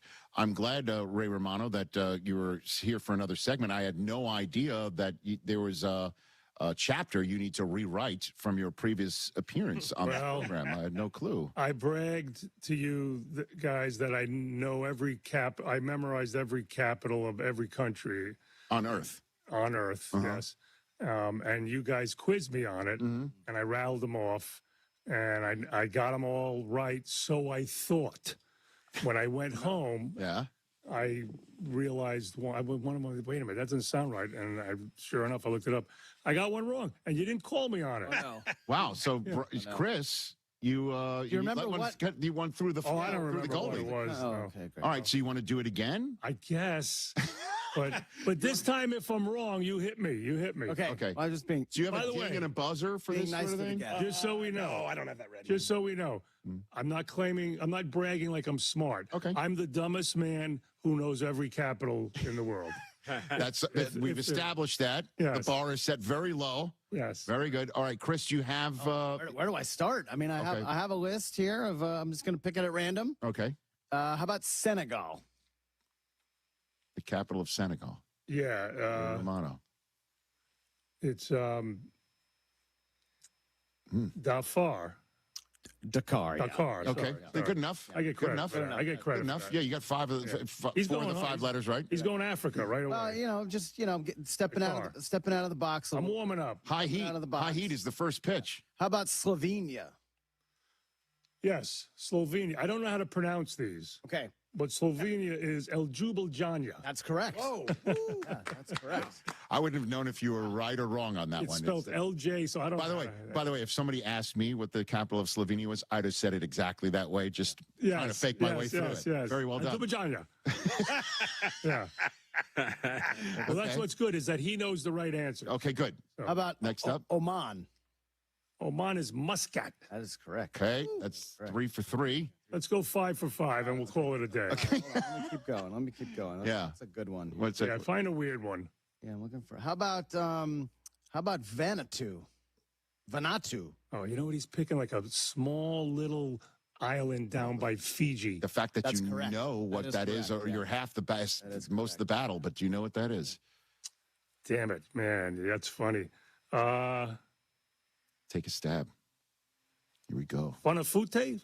Funafute? Port Vila. Wait a minute, huh? Port Vila, but just say yes or no, and then I gave you the second. Oh. Okay, give 2 more now. Bonus. That's a mulligan. You got a mulligan, unlike the American Century Championship. Latvia. Riga. Okay. Correct. All right, we're back. We're back. Big finish. Finish up strong. Bulgaria. Yeah, Bulgaria is Sofia. Correct. That's easy. That was an easy one to finish with. All right, do you want a bonus one? Yeah, bonus. Do one of the weird island ones. One of the weird island ones. Do you know? Don't say Staten Island. That's not cool. I shouldn't have asked for an island one. Those ones are hard. How about the Pitcairn Islands? Is it Pitcairn? That's not considered a country. Not considered a country. Okay, great. Yeah. It's a British overseas territory. Right. Yeah, I shouldn't. He doesn't know British overseas territories. Who the hell would? Would even Brits know it? That's my next one. That's easy. How about Port Vila? Tokelau? Who? How do you spell it? Tokelau. No, that's not. If that's a country, it's a new one. They just created it 5 minutes That happens, ago. though. That happens. Yeah. All right. There's like 196, 97, but it fluctuates because, Really? Yeah. Somebody can lose their country status? No, well, yeah. Then Sudan becomes, then all of a sudden there's a South Sudan. Yeah, some of them are territories. Yeah. All right, hold on. I'm trying to find one. I did this during, Well, that's a During what? during COVID, before COVID, I did this task, try to memorize every country just to make sure I didn't have Alzheimer's. And my doctor said to me when he found out I knew him, he goes, "It just means you don't have it now. That's all it means." And I said, "Oh, well, Does that make you feel better? You're a breath of fresh air." What about Papua New Guinea? Good. That's a good one because that's a little freaky one. Port Moresby. That's correct. Ladies and gentlemen. That's the way to walk it off. Well, by the way, it's not a freaky country. I don't want anyone from Papua New Guinea watching. They're not a territory of anyone. That's what. Yeah. There goes that Papua New Guinea fan base for you on Running still got Point. one That's wrong, out the though. gate. Yeah. There it goes. Netflix is going to count it against you. Ray Romano here on the Rich Eisen Show to wrap it up, everybody. Watch Running Point on Netflix right now. All right, Rich. Waddle and Silvy coming up in 5 minutes from right now. A lot of baseball to discuss. I'm exhausted from watching baseball to the wee hours of the morning. And you did. Waddle's not playing you either. Is it ever right to start a baseball game at 9:40? We'll discuss that. Murakami, the success there. Do you approach him with a legit contract extension offer this early in the season, Sox fans? Cubs fans, we've got Rick Sutcliffe joining us, who's on the broadcast. I got to tell you, Marco, I think this team reminds me a lot of the 2016 team. 3 o'clock for Sot. Brian Urlacher, the Hall of Famer, on if the Bears have enough pass rushing. A lot to do. Plus, Michael Wilbon at 4:30. It's Waddle and Silvy next. Rich Eisen here. Running a small business means every hire matters. A bad hire costs time and money, but the right one helps your business grow. The challenge? Finding that person without sorting through resumes. That's where LinkedIn Hiring Pro comes in. It screens candidates so you can focus on conversations with qualified talent. With Hiring Pro, you can hire with confidence and build the team you need. Join the 2.7 million small businesses using LinkedIn to hire. Get started by posting your job for free at linkedin.com/Eisen. Terms and conditions apply. In a world in need of a hero, one man rises to the challenge in style. He is just driving the kids to soccer practice. Make every day feel epic in an all-new Hyundai Palisade Hybrid with up to an EPA-estimated 619 miles of range on select trims, advanced tech, and class-leading interior space. Because when you're hauling kids, gear, snacks, and backpacks, space matters. And so does comfort. Just make sure they keep their cleats off the seats. Visit HyundaiUSA.com or call 562-314-4603 for details. Hey guys, it's Tyler Rocky. Golf should be comfortable, it should look good, and it definitely shouldn't feel stiff. That's why Pins and Aces works for me. Their apparel is made with premium materials that are lightweight, breathable, and actually move with you through your swing. The fit is clean and modern, not baggy, not tight, and the designs are stylish enough to wear on the course and keep on afterward. From gloves to head covers to apparel, Pins and Aces brings comfort and confidence to your game. Upgrade your golf gear for this season. Check out pinsandaces.com. Premium golf gear with an edge. Hey guys, it's Courtney Cronin. Picture this. She opens the box. The light catches the shine inside, but what you really see is her smile. That's the winning moment. That's what Rogers & Hollins delivers. Not just a ring or a necklace or a watch, a moment. A story she'll share every time someone compliments her.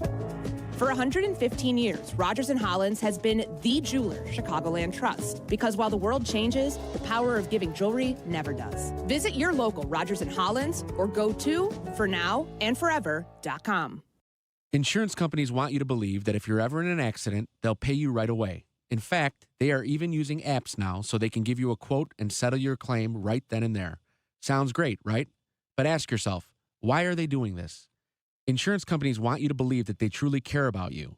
But what they're really interested in is getting you to settle your claim quickly and for short money. Because once you accept their money, your case is closed forever. Even if you discover later that your injuries are more severe than you originally thought, and even if you need extensive medical care in the future, including surgery, once you accept their offer, you can't reopen the case and you're on your own. That's why insurance companies are so eager to settle your claim, often before you realize the full nature and extent of your injuries. So ask yourself, these new apps they're offering, are they good for you or good for them? It's not about how much money they're giving you. It's really about how much money they're not giving you. If you want a law firm that knows all of the insurance company's tricks, call the Vrabel Law Group, 844-4VLG-LAW. While gas prices are going up, there's one price that's always the same, the CTA. You can travel anywhere in Chicagoland for just $5 a day on the CTA. And with Tap to Pay available on all CTA trains and buses, riding is a breeze. Stop budgeting for gas and start enjoying the city. Let CTA be your driver. Not only will you save money, you'll avoid the stress of traffic and having to search for parking. Easily plan your route at transitchicago.com/plan-a-trip. Save money, do more, ride CTA. Don't wait to start building your future.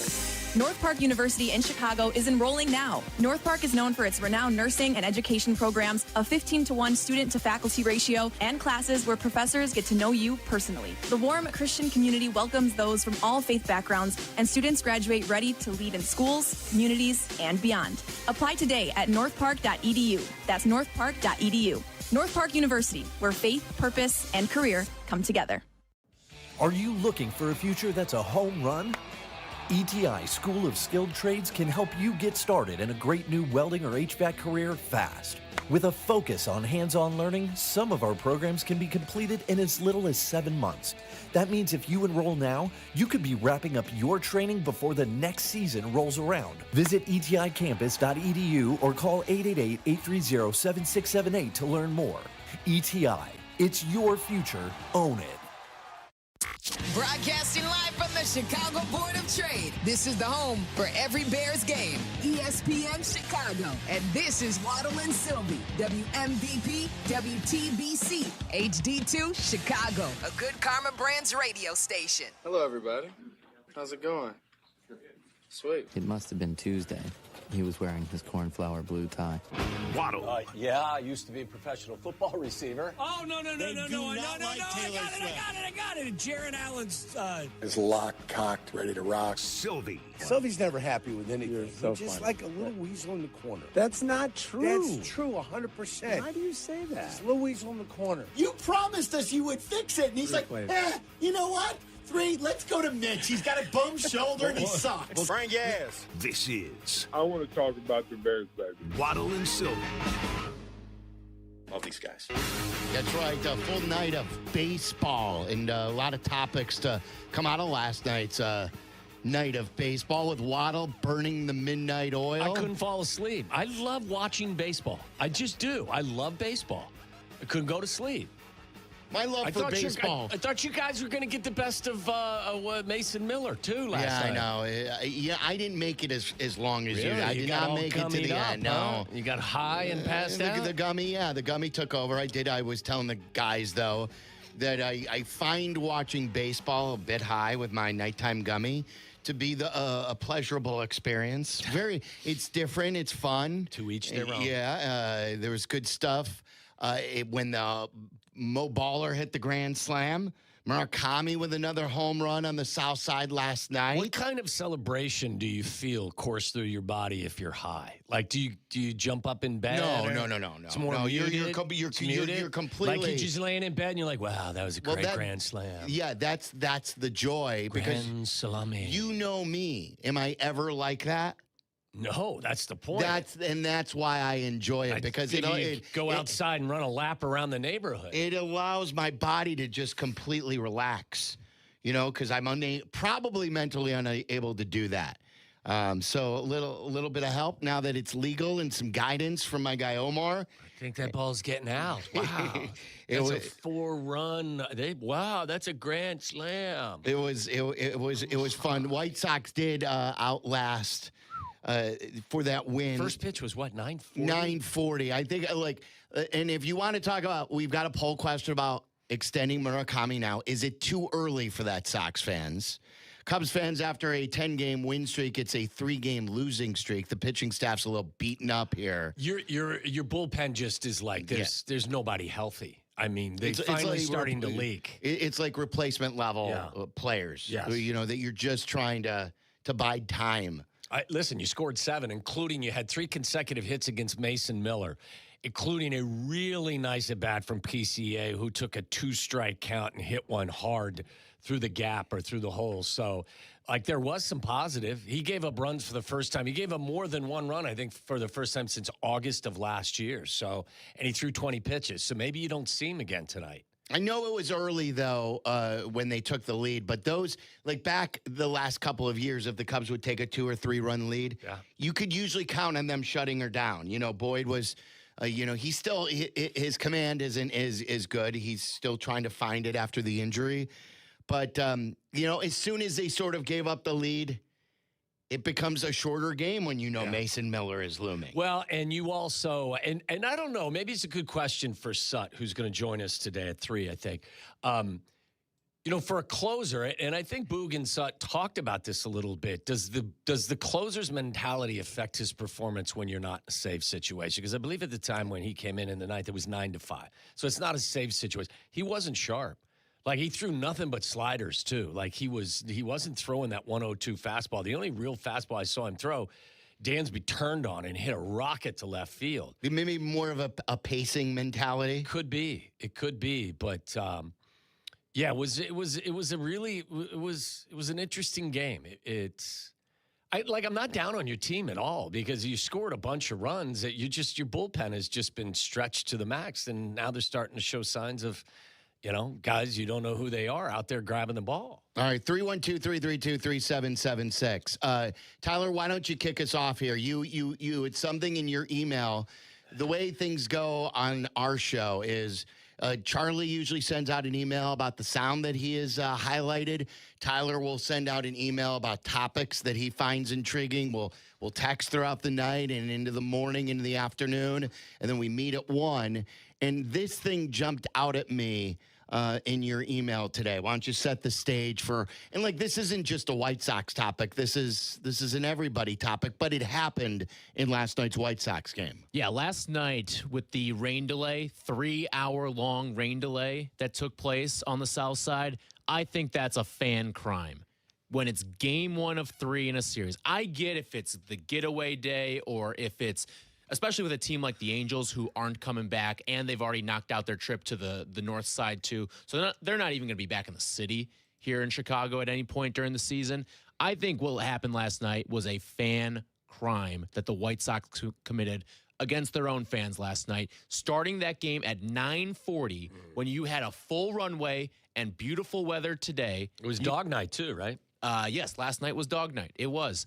So I just don't understand why they didn't bang that game last night and make it a doubleheader today.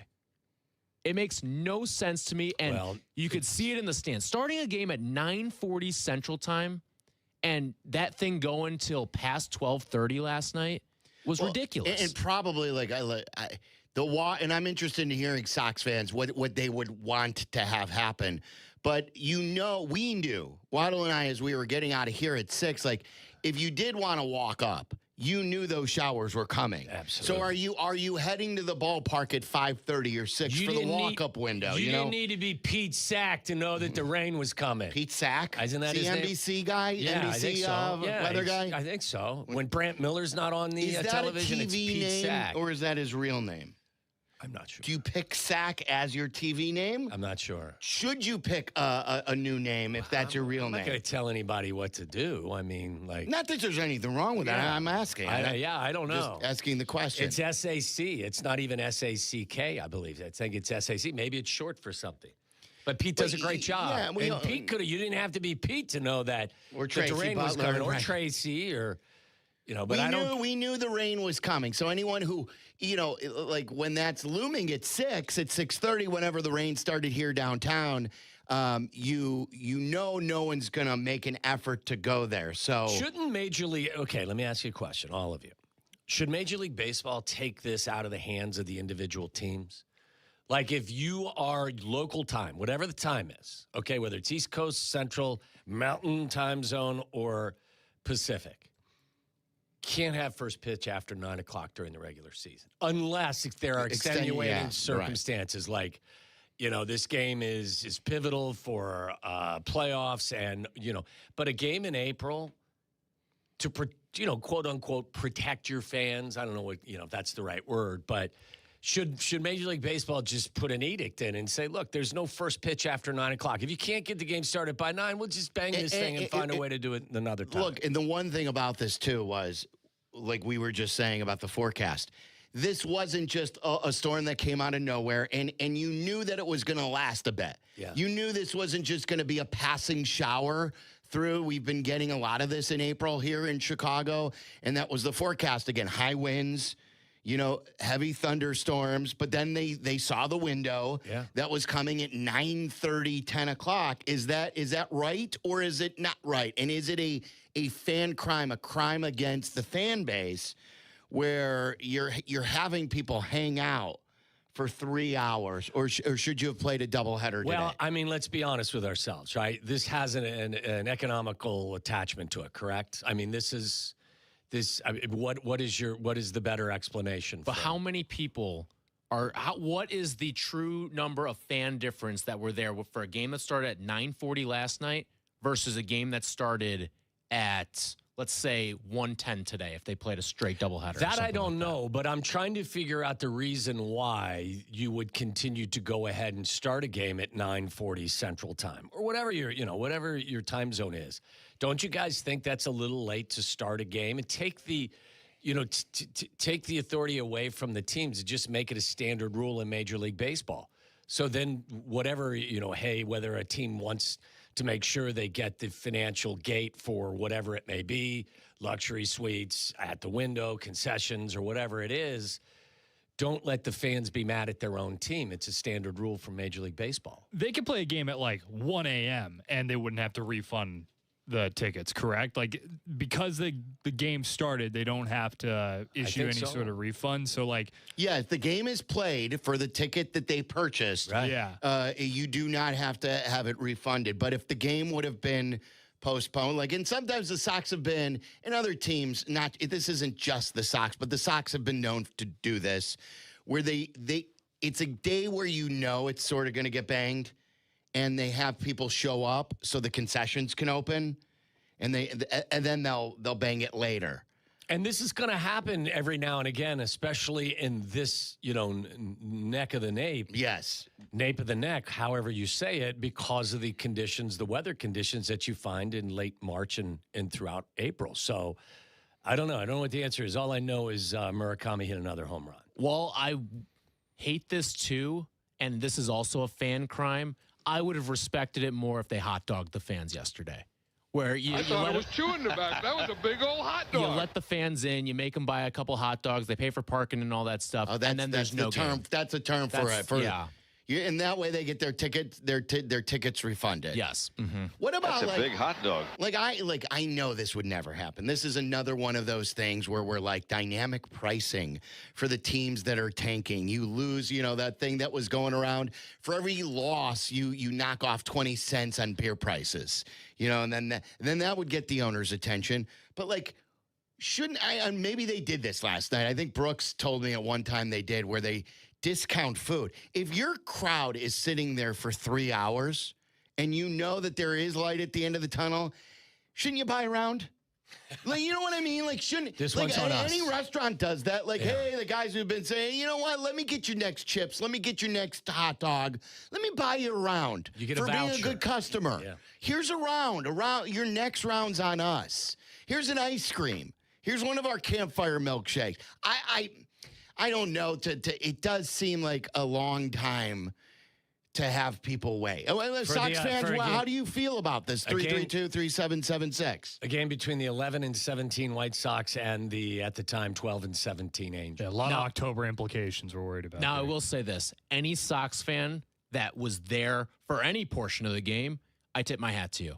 because I think that that is true fandom, showing up for that. And then if you stayed all the way till the end, God bless you. Well, you but probably it had was some a kids thrilling that were game. still there at the end. It was smelly dog night because you know how your dog stinks when it gets wet. Oh yeah. Like if you were there early, or you got there, when you were supposed to with your dog, and it's raining out. You know how that a stadium filled with wet dogs, that had to stink. That had to be a smelly section. section. Does the smell set in right after the rain, or does it have to be after you get them home? Not sure. But sweaty, smelly dog section down the right field line, probably. Better to be hot dogged than wet dogged. There you go. All right. I'm just saying. 312-332-3776. Ruben in Bridgeport was at the game. What's up, Ruben? Yeah, how's it going? Everything's good. Yeah, so I was at the game yesterday. My girlfriend and I knew that there was rain coming in, but we wanted to check out the dog day because we have a dog that we want to take next in September when they have another day. But a little scouting. So wait. You tell me you were doing a little scouting of dog day. Correct. That's awesome. Little dog day. Yeah. So we got there about 6:20. Rain didn't start until about 6:50. They told everybody, get it, get under the concourse so that way you're not getting wet. And they moved all the dogs to the patio. So they were completely away from everybody else. But yeah, I mean, I was we waited about 2 hours. I even asked the guest services, hey, are they going to call this thing? Cause it's kind of getting late. I'm not trying to wait here either till 9, 10 o'clock. So they say, you know what, we're going to call it or whatever. So I was a bit upset because when I got home, I checked the Twitter and they're all right, at 9:40 is going to be the first pitch. And I was like, are you kidding me? I couldn't wait out another hour and then they would have actually started the game. But yeah, overall, I was a bit upset, but I mean. So you lost your money on your ticket then? You paid for your ticket, you stayed for 2 hours, you left, and then now you're SOL with the ticket price. Yeah, pretty much. But I mean, I'm not terribly upset because they had for tax day some flash sales for $10. So I mean, I spent $20 on the ticket, so I'm not terribly out of SOL on money. But I mean, it's a long time to make your dog. It's a long time for an adult, much less a child or a dog, to be in the ballpark from 6:30 until midnight. The game ended at 12:35. That's a 6-hour day for some people if you got there at 6 or 6:30. I asked Meller because he's at the game doing the post-game show then, and I said, how many people were there for the last out? And he said he thought there were still 1,500 to 2,000 people, which to me, I know that's for Major League game, that's not a big number. But considering the circumstances, that seems more people than I would have thought. It was Meller. It was Brendan. It was Len, DJ. And that was about it. And I wouldn't blame you. I mean, it's a Monday night at 12:30 to stay there until 12:30. But if you did stay, you saw a whale of a game. Yes, and another home run by Murakami. Yeah. And, whether you want to talk about Mo Baller on the north side, Murakami on the south side, or this, be our guest. We've got football coming up as well at 312-332-3776. I pulled the question. I heard Carmen and Jurko talking about it today.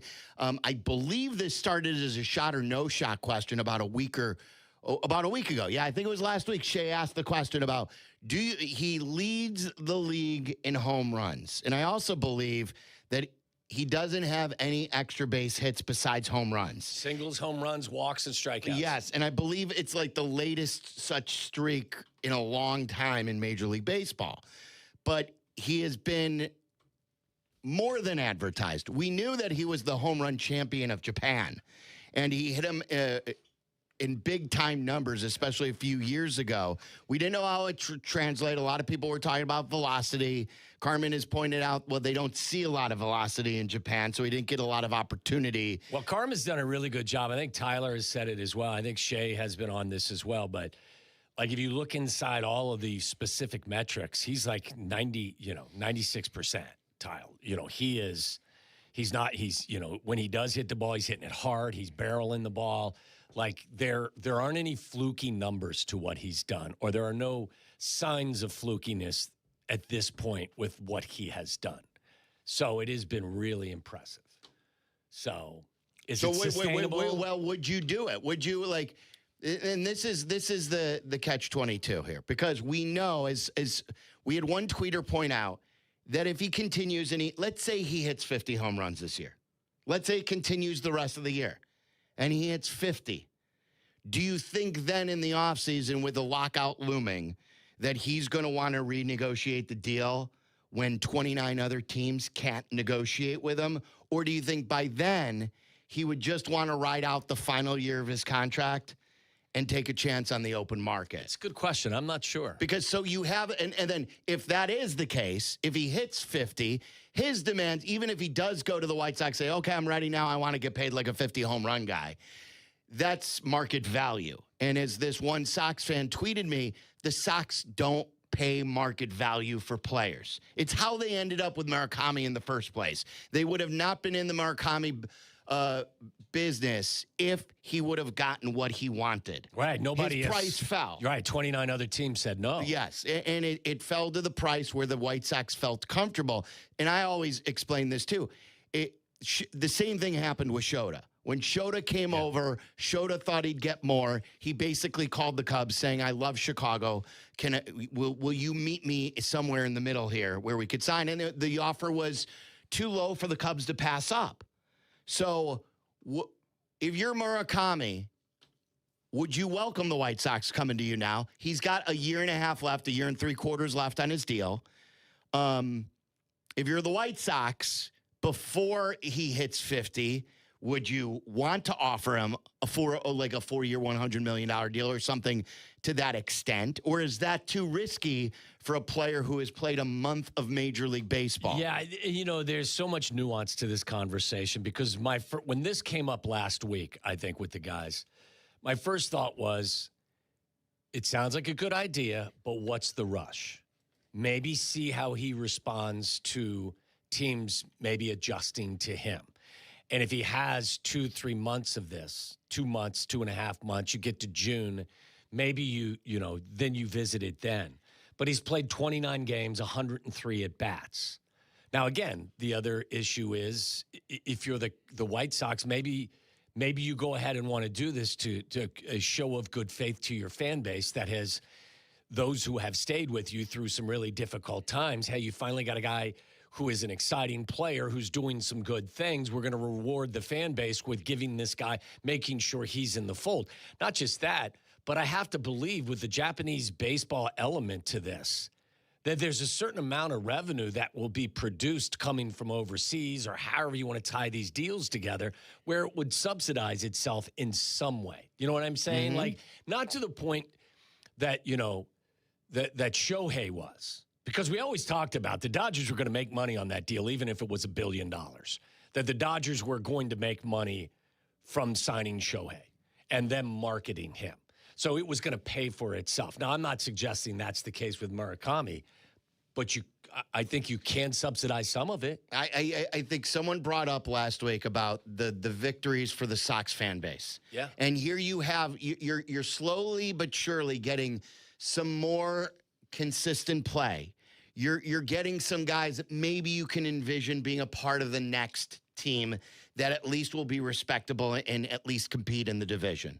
So to then start the process over again, like Hannah saying, can't I enjoy this season? Aiden, who's a diehard Sox fan, is like that too, because it first came up, the first topic on this was Jack, who Jack's like, hey, he's only signed for 2 years. Is this a flip prospect where you say, hey, we get a couple prospects for this guy now? And that's where the Sox fans are like, well, wait a minute. We finally got a guy who signed here, who's young, and now we're starting to improve. You look to keep him here. Because everything is about the future here for the White Sox. That's what the end of the year record doesn't matter, but what you're trying to identify are core pieces that you can move forward with so you can have a good record in the next year or two.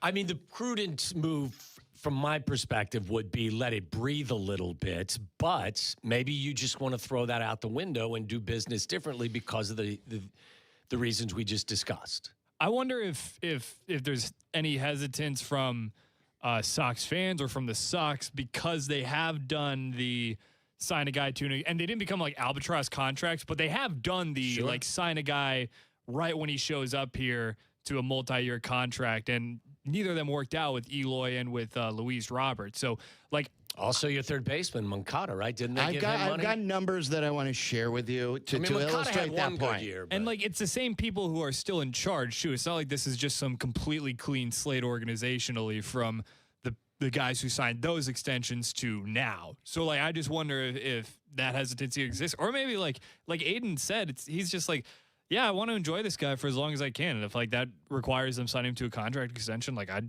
sign me up for it. 312-332-3776. Sox fans, who would have more risk if they approached him today? Let's say the Sox do something un-Sox-like and they offer him a multi-year deal worth millions.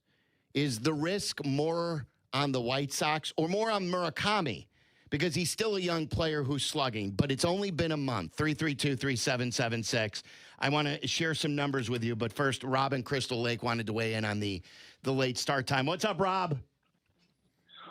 Silvy, how you doing? Everything's Tommy, good. How are you, boys? What's happening? Long time listener, first time caller. Wow, that's awesome. Lifelong Sox fan.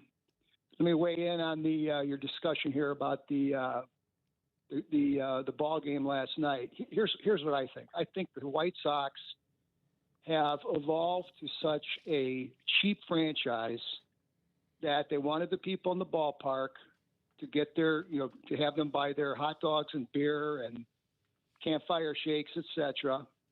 And let's remember that one of the reasons they may not have canceled the game last night and put a doubleheader in for today, because Tuesdays are when food items are $5. Okay, so you got $5 beers, you got $5 popcorn, $5 dogs and Polishes, $5 Beggar's Pizza and nachos, Coke products. Maybe I'm stretching, but I think the White Sox are to that level in terms of how they're running their business. It's interesting, Rob. Like, let's say today was the day of the rain on $5 menu item days. And they knew that a long storm was coming that could take a few hours, but then there would be the window at the same time at 9:40. Do you think they would have banged it quicker to not have to sell $5 and then to get the attendance on Wednesday for the doubleheader? That's a good question. That's probably a jump ball, And this is why I suggested maybe Major League Baseball takes this out of the hands of all 30 teams. It just says you cannot. Are they capable of taking stuff out of teams? I know they've made good moves. I think they've done a nice job getting their game in order. But now you circumvent. Now you're basically like a protecting baseball your ambassador. fans. There's a special role. He's called baseball ambassador, and he's like the liaison to the fans. Baseball good guy. He's in charge of when to bang games and to take the home team out of it and the economics out of it. You just say you can't throw a first pitch after 9 o'clock. Well, I will say, like, they have had success telling baseball, like what to do. They've done that by telling players what to do, really, with the pitch clock and the ABS system. They've never really told owners, hey, this is what you guys are going to have to do. The commissioner works for the owners. owners. He's the face of the owners, yeah.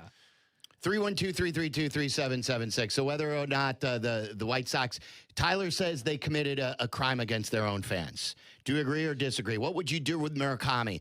Cubs fans, what are you doing about the bullpen right now? We'll talk about that game last night, too. Sutcliffe's going to join us coming up at 3. I want to read you some numbers, though, that if we went in the Wayback Machine, not so way back, though, would we have given contract extensions under this thing with Murakami to others? And how would that have looked now? So where is the risk, Sox fans? Do you want that to happen? And then I've got some more Bears stats. We got to talk about the pass rush thing. We talked about the draft yesterday.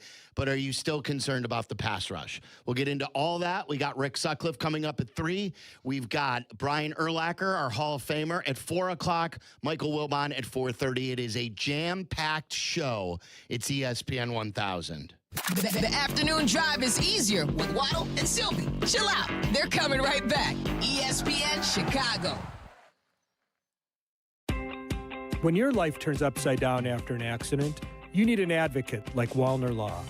I'm John Wallner, and for over 50 years, Wallner Law has fought for people just like you, injured, overwhelmed, and searching for answers.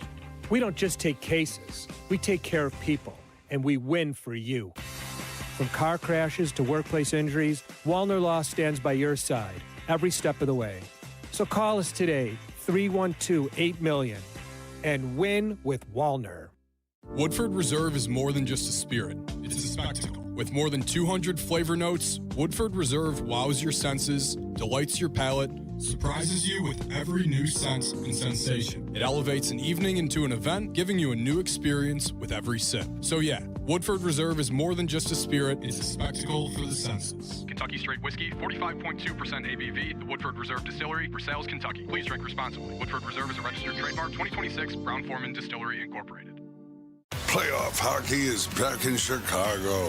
The five-time league champs begin their playoff journey This Saturday and Sunday at Allstate Arena. The Chicago Wolves, the Texas Stars. Nothing better than playoff hockey. It's the Central Division semifinals. Chicago Wolves, Calder Cup playoffs.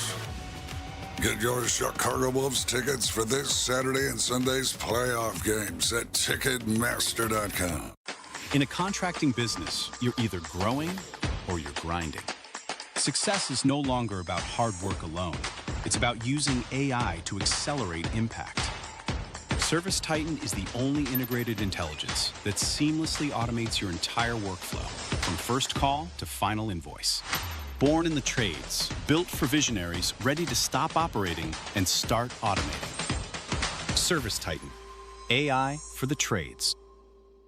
Harry Douglas here. Let me ask you something. What if you can enjoy the taste of a cocktail, the warmth of a spirit, and still stay fully in control? That's RK Zero Proof, a pioneer in the alcohol-free spirits category. RK delivers bold flavor and a real warming sensation with zero alcohol, zero sugar, zero carbs, and zero calories. Perfect for nights out, social gatherings, or anytime you want the experience of a drink without sacrificing tomorrow. Check it out at rkbeverages.com. That's ARKAY beverages.com. RK, all the flavor, none of the alcohol.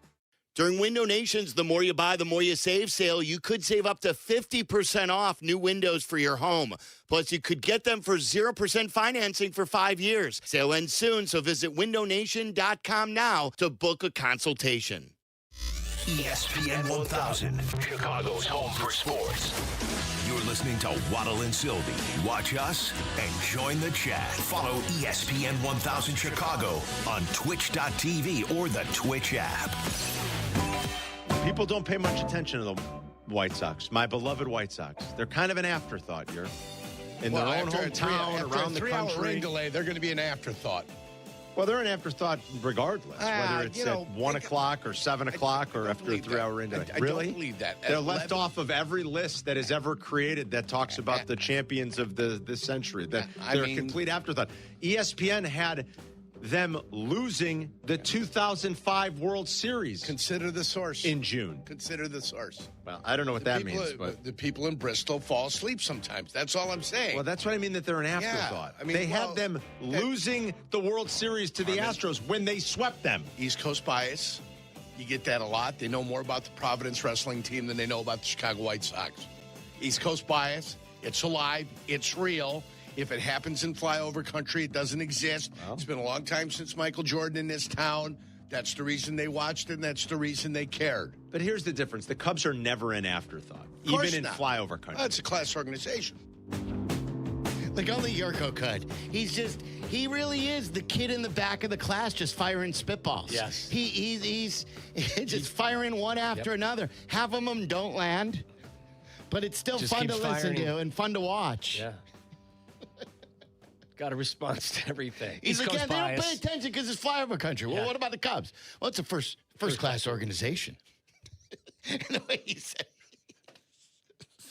He was just trying to get Carm riled up. Well, Carm was already. He was riled percolating. up again today. He We was put it on him. percolating as that was going on. He was all pissed off about the remote controls not being able to be found in the studio. Why and is every television connected to an Apple box? And That's not fiscally feasible. He gets mad about that. Then when I bust his balls, that his conversations about watching television these days, whether it's him changing his system, whether he doesn't want to pay for Hulu because now he's at his breaking point. He can't go one extra streaming service, and I'm sharing my Hulu account with Carmen, or, it's the remote controls. And then I'll say that to him. I go, and I don't say it in a derogatory way. I say, Carm, listening to you talk about modern television is the most entertaining thing around. Yeah, what are you talking about?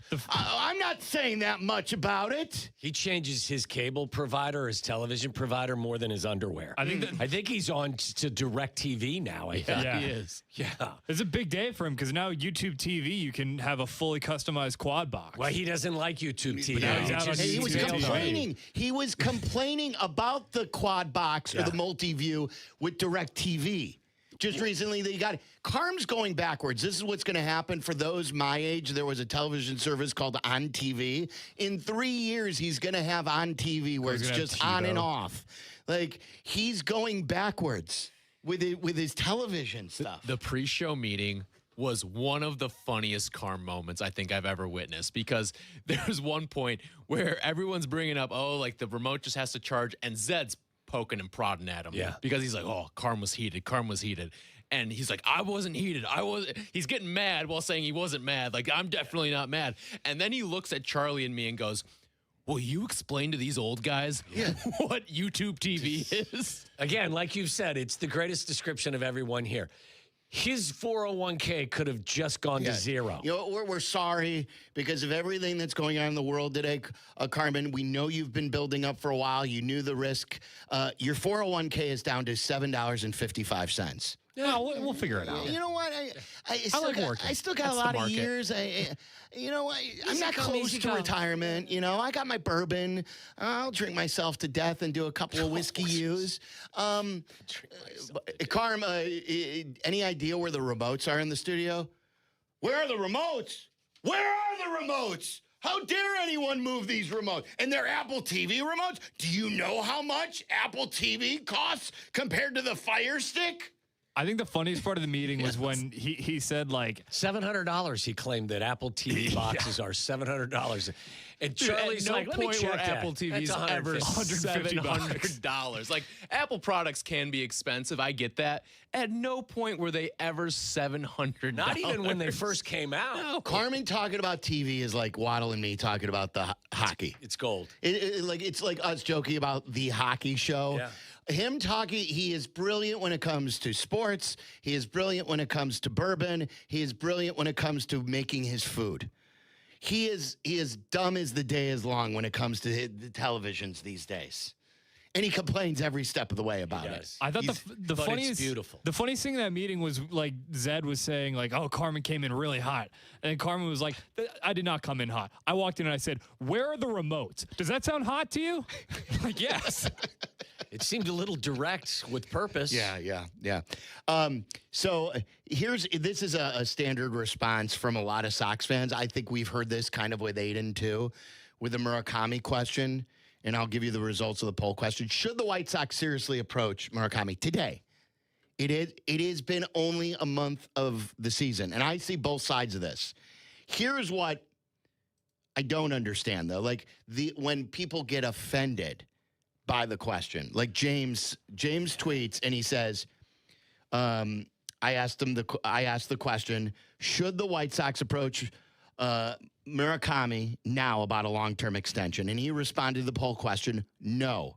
Can we wait for a season to conclude at least? He's had 126 at-bats. Love him, but what are we talking about? Now, the problem is for most franchises, that's the case. You wouldn't, after just signing a guy a month ago, basically, because the season started a month ago. I know it was a few months ago. But we know when they exceed like with Garrett Crochet, he was too good to keep, too expensive for what it was going to take, and they weren't winning enough. So if he does price himself out, are you open to trading him? Are you open to playing one more year and then losing him? What are you willing to do? Because that's the economics you have to play with. Yeah. That's part of the math equation with the White Sox these days. Well, I mean, there's no guarantee either he's going to accept it. I mean, but at the very least, you could broach the topic with him. Again, I would just say prudently from my perspective, in a normal situation, you would wait to see a little bit more of a sample size. Now, he's not your average guy who's coming from minor league baseball. He's coming from professional baseball in Japan, albeit maybe not at the major league level. But I think that there's a larger sample size of him being an accomplished professional player than like a double or triple A guy. This is not a prospect that he's played. Well, he is a prospect, but he's played, like you said, a lot of professional baseball, and it's translating now to the American game. I think, especially at the highest level, regardless of sport, I think that adjustments are an enormous aspect. They're an enormous component to all professional sports. What is it that opposing pitchers can do to adjust to him? Maybe there's nothing because he doesn't chase. Like, he does swing and miss balls in the strike zone, but he doesn't expand his strike zone. So I don't know, but just to be comfortable in a normal situation, I would definitely want to see a larger sample size. I said even go to June. It's not even May yet. Get to middle of June. Get to the All-Star game. See where he's at. Maybe that's too late. Maybe it's too early. Who has the bigger risk if approached today? Is it the Sox or is it Murakami? Who's risking more if they would agree on something in the first half of the season? It's a really good question because, like, let's say Murakami completely cools off. Like 29 other teams really kind of balked at him this offseason, right? The Sox were the only team that really gave him something that was feasible, which was 2 years and $34 million. If he has this major cooling off period, the rest of the league's going to go, see, I told you. I told you so. On that front, he's got a little bit of risk. How likely is that? Murakami does? Yeah. Have a little bit of a risk? Well, yeah, if he cools off. But if he says, I'm saying to sign a deal, though. Oh. So is it the White Sox then that has the risk because he could cool off? Okay. Or is it Murakami could leave money on the table again if he would jump on something that would be viewed as friendly for both sides? I think some of the White Sox risk is mitigated by you're not going to pay him $40 million a year. What are you looking at? 4 years, $100 million, $25 million. He would be the first $100 million contract they'd ever signed. But that's not like a break-the-bank salary. Plus, as I said earlier, I would think you could subsidize at least some of that with some type of marketing campaign, if not all of it, for a marketing campaign. Because you have to know that the people in Japan that have followed him for years are more than likely following him here with the White Sox. Here's the risk, and these are the numbers I was alluding to for the White Sox. This is the risk for the White Sox. But then on the other hand, if he does thrive, he's probably gone out of your price range.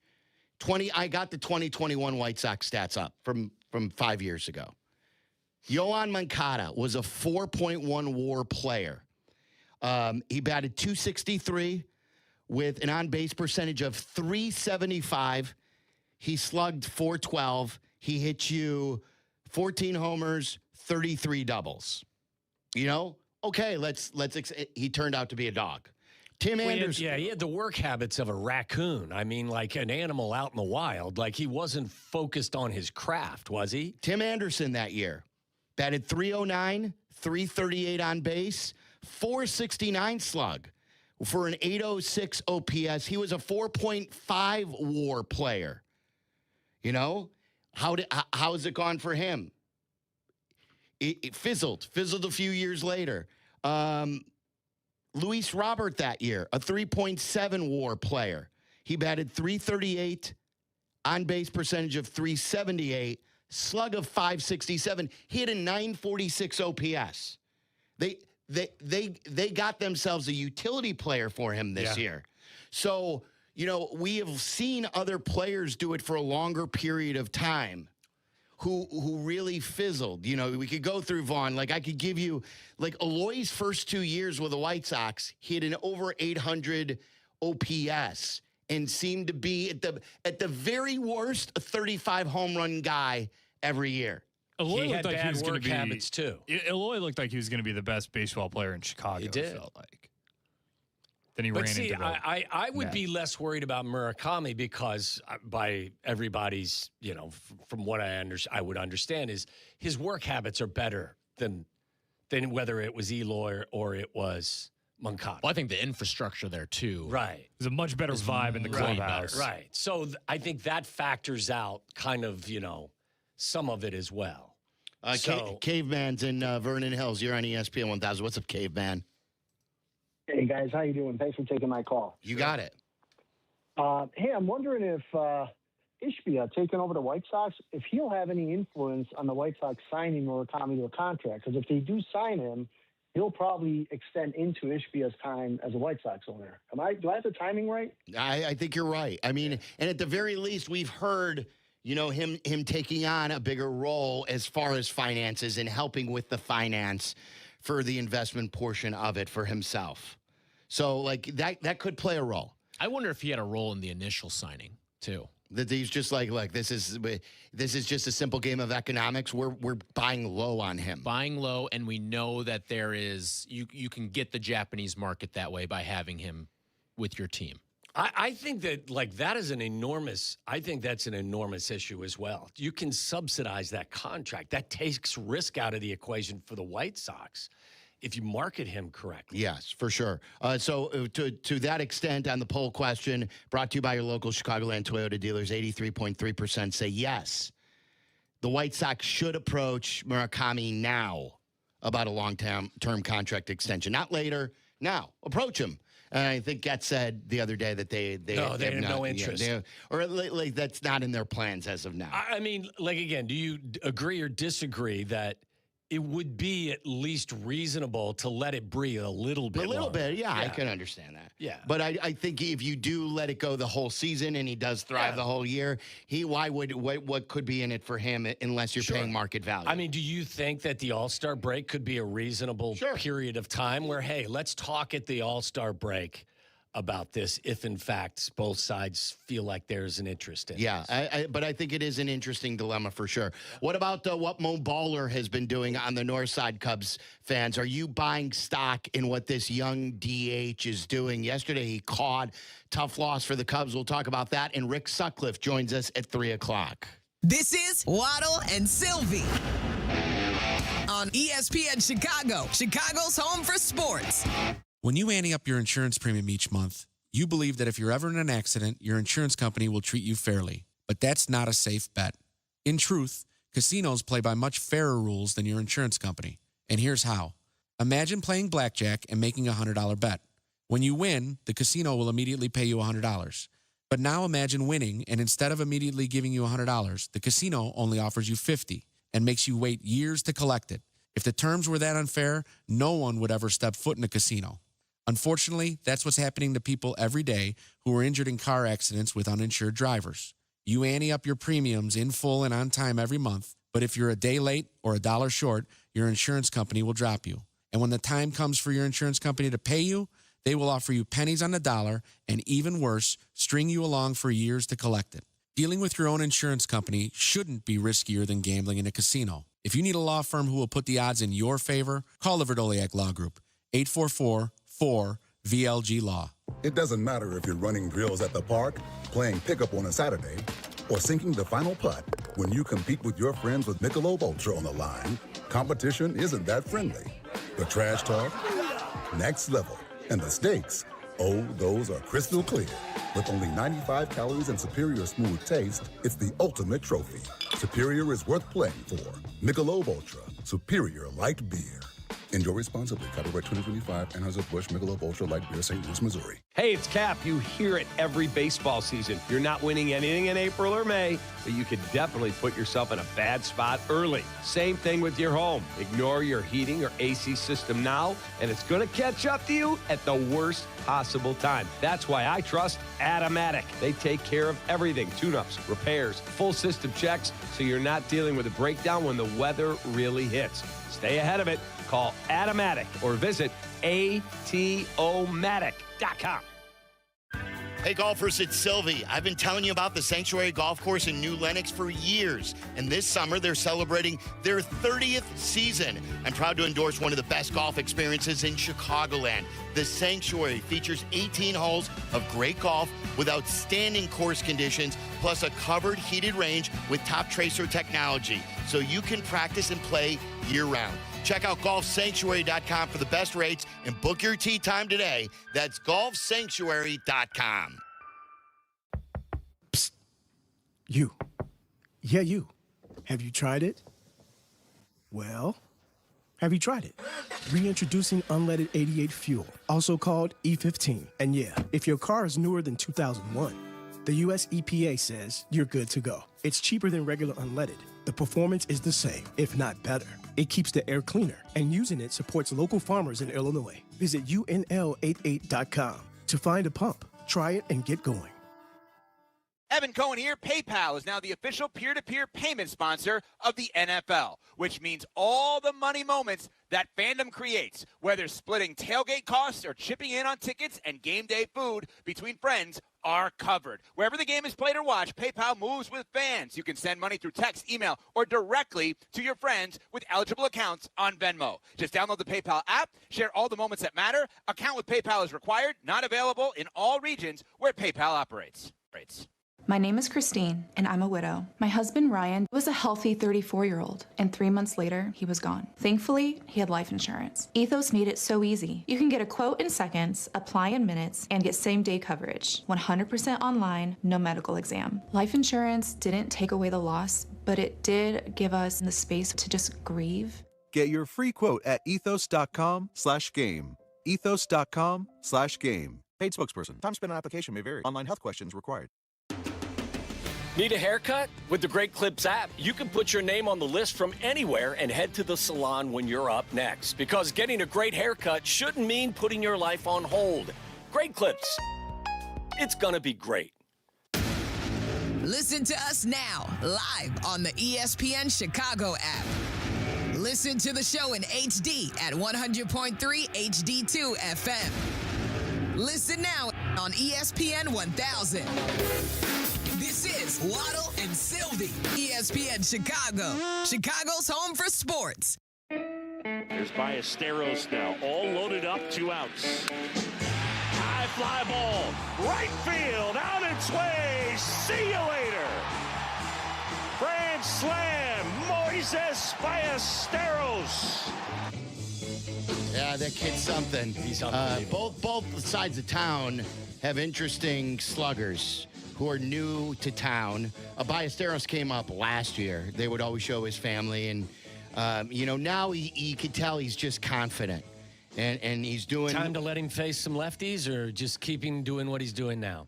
It's hard to argue with what they're doing now. Yeah. But like I always say, too, how do you learn how to hit lefties if you don't get the chance to hit lefties? You learn how to hit lefties by hitting lefties. Yes, I mean, Schwarber used to be miserable hitting lefties, wasn't he?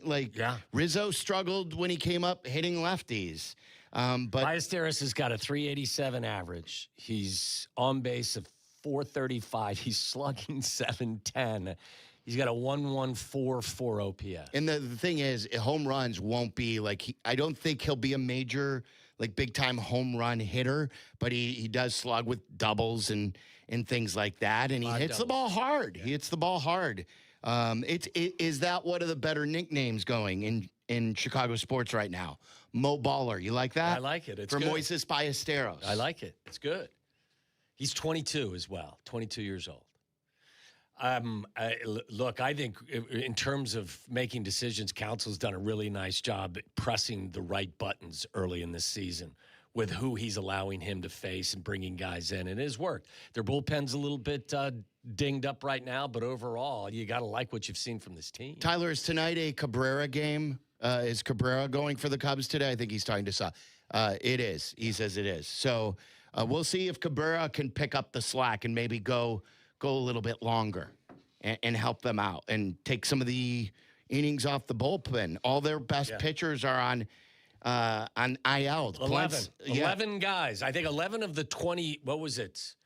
11 of 20, however many guys I don't know. Whatever it was, they've got 11 guys on the injured list, I think. I had no idea who was taking the ball, in the Dodger series at times. So it's the adversity you face, but I think you asked an interesting question yesterday is, are you going to have to kind of take a deep dive into some of how you're getting these guys ready, or is it just, one of those things early in a season? I don't know how you could have this many injuries and not wonder, could they be related? Are we doing something differently? Are we not – are we looking past – now, they're all different injuries, but still they've come in bulk. Yeah. And it's a good question, too, for Sut because I like talking to the guys who pitched when we were growing up. Yeah. And even after that, where they could go 8 innings. And then they could easily go 8 innings the next game. And is it because they haven't been calloused? Is it because they're throwing too hard too often, and not pacing themselves? One of my favorite baseball stats of all time is the Fergie Jenkins complete games in a season. It was like 31 one year. Like, you talk about pitching in the old days and how they used to just take the ball and never give it back. That's one of my favorite baseball stats of all time. Different sport, different game these days. Yeah, for sure, different game these days. Yeah. All right, why don't we break? Because I know Sut's ready. And when we come back on the other side, we'll talk to Rick Sutcliffe. If you want to talk Chicago baseball with us, 312-332-3776. You have the streaming sponsor as well. Streaming, you'll be able to see Sut on YouTube. It's youtube.com/@ESPN1000 Chicago. It's twitch.tv/@ESPN1000 Chicago. Also, our local page, our show page, is youtube.com/@Waddle Silvy. Subscribe. We're growing. We're over 20,000, and we appreciate all the support. So you are a pro, and our video streaming brought to you by Woodford Reserve with more than 200 flavor notes. Woodford Reserve is more than a spirit. It's a spectacle for the senses. I think Tyler and Sut are doing a show. Are you doing a show with? I think they are. With Sut right now. What are you doing here? I always say Steve's back here. Sut is the best because when I used to call Sut, and it's different now because it's Zoom, so I'm talking to him face to face right now. But Sut would always ask how I'm doing, wants to know my life story, all that, and that's why I love having Sut on. He's the best. There's no better dude. We'll talk to Sut coming up next. We'll ask him how hard was it for him to set up the Zoom. Waddle had some questions whether or not Sut could handle that. So I struggle with it. He's in the marquee booth. He was in there for L.A., and he was there last night. It was great having him and Boog back together. We'll talk to our favorite Rick Sutcliffe coming up next. You're listening to Waddle and Silvy on ESPN 1000, Chicago's home for sports. The 6th annual Grip It and Zip It Classic, presented by Yingling Flight. We're back, like Michael Jordan wearing the number 45. Seven Bridges Golf Club has once again invited us back. This year's classic takes place Wednesday, June 17th. Buy a twosome, buy a foursome, and compete for awesome prizes. Once again, this year's golfers will be randomly assigned to play on behalf of our show teams. Prizes and glory awaits the lowest scoring team. The 6th annual Grip It and Zip It Classic. Warning, tickets will sell out. Oh, no. They'll go on sale tomorrow at 9 a.m. at gripitandzipitclassic.com. I'm having a pleasant talk with our friend, Mayor Skip Saviano from Elmwood Park. How can you possibly think you've got the best job? I talk sports for a living. All I'm saying, Carmen, is that I get to work with our close-knit community. Great stuff. We're always planning new ways to bond and grow. Well, I'm connecting with the best fans in sports every day. But you're stuck in a studio. I'm out talking with local businesses, eating at world-class restaurants. What do you got there, a PB&J? Uncle, you win. Bam. Yeah! Mayor Skip Saviano. Elmwood Park, once you're here, you get it. Smart capital planning starts with the roof. M&M Commercial Roofing, powered by over 50 years of trusted craftsmanship from M&M Home Remodeling, helps Chicagoland properties and facilities plan and not just react. M&M Commercial Roofing starts with detailed inspections and clear reports, then guides you through options, repairs, recover systems, coatings, replacements, or new construction. This is roofing built around your priorities, timeline, and long-term plan. Schedule a consultation with M&M Commercial Roofing and plan with confidence. If the world were like a Sleep Number mattress, everything would adapt for your comfort.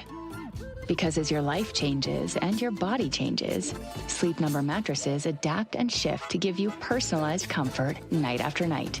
And now everything's on sale during our Memorial Day event. Save up to $1,200 on mattresses for a limited time. To experience a whole new world of comfort, visit a Sleep Number store or go to sleepnumber.com. Sleep Number, to a good life's sleep. Why'd I go to the doctor? Working on the farm, my heart kept skipping a beat. I didn't think much of it, but my daughters made me get checked out. Turns out I have atrial fibrillation, which increases the risk of stroke about 5 times. Symptoms like irregular heartbeat, heart racing, chest pain, shortness of breath, fatigue, or lightheadedness can come and go. But if it's AFib, the risk of stroke remains. If you have symptoms, contact a doctor. I'm so glad I did. Visit notimetowait.com. Sponsored by Bristol-Myers Squibb and Pfizer. Mother's Day is coming, and you gotta show love to the mothers in your life. You know you gotta take care of mom. Plus, my wife just became a first-time mom. So yeah, Mother's Day matters, and you gotta get it right. That's why I'm sending flowers from the Books Company. Right now, get 25% off with code CANTY. Books flowers are cut fresh, so you get bigger, brighter blooms that last way longer. And it's easy. Pick the bouquet, the delivery date, and you're done. Mother's Day is May 10th, so don't wait. Go to Books.com, use code CANTY to get 25% off. That's BOUQS.com. Evan Cohen here. In life, as in sports, the pros make it look easy. That's why pro golfers like Jason Day, Ben Griffin, and Patton Kazire trust the pros in lawn care. True Green. They have the experience and expertise to give you a lawn worthy of the PGA Tour. And since True Green does the work for you, you get more free time, or more tee times. So stop stressing over your lawn and start loving it. Sign up now at TrueGreen.com because nobody makes it easier to get a golf course quality lawn than True Green, the official lawn care treatment provider of the PGA Tour. Another day of chasing the insurance company. Who is it? Postman Law, injury and accident attorneys. Stop chasing. We handle everything. You just heal. Postman Law delivers peace of mind. Visit postmanlaw.com. Attorney advertising. Broadcasting live from the Chicago Board of Trade. This is the home of the Chicago Bears, ESPN Chicago. And this is Waddle and Silvy, WMVP, WTBC, HD2 Chicago, a good Karma Brands radio station.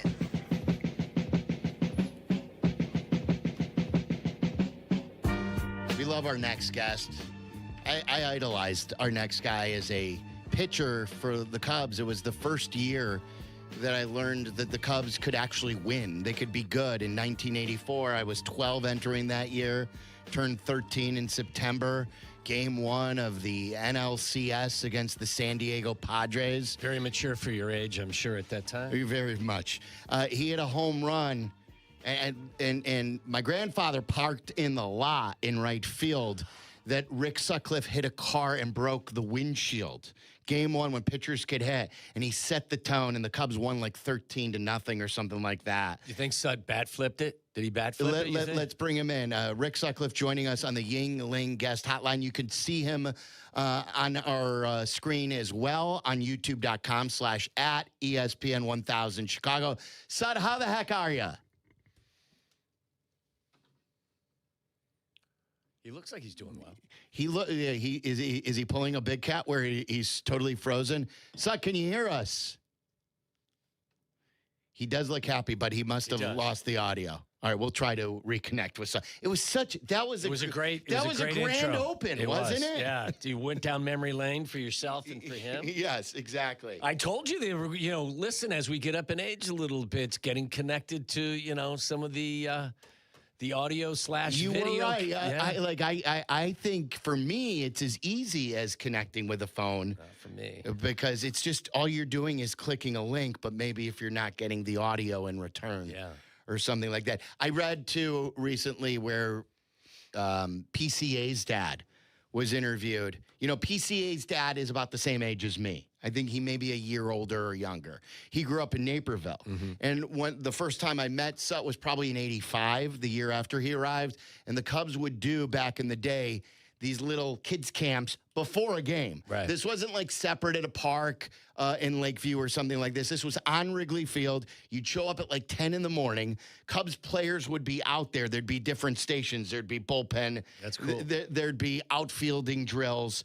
And Sut was in the bullpen. I walked by. I just looked up at him, and he's so tall. And I'm like, the 13-year-old me just looked at him. He goes, I said, "You're awesome, man." And he said, "Thanks, Marco." No, he didn't say thanks, Marco, but he said, "Hey, thanks, kid." Yeah. And it was like just made my day. Yeah. So always a fan favorite. Not only a great pitcher, but also a fan favorite for sure. Yeah. One of our favorites of all time.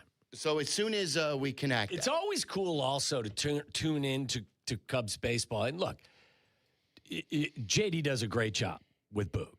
But when you get Sut on a West Coast trip, it kind of gives you a little extra, giddy up in your step. He was laughing up a storm yesterday. Yeah. Him and Boog did national games together for many years. Yeah. So I love Deshays. Deshays is great. Those two are just such a good listen. But when you get Sut there, it's like a little bit of an extra treat. It's the only redheaded booth in all of professional sports.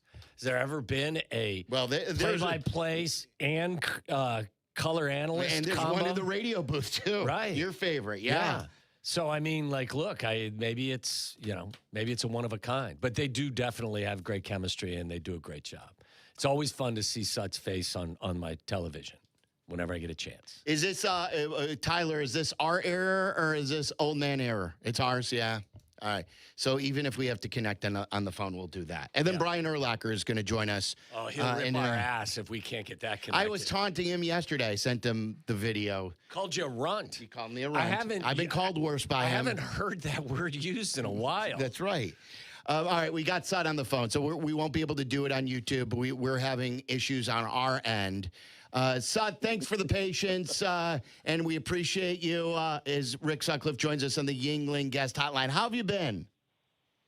Everything is good, guys. We're loving being out here in San Diego. We're helping our daughter raise our grandkids, and it's obviously the weather's good out here. We just need to come up with a couple of wins before we head back to Chicago. I said a little bit earlier, Sut, it's always a treat to turn on the television and see you in the booth with Boog. What do you make of this version, the 2026 version of the Chicago Cubs?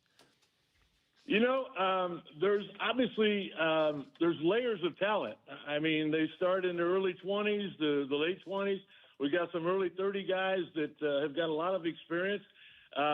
This is an exciting team. I said in spring training, I thought in 2025 that team reminded me a lot of 2015, a team that had a chance to go all the way. They ended up getting to the playoffs. It kind of all came together. This spring was even better, and in a lot of ways reminded me of the spring training of 2016. But the big difference and what we particularly seen on this road trip was, that starting rotation back in 16. I think everybody all five of them had at least 29 starts, and that's not going to be the case this year.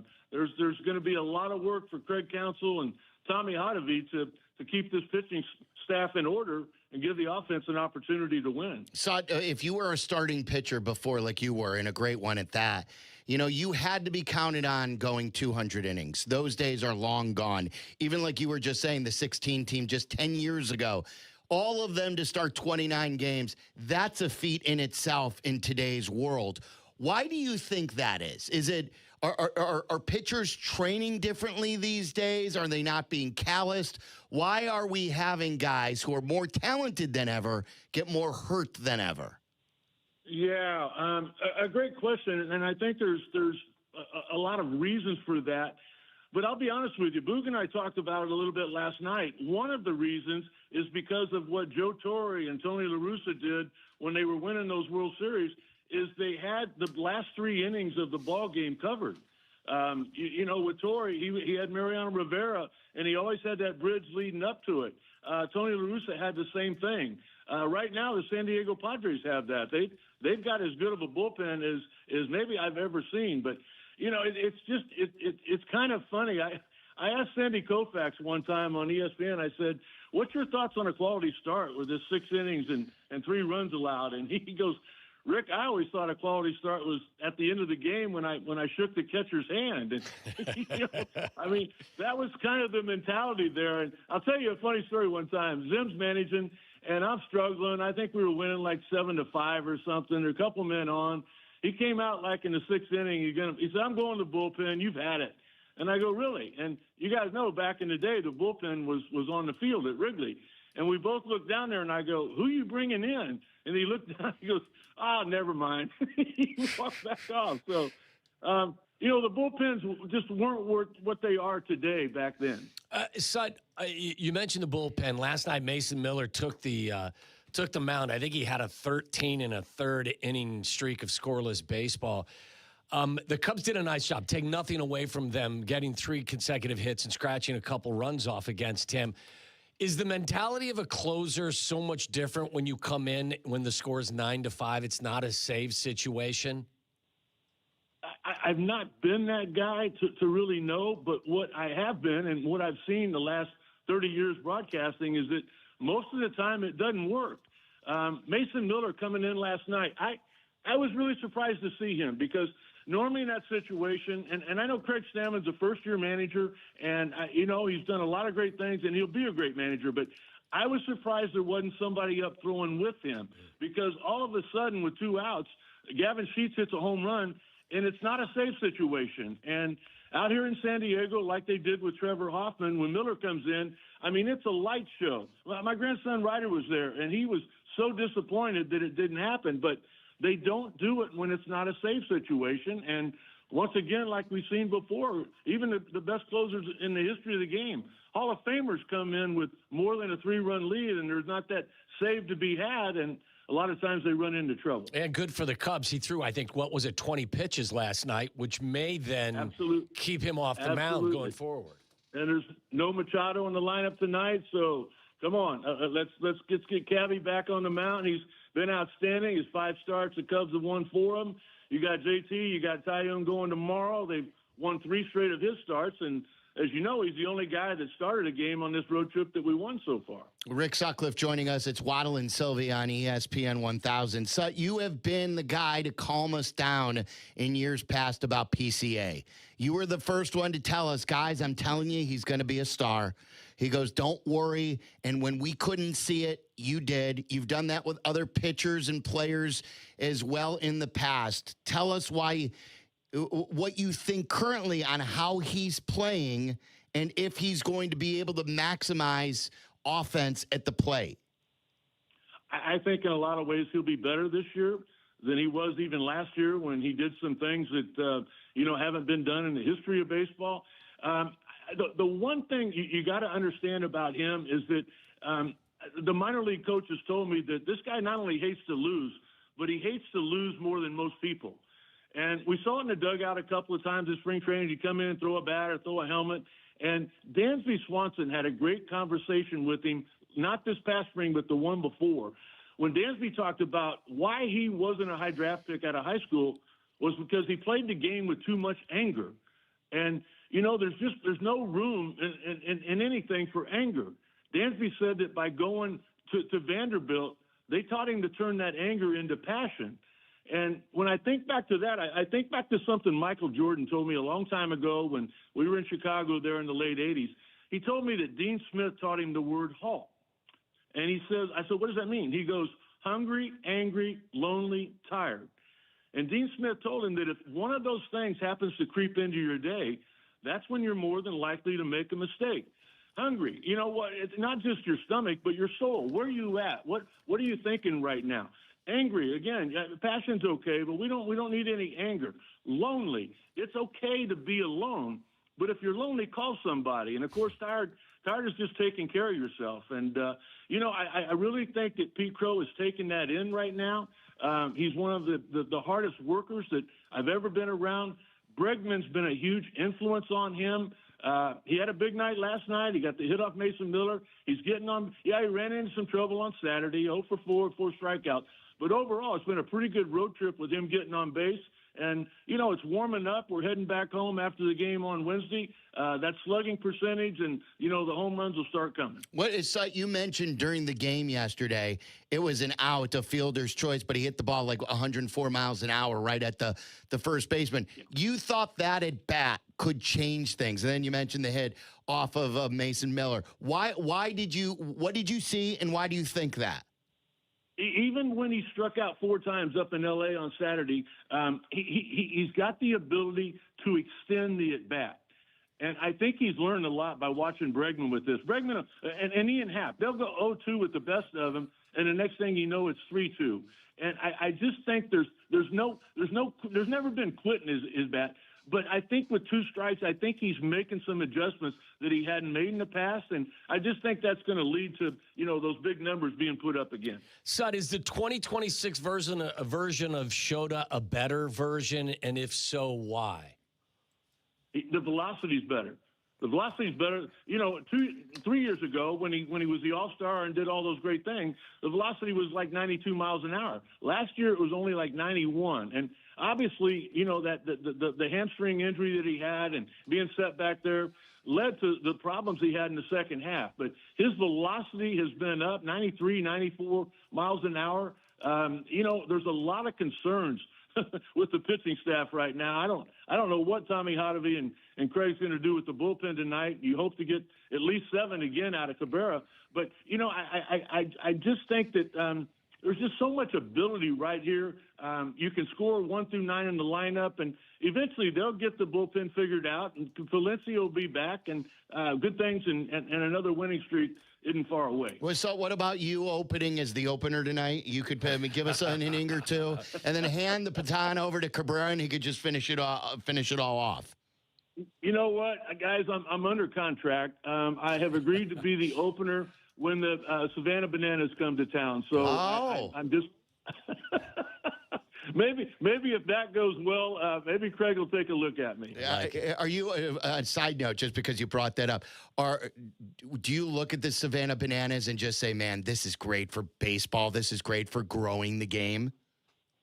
Absolutely, and I'll tell you why. When they came to Petco last year, my daughter Shelby took the 2 grandkids. And when she got back, she was smiling. I said, "We smiling?" She goes, "Dad, I might have had more fun than they did." And, those guys are all about, their motto is fans first. If you haven't been out to see them, do yourself a favor. Particularly if you got kids or grandkids or you got nieces or nephews, it's a terrific experience. It goes quick. There's a lot of action. The action that they have there is, I think, where baseball is trying to get with all of the changes that have been implemented. Sut, speaking of that, how do you feel about the ABS system? I'm all for it. Yeah. I'm all for it. That might have cost the Cubs the ball game last night because, as you know, Ballesteros did the same thing in the 3rd inning.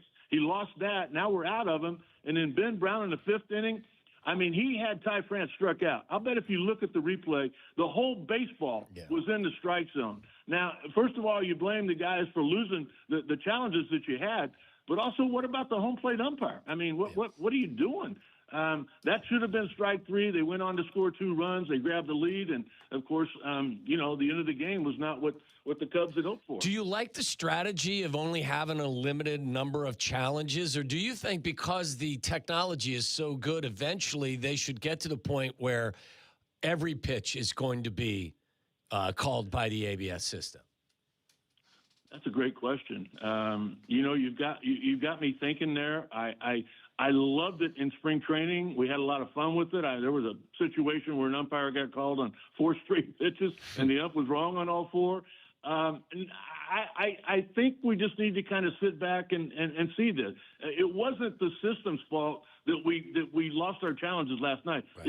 It was our own fault. Right. So what do you think about Ballesteros? You just mentioned him. You've always, like you say, you go to spring training, you get to see these guys before we get to see these guys. Are you surprised that he's hitting at this level? No. To a man, everybody I talked to in the minor league system said that, that his bat's real. It's going to play anywhere. He was ready for the big leagues offensively a couple of years ago. But I'll tell you this, guys. He, in a lot of ways, reminds me of Kyle Schwarber. And I remember Kyle Schwarber in spring training, I think it was 2015. I'm down there every morning for the early bullpen. And Kyle Schwarber caught everybody that he could catch. And why did I tell everybody that he could catch? Because more than anything, he cares. And you knew the bat was going to be there. And you can sacrifice a couple of things defensively at that position if you get that kind of production. I don't know whether Bally could catch, 5-6 days a week. I think it's going to be a great back and forth. But the one thing Craig said that was really interesting to me was he said, by having Ballesteros behind the plate, I can get Conforto's bat into the lineup. I think Conforto, before the year's over with, is going to be a big part of some of the big wins that they need to come up with. Yeah, so does the rest of Major League Baseball finally have the true appreciation for Nico Hoerner?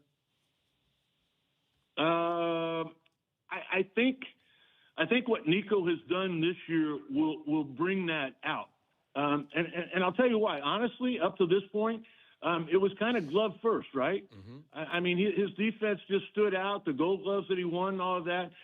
Offensively, yeah, he was always going to get on base. He hits with runners in scoring position, but, he just that power was there, and he wasn't able to tap into it. And as you know, guys, I rode to the ballpark with a guy for 7 years every day, and in a lot of ways from the very beginning, Nico Hoerner reminds me of Rhino. And if you think about Rhino, I don't think he was 28 or 29 like Nico. I think he was 25 or 26. But Rhino didn't hit for power to begin with. Rhino was a third baseman. They moved him to second because he didn't have enough power from there.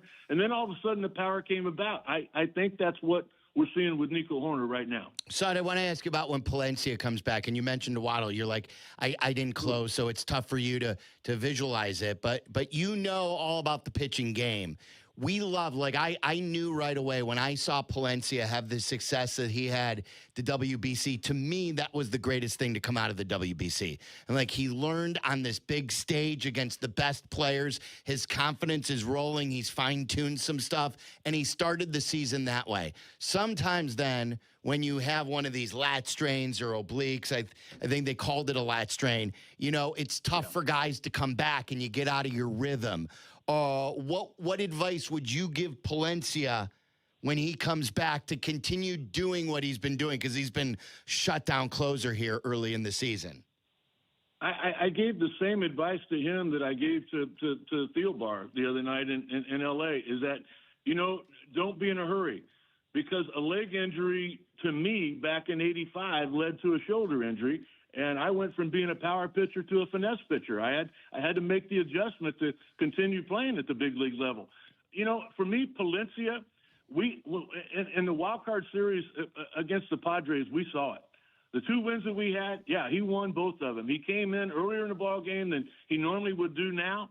But I think we saw it right then, what he's capable of being. But golly, guys, when I look at our staff and I think about what's the best ability in sports or maybe even in life is availability. And right now there's not much of that coming out of that bullpen and even some of the, we haven't even talked about Cade Horton yet. And, take Tarek Skubal away from Detroit, take Skeens away from Pittsburgh.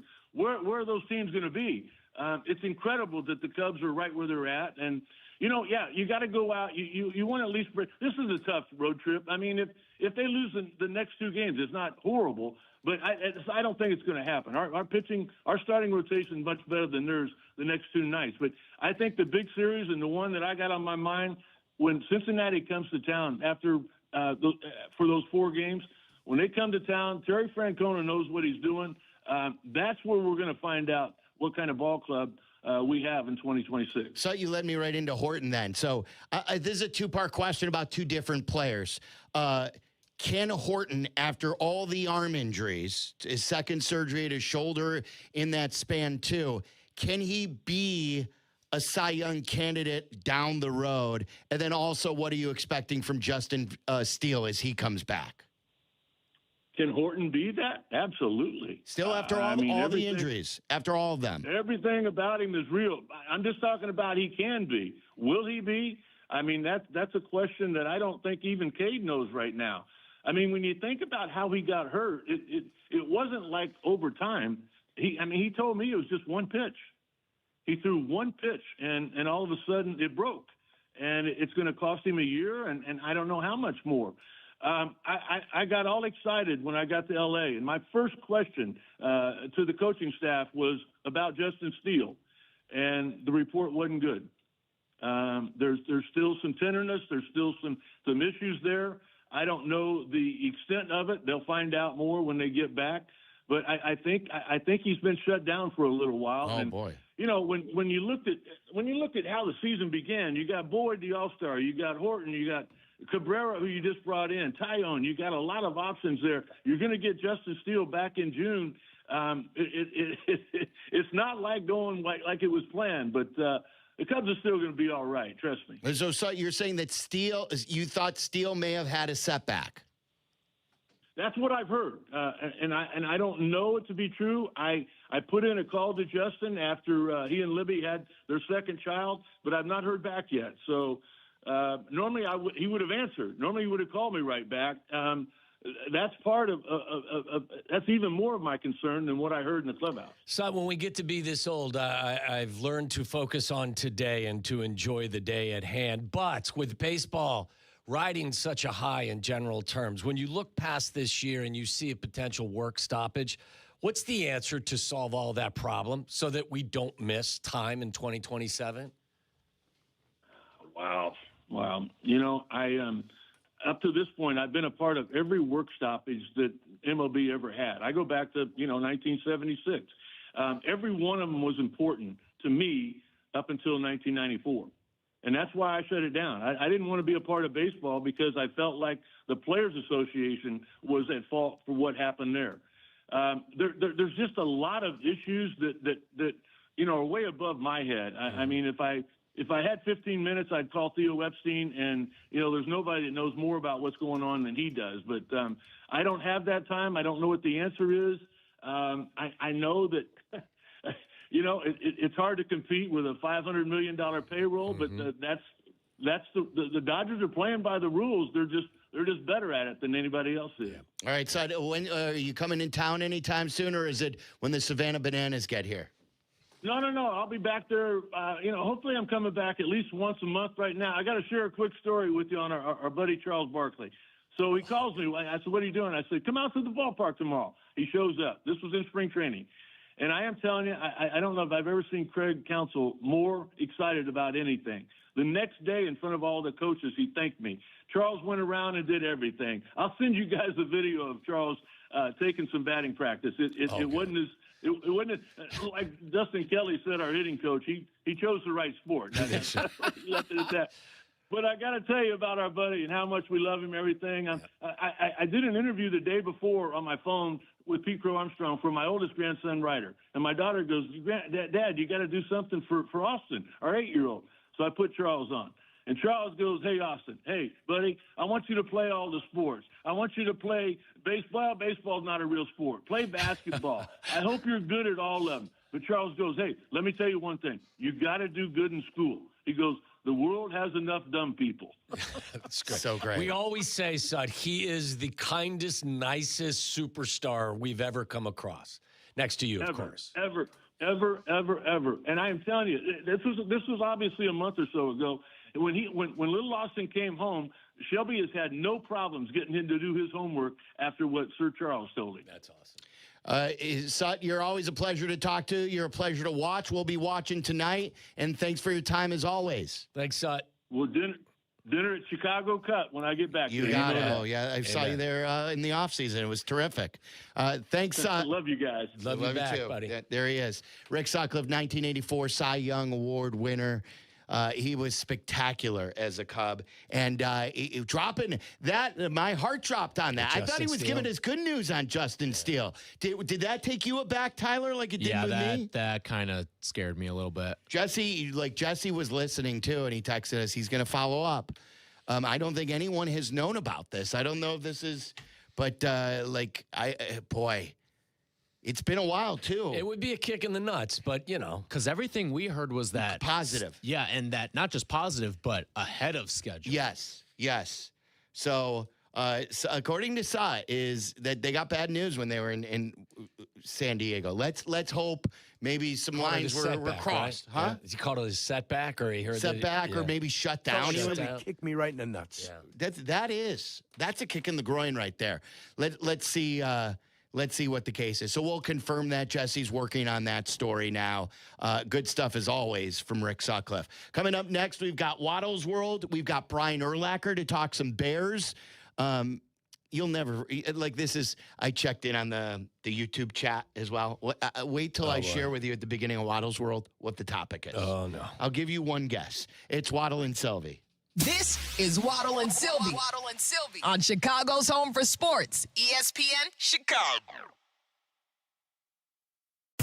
Advantage Acura of Naperville proudly presents the Peggy and Dion Show. Join host Peggy Kaczynski and Dion Miller every Saturday from 11 to 1 on ESPN Chicago, AM 1000, FM HD, the ESPN Chicago app, and live on YouTube. Life comes with a lot of things to remember, and Great Clips doesn't think your haircut should be one of them. And that is why they use Clip Notes. It saves your haircut details, so no matter which stylist you see or Great Clips salon you visit, it's easy to feel like the best version of you. So do yourself a favor. Say goodbye to guesswork and hello to a great haircut every time. Download the app today. Great Clips. It's going to be great. It's the Kap J Hood Show here with Howard Ankin. Howard, remember back in the day when upper deck tickets were cheap? You mean the cheap seats? Oh, sure. You're at the game, but you don't really experience the game. Yeah, no bueno. If you've been injured, get the help you need and experience injury law made personal yourself only at Ankin Law. Auto, truck, ride shares, work injuries, and medical mistakes. If you've been injured, call Howard. I'm here to help. Call 312-6-million. Howard Ankin is our go-to lawyer on the Kap J Hood Show weekday mornings on ESPN Chicago. White Sox fans, there's only one way to enjoy baseball season, with a Surfside iced tea and vodka or a Surfside lemonade and vodka. Smooth, refreshing, and made for baseball, Surfside is the perfect match for a day at the ballpark or catching the game at home. Surfside is only 100 calories with 0 bubbles, so it goes down easy. It's not a seltzer, it's Surfside. Surfside, proud partner of the Chicago White Sox. Must be 21. Please drink responsibly. Hey guys, Silvy here for Window Nation. Spring's a great time to open your windows and, oh, wait a minute, those windows won't open. They leak, they're cracked, or maybe they need repainting. Again? Getting top quality custom fit windows from Window Nation is easy and affordable. During the More You Buy, the More You Save sale, you could save up to 50% off. Plus, you could get them with 0 interest for 5 years. During uncertain times, one of the best investments you can make in your home. So visit windownation.com now to book a free consultation. Harry Douglas here. Let me ask you something. What if you can enjoy the taste of a cocktail, the warmth of a spirit, and still stay fully in control? That's RK Zero Proof, a pioneer in the alcohol-free spirits category. RK delivers bold flavor and a real warming sensation with 0 alcohol, 0 sugar, 0 carbs, and 0 calories. Perfect for nights out, social gatherings, or anytime you want the experience of a drink without sacrificing tomorrow. Check it out at rkbeverages.com. That's ARKAY beverages.com. RK, all the flavor, none of the alcohol. Less than 4 in 10 kids aged 6 through 12 are playing sports regularly. 4 in 10 kids? Let it sink in. Just 4 in 10 kids. ESPN is building a nationwide coalition powered by Disney called Take Back Sports, with the purpose of training more coaches, expanding access, and creating community-driven sports programming that puts kids and fun first. We're working on that story. We hope you'll join us. Visit takebacksports.org to learn more. Prizes, flyaways, even cash money. You want it? We've got it. Find a list of all contests and official rules by visiting ESPNChicagoContests.com. That's ESPNChicagoContests.com. This is Waddle's World. And in Chicago, Tom Waddle. He can't run, he's not fast, but he gets open. Bears legend. Amazing. 9 career TDs in the NFL. He caught everything that was thrown and took every hit that they could give him. Tom Waddle. Let's get weird. Let's get weird. Welcome to Waddle's World. Come inside. Let's get weird. Let's get weird. Weird. Get weird. Weird. Get weird. Let's get weird. Before we get weird, I'm told to instruct you on how you can check us out on YouTube and Twitch. YouTube at ESPN1000.com. What? I can't do it without I want to see. I want to see if you can do it. No, with I'm it. Ron Burgundy. Without it. Our individual, what do you call it? It's not a page. Channel page. Channel. YouTube.com/@Waddle and Silvy or Twitch. Twitch.tv/ESPN1000. And by the way, it's all brought to you by Woodford Reserve with more than 200 flavor notes. Woodford Reserve is more than a spirit. It's a spectacle for the senses. Speaking of that, I saw Carm in the bathroom. Is he still here? Yeah. What's he doing? I believe there's a gathering for Sonny. That I think Oh, okay. Yeah, so again, we're looking into the Justin Steele stuff that Sut told us about. I asked about Horton and then Steele because I've been excited for the end of May for Justin Steele to come back. He said he's had a setback and he's heard that he's been shut down. And he didn't return his call. I hope it's wrong, and I hope he doesn't get in trouble because.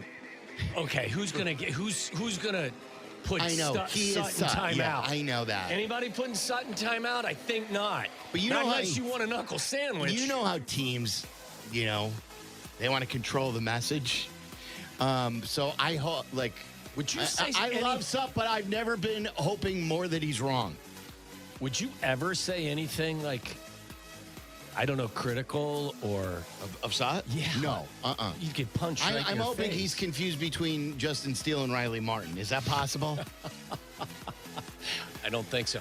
All right, what's going on on the? Where are you fixated on? Every now and then I check in. It's not good for your on self-esteem. YouTube. It's not good for your health. That's it's right. not good for anything. It isn't good for. No, but it's not about us. So sometimes I like to. to. Are they talking about the topics that we're talking about? And I've told you that a lot of times they'll like just randomly when we're talking about something be debating Jared Goff and like who's better than Jared Goff. Like just so they are talking football. What debate are they having inside the chat right now? I quickly give me a just somewhat of a one of the oldest mode played out conversations. Justin Fields? Yes. About whether or not he's better than Caleb Williams. Say MJ or LeBron. Yeah. What do you mean? They're still debating about if Justin Fields got a fair shot.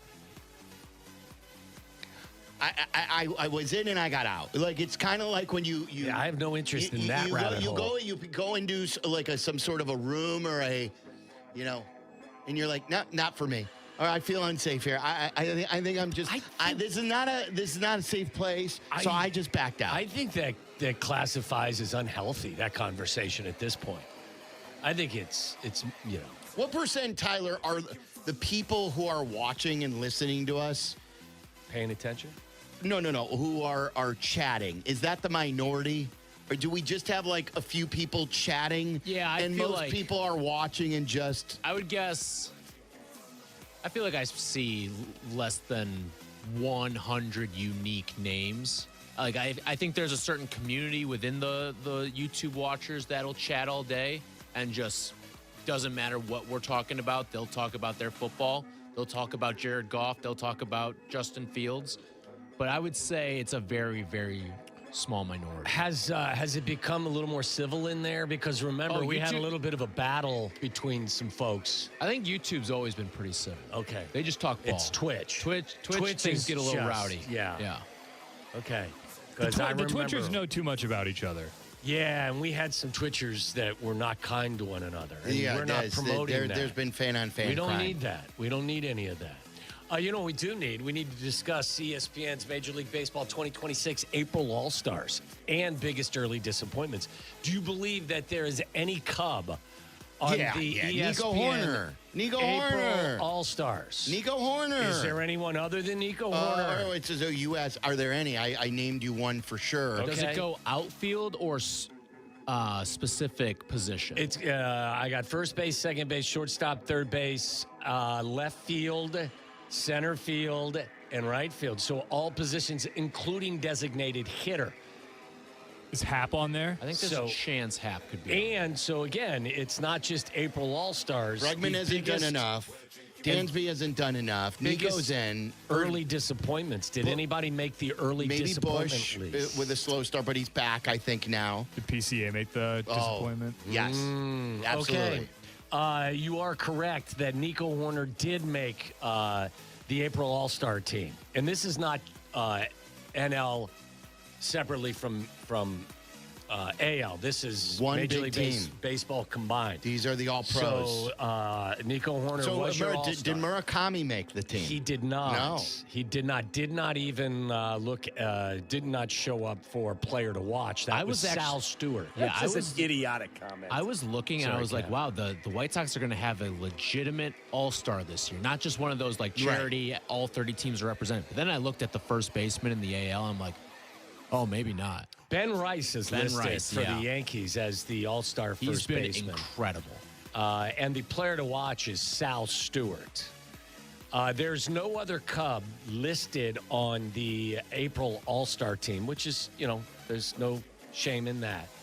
But there is a player, center field, the All-Star. Flyover state. There's a player to watch, and then there's a disappointment. And PCA is the disappointment. PCA is listed as the disappointment. Says if you've noticed PCA's struggles in the second half last season, his low output so far, 241 average, 1 home run, it isn't a big surprise. Only Ezekiel Tovar has chased more often outside the strike zone, and pitchers have exploited that aggressiveness. PCA had 59 barrels last season, which helped him produce 31 home runs despite not possessing huge raw power. But he has barreled up just 4 balls in 2026. His defense still gives him a high floor of value, but let's hope he rediscovers that first half magic of last season. That was his problem out of the gate last year, too, was that he wasn't barreling up. Because, like, I remember we were talking about it the first couple of weeks, and he didn't barrel a single baseball last season. How about this? Just 4 barrels so far. Does that surprise you? I mean, maybe it's just trending the same way. Like last night with 2 strikes, it looked like he barreled up a ball that Mason Miller threw him, and he had a single. He also had another ball that was 103 off the bat. Yeah. So that was the fielder's choice that we were talking about. Your designated hitter, April All-Star, is Yordan Alvarez from the Astros. Your player to watch, though, is Moises Ballesteros. Oh, interesting. I'm surprised that's not Murakami as well. So he has made that list. I'm getting to a point, like, it's not too late to name my dog Moises Ballesteros. Mo Baller. You should see the shirts they're making for obvious shirts. He's got an entire line from Moises Ballesteros, the Mo Baller line. They're really cool and creative, too. I texted, Vrabel and Kap were both at the game yesterday, and they saw each other. I texted both of them because they were both haters. Remember, Kap was the one who called Schwarber the beer league softball player.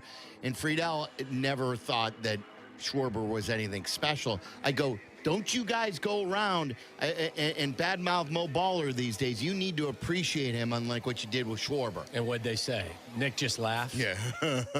What did Kap say? You're better than that? Nick laughed and Kap said you're better than that. What does Kap usually do? I have a bet on him winning Rookie of the Year. Not only I know you believe in him, but you don't believe him in as much as me because I have a bet on him. Shay's got a long list of Kap's bets and Kap hitching his wagon to guys, and it hasn't been. Well, he had Horton for Cy Young. Yeah. I'm sure he's got Justin Steele as comeback player of the year. Oh, boy. By the way, I don't know if you guys saw this story, but there is a twist in the Les Need, Sean McVay, Ty Simpson story. Did you see this? Yes, I did. Ty Simpson said he had a secret meeting with Rams coach Sean McVay. Of course he did. Before the draft. The Rams wanted to keep their interest in Ty Simpson close to the vest before the draft, so the Alabama quarterback kept his meeting with Coach Sean McVay private, he said. He said that he had not talked to him at all prior to the draft. He said, we tried to keep this under wraps as long as we could. Simpson said it was something to where I knew they were interested, but they wanted to make it private. Didn't want people to know that they were interested. So I had some secret meetings with Coach McVay and just was trying to be on script and do what everybody told me and not to tell anyone. You remember I came in and I said, it doesn't make sense. He doesn't look happy unless they're gaming all of us. They are, and they were. And it was to protect Stafford, too. I don't believe him. When he's like, no, guys, I was just acting, and I was just protecting my... No, I don't. Like, you're telling me you put on a whole Broadway play to protect your quarterbacks... But they lied, like they're telling you now. When Simpson said I did not have any contact with Sean McVay, he's telling you now, not even a week later, I was lying. Yeah, I don't buy the McVay. So you think McVay didn't want him? I think that's asinine.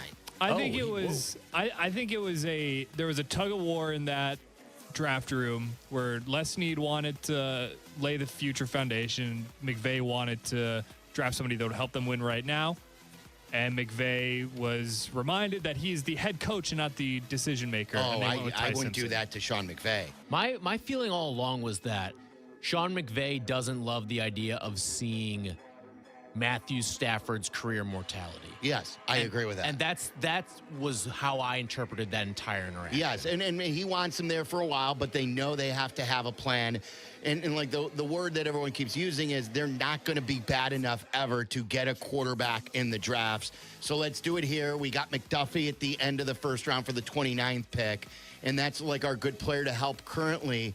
Also, Laflur was on Eisen today. Did you hear which one? The coach of the Cardinals, yeah. the one who was Mike with Laflur? Mike Laflur, who was with the Rams and spent with McVay, and he told Rich that he knew Sean McVay didn't like him loved him. Oh, really? Yes. And he said it was known within the building how much he has thought of him over the last year.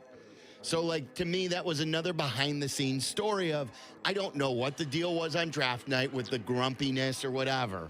But he I was think, acting thespian. I think I think you are committing. I don't know if Snead can commit, like, career suicide, but you don't go against Sean McVay. Not with all. Well, he's everything. the most powerful guy in the building. I mean, all these relationships come to an end. I Like, know, eventually, but- all the friction comes for all of these relationships. But like Waddle said, Sean McVay is the most important person in that building. Yes. Like we hype up Ben Johnson after just 1 year. Imagine a decade of this stuff. Sean McVay's the best coach in football, in my opinion. He's right been now. to 2 Super Bowls. Anybody He's won else? one. Another conference championship. With total respect for Andy Reid and a number of different guys, Ben Johnson and Kevin O'Connell. Shanny. I love Shanny. I'm a shanatic. But I think that Sean McVay's the best coach in the game. I agree, but you know how these things go. Like, Les Snead has been there for a really long time. Les Snead was there before Sean McVay. Les Snead hired Sean McVay.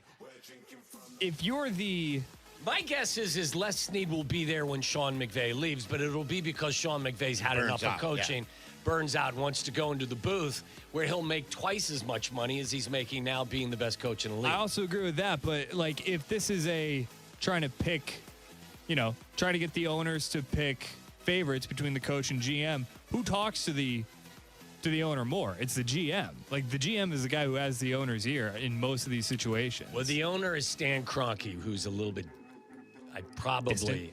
a little more distant. But listen, I think it's interesting. Either way, like I agree with you guys that like These guys are bros, though, man. Like these guys are. So are Brady and Belichick. And that slowed down. That stopped. All these things come to an end. I don't think, Charlie, I will disagree with you there. Phil, Michael, Kraus, they hated each other from the start, though. I think this bromance is much different. I don't think there was ever a real bromance between Brady and Belichick. I think there was some friction there for a large number of the years there.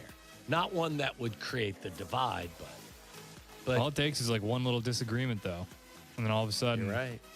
Like I'm just saying, I think the story that McVay was like, actually, I was trying to really play it up to protect Matt's feeling.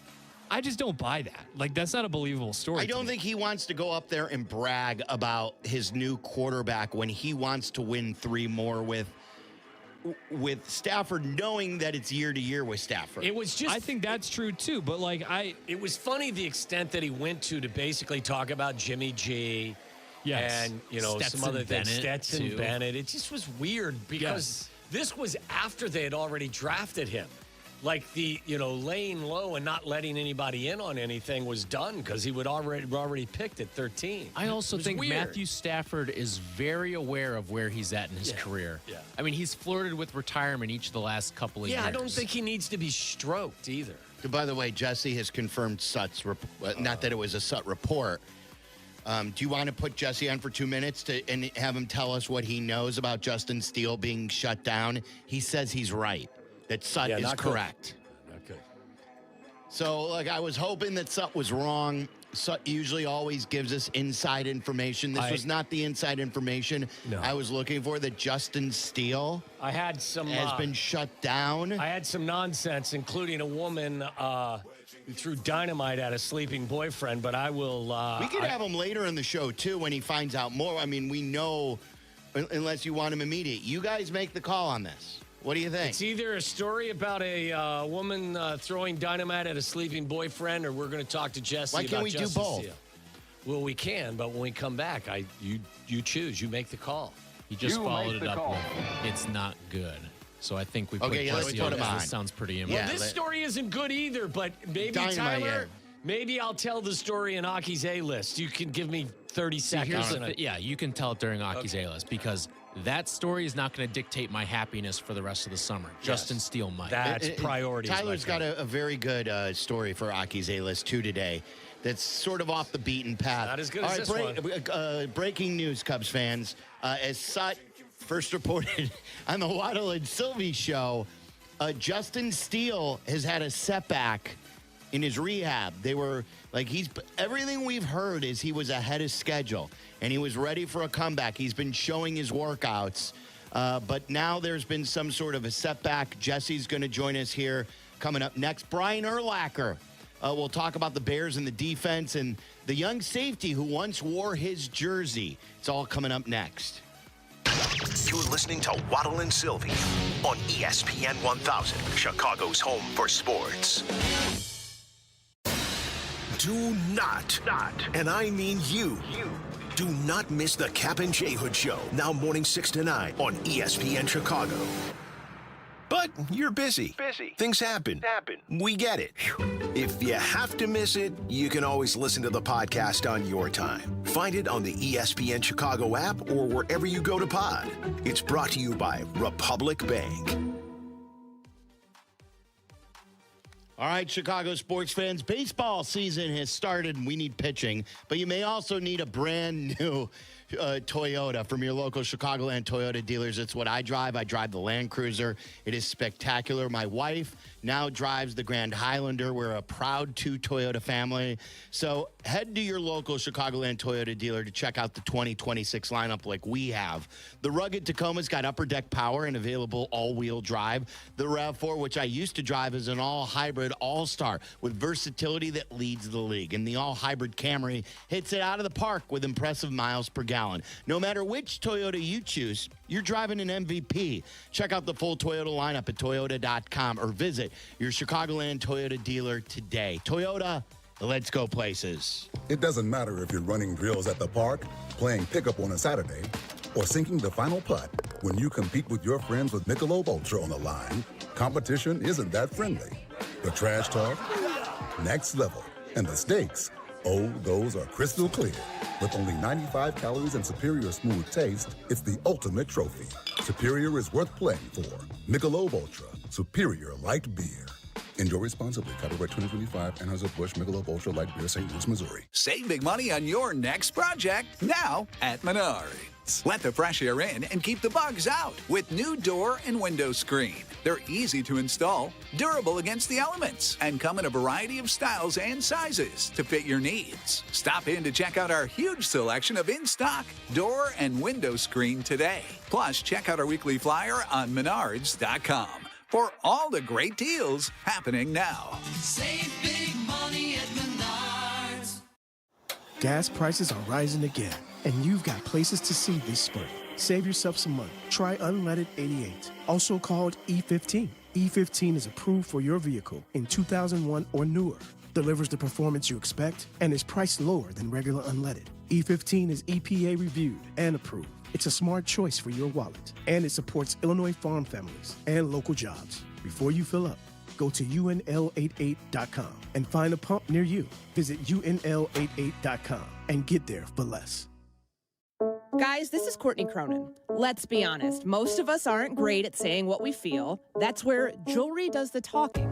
And nobody does it better than Rogers & Hollins, family owned since 1910. From engagement rings to stunning jewelry and watches, whether it's a gift that speaks for you or something that elevates your look, they've got it all. Jewelry says it best. Rogers & Hollins makes it last. See the Rogers & Hollins difference at a store near you or go to fornowandforever.com. Good Karma Brands is proud to be an equal opportunity employer, providing equal employment, development, and advancement opportunities to all teammates and applicants. To learn more about careers with us, please send an email to talentacquisition@goodkarmabrands.com. That's talentacquisition@goodkarmabrands.com. Come on, Jesse. MLB insider Jesse Rogers. Jesse Rogers. Jesse Rogers. Jesse Rogers. You found out that you were going to be a Cardinal. How, Tommy? Jesse Rogers joins Waddle and Silvy. Look like you're swinging for the leg there. Tyler, put out a poll. Call her daddy. What is it? Call my daddy. I'm a big believer in protection. On ESPN Chicago. I love talking to Rick Sutcliffe. I get the optimism about PCA and all the other stuff. And then the next thing you know, we're talking about Kate Horton. I asked him about Justin Steele. And he told us that Justin Steele has been shut down from what he understands and that he may have had a setback. And like we did a double take. We're like, what? And then I followed up with Sutton. I said, we're talking about Justin Steele here, not Horton, right? And he said, no, yeah, Justin Steele. I texted him. He usually calls me back, texts me back right away, and I have yet to hear from him. We were hoping that it was maybe just a misunderstanding. Jesse was listening at the time, and he joins us now. He's brought to you by your local Chicagoland Toyota dealers. Toyota, let's go places. What do you know, Jesse? Sutcliffe's are exactly on the money. I could confirm everything he said. He's been shut down at least for a couple weeks. I think this is not going to be good news, guys.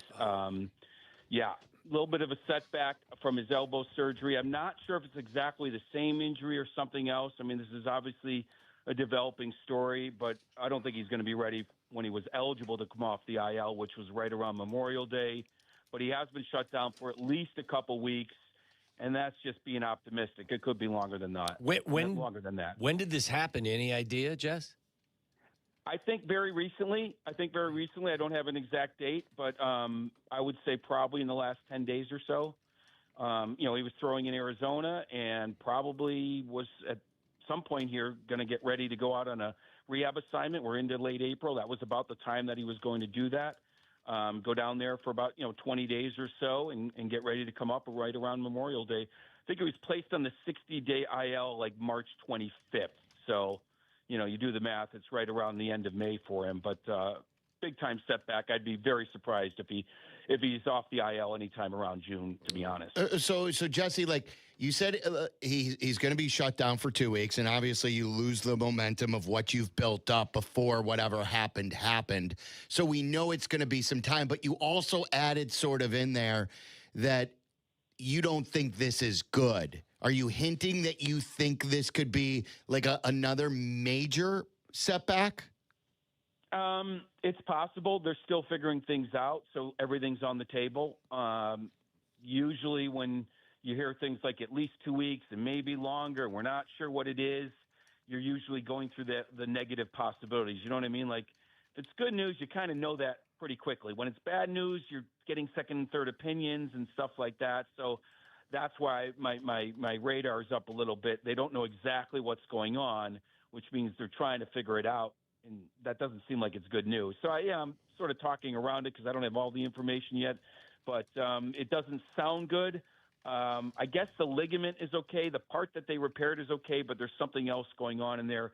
He may have even had a shot in that area, and so that means a couple weeks of rest. So none of it's good, but not quite to worst case scenarios where he's lost for the year or something like that. But the rehab is definitely set back.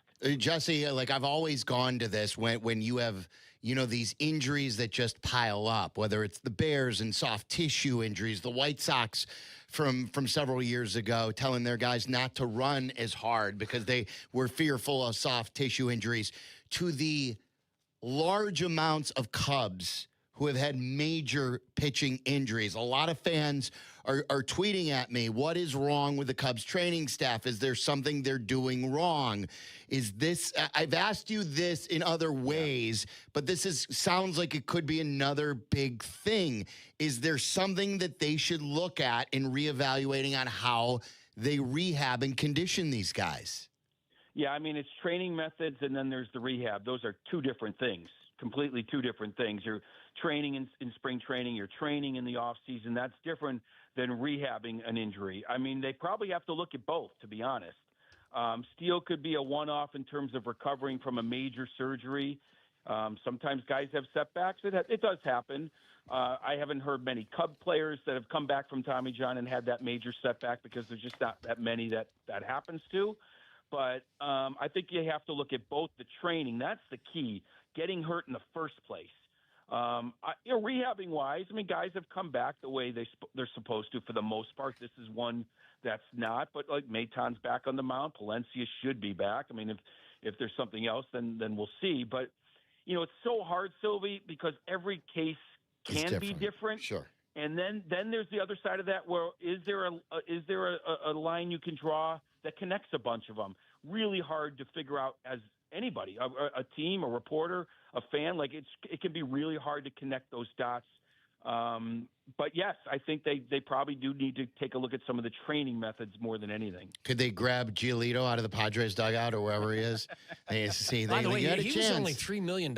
He had a chance. I was a big proponent of that, even when I thought Justin Steele was coming back. Yeah. Right. It certainly would help now. All right, Jesse, go ahead. I told you the Padres were just a little bit more desperate. Now, the Cubs could have acted more desperate and paid more, but I knew that the Padres were. You can't be Jesse. You can't be reactive. You must be proactive. True. You know how these things. You never have enough, and the Cubs have enough money.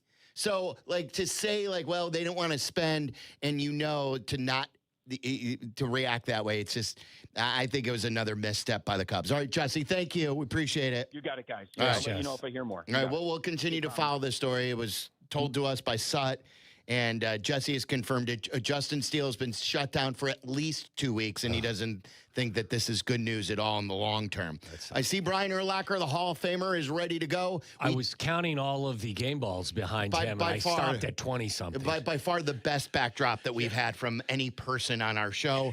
You'll get to see it on YouTube coming up next. You're in the middle of the Waddle and Silvy Show, ESPN Chicago. The CDGA Golf Show.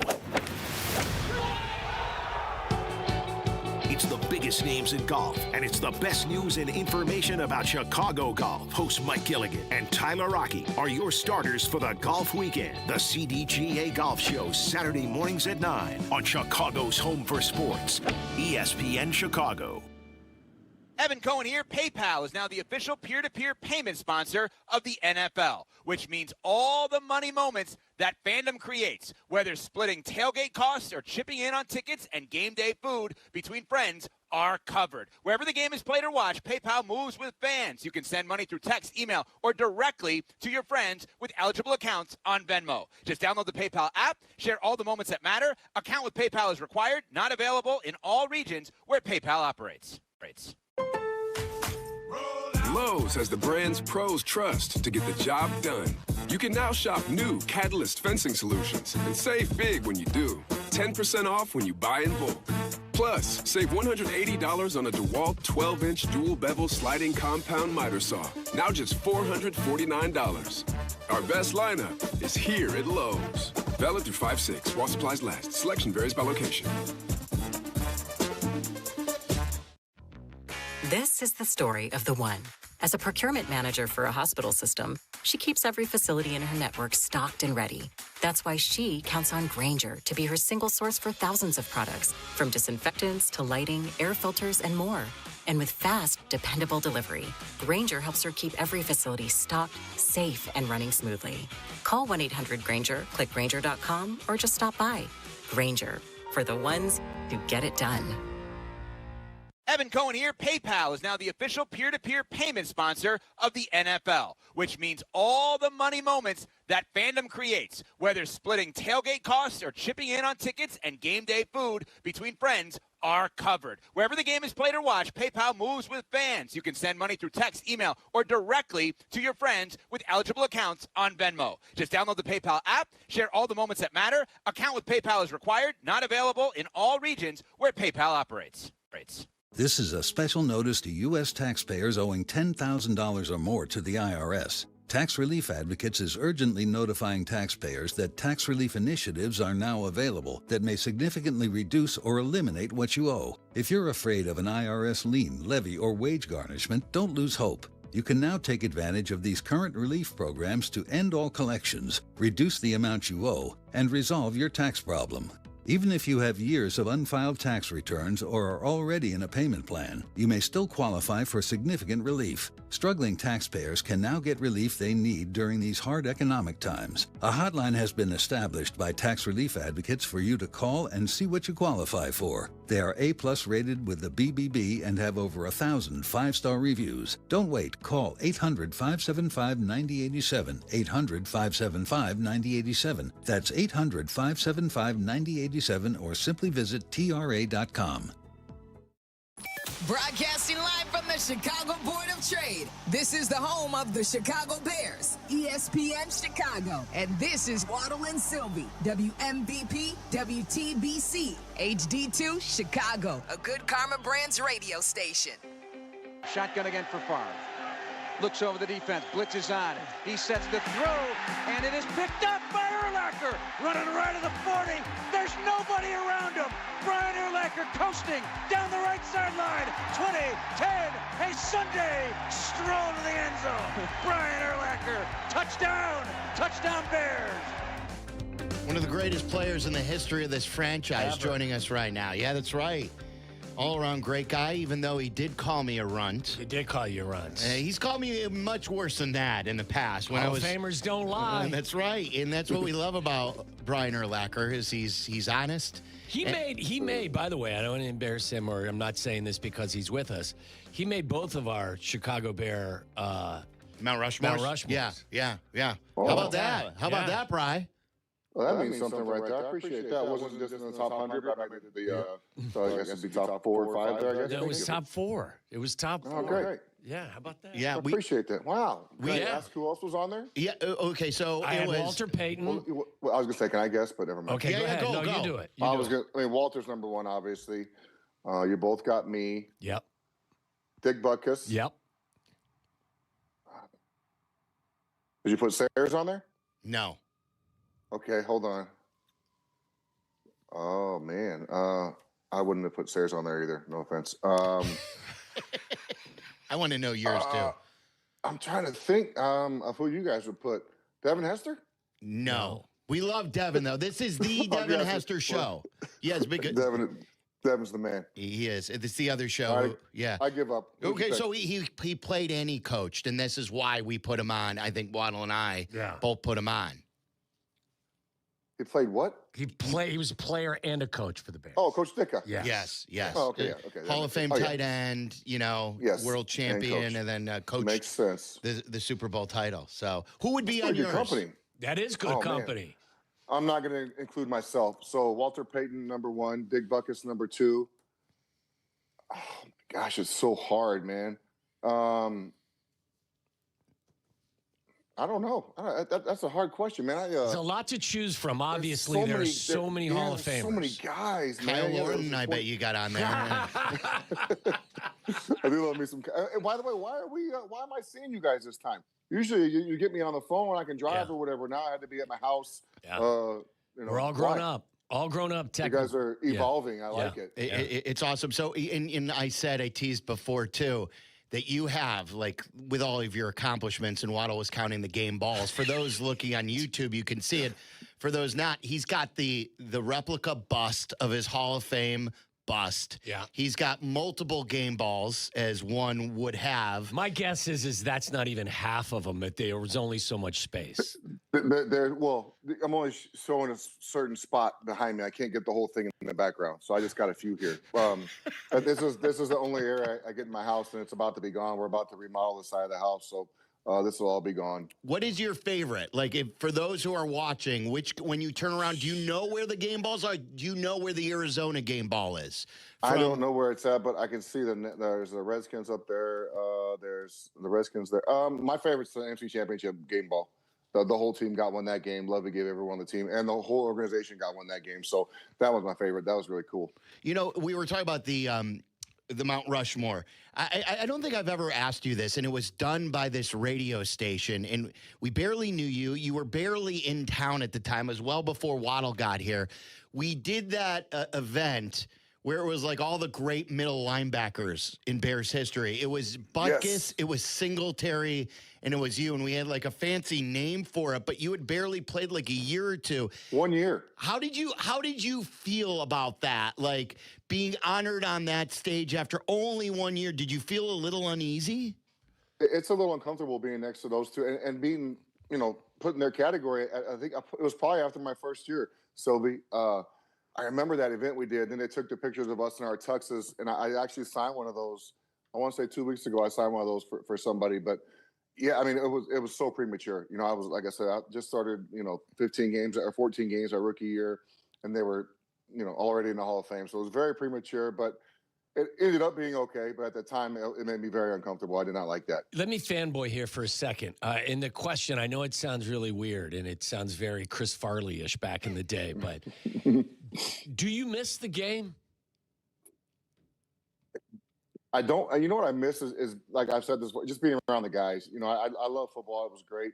I just miss being around the guys and their routine. Man, I'm such a routine guy. I love getting up, going to the facility every day, lifting, hanging out with the trainers, you know, seeing teammates in there every day. And then you get in the weight room, and the first one in there gets to pick the music for the day for the weight room. So I'd always try and be one of the first guys in there so I can get the music going. But, yeah, I just miss the whole routine and the process of it. And Sundays were obviously a bonus for what you did during the week. But I do miss that part of it, but mostly my teammates and coaches. You had good reason to call me a runt because I was doing a little taunting. Yeah, you didn't see all the video you sent me, I guess, obviously, yeah, Runt. that's right. Yeah. So Danny was booking Brian yesterday for us, was texting him, and I go, let's send a video here. And like I was saying to Brian how old he is now. Like we saw the. Well, you initially thought he was like 41. I did have you younger. What? Can you believe? Well, yeah. Does that mean because I look young, or just because you thought I was younger? I always felt like I covered you, and you do look good. You're still in great shape. Yes. Okay, But you know, to see, and it was prompted by the Dylan Thieneman picture with his family when they were in Northwest Indiana before they moved to Indy. They were a Bears fan family, and he was a baby, and like his sister's in there, his two brothers, his mom and his dad, and in their Christmas picture, we're showing it on YouTube right now. Yeah. They're all wearing the number 54 jersey, and then they took one currently in the locker room, the same locker room that you were playing dodgeball in and getting ready for practices and stuff like that. When you see that, what do you like? Does it go by in a blink of an eye when you see something like that? I'm old. That's what it comes down to. It does go by so fast, you know. It's 2006 I took that picture, but yeah, I'm definitely getting old, but it happens. I mean, the 13 years went by. I've been retired for 13 years now. You know, I've been retired for as long as I played. It doesn't feel like that, but you know, that's just the way it is. And now that my oldest is 25 now. She's graduating law school in May. So I'm an old fart. You know, she's older than Dylan, the kid we just drafted the Bears. She's older than he is. So I'm definitely an old man. But yeah, I thought that was a great pick, by the way. I don't know how he slid that far down to the Bears, and I watched him play. My son plays at USC, so I saw him play against USC last year. He's a good football player. What would you say to him is the biggest adjustment that you felt that you experienced going from the college game to the NFL game? Communication and how fast you have to get things done pre-snap. And it may be different now with as much as they do in college because the game's evolved so much since I played. So, and then they may do that already, but the communication and the mental part pre-snap and what you have to know is just so much. And if you can learn that, it took me a while to learn it. You know, not probably 6-7 games my rookie year. Mike Brown learned it like this. Day one, he knew exactly what to do every single play. But I would say just the mental part of the game and just know what you're supposed to be doing. And once you kind of master that, then your ability to play the game just kind of flows freely, correct? Then you can be an athlete and a football player. Yeah. Then you just run around, you play what you see, your instincts take over. You know, you're not thinking about what you're doing. And I tell my son this. I said, when you're thinking on the football field, you're not playing fast. That's going to minimize your athletic ability. You're going to start thinking and second guessing what you're doing. So just know what you're doing every play. You know, study up during the week so when you get out there, you can just react and fly around. You mentioned your son. Here's hoping he had a great year with USC. How is it to be a parent of a college athlete in the NIL era? It's different. You know, I don't know how it went before, but it's just, you know, you say when he went to Notre Dame, I was like, look, once you get there, you're not leaving. That's it. When you commit to a school, you're staying there. Well, he transferred his second year, and it was the right move. You know, they offered him a nice deal and the opportunity to play more, which is all he cared about. He wants to get on the field, and he got that chance last year. He started the last 4 or 5 games for USC. Should start this year. So, I mean, that's what he wanted to. He wanted to get on the field and wanted to make an impact on the football field. It's crazy, isn't it, that you're a free agent? Can you imagine you in the NFL getting to be a free agent each and every year? Yeah. What a headache! I mean, as a fan, it'd be horrible. But I guess it's good for your agents because I guess you kind of prove your worth every year, right? If you have a great year, it's great. If you don't have a good year, they can underpay you, right? If you're doing that, I guess you kind of get what you're paid, literally. I mean, if you know, so these like 5-6 year deals where these guys kind of plop out after 2 years, it's a 1 year deal, which I guess doesn't make a I guess they should do that where the team you're playing for has a chance to pay you first. That's a kind of a good idea. Actually. Yeah, I don't mind that as much. Right, you may have solved it. Right of first refusal. Yeah. The great Brian Urlacher joining us, Waddle and Silvy on ESPN 1000. I want to ask you about two positions here on the football field. We were talking about Thieneman, and you brought up Mike Brown. How important, because a lot of times safeties seem to get ignored, and their two biggest signings, Kobe Bryant and the draft pick of Thieneman, really improved, especially the speed and athleticism. How important is it to know that you've got those two guys on the back end locked down? Well, they're erasers, right? They erase the mistakes of the front. You know, they can, if you do make a mistake or someone breaks it, they can solve a problem in the back end. And I think the number one thing is they see what's going on in front of them, and they can get you lined up. If something's not right, they can check. You know, Mike Brown was always good. We had to check before pretty much every play. He always, hey, Doc, you're gonna check. I'm like, we got to, you know, he's always see the guy about to shift. I go, we got to wait for he shifts. Mike, we got to wait. I always have my hand up, like, wait. You know, I knew what he was thinking. We were on the same page, but he's always jumping the gun, but he always saw it coming. But I think those two guys in the back, they're just erasers for they can be. They're more than that, but they can erase a lot of the mistakes that their front makes. If there are gap errors, busting coverage, that those guys can fix a lot of those problems if there are any. And then the other position is center. You guys had Olin Kreutz, who would you relied on. He was the leader. It was yours and his locker room. And a lot of times center has been downplayed recently in the NFL. And we found out the hard way where every year it was a different veteran center. There would be no cohesion. Dahlman retires. We finally got a good one. Dahlman retires. But they draft a good one out of Iowa here. Mm-hmm. So how important is it to get that young center that you think can be here for 5 or 10 years? That's a big deal. Olin was the leader of our team. You know, he's the communication that takes place between the center, the offensive lineman, and the quarterback. Olin would set. I don't know if the quarterback would call the guy that's blitzing, whatever, the hot guy out every time. I think Olin did it every time. I heard some words before I got there. Olin said to some quarterbacks that may have called out the wrong guy, and he just told them to mind their own business. He'll take care of all that for him. Maybe not in such nice words, you know. Exactly. You guys know Olin, but I mean, it's huge. When you got those guys, cohesive front, and they trust each other. And then, I mean, I remember our linemen. They'd eat dinner twice a week. They'd have the O-line night. They just did everything together. Those guys are a close-knit group, but it's nice to have a guy that hopefully can be there for. Didn't the Bears trade for a center as well from the? Yeah, Bradbury. Yeah.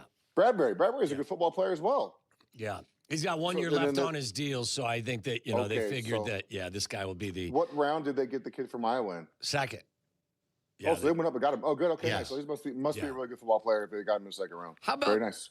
Brian, how about on the other side of the football up front? You know, there's a little bit of anxiety here about them not being able to get to the quarterback. They struggled last year to get to the quarterback. And Ryan Poles mentioned after drafting Thieneman on Thursday, he said, look, we're going to be really good in the back half, and usually a good front will help a back half of the team. Well, we're hoping that we're going to make the quarterback hold the ball a little bit longer because we're covering back here. It sounds like reverse engineering defense to me. Yeah. As somebody like you who constantly talked about how great it was to have, whether it was Ted Washington or Traylor or Tommy Harris in front of you, just tell our listeners, like, how important that defensive front is, not just to get the quarterback, but against the run in all aspects. Yeah, when you got guys that can, what Ted and Keith did for me was keep guys off of me. Like, I didn't get touched. You know, I'm making tackles in the backfield or at the line of scrimmage, and Ted and Keith would take up literally 3 or 4 guys. They're so big they had to get blocked, double teamed, and then they had to chip off to me or Lance if they could get there. The pass rush with 4 guys is a big deal. You know, if you got a guy, and I say this, next year it could be a big deal because I think the Bears are going to have a bunch of leads next year, if that makes sense. I think they're going to jump on some teams. Not like you've seen in the past, because I think they're understanding how to win now, and I think they're going to be good. They're going to get some leads, so they're going to need those guys to get to the quarterback. You haven't seen guys on the Bears teams have actually pass rush with the lead. They've always been in close games or behind, so you don't get a chance to rush the passer as much. This could be one of those seasons where you see a guy really break out and get 12 to 15 sacks because they're going to get a chance to rush the passer, but they need to have a guy that can do that. That's the big key right there. What were you like to rookies? So, like, it's your team. You guys draft a guy. What are you like to them? Introduce myself. I didn't like the hazing part of the game. I was never a big fan of that. I think so. You got rookies that coming in. the breakfast stuff, that's dumb to me. I mean, that's not a problem. I didn't mind doing that. I didn't mind our guys doing that. Getting donuts, that's part of it. But when we're doing things to guys that, and you guys know what I'm talking about, things that shouldn't be getting done, you're going to count on these guys at some point to help you win games during the season. Don't do that stuff to them. I never liked it. There are some things I saw throughout my career that I didn't necessarily agree with, but it's going to take place. It's going to happen. That's just the way it goes in those situations. Yeah. Was there someone who was a jerk to you when you were a rookie with the Bears? Someone who's not. I don't feel like the linebackers really like me very much when they drafted me. And you're number 9 pick in the first round. You're going to come in and play right away. So I don't feel like Rosie and Warg and those guys like me right away. Barry Mentor was incredible to me the whole time.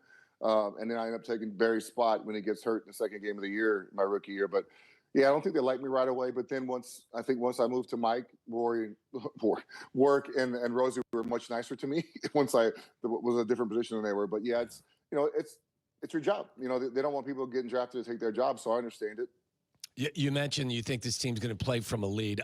We are completely over the moon for the coach, Ben Johnson. Yeah. What are your thoughts from your chair, what you saw from him and his relationship with his young quarterback and how they shocked the world on a number of occasions? Some of the things, every game, you couldn't quit watching, right? You knew they're going to have a chance to win every game. At some point, they're going to find a way to come back. The thing I liked about what he said, he wanted that job. He said, I want to be the Bears head coach. I think he saw something in Caleb when they drafted him, and they played him, when he was in Detroit, they played against him. But he's like, I want to be the coach for the Bears. That's where I want to be. They ended up getting him, which was great. But the turnaround of I think the mindset that they have that they can win every game, that's a big deal. He made these players and the team believe that they had a chance to win every game, and they damn sure won. A bunch of games they shouldn't have won. The last 2 Green Bay games, what they lead for a minute total in 2 games or something like that combined. Yeah. If that, yeah. So you look at those situations, they had no business winning those games, but they did. They found a way to win games. I think the belief that they can win in any situation is a big deal. But I love what he's doing. I love the mindset. I love what he said after the Green Bay game when they beat the crap out of them the first time at Soldier Field, and they beat them again in the playoffs. It pissed off their fans because they're not used to losing to us. So they don't know how to react. When our coach actually has a chance to say something, they don't know how to react to that, and they don't like it. It's a two-way street now. Now it's actually a rivalry again. That's how it works, right? Where the bully is bullied for a while, now they don't know what to do after they get punched in the face. When you stand up to the bully. Yeah. Yes. Yeah, their fans didn't like it. Their radio stations didn't like it. No. That's just what happens, though. When you've been beating a team down so long and they come back and finally figure out a way to beat you, they don't like it. What was the secret of the success from 05 to 06? And this is another time where we're probably all looking at each other saying, man, that's 20 years ago. That last Super Bowl team was 20 years ago. There's a 20th anniversary of the team that went to the Super Bowl. So that's the last time, Brian, that the Bears went to, I think it's not just back-to-back postseasons, but it's also the last time I think the Bears have had back-to-back winning seasons. So you guys had a really good year in 05. You come up and then you lost in that Carolina game. But then you guys got back to work. You had a target on your back, and you got better. What's the secret to that success, and what could this Bears team learn from that year? I think learning how to win, number one, which I think they did a great job of. And by the way, that back-to-back win season is about to be put to rest this year, I think, with the Bears. There's no doubt in my mind they're going to have a great season again. But I think learning how to win, we won some games in 05. Rex got hurt in the preseason, so Kyle started the whole season. I think we were 11-5 with Kyle starting, which was great for a rookie quarter. But our defense gave up 12.5, 13 points a game. So we were really good on defense. But we found a way to win those games. We ran the ball probably 65% of the time. We knew the success to winning was play good defense and don't turn the ball over. And we did that. We took the ball away a bunch, scored on defense. And in 06, same thing. 06, we just had confidence, man. We knew that we were a better team than most of the teams we played against, so we should beat them. And we played like that. That we lost a couple games we shouldn't have. But we believed we were going to win, and we won most of those games. I think the belief that you are better than teams, not being cocky, not being arrogant, nothing like that. I'm just saying belief that you can win games and then going out there and proving you can do it. What's more difficult, getting to the top of the mountain, as they say, or staying there, knowing that the schedule's going to be harder, you're not going to be the hunter, you're going to be the hunted, teams are going to be more aware of you. Is it harder to stay on top than it is to get on top? I believe it's hard to stay on top. Like all the reasons you just said, getting up there, your schedules are harder every year. And the team changes every year, right? You got guys, you got free agency, you got guys. The Bears are very fortunate they have a quarterback on this rookie deal right now, so they can do some things that most teams can't. I'm sorry, how about a great great quarterback on his rookie deal, so they can do a lot of things a lot of teams can't. So just staying up there is hard, because teams are coming for you. Lots of coaching changes on your team as well. When you start winning and breed success, so they're going to start snapping your coaches up on other teams, but just getting there and being consistent is the hardest thing to do. You used the word great. So you're comfortable saying that Caleb Williams is great right now? He's awesome, man. The things he did last year, I'm so impressed about as well. What he did on the field was great. The way his interviews were great. I mean, he's so confident. But when things didn't go good, whose fault was it? What did he say? Do you know? He said it was his. It was his fault. Yeah. I love that. When things went great, it was everybody else's job. The coaches did a good job. My teammates did a good job. The line blocked. The receivers caught. The blah, blah, blah. Our defense did good. I love that, man. That shows maturity right there. It shows he believes in his team and his teammates believe in him. But everything he does, man, it was or did this year was great to me. And the throws, obviously the St. Louis throw, the Rams, LA Rams, right? And then the Green Bay throw on the 4th and to Rome on 4th and 7, and then one to commit. I mean, those throws shouldn't happen. That's not supposed to happen.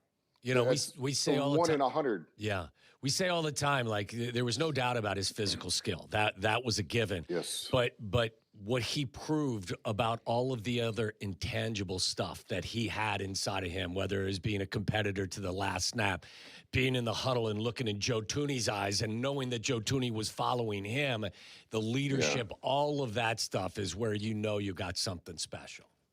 No doubt. I mean, he stepped up right away. He stepped up. You could see it all season long.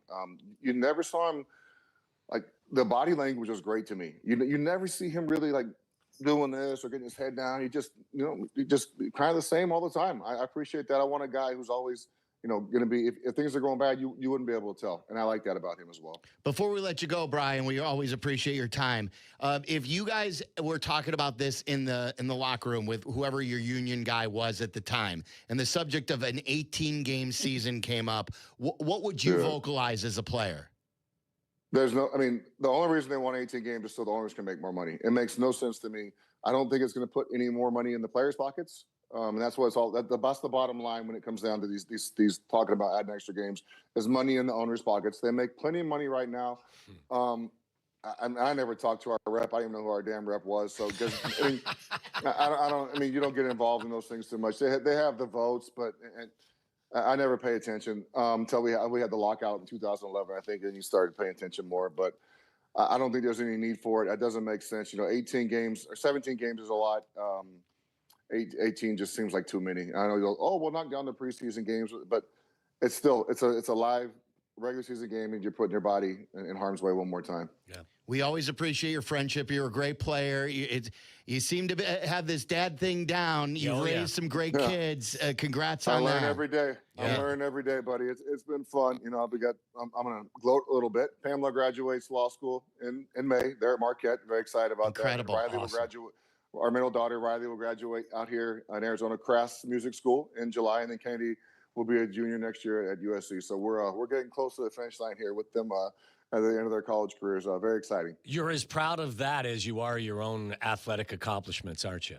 Way more proud of that. Yeah. I'll tell you. Football is easy. You go to work every day, you do that, blah blah. But raising kids, that's a different animal. There's a lot of outside things that come into play with that. So I'm very proud of where they've all ended up. They're all three great, but they're all three very different. Yeah. Brian, you're the best. We appreciate your time. Thanks, Thank guys. you. Appreciate you, man. Brian. There you go. There he is, Brian Urlacher from all those game balls. To see all that, that's really cool. You get dizzy looking at all of them. It's so cool to see that. That's the game changer, though, when you get a guy like that and you could actually talk to him. Great stuff with Brian Urlacher, one of our favorite guys throughout the years. I covered him. I was at his rookie press conference after he got drafted, and now all these years later, we're still talking. It's pretty incredible. I got to tell you, I don't know how you feel, and I know that there are some wrinkles. There's an age line or two. He looks pretty much the same as he did the day he walked into Hallis Hall. Oh, yeah, he's in great shape. Physically, he looks the same. Yeah, especially now that he's got the new hair. It's not so new anymore. Yeah. All right, Waddle, tell us who our stream is brought to you by. It's youtube.com/@ESPN1000 Chicago. our page, the Waddle and Silvy page, if you missed anything, whether it be from Rick Sutcliffe, where he broke the news that Justin Steele is being shut down, or it's Brian Urlacher, the Hall of Famer, you can get that at youtube.com/@Waddle and Silvy or twitch.tv/@ESPN 1000 Chicago. And it's brought to you by Woodford Reserve. With more than 200 flavor notes, Woodford Reserve is more than a spirit. It's a spectacle for the senses. All right, coming up next, we talk to Michael Wilbon. We'll tell him the news in case he missed it about Justin Steele. It's another gut punch for Cubs fans. In a season full of really bad injuries so far, the Cubs had another one today. It's Waddle and Silvy. Waddle and Silvy on ESPN Chicago, Chicago's home for sports. The Advantage Dealer Group invites you to check out Carmen and Jurko. Tomorrow morning at 9 on ESPN Chicago. Wallner Law helped me get the compensation that I deserve. Wallner Law helped me get back on my feet. Thanks to Wallner Law, I'm at a better place today. Wallner Law cares for you. We're compassionate. We're empathetic to your situation. And I promise you, I will get you more money than any other law firm in the city of Chicago. That is my promise to you. Hire us, win with us, be successful with us. Call us at Wallner Law, 312-8000000. Save big money on your next painting project at Menards. Rust-Oleum's Painter's Touch 2x Cover Spray Paint is the perfect choice for both indoor and outdoor painting projects. It comes in over 100 colors and dries to a smooth, durable finish on wood, plastic, metal, and wicker surfaces. Save big on Rust-Oleum Spray Paint at Menards. Plus, check out our weekly flyer on Menards.com for more great deals. Save big money at Menards.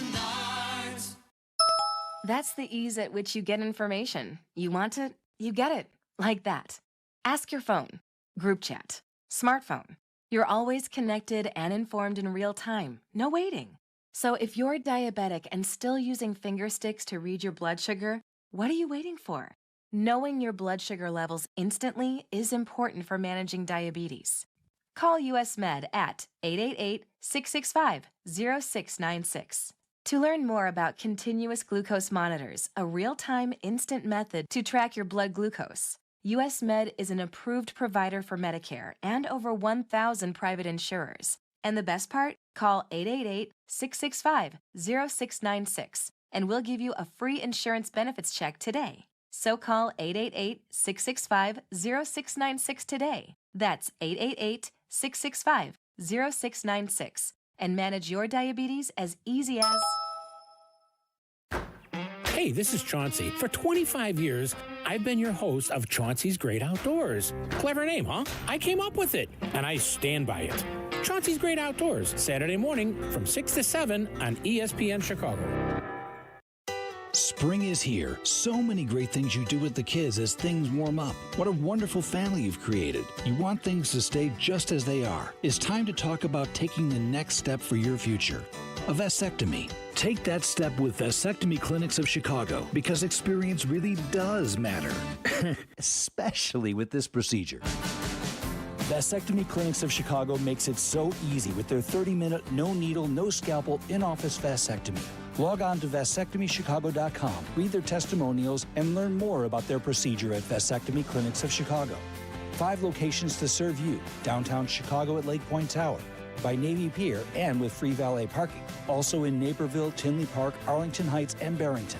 Most insurance accepted. Visit vasectomychicago.com or call toll-free 877-877-4VAS.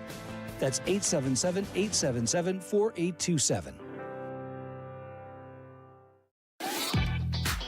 Surfside iced tea and lemonade plus vodka is your go-to drink for golf season. It's light, refreshing, made with real vodka and 0 bubbles. That's right, no carbonation. Look out for the brand new half and half variety pack featuring flavors like raspberry iced tea and lemonade and blackberry iced tea and lemonade. No bubbles, no troubles. Cheers to hitting this fairway and cheers to Surfside. Must be 21. Please drink responsibly.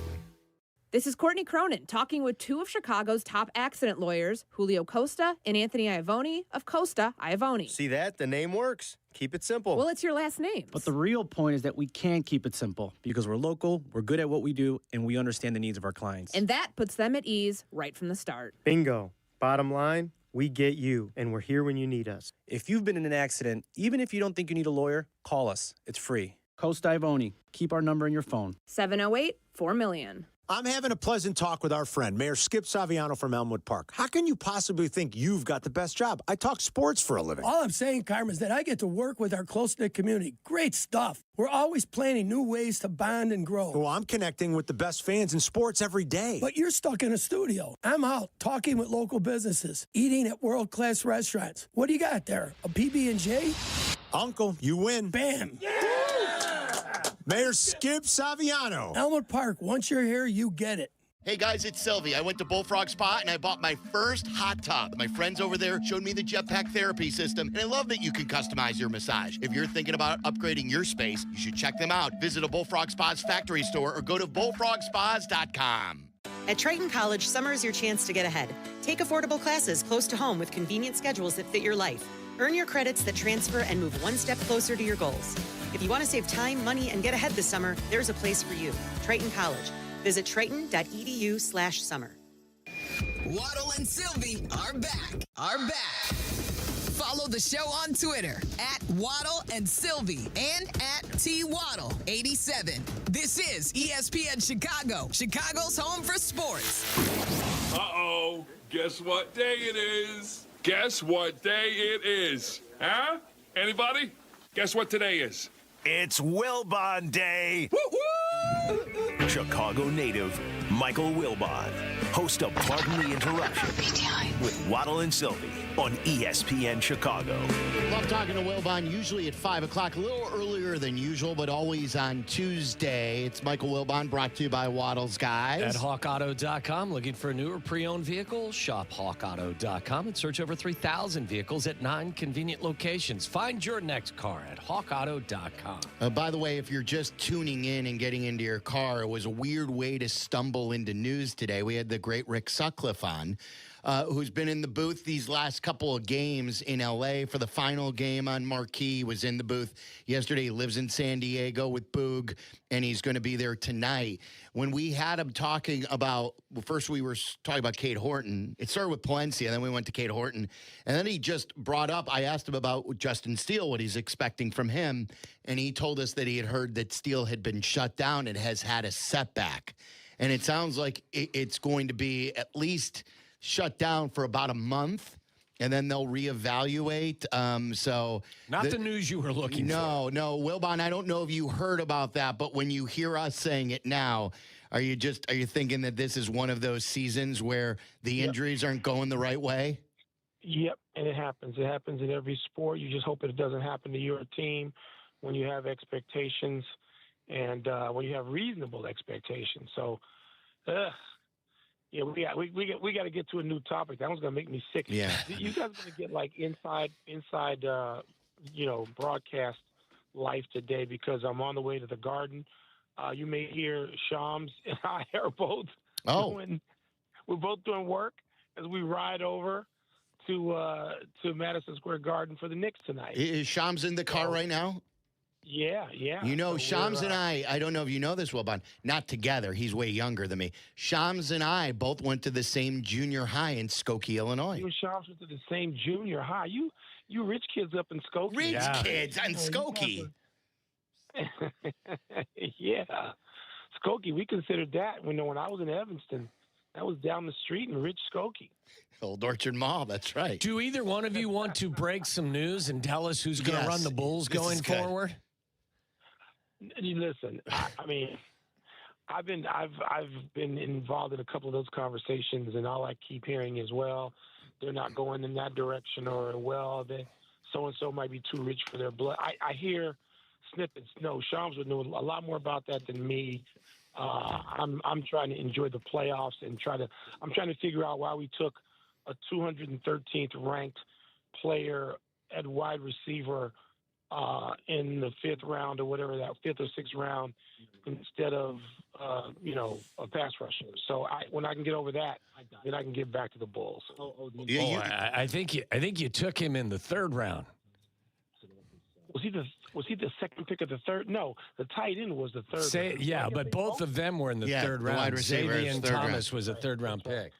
I watched every pick of the draft for the first time maybe in my life, all 3 days. And I'm not one of these people that's crazed about it. And part of it is I covered football long enough to know of situations where, first of all, I'm not saying that our coach and GM disagreed, but I've seen that happen where Hall of Fame coach and Hall of Fame GM disagreed on who to take, where the owner had to step in and mediate. So that stuff happens, which could have happened in Los Angeles, but it sounds like that wasn't the case either with the quarterback from Alabama. Yeah. But you go back and you look at teams and you're like, wow, they skipped this guy and took and wound up with a starting left tackle who was an undrafted free agent who started every game for 6 years. And so I'm trying not to be nuts about it, but I wanted a pass rusher. I like the other players. I like the other selections. Just that one selection made me nuts in real time. Yeah, we are brothers in drafting because all three of us. We're three brothers in drafting because I think all of us felt like they got good players. But, Mike, I came out of it also saying, look, I can manage more than one thought at a time, contrary to popular opinion. And I'm still disappointed that they did not address their pass rush, not just in the draft, but in free agency as well. So I can like all of these players, but still have some anxiety about how are they going to get to the opposing team's quarterback. Well, and we've heard Ben say that, they're going to coach him better and these guys are going to improve. And by the way, that does happen. And you know what? It isn't demanded often enough in my book, but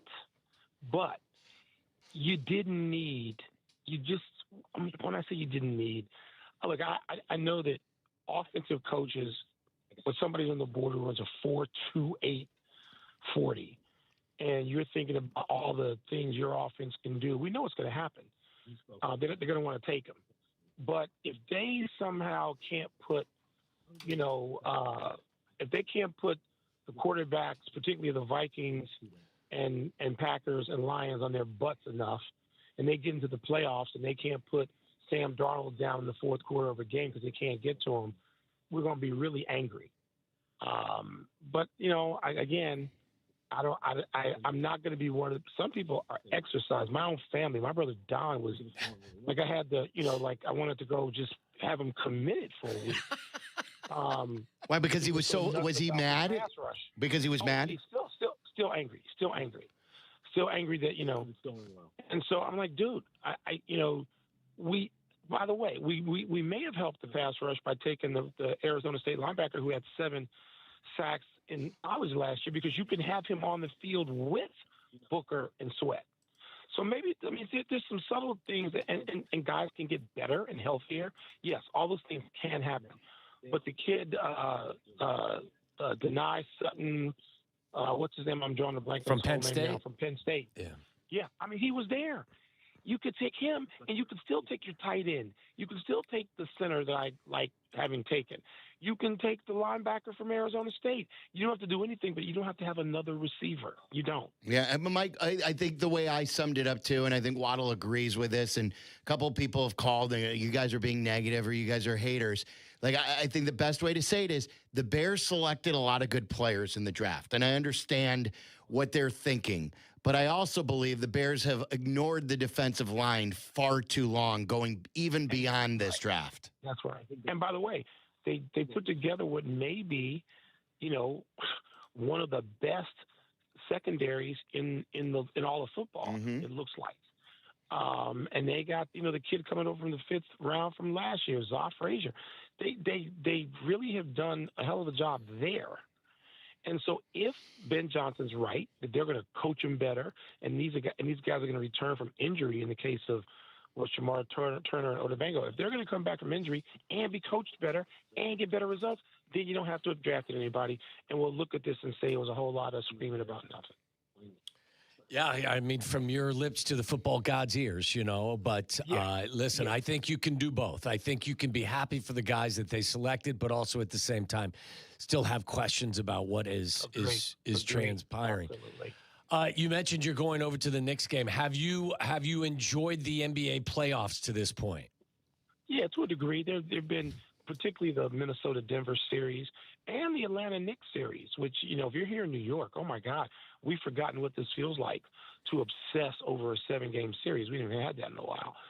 But they have that here in New York. We have forgotten what NBA playoffs feel like here in Chicago for a long time. Yeah, we have. Yeah, the play-in is as far as we've gotten. And so, yes, it's kind of cool. I spent a lot of time here over a lot of years covering playoffs, even when the Bulls were great.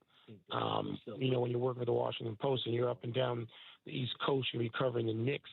And I've seen the despair up close and firsthand from Patrick Ewing and that group to Carmelo Anthony and that group to now to Jalen Brunson, Chicago's own. And, tonight's a big night. If the Knicks lose this game, people are going to be demanding changes. I mean, now. This is not Chicago patience. It's New York City. And this is, a Knicks franchise that hasn't won since 1973. And they're crazed. There's no other way to put it. And impatient and crazed, and they don't want to hear any excuses. And so last year, getting past Boston raised the bar. But the thing is, they would get Boston, a venge-minded Boston Celtics team, in the next round. They wouldn't even get them in the conference finals. So they get them in the second round again. So there's a lot of drama to be had at Madison Square Garden starting tonight and more if they get through tonight. Look, I learned firsthand about this, Mike, and I warned Knicks fans about it last year when they let go of Tibbs. I said, it is fair to say that Tom Thibodeau needs to improve at times with his rotation and minutes played and the way how hard he goes. But never does it get better after Tibbs leaves your city. And I think the Knicks are finding that out. That's a great point. It certainly hasn't after Chicago. And Knicks fans are finding that out. I know Mike Brown. I think he's a hell of a coach. But the personality, once this Knicks team played with, got used to, practiced with, went into battle with, won and lost with Tibbs, they adopted, not surprisingly, his personality, his persona. And so, I don't know that what comes next works when you go all the way to the opposite end of the spectrum in terms of personality. Mike Brown and Tibbs could not be more opposite in terms of personality. And I don't know. I mean, there's some strategic things they have to figure out quickly. They probably think they did in Game 4 with running the offense a lot through Cat, who had 10 assists in that game. But I think Atlanta's going to be ready for that tonight. I think Atlanta hasn't gotten a real great game. I know they haven't out of their all-star Jalen Johnson. I think they will tonight. And there's just something about Madison Square Garden which brings out the best more often than Knicks fans would like, in opposing players, and particularly ones sort of on their way up. And C.J. McCollum is not on his way up. It brought the best out of him already, an old grizzled vet, and he was just a person for that early round game to steal one here. But I want to see if anybody else on that team is ready to take a next step. If not, the Knicks will knock them around pretty good tonight. But I'm expecting drama. It was this time last year, as we went into May, we started getting this level of drama with the Celtics and the Pacers. Against the Knicks. So this is I'm sorry you guys are missing out on playoff basketball, but I'm not willing to join you and sit on the sideline for this one. No, that's fair. So just to reiterate of what you said, you were talking to friends or whatever about the Bulls job. From what you're hearing, at least, you're saying they're not shopping for the Bob Myers or the Masai Ujiris of the world, correct? I don't know that. I don't know that. I don't know that. The Bulls have not been on my radar. I mean, I know for me to say that to you guys sounds like either a lie or I've lost my mind. It's just not. There's just too much other good stuff going on. The draft is going on, so the Bears are very much on my radar, everything they did. The Cubs have been on my radar, everything they've done. And the NBA playoffs have been on my radar, and not the Bulls because they're irrelevant. And as I've told you guys a couple of times in the last couple of weeks, the franchise has never been irrelevant. When I was a kid, the Bulls won 50 games every year. They lost big playoff games when they were in the Western Conference, yes, the West, to Milwaukee, which was also in the Western Conference. They lose to Kareem. They lose to Wilt and the Lakers in the Western Conference playoffs. They were never irrelevant. And they were certainly never irrelevant during Jordan. They were never irrelevant during Derrick Rose. They're irrelevant now. There's no reason for anybody, unless you're paid to do it, and we all sort of are, to pay attention to the Bulls. And I say that as Sean's and I are two Chicagoans sit here, headed to Madison Square Garden, and it's sad. The Bulls are this irrelevant. Most franchises go through that to some degree these days. The Bulls have been in it a little too long now, and I don't think you get out of it by making decisions like we're going to keep Billy Donovan and bring in a director of operations who will keep him. No, that's a bad call, whoever made it. And so if you're not talking to Masai Ujiri and Bob Myers, then what are you really doing? You don't want to get the best and the brightest out there? That's what I would say if I was sitting having a hot dog with Michael and Jerry. I would say, why not? And maybe they have. Maybe they're on the phone with them now. I don't know. I hope they are, because I'd like the franchise to be relevant again in my lifetime. Us too. Were you, and maybe you knew this well before us, but we had Charles on last week, and Charles Barkley. Yeah. Were you happy to hear about the now famous story of Vince Coleman getting Michael Jordan and Charles Barkley back together? Good. Vince has been friends and playing golf with these guys forever. And so this is not a surprise.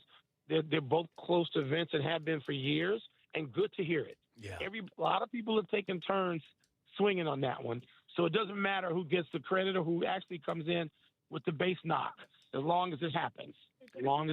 I think it's good for the world of sports, not just basketball specific. I don't know. Maybe I'm just a goofball, but I think the world is better when Michael and Charles are on the same page and friendly again. Well, I'd like to think that. It's been a while since they have been. I know, but I'm glad to hear it. I haven't talked to either one of them about it yet. I think I'm actually about to be on with Charles and Kenny and Ernie and Shaquille like in a few minutes. I think that's going to happen. And so I'll talk to Charles afterward again.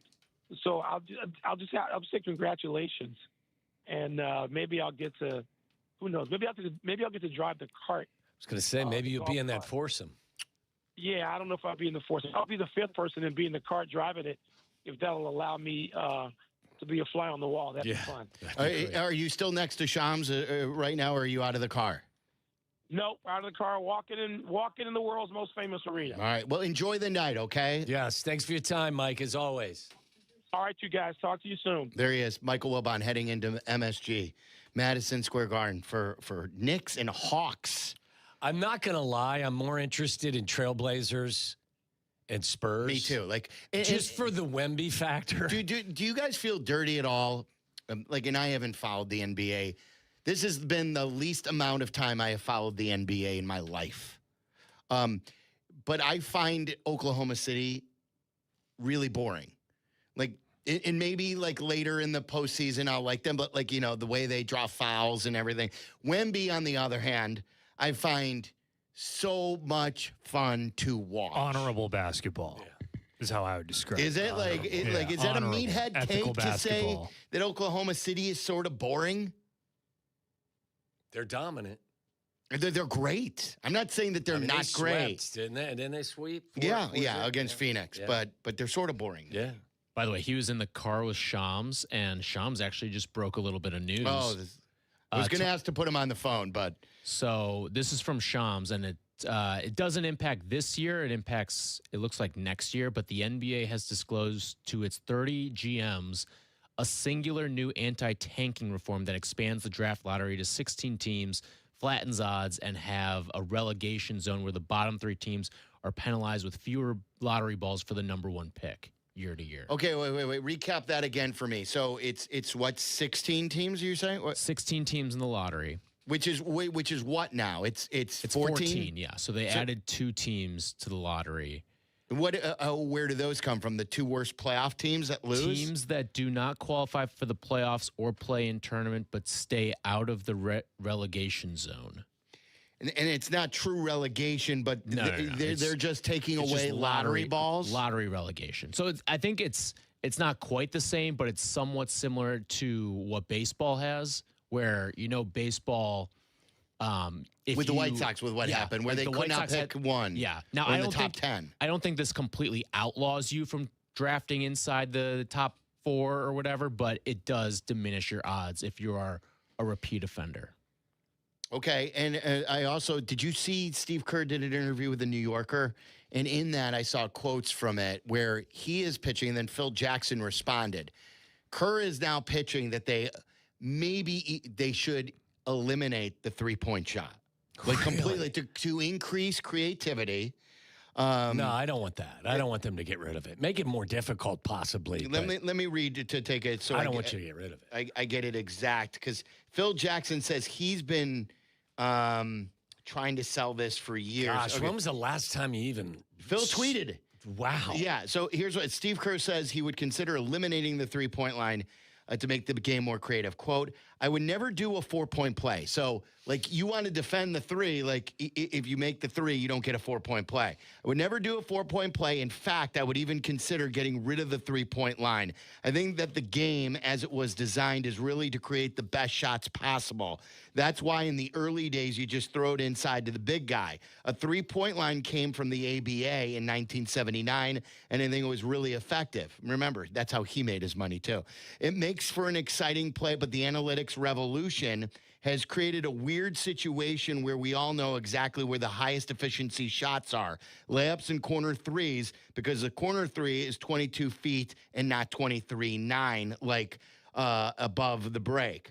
You have this whole no man's land between those areas. So if you shoot a 22-footer now from the top of the key, that's considered a really bad shot. I just wonder, and I don't know if this would work or not, if we get rid of the three-point line, if it would diversify the way everybody would play and create for a lot of different creative solutions in basketball. And then Phil wants the court widened where the corner 3 is equal to the top of the key at 23.9. It's not such a I was going to suggest just make it an arc so that there's no corner 3. Yes, a lot of people pitch that too, just at the top, like a semicircle, right? Yes. Yeah. And it doesn't continue through the out of bounds. Correct. By the way, to get back to the lottery here, this is interesting. So it's called the 3-2-1 proposal. And if you are teams 1 through 3, so that's considered the relegation zone, you do not have the best odds. Right. So you're trying to get better. You're trying to play your way up. Correct. So the 3, 2, and 1 represent how many combinations you have. Basically, how many lottery balls you have. And so teams 4 through 10 all have the same number. They all get 3 lottery balls to get the number 1 overall pick or to get inside the top 4. Teams 1 through 3, so the 3 worst records get 2, and then the other teams all get 1. When the NBA fixes it to begin with, does it really matter? When they just hand out who they want to have the number 1 pick to begin with? Yeah. And I'd say that only half joking. I'd only be a quarter joking if I said that. Okay. All right, we've got Aki's A-List coming up. The top story of the day in Chicago sports was one we were not expecting. No. And for Cubs fans, the hits keep on coming. Justin Steele has been put on the shelf yet again. He was really progressing all offseason. I enjoyed watching it on Instagram. He would post his side sessions and just how he started throwing very early, but they shut him down just recently. And at the very least, it sounds like he's going to be shut down for at least a month. I know that the Cubs are hopeful that that this isn't it, and they could still get him back at some point. But right now they're saying shut down for about a month. We've got Aki's A-List coming up. There's an interesting side story from Aki's A-List that's a good debate. I think Tyler will bring that to our attention coming up next. Waddle and Silvy on Chicago's home for sports, ESPN Chicago. Hey, it's Rich Eisen. You can now listen to The Rich Eisen Show right here on the home of the Chicago Bears. The Rich Eisen Show, weekdays noon to 2. ESPN Chicago. Waddle Baseball's got more unwritten rules than the dugout has sunflower seeds. Don't steal when you're up big, don't flip the bat, and don't admire the long homer. So stupid, right? You hit it 460 feet, and you're supposed to look down, act like you've done it before, even if you haven't. No, sir. That's not me. That's not you. We're watching that thing fly. You know who else ignored an unwritten rule? Our friends at Flight by Yingling. Yes, they made Flight 95 calories and 2.6 carbs, and it actually tastes like beer. Sounds like a rule breaker to me. Light beer with real flavor. So if there's a rule that says light beer has to taste light, feel free to ignore it. And grab a Flight by Yingling, the next generation of light beer. DG Yingling and Son, Pottsville, PA. Enjoy responsibly. Hey guys, it's Courtney Cronin. Picture this. She opens the box. The light catches the shine inside, but what you really see is her smile. That's the winning moment. That's what Rogers & Hollins delivers. Not just a ring or a necklace or a watch, a moment. A story she'll share every time someone compliments her. For 115 years, Rogers & Hollins has been the jeweler Chicagoland trusts. Because while the world changes, the power of giving jewelry never does. Visit your local Rogers & Hollins or go to fornowandforever.com. Hey, it's Maria. And this is Ken at Family Waterproofing. We're veteran-owned. Family-run. Here's how we work. We show up. We give you options. And we repair it the right way. If you've got foundation cracks, seepage, or a basement that just won't stay dry, we can help. And now we've got something that makes it even easier. It's called Express Services. If you already know what you need, you can book your project directly. Less back and forth, less waiting. Visit FamilyDry.com to learn about Express Services. Family Waterproofing. Your basement's best defense. There's a difference between driving and arriving. At Advantage Acura of Naperville, performance meets precision in every vehicle, all delivered with a seamless, transparent experience. Visit Advantage Acura of Naperville or start online at AdvantageAcura.com. Precision-crafted performance.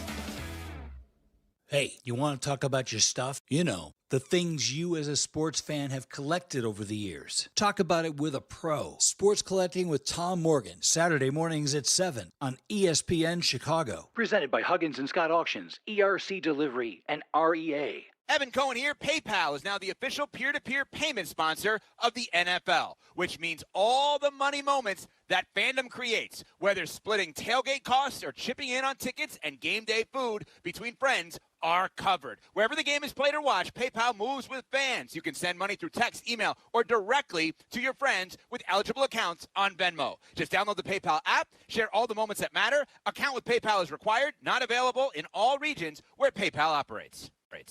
Hey, it's Rich Eisen for Pella Windows and Doors. Sometimes teams take a timeout to regroup and call the right play. When it comes to your home, Pella Windows and Doors always has the winning game plan. They're not just window and door experts. They're experts at taking care of you and your home. At Pella, they find the products that meet your needs and their experts install them. They do it every day, and that's why your neighbors trust them. Discover why Pella is a trusted choice for homeowners everywhere. Visit Pella.com/Eisen today. That's Pella.com/Eisen. Another day of chasing the insurance company. Who is it? Postman Law, injury and accident attorneys. Stop chasing. We handle everything. You just heal. Postman Law delivers peace of mind. Visit postmanlaw.com. Attorney advertising. Hey guys, it's Tyler Rocky. Golf should be comfortable, it should look good, and it definitely shouldn't feel stiff. That's why Pins and Aces works for me. Their apparel is made with premium materials that are lightweight, breathable, and actually move with you through your swing. The fit is clean and modern, not baggy, not tight, and the designs are stylish enough to wear on the course and keep on afterward. From gloves to head covers to apparel, Pins and Aces brings comfort and confidence to your game. Upgrade your golf gear for this season. Check out pinsandaces.com. Premium golf gear with an edge. Harry Douglas here. Game day brings the excitement. Your stay should feel just as memorable. With Marriott Bonvoy, official hotel partner of the NCAA and U.S. Soccer, you're connected to a portfolio of brands designed for how you travel. Some offer complimentary breakfast, others give you room to spread out, space to stay productive, or extended stay comforts. So whether you're a traveling fan or part of the team, Marriott Bonvoy celebrates the moments that live on before and after the game. Marriott Bonvoy, where game day checks in. Adam Schefter here. According to CNBC, nearly half of hiring managers say a candidate's enthusiasm is the most important factor when considering them for a role. Well, if you need to hire for your business, how can you separate the candidates who are really excited from the ones that are just meh? With ZipRecruiter. ZipRecruiter has a new feature that quickly shows you the most interested qualified candidates first. Try it for free at ZipRecruiter.com/sports. That's ZipRecruiter.com/sports. When it comes to my ride, I don't mess around. Advantage Chevrolet. 3 locations, Chicagoland's covered. You want a Chevy? They've got it. You want savings? Oh, yeah. Most important, trust. No runaround. They shoot you straight. Advantage Chevrolet Hodgkins. Together, let's drive. Broadcasting live from the Chicago Board of Trade. This is the home for every Bears game. ESPN Chicago. And this is Waddle and Silvy. WMVP, WTBC, HD2, Chicago. A good Karma Brands radio station.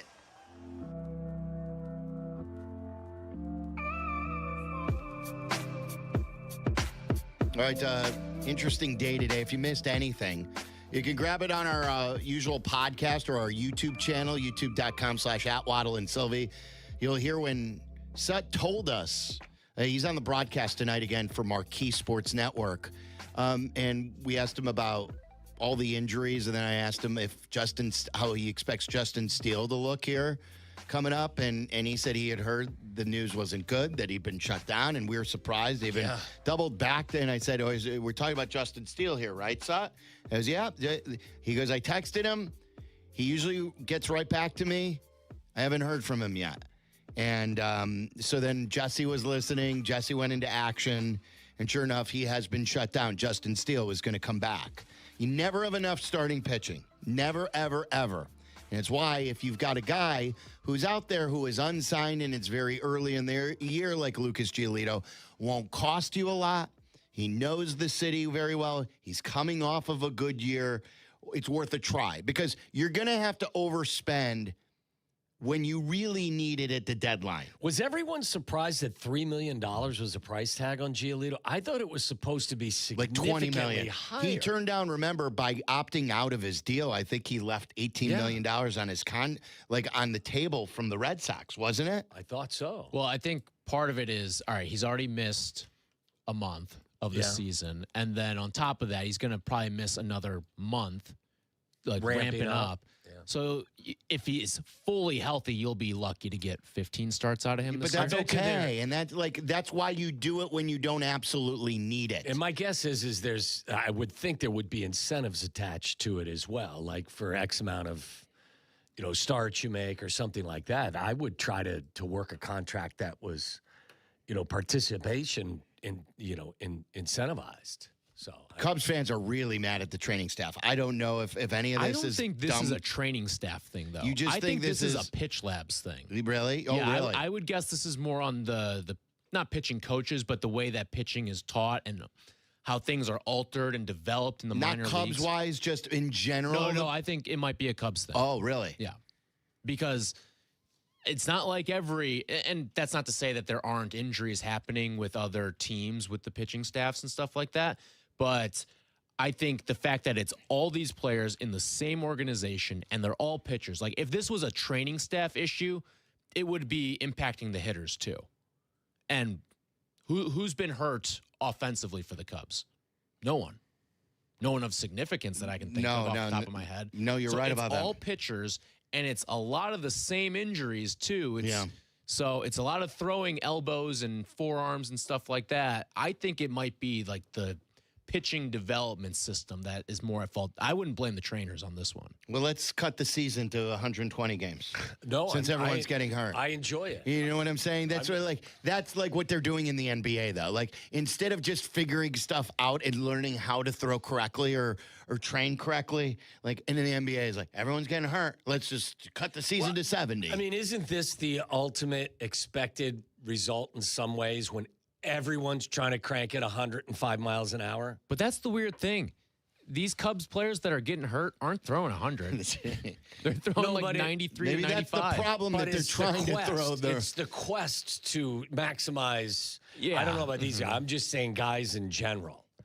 I mean, it's like anything else. Like throwing a baseball, you think it's a natural act. Like I've always said, watch the slow motion delivery of a lot of different guys.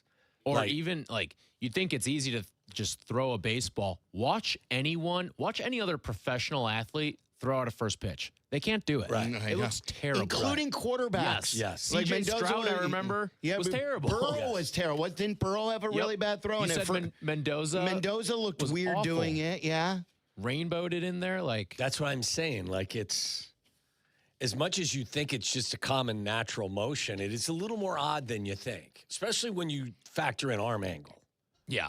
So, and you're trying to maximize certain mechanics and stuff like that. All right, so that's the big story of the day. We talked a lot about Murakami, who homered again last night. The late night Sox game. Was it unfair that the Sox made the fans wait 3 hours through a rainstorm to start a game at 9:40 and finish at 12:35? Should that game have been canceled in a doubleheader today? At least they won. At least Murakami hit a home run, and the Sox won last night. The Cubs lost. They've lost 3 in a row now. So that's on the baseball front. We talked a lot of NFL draft too today, but Tyler's got Aki's A-list. Let's go there. It's time for Aki's A-list. From the mind of the man who understands the 4 Ps of Waddle's world. Wow! Aki's A-list. Makes me laugh every time. The top questions and topics floating around in Tyler Aki's mind. Are these really the questions that I was called here to answer? Aki's A-list on ESPN Chicago. It's the double whammy, Charlie. Not just the wow, but then he goes, and he was mad at you. Because he was mad at you. I'm telling you, it's so Jiminy Glick. He was mad at you. Now, why was that? Why was he mad at you? Charles, that's a big story. Yeah, he was mad at you. Because he was mad at you. Wow. Wow. All right, what do you got, Tyler? All right, I want to start with this. This is off the beaten path here. We've talked a lot of Bears and Cubs and Sox today, but this was a story that piqued my interest, and we discussed it a little bit in the pre-show fist fight as well. A Florida high school baseball team season ended because the seniors chose to go to prom instead of participate in a playoff game. Now, so it's a 3A school down in Florida and a playoff game between West Nassau High School and Sewanee High School. And the team had 5 seniors absent, including their top pitcher, Fisher Bennett, who had a sub-1 ERA and skipped the school's playoff game for prom. Now, I want to know who's in the wrong here. Is it the scheduling? Is it the players for walking out on their team? Is there Why couldn't they move the game up to like 1 o'clock or noon so that the kids could do both? I don't know if Merck is listening to us, but I want to say, like in our community in Deerfield, it was either prom or graduation last year where they moved a playoff baseball game or walking of the stage. They moved something to let them do both because you only have one senior prom. Now I get it. If you're a cool person in high school, you go to junior, sophomore year sometimes. People like me, I only went to one prom. I got a senior prom. That's it. You think I was going to a prom? Well, you may only go to one state playoff baseball game. I know, but like you hear all these years about prom and graduation are huge things that you get out of your last year. And playoff games important too. There's a sports show. I get it. Let's do power rankings. Okay. Prom, playoff game, graduation. Okay. No, it depends. It depends on how good of a baseball player you are. I'm going to give you mine real quick. You ready? Playoff game, graduation, prom. Yeah, so I'd echo that. You would have missed your prom to lose in the first round of the state playoffs. I'd rather play like you did and get upset. Game. Yes. For These prom, days too, with prom, like it's a whole weekend. So like, okay, maybe you miss the quote unquote dance part of it, but then you go up to. There was a dance every week in high school. Every Friday there was a dance. Prom though, and then like you only like Don't you think that more memories, lifetime memories, come away from sucks prom? 9 times out of 10. All right, so you're telling me that prom's overrated then? I am. I Yeah. didn't know prom had a full weekend. What's this about a prom I don't weekend? remember that. Oh, we went to Wisconsin Dells. Yeah, we Did went- you went we to went Noah's to, Ark. Yeah, hell yeah. We went up. See, ours somewhere was in just a Michigan. day. It was a night. Well, what's the Yeah, old? hide in my buddy's basement. What's the movie where they with a lacrosse player and they go to prom and it was Stifler's mom and American Pie. American Pie, like it wasn't just going to prom. They had the whole vacation house to themselves for a big party after prom. We drank peach schnapps in the limo, and it was, by the way, Mike Ditka's limousine service. Of course it was. Back in 1989. Yes, it was. He endorsed everything. Koch. So we took ourselves a Mike Ditka limo to the Palmer House, from Skokie to the Palmer I House. bet you wore a Mike Ditka mustache. And for we it were as well. drinking peach schnapps. Oh, God, how dare I miss that for a playoff Waddle, baseball were you game? a white tux guy?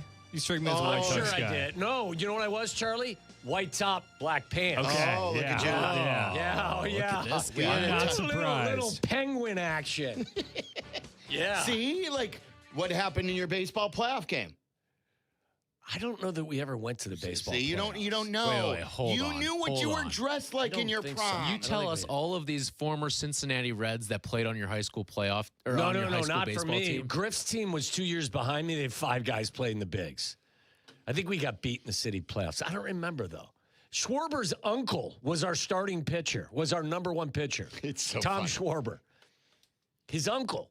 That's so cool. I never knew that. Yeah, oh, you didn't know No, that? you never- yeah, I his, never his- knew his that. uncle was our ace. He said that to him before. Yeah. Didn't we find out Potsy's dad was Potsy's on the dad, team that no. beat you? Potsy's in uncle. state? Potsy's uncle. That's what it was was. the field goal kicker for the team that beat us in the high school football playoffs. That pothead. All right, Potsy. ring it up. So who's in the, like, Well, what is your power ranking? I think well, power ranking prom number 1. What is it? Graduation last? Prom, graduation, and state playoff baseball game. Well, it's not state. What it but was- but what it was. it's the playoffs. They didn't make state. This is the start of the post of the I thought he playoffs to said get you state. to state. It's I not, don't care, like, still. if you're going down state, okay, then it's different. Tyler, what was it? He's Was it on a the phone regional screen. game, or what was it? It wasn't the state playoffs. It was the start of the playoffs to. It was a To the playoff road game. to I'm trying to state. find the exact Well, you can't get to details. state if you don't win the first one. Prom true. dates come and go. Flags fly forever. Good Yeah, but there's call, no guarantee you get a flag. And there's no guarantee you're going to score on prom. But memories will be made. What? Okay, I Maybe ask you bad this. ones. I ask you this. Graduation, by the way, is last on my list. I always laughed. I'm like this. Yeah, I have prom ahead of graduation here. Not me. I had graduation.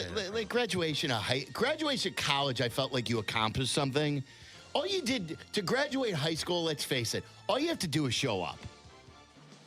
Right? No, you got to pass your classes. I know you do, but I know it's not as cool as being in a limo in Mike Ditka's limo Yeah, with Perry with and all your best and friend Perry Berger didn't go to high school going with me. downtown. go downtown, drinking schnapps like you own the place. It doesn't say what round of the playoffs this was. I can do a little deeper investigation into Is it. anybody else putting prom at the top of Is it your like power a Bulls ranking list play-in here? situation? I don't think this is a playing game. I would ask you this, though. What if the team had won? If they had won, and then all you these... welcome the team back, the guys back. Yeah, they play the next game. I mean, they turned their backs on I you. get it, but, it's high school, for Christ's sake. Shouldn't the schedulers, you asked Yes. the question, the schedulers should have, like, that game could have been I changed agree times with you or 100%. something. But since it wasn't, what is your power ranking? Charlie? Baseball's one. Or like what insert sport here is one. Like whatever your sport is. God, I loved it. But we have a caller. You want a call on this? It's a good comment, too. 312-332-3776. Pat and Wayne, you're on ESPN 1000. What's up, Pat? Hey, it's pretty easy. It's whatever event gives you the best chance of getting some nookie. So if you win, like, state playoff games or playoff games, that could help. Okay, here's the part, Pat.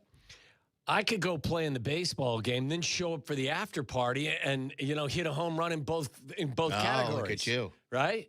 Yeah, but your girl might have already been taken by someone who was at the, let's say, prom. Then she's not your girl. Well, could have been that correct, night. But it doesn't That's make a not your difference girl. if you're trying to get the main score. Oh, okay. Well, all right. All right, so there's Pat. It was the regional quarterfinals, by the way. Whoa, that's pretty important. Whoa, yeah, that's The regionals? Wait a minute. I think we started regionals. Don't we go regional, sectional, state? It sounds really regional important. quarterfinals is a fancy way to say first round. Okay, it sounds more important to me than first round. Because then you have to win your region to get to sectionals. You win your sectional to get to That's like state. saying that they got to the conference quarterfinals in the NFL. They got to wild card weekend. That's why they call it that. The quarterfinals of regional. Well, you know what? I'm just going by the title, man. Like what? Number 1 on my power ranking. Charlie, you riding with me, buddy? Yeah, I think so. Yeah, I'm trying to think we'll of take like our what Camaro down to the game, and then when we come back as victors, we'll pick up a keg on the way back. You got it, and then we'll go to the after party. You walk in and your girl's making out with a football player because you were playing baseball.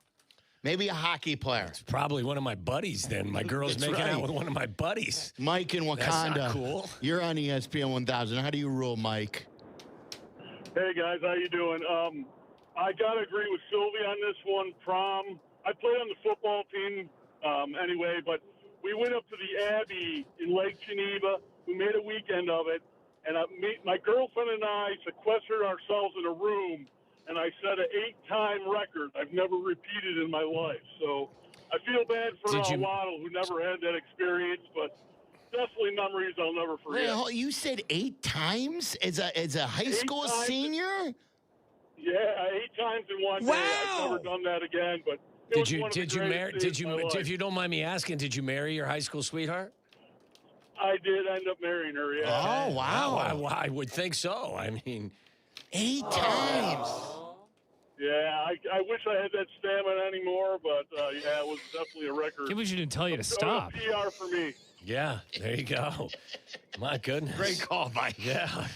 Stop by the emergency room afterwards. A little hydration. Michael in L.A. completely disagrees with me and is more on your side. What do you got, Mike? Oh, well, that's hard to follow, Sylvie. But listen, everybody knows anything good about prom happens after 10 p.m. Thank you. So what baseball game's going after 10 p.m.? None. I've got 2 boys in high school. They couldn't tell you where prom was. They don't care. They're just waiting for the after party. That's the take. Okay. I got to be honest with you. I think most of our weekly parties were every bit as good, if not better, than prom.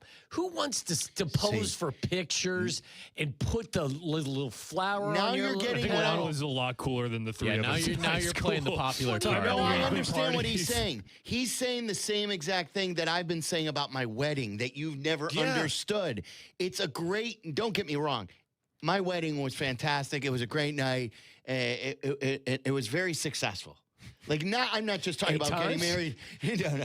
And I'm not like everything We even went. held hands. There were no like huge missteps. You know, there Right, was everything went smoothly. Everything went smoothly. Yeah. But it was for the money that we paid. Like you said, there are other parties. We've had better moments, more fun moments where we got a better bang for our buck. Yeah. On other nights of our marriage. I don't really, I got to be honest, I don't really remember prom.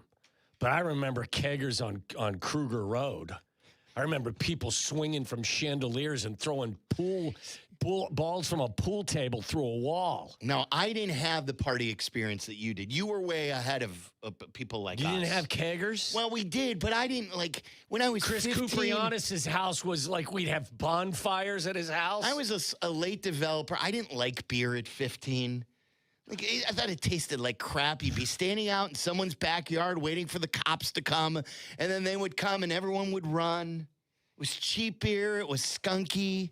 It was cold outside. You're bringing a tear to my eye. I mean, this is what I lived for. This is what I missed most. Wait, haven't you never seen the movie Project X? I have not. No. You need to watch Project X. I know. It's about having a party at someone's house. It when sounds like, yeah, we he'll did think that it's to kind Phil of a Vogel. tame. Vogel told you that story. Yeah, he did. Me and Sean Waddell threw a party at Phil's house when he and his family went out of town. I never understood I'm not proud of it. I never understood that story. I'm not proud. until I met Phil Vogel. Yeah. And I'm like, Yes. it's okay that you partied at Phil Vogel's house. He probably got what he deserved. It's not true. Probably He pulled did the not same deserve stunt that. on you at some point. He would for sure do that to you. No, he would not. He never did. No, he did not. Mike He's and, just hit it for a very long time and done it very well. Mike and LaGrange, you're on ESPN 1000. What's up, Mike? Hey, how you doing, guys? I was calling to address the caller a couple days ago. What self-respected co-ed in Chicagoland gives a rat's you-know-what about high school sports? This is like a totally different area. This isn't like Varsity Blues, West Texas, where like, we're going to look up with a starting quarterback. Nobody cares about that. Everyone's got their own thing going on. If we're really just kind of guarding this, like, oh, what's your best chance to get the nookie, you got to go to prom. Are you surprised as many people are going with prom? No, I'm not. But look. No one cares. Time out. I won't go with it. No one cares about high school sports. My other thought was everyone guaranteed high school sex at prom? Like, was that like... Definitely not. Okay, so like... no chance. I knew going into I have tonight. to go to prom because it's my only chance to have sex in high school. Really? I don't get that. It's a great plot for like a comedy movie. Oh, you know what? I've got to stay celibate until prom. I think You know what? You know what's happening at prom? Everyone's overserved. Most people are puking. My Yes. man over here is drinking peach schnapps. That is guaranteed to throw up. Yes.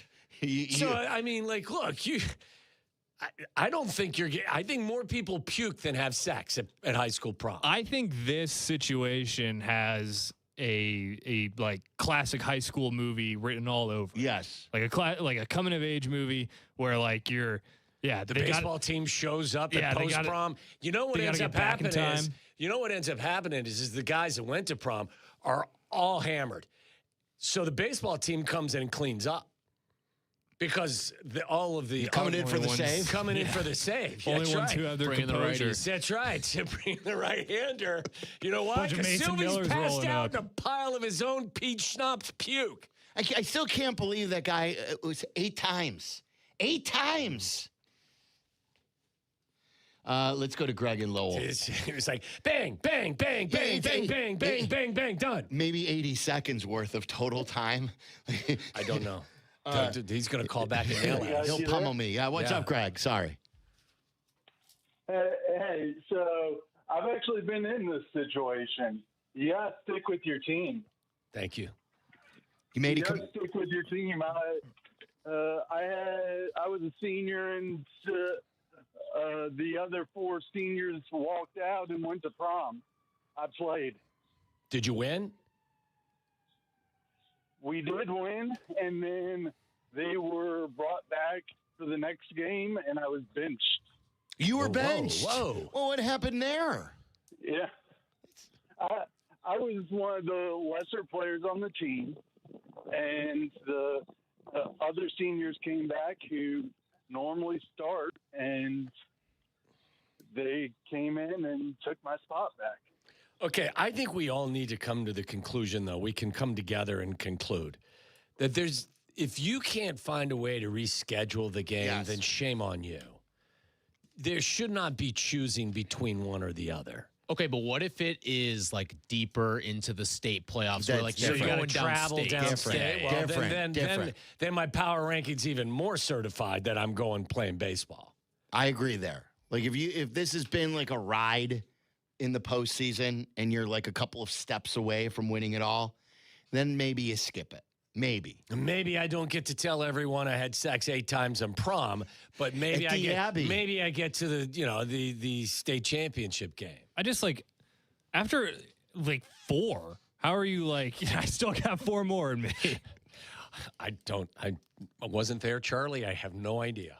This is good for a YouTube show. We could get into more depth on that stuff. The 8 times. So I don't know that did everyone give their certified power ranking? You said prom, then baseball, then graduation. Graduation to me, walking the stage was. Well, I guess we had a great graduation party afterwards. You're talking about the party now, just like you said. The whole thing. No, you said the prom and the party afterwards were separate. I'm talking about the graduation. Like you graduated, this was a formality that you walked the stage. College, that meant more to me. I thought prom was just like prom was there? And because probably, too, you were getting laid before prom. It's like, but prom, You there's know, no you were guarantee a popular you're getting laid football at prom. player. Like, it's just like No, I know prom that. equals guarantee of... I was just happy to be in the Ditka limousine drinking peach schnapps.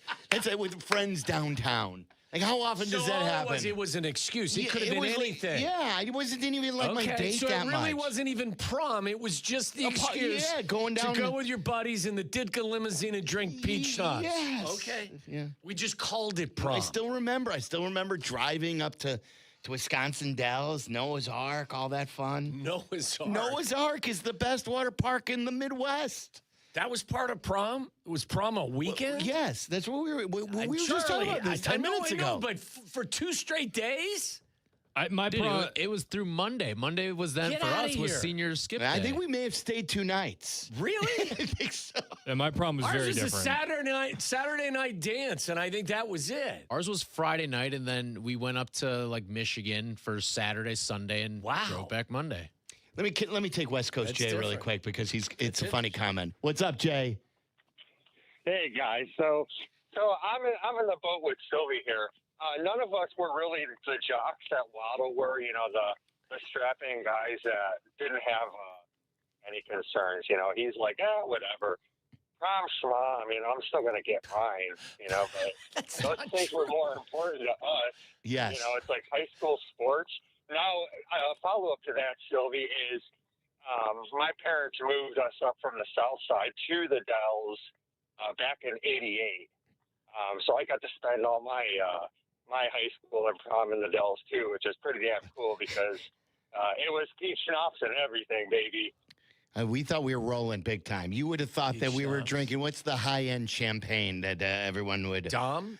Dom. You thought we were drinking Dom. We were drinking peach schnapps, and we thought that we were rolling big time. Peach schnapps. But we weren't disgusting. So Did it pay off? Did you get a little? Hey, yeah, Okay. and about 15 years apart, we wound up getting married, and we've been together for 20 years. Now, what another good There you love go. story. That That's is fantastic, true. Jay. Awesome. So hey. Jay, thanks for the call. Go prom. Go So let me ask you guys. Jay also has he has the different perspective here because he's probably in like the 1% where it was a fundamentally life-changing. Yes, right. weekend. He went to prom with his wife. Yeah. Yeah, I certainly did not. Let me real quick ask the prom. My wife was not born. Oh, she was. My wife was 4 at prom when I was at prom. Put that in your pipe and smoke it. Nope. For the prom crew, was that it for you? Like that was prom equals sex equals no more sex after prom? Or were you still able to maybe go to a party a week afterwards at somebody's house and sex was still on the menu? I'll tell you this. I'm not Why ashamed. does prom, I'm not though, ashamed to equal admit sex? this. I'm not ashamed to admit this. There was never one party that I attended in high school that ever sex was a possibility. Never. It wasn't. There was no possible way. So sex wasn't part of the equation for you. It was getting in the Ditka limo and going downtown with the guys and drinking peach. Yeah, and like maybe dancing to a Bon Jovi song. Okay, that just you wasn't. took it from pretty cool and fine to weird. I think our prom theme was "Never Say Goodbye." Wasn't that a Bon Jovi song? I don't know. Never gonna get laid. That's what he said. I think your prom song should have been "Never Gonna Get Laid." It was except on prom. We're gonna go to this party. We're gonna drink for a little while. It's going to get broken up, and then we'll run to the Taco Bell. It's called Friday. Like that's what the possibilities It's were. not called prom. It's called Friday. Never was it a possibility. Is maybe I'll hook up with the girl. And she would give me the time of day. We had like dances at our high school. It was an all boys high school. There was a dance every Saturday night at our high school. You got together in the gym or something like that? You brought the girls. Of course, yes. Okay. No, we just danced with each other. I didn't know. Not that there's anything wrong with that. No, I'm saying like that's like maybe twice a month. So, I mean, it was... This has been my favorite topic of the day. Seriously? Twice a month? Like, Probably, you weren't yeah. exaggerating? No. That's nuts. Yeah, we had That's enough to make it stop being dances? fun after a while, I feel Dances at your high school gym twice a month? No, I think we had 2 in a year. Yeah, Really? homecoming, turnabout, and prom. Yeah. Oh, I don't know what the hell had, turnabout no, is. we had stuff where like you just have like a DJ or there'd be a high school or there would be like a young band playing. Are these like school like organized events, or is it just You guys somebody had breaking into a the big gym? party? No. Okay. It's school. It's school organized. What'd you say? He said, were you breaking into the gym like twice a month? No. It was school sanctioned. It's like the town from Footloose. None of you are allowed to dance, but you get it was together like every 2 16 weeks. Candles. Did you ever see 16 Candles where they had the Wasn't that dance in this- homecoming? No, that wasn't homecoming. It wasn't homecoming? I don't think either? so. It was just a school dance. All right. This has been my favorite topic of the day, though, by far. And we had a lot of good stuff I hijacked today. Aki's A-list. No, that was what it was set up to do. Yes, this is great. All right, do we have the tales from the stylist chair coming up next? This is, guys, one of the greatest things ever in Chicago sports that did not occur on a field. Okay? So this wasn't on a field, on a court, or on the ice. This wasn't the actual sporting event in itself, but it's one of the more memorable things of my childhood. And we will tell you that tale coming up next. The afternoon drive is easier with Waddle and Silvy. Chill out. They're coming right back. ESPN Chicago. The 6th annual Grip It and Zip It Classic, presented by Yingling Flight. We're back, like Michael Jordan wearing the number 45. Seven Bridges Golf Club has once again invited us back. This year's classic takes place Wednesday, June 17th. Buy a twosome, buy a foursome, and compete for awesome prizes. Once again, this year's golfers will be randomly assigned to play on behalf of our show teams. Prizes and glory awaits the lowest scoring team. The 6th annual Grip It and Zip It Classic. Warning, tickets will sell out. Oh, no. They'll go on sale tomorrow at 9 a.m. at gripitandzipitclassic.com. Hey guys, it's Tyler. Weather's heating up, and that means you got to get yourself out on the golf course. And maybe you're going through your closet or looking at your golf bag and saying, I need to revamp this entire deal here. And that's where my friends at Pins and Aces come in handy. They are the people's golf brand, and they just launched their spring collection. It's officially out there now, and they've got tons of great deals on their website at pinsandaces.com. I've been tired of some of my old golf gear, so I am using Pins and Aces to completely restyle myself and my golf game for this upcoming season. Their clothes are comfortable and they look great on and off the course. Plus, they've got head covers, bags, and anything else that you need to make sure you're in tip-top shape for this upcoming golf season. They embody what golf should be, and that is fun. So have fun while you're playing and look good while you're doing it too. Check out pinsandaces.com today. That's pinsandaces.com. Woodford Reserve is more than just a spirit. It's a spectacle. With more than 200 flavor notes, Woodford Reserve wows your senses, delights your palate, surprises you with every new sense and sensation. It elevates an evening into an event, giving you a new experience with every sip. So yeah, Woodford Reserve is more than just a spirit, it's a spectacle for the senses. Kentucky Straight Whiskey, 45.2% ABV, the Woodford Reserve Distillery, for sales, Kentucky. Please drink responsibly. Woodford Reserve is a registered trademark, 2026, Brown-Forman Distillery, Incorporated. Save big on your next project right now at Menards. From mold and mildew to stains and hard-to-stick surfaces, preparing your painting project has never been easier than with Zinsser Bullseye 123. It's an all-purpose, high-performance, water-based primer that's perfect for both interior and exterior residential, commercial, and industrial applications. Save big on Bullseye 123 Primer. Plus, check out our weekly flyer on Menards.com for all the great deals happening now. Save big money at Menards. A small business affirmation from Progressive. Food truck owners, today business will be booming. People will love your new menu and not make special orders. You will not roll your eyes when someone calls it a quesadilla. You will also switch to Progressive to get 30 customizable coverage options and restore your inner peace. See if you can save in as little as 8 minutes at progressivecommercial.com. Progressive Casualty Insurance Company and Affiliates. Coverage is not available in all states or for all vehicles and coverage selections.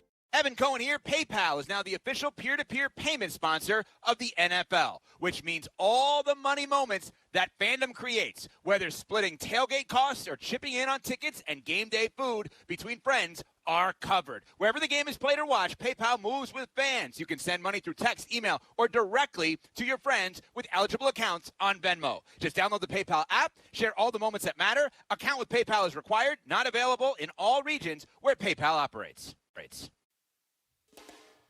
The 5 o'clock hour of Waddle and Silvy is brought to you by Steinhoffels, and they're very proud of that. With 7 Chicagoland locations, including their newest in Maryville, my house is completely furnished with Steinhoffels furniture, and we love it. Shop in-store today or online anytime at steinhoffels.com. Follow Chicago's Home for Sports on Twitch at ESPN 1000 Chicago. Waddle and Silvy are back on Chicago's Home for Sports, ESPN Chicago. Want to hear a story? The number 1 pick in the 2025 NBA draft goes to... Come and take a seat. The word retire means you can do anything you want from this day on. Waddle and Silvy bring you Tales from the Stylist Chair. The grounds crew is told by this umpiring crew and the crew chief, John Hirschbeck, to bring out the tarp. Diving into the great sports mysteries of all time. Presented by Great Clips. That's right. Every Tuesday, we go through a famous story, or maybe not so famous story, depending on your age, and just reminisce about it in Chicago sports or even national sports that are really fun to talk about. It's brought to you by... Brought to you by Great Clips. Save time on haircuts with online check-in at Great Clips. Download the app today. No, tomorrow is the actual anniversary of this. This was April 29th. Was it 82, I believe? 1982 or 83? The Lee Elia rant. You know, we've celebrated this year in and year out. Who originally recorded this? This is Les Grobstein. That's what I thought. So the late, great Les Grobstein, who was one of the, legendary sportscasters and then would become a late night talk show host down the dial. And, Les was the best. He had the memory of every single Chicago sporting event. He would show up to every event. And this was, back in the day, it was just 2579, and you had the Tribune and you had the Sun-Times. So this was the audio version. Didn't Giangreco have the video and he lost it in a flood in his basement? I don't know it. No, from what I remember. Now, maybe your memory works in weird ways. The way I remember it is someone stole it or took it from the NBC. He worked at NBC 5 before he worked at ABC 7, and that there were 2 copies. It was the NBC tape and it was Grobber's audio. Okay. So whenever you hear the audio of Lee Elia and the Cubs falling another game, and these were the days before 1984. We were talking about this earlier with Sut. 84 was the first year I knew that it was even possible for the Cubs to win. It was before Wrigley Field was this young and up-and-coming neighborhood. Mm-hmm. It wasn't the best neighborhood. By the way, when you look at old highlights of Wrigley Field, it looked awful. Yeah, and there would be in these days in April games when they would only play day games. There were no night games. Lights didn't come till 1988. There would be 5,000 people at the game. Yeah. The Cubs stunk. They didn't win. 84 sort of then got everything going again, and then the bars and everything started to get going. It became more of a party atmosphere day in and day out. But these were the days where the Cubs just didn't draw. They weren't very good. A lot of my childhood teams were like this. And you would go there, and it'd be 7,000. It'd be 10,000. So the Cubs lost another game. And Lee Elia had a rant after the game. Tomorrow's the actual anniversary. Early in the show, we're on YouTube only because the White Sox play at 12:10. So we can play it unedited. We are going to, and this was by a Mitch who listens to our show, DM'd me today to remind me. It's like, we could be the first show. We've done this on Unhinged to play the Lee Elia rant in its entirety unedited. Wow, that's good. So tomorrow we'll do that and we'll go through that. But to me, this has always been, it's a legendary rant because of the way he used. There's an art to the way he swore. Yeah. And there's so much good here because what he's trying to do, what Lee Elia, the manager of the Cubs back in the day, was trying to do was protect his team. Right. He was mad at the few Cubs fans in attendance for this day game who were booing another loss for his Cubs team. And then he just boiled over after the game, and this was from the Grobbers tape recorder. I'll tell you one thing. I hope we get hotter than just to stuff it up them 3,000 people that show up every day. Because if they're the real Chicago fans, they can kiss my ass right downtown and print it. They're really, really behind you around here. My ass. That's my favorite. What the am I supposed to do? Go out there and let my players get destroyed every day and be quiet about it for the nickel-dime people that show up? The mother don't even work. That's why they're out at the game. They want to go out and get a job and find out what it's like to go out there and a living. 85% of the world's working. The other 15 come out here. A playground for the suckers. That's my favorite line. Rip them rip them suckers like the players. Got guys busting their ass and them people boo. And that's the Cubs? My ass. They talk about the great support that the players get around here. I haven't seen it this year. The name of the game is hit the ball, catch the ball, and get the job done. Right now, we have more losses than we have wins. The changes that have happened in the Cub organization are multifold. All right, they don't show because we're 5-14. And unfortunately, that's the criteria of them dumb 15% that come out to day baseball. The other 85% are earning a living. It'll take more than a 5-13 or 5-14 to destroy the makeup of this club. I'll guarantee you that. There's some pros out there that want to play this game. But you're stuck in a stigma of the Dodgers and the Phillies and the Cardinals and all that cheap all these mother editorials about Say and the Phillyitis and all that it's sickening. It's unbelievable. It really is. It's a disheartening situation we're in right now.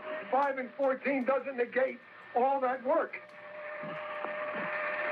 Got 143 games left. What I'm trying to say is don't rip them guys out there. Rip me. If you want to rip somebody, rip my ass. But don't rip them guys because they're giving everything they can give. But once we hit that groove, it'll flow. And it will flow. The talent's there. It will flow. I don't know how to make it any clearer to you. I'm frustrated. I'll guarantee I'm frustrated. It'd be different if I walked in this room every day at 8:30 and saw a bunch of guys that didn't give a They give a and it's a tough National League East. It's a tough National League, period.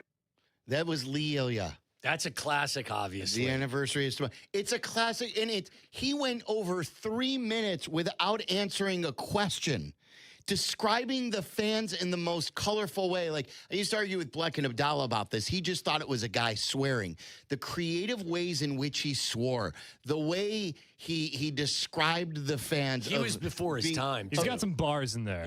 Yeah. Yes, like 85% of the world is at work. The other 15% is down here at a Cubs game. It's so good. And then, like, one of my favorite things in there, too, is halfway through, Yosh Kawano comes in, starts vacuuming the clubhouse. You hear the sound of the vacuum in the background, and it still doesn't stop Lee Elia from his rant. He just goes through the cleaning. So good. Oh, spectacular. And print it. Take it downtown and print it. There are so many quotable phrases from it. And it was to defend. Stellar effort. Like, if a guy did that today, it would lead Sports Center and he would be fired on the spot. It's a little come after me. I'm a man. I'm 40. There was some undertones of that. Modern day. That's the modern day version of it. It's incredible. So I always love that. It's something that Cubs fans, I always remind people of this.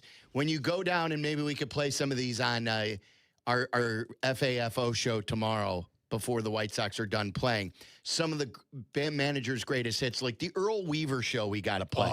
That may even be, I don't even know if that's even politically correct. He was filthier than Lee Elia ever could have thought of being. We got to play the Lasorda. Write this down, Charlie. The Lasorda Kingman rant.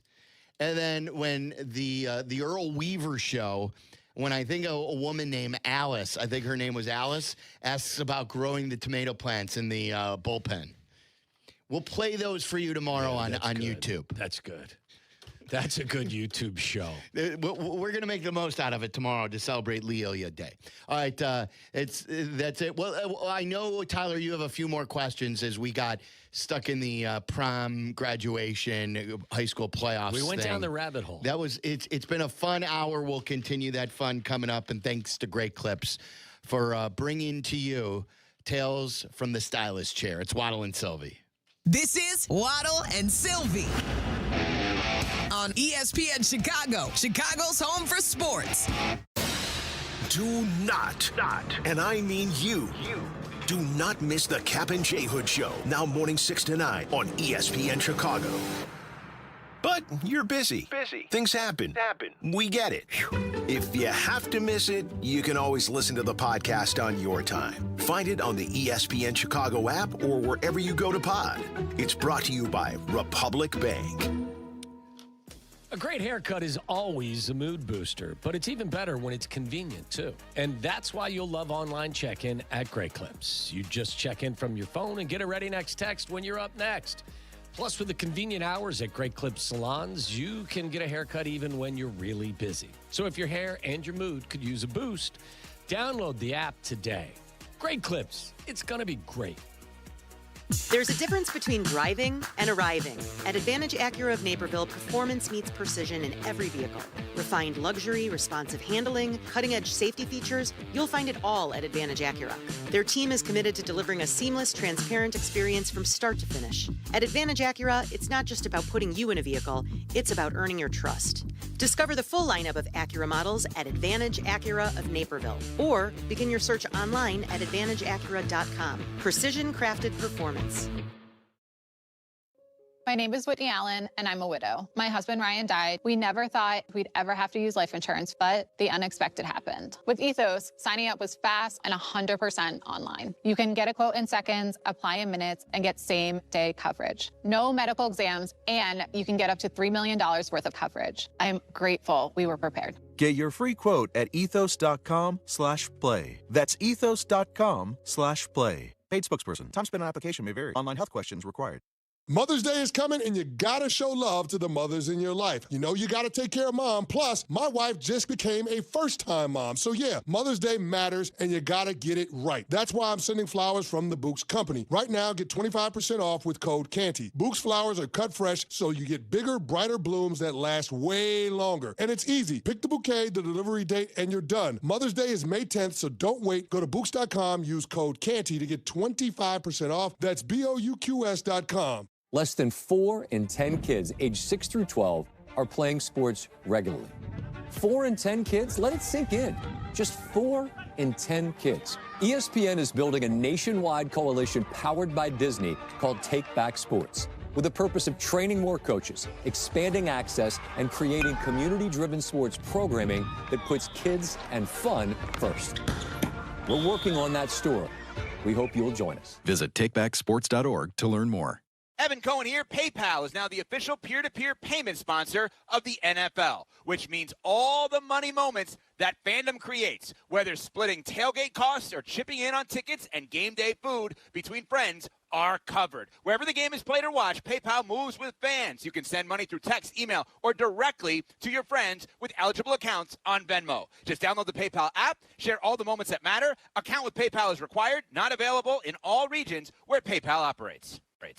Ugh, medical bills piling up. Insurance is ghosting me after the accident.